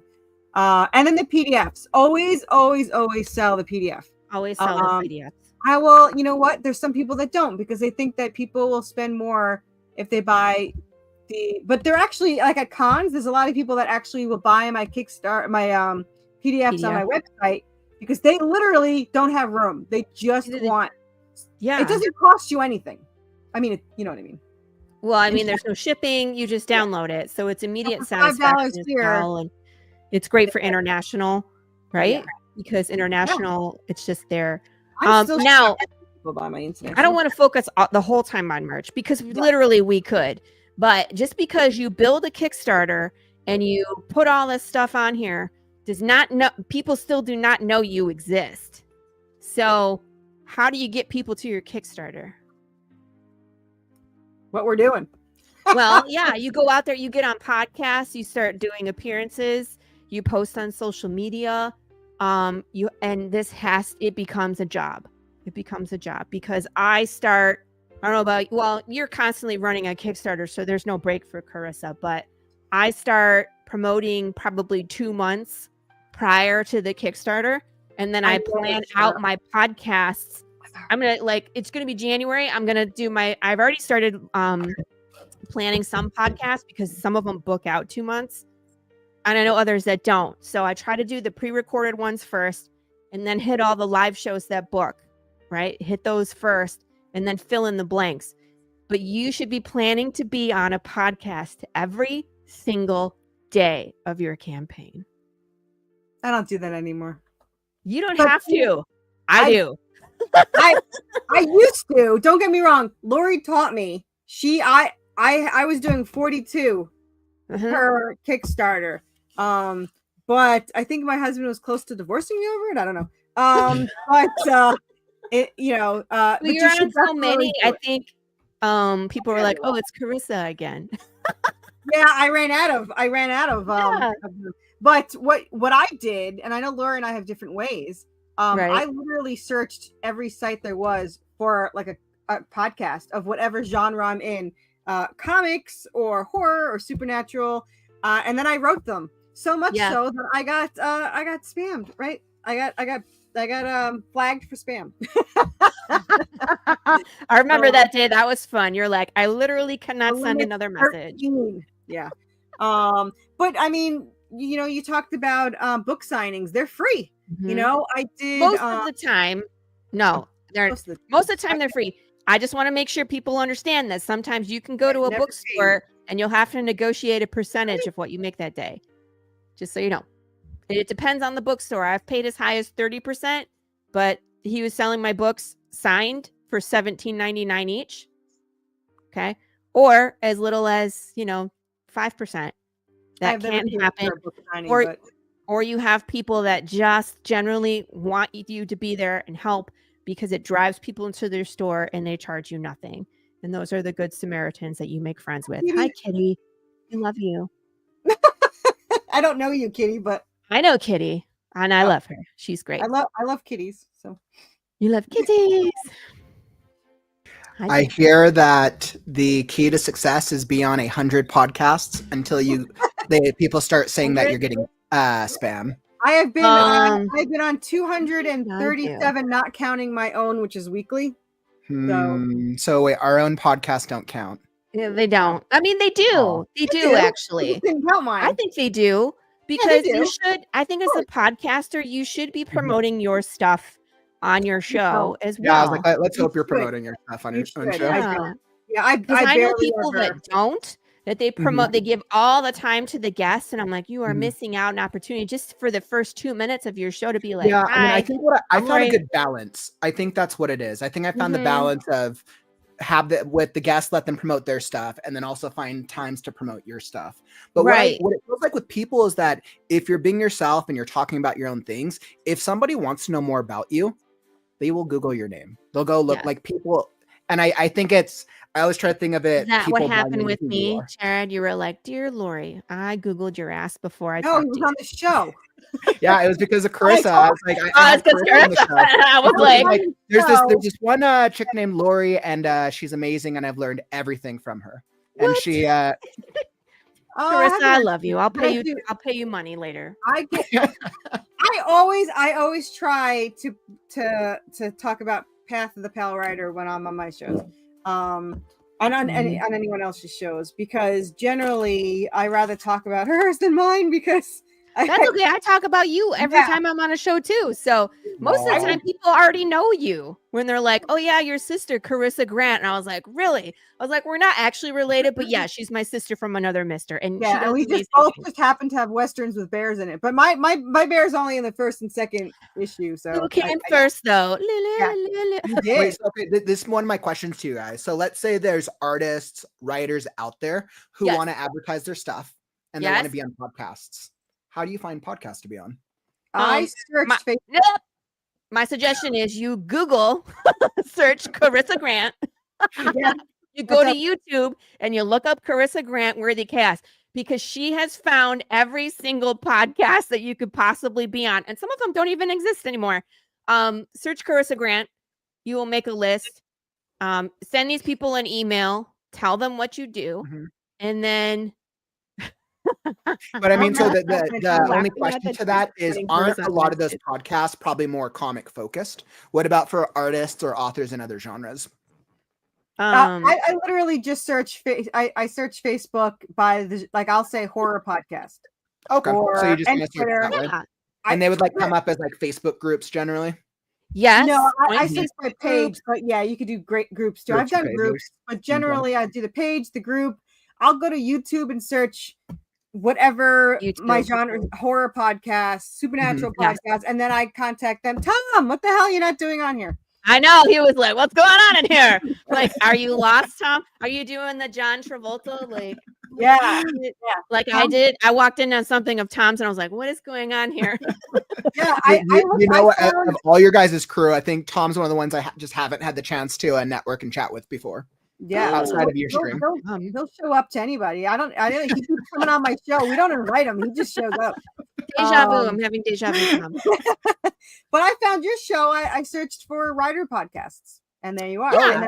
And then I told you about Lori, and then I told you about our show, and then you came on and saw Lori. So there you go. And you know what? A lot of shows, like my show, the Tuesday Morning Brew, I have a majority of comic book people because that's who turns in. But I've had other people. I've had novelists. I've had artists. I've had ventriloquists and actors and all kinds and walks on the show. Ventriloquists. Yes, I'm not lying.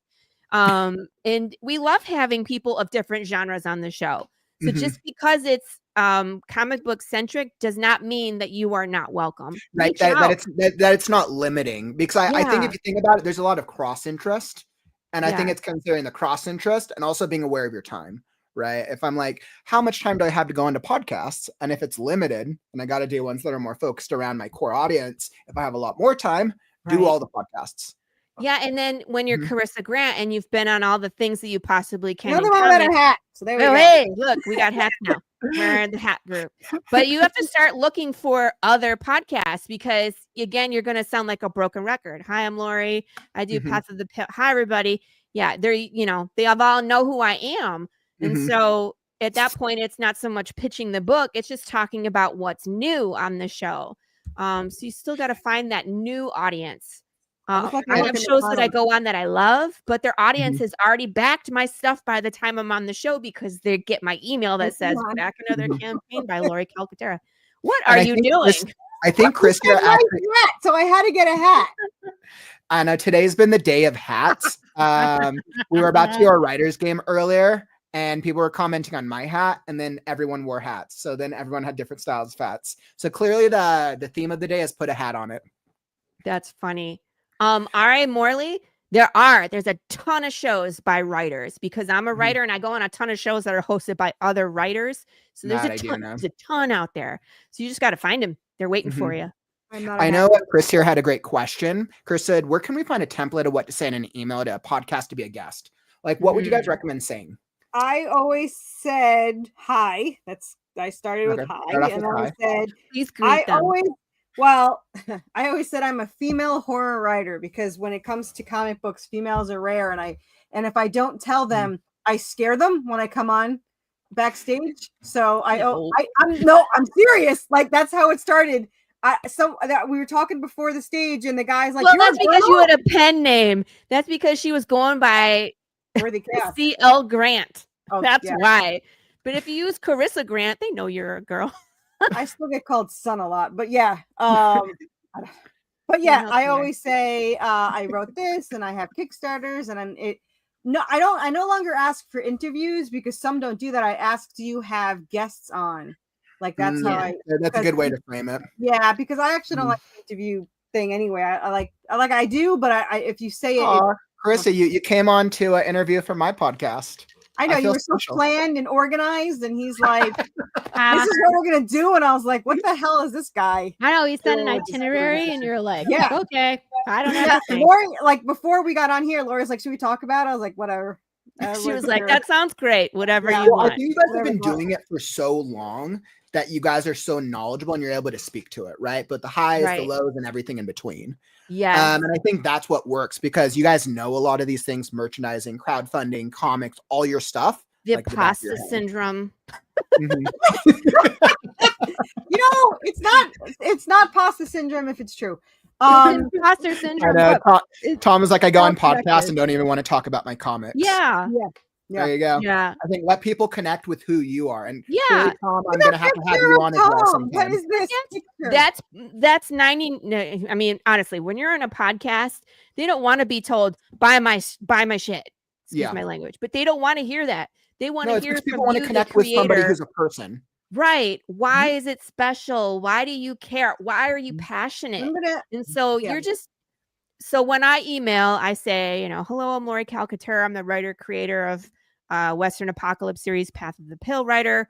I would love to come on your show and nerd out with you. We can talk about comics or movies or whatever. What does your calendar look like? So short and that's sweet. a great but way. there's Adding two the things. calendar. What does your calendar look like? Calendar. I like that. It doesn't say, can I come on? Are you accepting guests? It says, what's your calendar look like?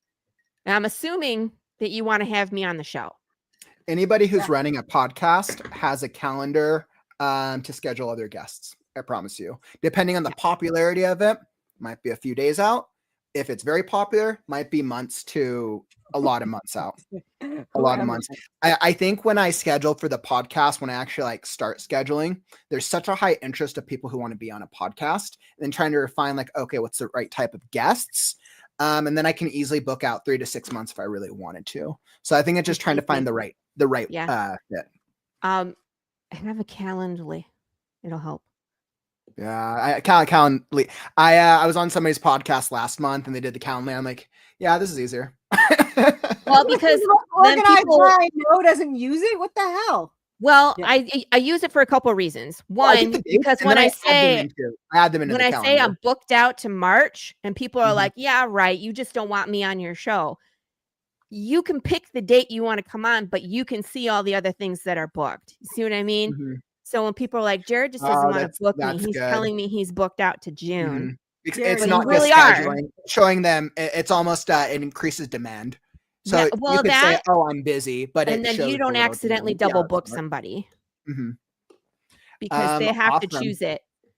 So if they're like, I thought I was supposed to be on Tuesday, the whatever, and I'm like, did you actually book the show? Did you click all the links and it told you were scheduled? Well, no, I thought you did it. No, I can't do it for you. You have to use the Calendly. She's not your mom, people. Right. You got to do it. All right. Well, what other questions do you guys have about merchandising? Website, I think, is the hardest. Like 3 weeks. That's right. Tom is going to be on my show in a couple weeks, man. That's I crazy. keep getting people telling me I should flies. start. How what? What kind of use your time? Oh, RAs was Are we just like I over keep time? getting people telling me I should start a podcast, and they're like, "What kind of leisure time do you think I have?" It's work, people. That's kind of I funny. have all the time in the world. I am know. not Lori. I am the opposite of Lori. We need to. If in a perfect world, I would have you both on for hours. In I think 9 we've hit our hours of time limit, streaming yeah. so far, we're gonna have to move on to our next event. Can we say, please follow us? Please follow our you guys can't do Kickstarters. that. Click on Nobody those wants to follow you. links. Nobody wants to follow you. Yeah, if people want to know more about you guys or they want to follow your stuff, like clearly you guys have done so much and continue to do so much. I feel like I need to go buy merchandise now and sell merchandise. Every single time I listen to you guys, I'm like, I have to sell merchandise right now. Well, there's pros and cons to that. Just remember that if you have to buy stuff in bulk, like if you got to buy t-shirts in 25, you're hanging on to that merchandise until you sell it. So your money is locked up there. Actually, so I if you found a need way other to get things like t-shirts. shipping and printing and artist work, you're tied up. So pros and cons. We could have like a whole nother hour just about how to price your stuff. Oh, I know. That's why Carissa is coming back in January. Chris is coming back onto the podcast in January. Lori, you're of course welcome to join if you're available. We're going to go into a full another round of merchandising. I feel like I could frame like a whole day around merchandising if I really wanted to. Fun. I could do a whole day on plushies and then She could just show off her plushies for an hour. She has so many. I didn't even know I had these in here. We'll do one last quick question and then we got to close out. I asked what websites are the most noob friendly versus which have more versatility for merchandise? That's too complicated to give you in 4 seconds. Yeah. I literally have I have a contact in every single thing you could think of. Pins, hardcovers, plushies. I have handmade plushies. I have the commercially plushies. Like there's so many contacts. So there isn't just one website. I mean, if you want to do something like handmade just to show off something, like Etsy is great for that. Actually, perfect. We actually do have enough time. So I'm actually going into my next giveaway. And the giveaway that we are doing looks like it happens to be Worthy Chaos Redemption book number 1. So that's the next giveaway item. We have like 20 to 30 giveaways that we spaced out throughout today and tomorrow. And we're doing Worthy Chaos next. So since Carissa, the Worthy Chaos is yours, this seems very appropriate to keep you on stage with me. We're going to be doing another free giveaway. So if you want access to Worthy Chaos Redemption issue 1, this is 1 and 2. This is a physical copy. This is a physical copy. So this will not work towards international resident. This will be only for physical, well, or only for the U.S. market. International wants it, they could, I could always do the PDF, but. Right. So then if it was international, it would have to be a digital, but for the physical product, this is for the U.S. market. So we're going to start the contest, or not the contest, but the free giveaway. If you want to be eligible to win, and let me tell you, it's really cool. We read through the first issue months back, and I absolutely loved it. So for those of you who want a copy, type in #worthy into the chat. Are you worthy? I guess you're going to have to type #worthy in to find out. #worthy for a chance to win the Worthy Chaos Redemption issue 1 and 2. And let me tell you, the artwork, badass. The artwork is very, very badass. So definitely type in #worthy for a chance to enter. It's definitely cursing and gore. So what was that? There's cursing and gore. There's cursing and gore. So if you hate cursing and gore, get it anyways. Yeah. Yeah, 2's I love all of the issues, but 2 has Anubis in it, so you have to you can't just read 1 and not have 2 with Anubis. And who doesn't love that like mashup? Buffy, Resident Evil, Silent Hill, horror and supernatural. Like Buffy, Resident Evil, Silent Hill, all great adventure. Yeah. Yeah. Have you done the giveaway for Path yet? Not yet. I think that's slated for tomorrow. Oh, it's tomorrow. Okay. So definitely. I know. I was surprised at how many giveaways we accepted into it. So we've really had to stay on top of spacing them out so we could do all the giveaways. But it's been awesome because everybody here in the community has won some really cool stuff. Yeah, let me tell you. Awesome. I'm like, I wish I could be a community member just to win stuff. Oh man. So type in #worthy for a chance to win Worthy Chaos Redemption issue 1 and 2, the physical product, which is very, very cool. For anyone who is a comic fan or likes to collect, this is a great thing to keep on your bookshelf. Let me tell you, especially with how awesome the cover art is. And clearly, then you're going to want to buy all the merchandise because Carissa does merchandise like once a day. It seems like at this rate. Oh yeah, We were planning merchandise earlier today. Actually, we were like, "Oh, look at this!" Just on Amazon. All right, and I think this is good. So let's. That was enough time. So let's roll the raffle and let's see who wins. All right, so free giveaway, and let's see who wins this copy of Worthy Chaos. Courtney, congratulations! Courtney. Wow, Courtney's like winning like a couple of different items. You got like a horror something, and now you're getting this comic. I feel like we're opening you up, Courtney, to some other genres, which is going to be awesome. So Nice. Let's see. I'm going to have to. Courtney, I'll get you the extra giveaway slot so that way you can put down the shipping location because we're going to need to get your shipping address to mail it to. So I'll connect with you and we will get that squared away. But congratulations again, my friend. That is very, very, very incredible. Courtney's like, I'm building up my library for this book club. Yes. Oh man. Whew, all right, I feel it. 9.5 hours, going strong. Damn. More water. I'm trying to think if I've Carissa, even been up for 9.5 hours, but okay. you two have been wonderful. Thanks for having us on. Yeah, You two are thank you. awesome. If you guys You want made to it. find out more about them, everything's linked down in the YouTube description. Go check out both of their stuff. Worthy Chaos, Path of the Pale Rider, and Merchandising Questions goes to these two experts right here. Thank you. Bye, Happy guys. to help. And you can also book a spot on the Tuesday Morning Brew. Author, artist, poet, whatever you are. I don't book people on Mondays. You can just show up. Show up for the chaos. I'll Yeah. apologize to you profusely until you figure Book out with what's going Lori, show up with Carissa. Yeah.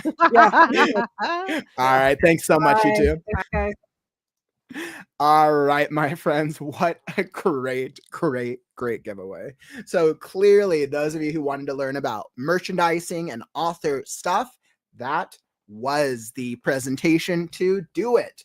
But we are going to be hopping into our next really great event. So for those of you who've, let's say you're like, hey, you're working on a memoir, or you really want to figure out, how do I create more believable experiences for my characters? We're going to be hopping into the next one, the matter of a memoir. Have you hit some road bumps while trying to write your memoir? Are you stuck trying to figure out your theme and structure? This workshop will help you define and determine your theme, structure, and key points. So help me in bringing back to the stage, which you might have recognized from our earlier discussion, author Dana Goldstein. Hi, how you doing? Welcome back. Long time no chat. I know, right? I am so excited. I know even from our discussion conversation earlier, like, you were so knowledgeable about publishing. I was like, I feel like we're going to get to learn a lot about the memoir genre now. Yes. Yeah, I think I'm really, like, I'll probably go quickly through the slides that I have, because I want to, pardon me, I want to make sure there's a lot of room for questions. Okay. Because I've run many memoir workshops, and there's Where always... you do it and then you run out of time. Right. Yeah. So I want to honor the time and make sure that everybody's questions get answered. That's my agenda. Excellent. Yes. So what I'll do is you can queue up your presentation if you want to have that all set up. Okay. Usually what I'll do is as you saw from earlier, I'll give you an audio countdown once we get close to the time, and I'll come join you. We'll moderate comments. I'm here if you need anything. All right. Excellent. All right. I'm ready to go. All right. So welcome everyone to the matter of a memoir. This is a workshop that I have done in some form or another for 3 years now. Every single time I put this workshop on, it sells out, because everybody wants to write memoir, even people who think they don't have a story to tell. I need to stop that right there, because everybody has a story to tell. So we have a lot to get through in the next 30 minutes. So what I would like to do is talk about determining theme, structure, and key points. So a little bit about me. Obviously, I'm Dana Goldstein. I'm the author of 3 memoirs. I've got The Girl in the Gold Bikini, Murder on My Mind. So The Girl in the Gold Bikini is about food trauma and family stories. It's not a down depressing book. It's actually kind of uplifting at the end. Murder on My Mind is my memoir about menopause, and Spent is my memoir about a decade that I spent as a retail manager, and I was terrible at my job. So as you can see, there are many different types of memoirs that people can put out there. In 2023, last year, I had my first middle grade novel published, and it's part of a duology. So Shift was book 1, and Flow below it was book 2. And then in November of this year, I released my first contemporary fiction called Katya Nuskov's Last Shot. So moving on.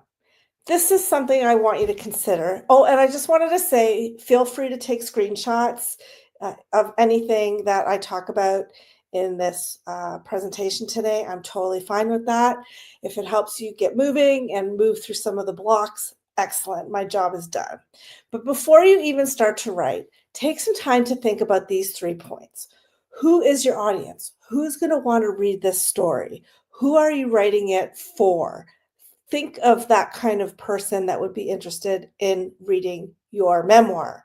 And then what is the theme? Even though we're going to work through, I'm going to help you work through what some of that, how you can figure out what your theme is. I think you already have an idea. If you're considering writing memoir or you've already started, you're probably already getting some hints of what your theme might be. But the big thing you have to really look at is how you changed, like how this piece of your life affected the rest of your life, or how it helped you move forward, or what held you back. But really the bigger picture is we want to know as readers how you changed from the story that you're sharing with us. What is theme? Let's get right into it. So, theme is the thread running through all the stories that ties everything together. So in my memoir, The Girl in the Gold Bikini, the theme was about food and food culture and diet culture and family dynamics within those stories.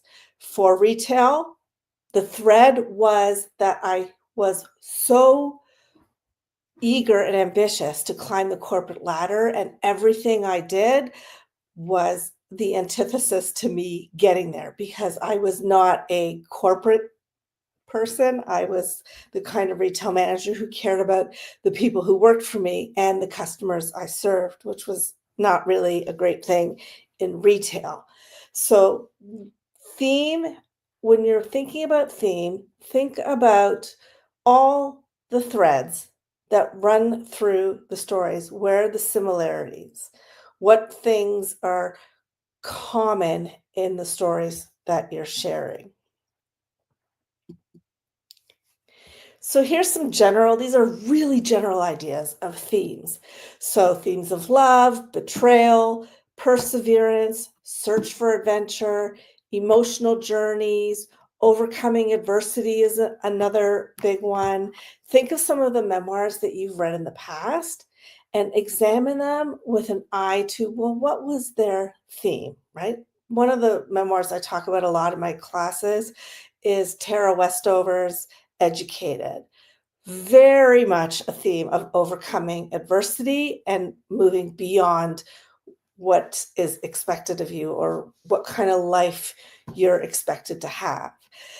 So that will, when you start to think about theme, you'll start to see a picture of what stories belong in your memoir and what stories might not belong in your memoir. But before you start censoring yourself, I just want to give you this bit of advice that just write it all. Write it all, first draft, get it all out, because it's an important part of healing and it's an important part of figuring out what the nuts and bolts of your story are. So even if there's an anecdote or a story that you want to share that you're not sure is going to line up with your memoir, write it anyways. It's a good exercise and it's good for you to just keep writing. Now we're going to move on to structure. This one you might want to get ready to take some screenshots because of a lot of it is quite detailed to just remember, and it's easier to take screenshots than to write down notes. But one thing you need to know before you decide on structure is you need to know what happens at the end. How does this story, how will your story end?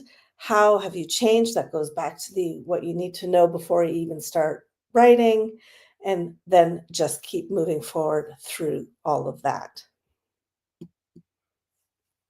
One thing I do want to say is you do not need to know your structure from the start. It's okay if you have no idea what the structure will be like, and that will become clear later why that is the case, right? So here's some examples. Sometimes structure is determined by a chronological timeline. Again, Tara Westover's Educated. We walk through her whole life from when she was a young child living on a farm, operating heavy equipment at 10 years old, to when she's a full-grown adult, post-university, post-Oxford. Sometimes the structure is determined by a theme, exploring one topic spanning several years. For example, Jenny Lawson's Furiously Happy. That it looks at mental health as a theme, and she continues that also in her second book as well. Past versus present in alternating chapters is another way to structure a memoir until you reach that pivotal moment, and we can move forward from there. So an example of that is Joan Didion's The Year of Magical Thinking. So as you can see, there's many different ways to structure a memoir. But your structure can be whatever you want it to be. And I will explain a little bit more about this. So here's some things I've seen in memoir that are not conventional at all and just way evident that the author has had complete fun with putting together the memoir. So I've seen memoirs that are presented as courses, structured as courses in a dinner, or a playlist of meaningful songs, a progression of tangible items, locations, snack foods, epistolary, so like letters, emails, stuff like that, recipes, that's another one, alternating points of view, paintings, scientific theory, lessons from elders, holidays, cultural traditions, reverse chronology, diary, and milestone dates. I just want to encourage you to play with structure and allow yourself the freedom to be as creative as you feel you need to be to write your memoir and tell your story.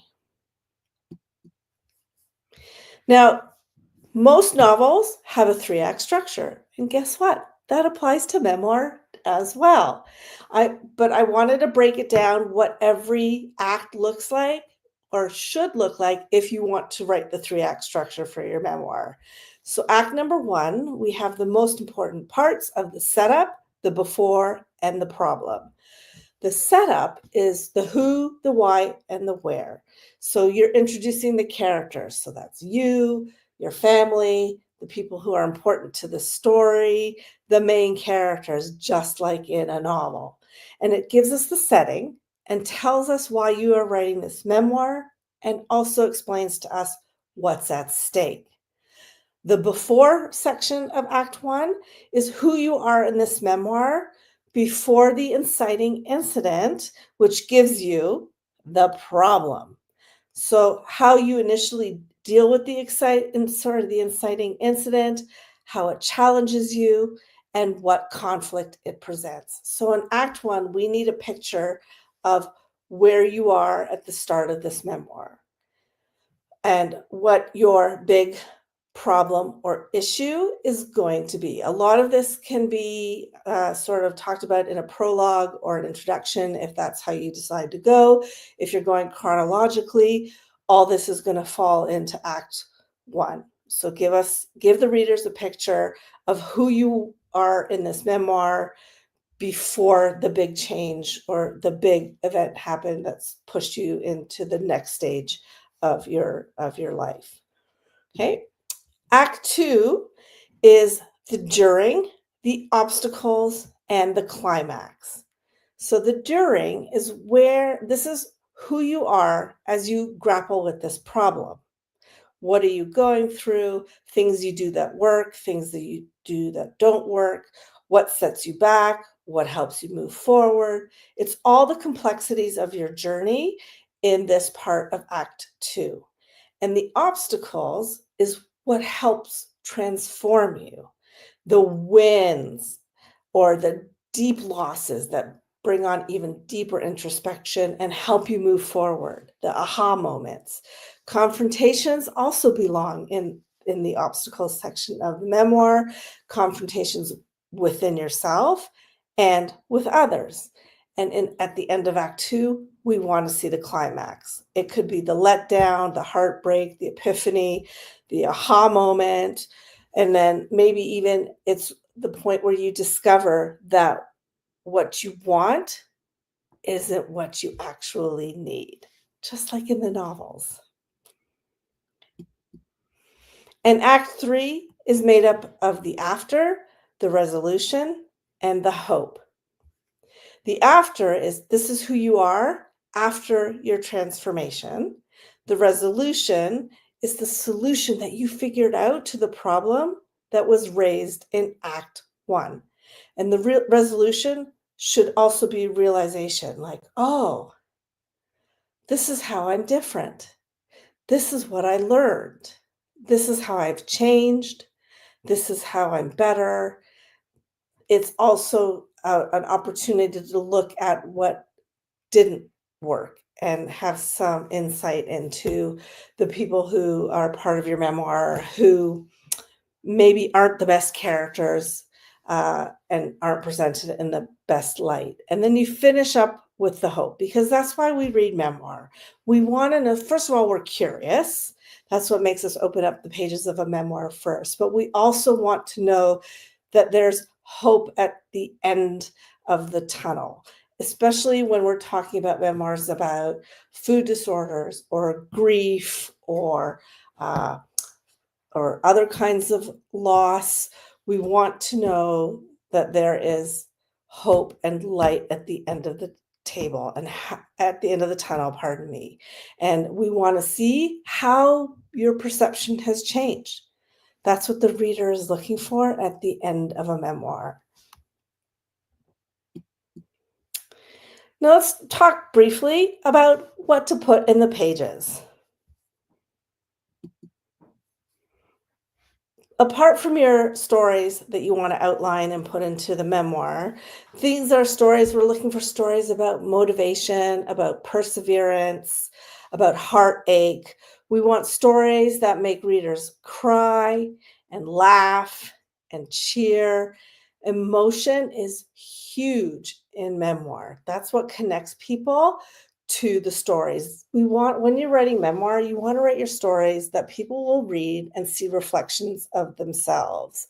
And you want to bring the readers into your memoir with very rich descriptions, bring us into your emotions. Like, we need to know how the things that have happened affected you and how the people around you or your own makeup influence the decisions and the choices that you made. It's super important to bring readers into your world with descriptive passages, with a lot of emotion and very human responses. It's okay. Like a lot of the point of memoir is to write about how you messed up, right? So for instance, in my memoir about menopause, I never sought any medical help for what I was going through. Big mistake. It made me suffer for 7 years. I didn't even know what was happening to me. However, I still maintain that if I hadn't gone through those 7 years of perimenopausal torture, I wouldn't have had a funny and enlightening memoir to write for other women. And all the feedback that I get from my memoirs is that people feel that they have been seen and they feel that they're not alone in their journeys. The Girl in the Gold Bikini, the most common comments and reviews I got on that memoir was that women said it felt like I was telling their own story, or that I put into words things that they couldn't fully express themselves of some of the challenges they faced with food and diet and family dynamics. And with respect to Spent, which is my memoir about retail, that's just a fun read for anyone who has ever worked like even a day in retail. People love that book because, oh yeah, I remember that. And that's how it is. And also if people worked in retail, but not at a management level, they got great insight and perspective into what it's like to be a manager who's trying to climb the corporate ladder. So those are the kinds of stories people want to read in memoir, the ones that they can connect to, that they can see themselves in, and that will make them feel that they are not alone in this world in whatever experience they have had. So here's a writing exercise. There's not a lot of time to do it now, but you can get started. And I would like you to take just a few minutes, write down 10 to 15 things that were key moments for you. For example, for a memoir about relationships, some key moments might be the first kiss, the prom date, the first serious relationship, or the worst heartbreak. I don't necessarily need you to do it now, but if you want to take a screenshot and save this one for later, that would be great, because it's a good exercise, and I will go on to explain why this is an important exercise. So these 10, 15 key moments that you are going to write down are going to be starting to make up your plot points in your memoir, right? So in a memoir about relationships, one that I'm working on right now talks about the first love, which in my case was the love of my parents, or the lack of love of my parents in my case. So plot point would be, the first love and how I define that, and the first love being my parents. Then I moved on to like the first time I felt feelings for someone else outside of my family or my parents, right? In this case, it happened to be a teacher who was super kind to me when everyone around me was treating me like garbage. So, of course, I latched onto him. So he was like, an icon. I think I was 5 or 6 or 7 at the time, super young. But I understood that he was kind to me. And of course, chapters I'm still working on. I'm still working on this memoir as we speak. So there's a lot for me to write. But my plot points were first love. I called the teacher chapter Hot for Teacher because that was the only thing that came to my mind. The first kiss is definitely there. The first almost boyfriend. The prom date was one of mine. The first serious relationship. I've got my first marriage. I've got my second marriage. I've got the love of my children. I've got my biggest heartbreak. All these key moments in my life are starting to form the bones of my my next memoir. So, I just want to point you to this book. It's called The Matter of a Memoir. It's available on Amazon. If you go onto Amazon, it's called, and search The Matter of a Memoir workbook, it will come in. But if you just search The Matter of a Memoir, I don't know why it doesn't show up. Thanks, Amazon. But The Matter of a Memoir workbook, this book is going to help you figure out the bones of your memoir through a lot of exercises that are not related to the content you want to put in the book. It's a way to work out some of the kinks.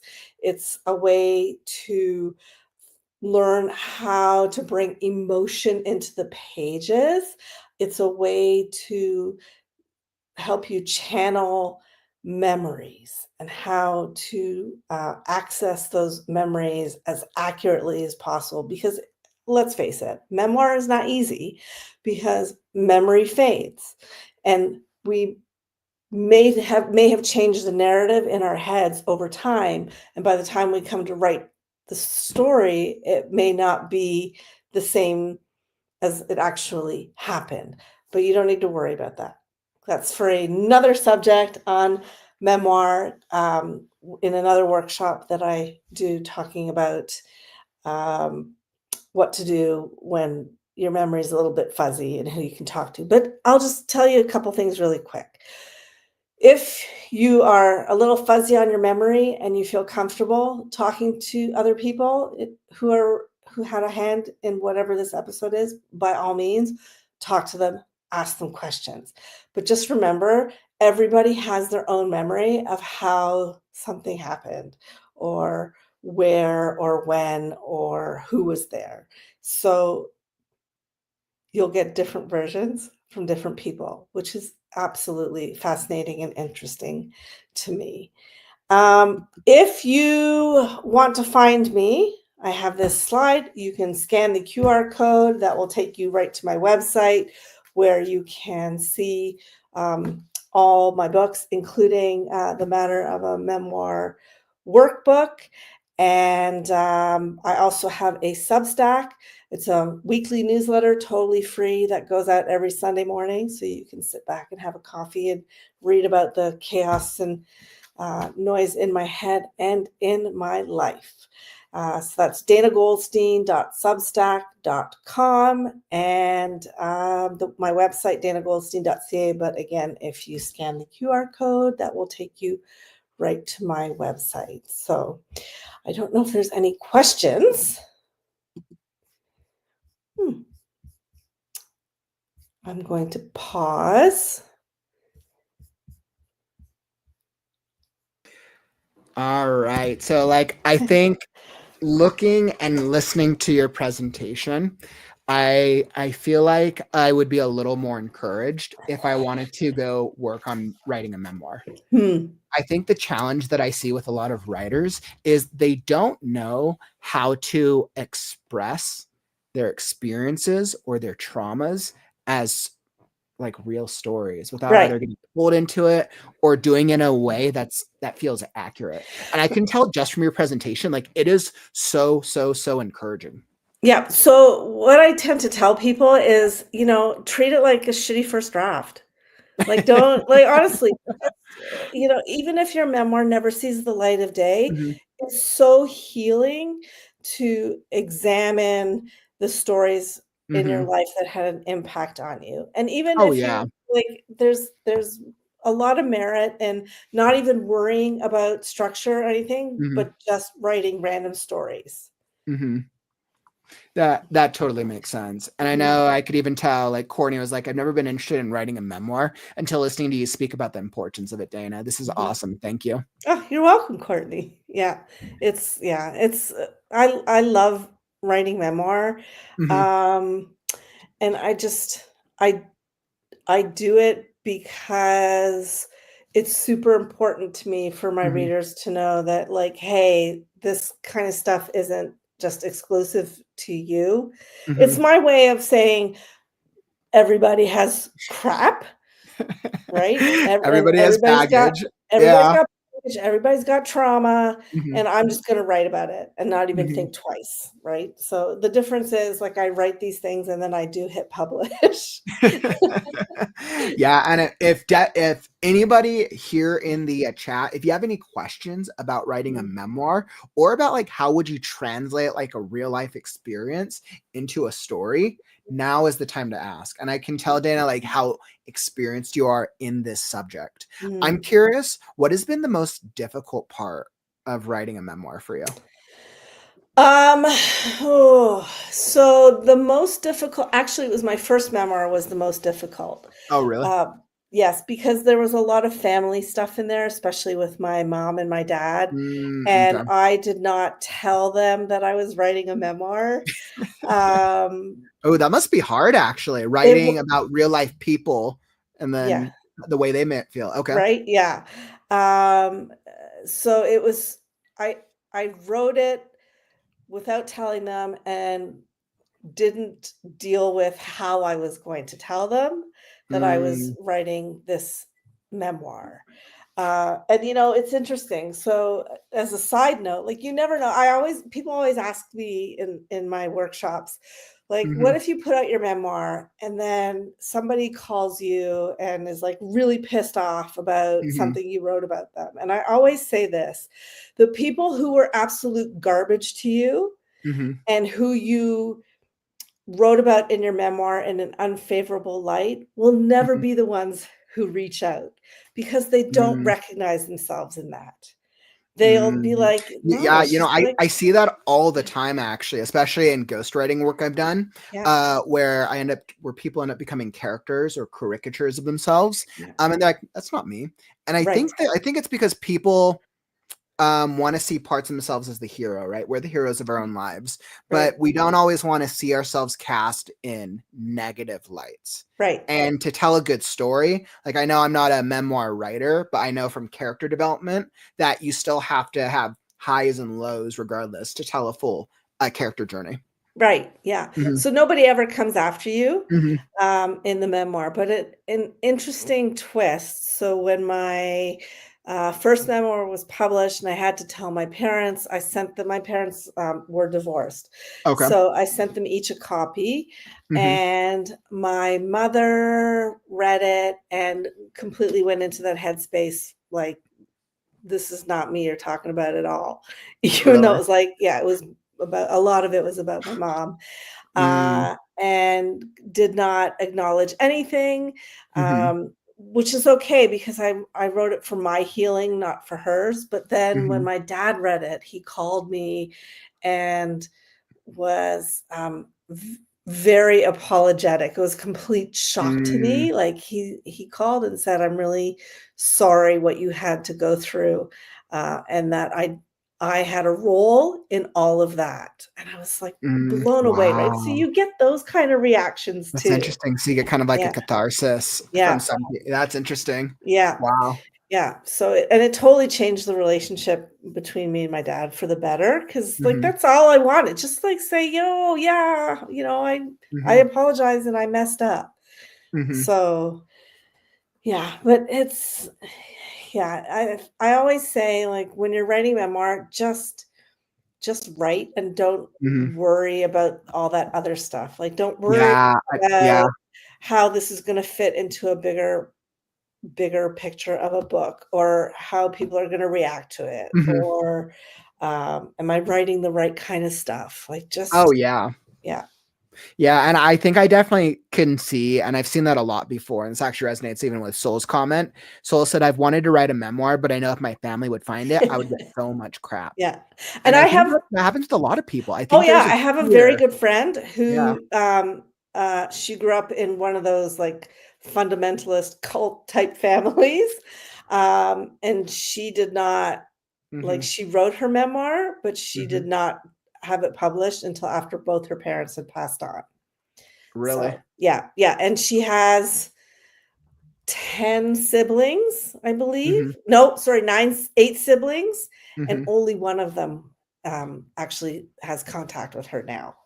That is so crazy. Yeah. I know at a much earlier stage in my life, I experienced let's see, without giving any details away, I experienced a traumatic event that involved, and not myself personally, but I was involved in I was just involved in it, but I experienced a series of events that involved kidnapping, running away. It was very intense. And whenever I tell anybody the story, because it's like a really long story, the first reaction is like, that's a movie, right? Because there's just so many things that happen. And I, of course, throughout the thing, like I took notes afterwards, and I was like, okay, one day I'm going to turn this into a story, a script, one of the two. But I always ask myself, how do I write it, or how do I frame it without casting people in a negative light while still trying to be true? Because not everybody's the hero in a story. Right. And I don't know how I would go about framing things just without making somebody feel away, especially if it's not my personal story. If it's my personal trauma, a little different, but I think there's that factor there. But it is your personal trauma. Sure, right. It still has like, this is the thing, right? How it affected me, myself, and I. Right. But I could argue that I'm not the one who went through the most emotionally impactful of the experience. Right. But it's still your trauma that you can write about from your unique perspective. Yeah, that's right. Right. And not to worry too much about putting villains in. That's a whole nother chapter on memoir about, like, do you need villains in your memoir? Yeah, you do. But you need an antagonist, right? Like you need some type of antagonistic force. Right. I would challenge you to just like sit down and write it, just to see what happens and how you feel. Yeah, 'Cause that's it actually a good like point. it's I'll kinda like yeah. memoir is like yoga, right? Like it brings up a lot of crap. Like practicing it? Okay. Yeah. I have the title for the fun memoir that I'll write at one point. It's gonna be Okay. called The Psychic's Assistant. Ooh, I like that. So I think that'll be the fun one I'll do Mhm. eventually for after many years of working for a psychic medium. Very cool. Mhm. Yeah. So, I worked with one for yeah. a while. I actually ghostwrite for one. Oh, you ghostwrite for oh, that must be a lot Yeah. of fun. You must have some Yeah, really you well, must get it's really good material. yeah, it's chaos. That's usually what it is. It's like Yeah. you get like the both sides, right? The highs and the lows. Yeah. Yeah, yep, I could see Yeah. that. Yeah. It's I like, know, I say it's like herding squirrels. I know Courtney was like, I would want to write it about being the only female in my job in the army, but I feel like that could be a lot of legal issues. And I don't know, Okay. Dana, this is a great call out, right? How do you deal with certain things that could be like legal? Like, what if you're under NDAs for things or things that could get you in trouble? Okay, so Courtney, I can't remember the title of the book, shame on me, or the name of the author, which is the cover's blue. But it's a book written by a woman who her name is, I want to say it's Danielle. I can look it up, but You're gonna if think you of it in like 10 Google, minutes. if you Google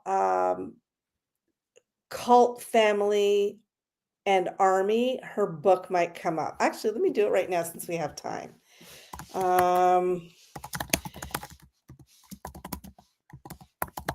Anyway, she wrote a memoir. Oh.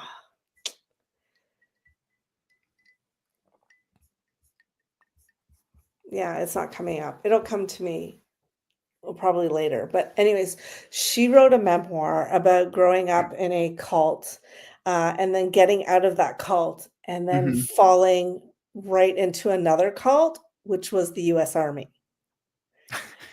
And she called it out like that. And I was just like, yeah, it's just Oh, that's great. yeah, Oh, that's great. it was great. So I don't know, like I think you could probably write about it, but not give any behind the scenes, Yeah. national secret kind of Mhm. information. And I imagine you would have to have a sensitivity reader or somebody Mhm. who's familiar with Yeah, that would make that sense. kind of world, right? Mhm. Let me I really want to remember the name of this. It's terrible. It's one of those things because you're trying to think of it on the spot and it'll come to you in like 20 minutes. Right? Yeah, or in the middle of the night. Mhm. Dana, what you should do if you can't find it right now, when you think of it, you should post it in the Discord. Okay. Especially over because we have a book channel, and that'd be like the perfect place for it. Okay, sounds Mhm. good. Yes. But I know it's one of those things that'll bug you until it comes to you. But I want to say that this the memoir workshop has been a really, really great way to close out our Saturday. This has been a very like emotionally impactful, and I know we've gone through so many different emotions today, just from all the different events and experiences and authors, and I feel like I've like now closed like the loop on our second day of the WriteNow-A-Thon. So I just wanted to thank you for coming out and joining us, Oh, and not thank just you. the workshop, but then also the discussion as well. Yes, yeah. So as I already said, you can find me online at author Dana Goldstein. Visit my website, send me a fill out contact if you have questions. I'm always happy to answer questions about writing and memoir and publishing, anything you want to know, because build community, right? Don't be afraid to ask the questions. Don't be afraid to write your memoir. And what was the website or what was the link people could find you at? So the best place is probably my website, which is danagoldstein.ca. Perfect. And I'm at author Dana Goldstein on Threads, which is where I'm hanging out the most now since I know Threads is a good community. There's yeah, some great and authors on there. Yeah, my Facebook got hacked and I lost it. So I'm so sorry. That's the worst. It's actually not been terrible. Right. It's a sign to move on to other platforms. Pretty much, yeah. So. Well, Dana, awesome. I just dropped that down in the YouTube chat and the down in the comment section. And for anybody who wants to find out more about Dana or connect, it's also linked down in the YouTube description down below. But this has been awesome. And it's been a pleasure to be able to meet you today. Your energy is amazing. I really appreciate you. Thank you. Thank you. It's been wonderful. Thank you for allowing me to do this. Mm-hmm. Awesome. I'll let you get going so we can close out, but thank you again, Dana. And I'm sure we'll talk again soon. Have a wonderful evening. All right, my friends. And that, man, how are you feeling? First off, how are you feeling? For those of you who are here in the chat, just drop it down. If you're here, just say still alive. Say something, say here, I'm alive, or I made it. I'm like looking at our chat right now. I'm curious to see who's still with us, especially as we've gone throughout the day. And I was like, I just want to know who's still alive with me. Rachel, and you started out the day with a blurb presentation, my friend. So you've definitely powered through with us all day. Man, it has been what an experience. I feel like it's been pretty good. Like, let's see, who do we still got here? Lynn, you're like still live, a bit peopled out, and I've been on and off all day. Yeah, you've definitely been on a couple times, my friend, and I've seen your chats throughout the day. Rachel, I'm alive. I just had some exits and entrances. Courtney, I think I went over my coffee limit. You and me both, my friend. We've definitely had quite our share of caffeine for sure. And what else do we have? ML, you're like, good. You're like, we're good. Chris, you're like, still here, but I took a nap earlier. Groggy now. Well, I'm a little jealous, but I understand. Megan made it, still kicking. Author at DL. Thank you for stopping by, my friend. For those of you who haven't seen the lineup, DL, our horror author, of which I know somebody won your book giveaway earlier today. I forgot who won it. I think it might have been ML. But DL, will be seeing DL tomorrow with our other Sunday guests. We have so much. It's been such a great event. And Courtney's like, I'm totally crashing after this to get ready for tomorrow. But I cannot truly close out this event without bringing on my fellow guests, my fellow writers and warriors in the pits of the live stream. Let me welcome back to the stage. Everyone knows Chatsoul and Miss Penelope Hartley. You guys still alive? I was napping in my turtleneck. Penelope, the last couple hours, Penelope's like, yeah, I'm alive. I'm alive. And she just like fell asleep sitting up. We're like, we're past some bedtimes. It's past my nap time. You want to know what? On my screen, so it shows the stream time on the top left of it, and you guys might see it as well.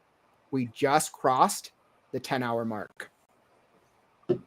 Yep. 10 hours and 5 minutes. Yay! How are you? Are you guys still alive? No, I am Zombie Hartley, and I'll be joining Jezebel shortly. Joining, well, completely understandable.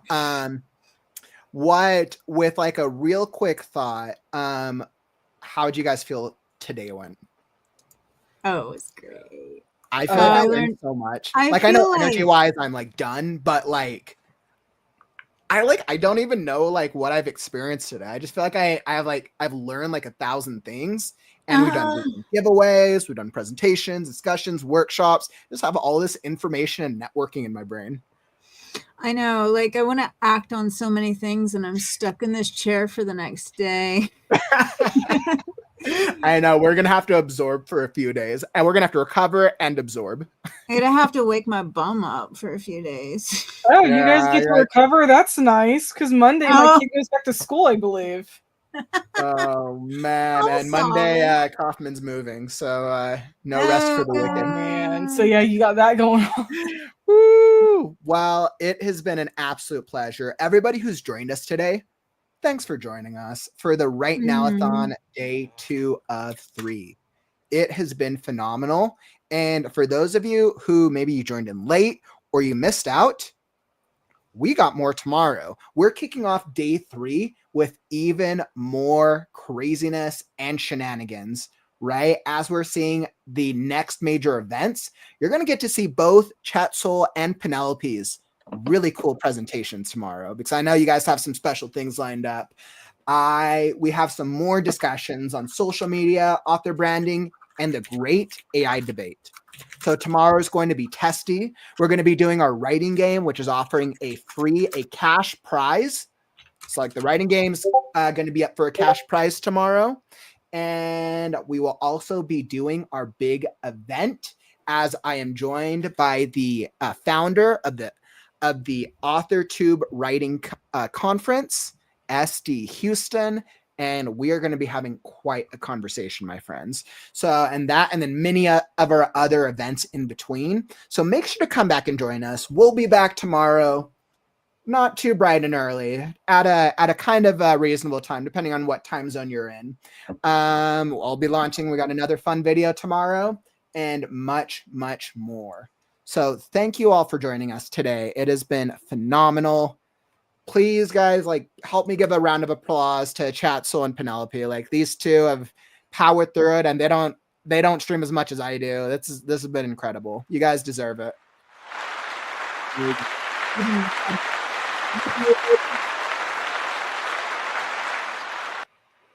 All right, my friends. Well, it's been great. Thank you all for joining us today. I know we saw a lot of you here in the stream, and hopefully we'll see some of you tomorrow. Thanks again. And we're closing out. I'm Kaufman, and these are Chatzel, Sleep Penelope. And we'll catch you on the morrow. Stay creative, writers.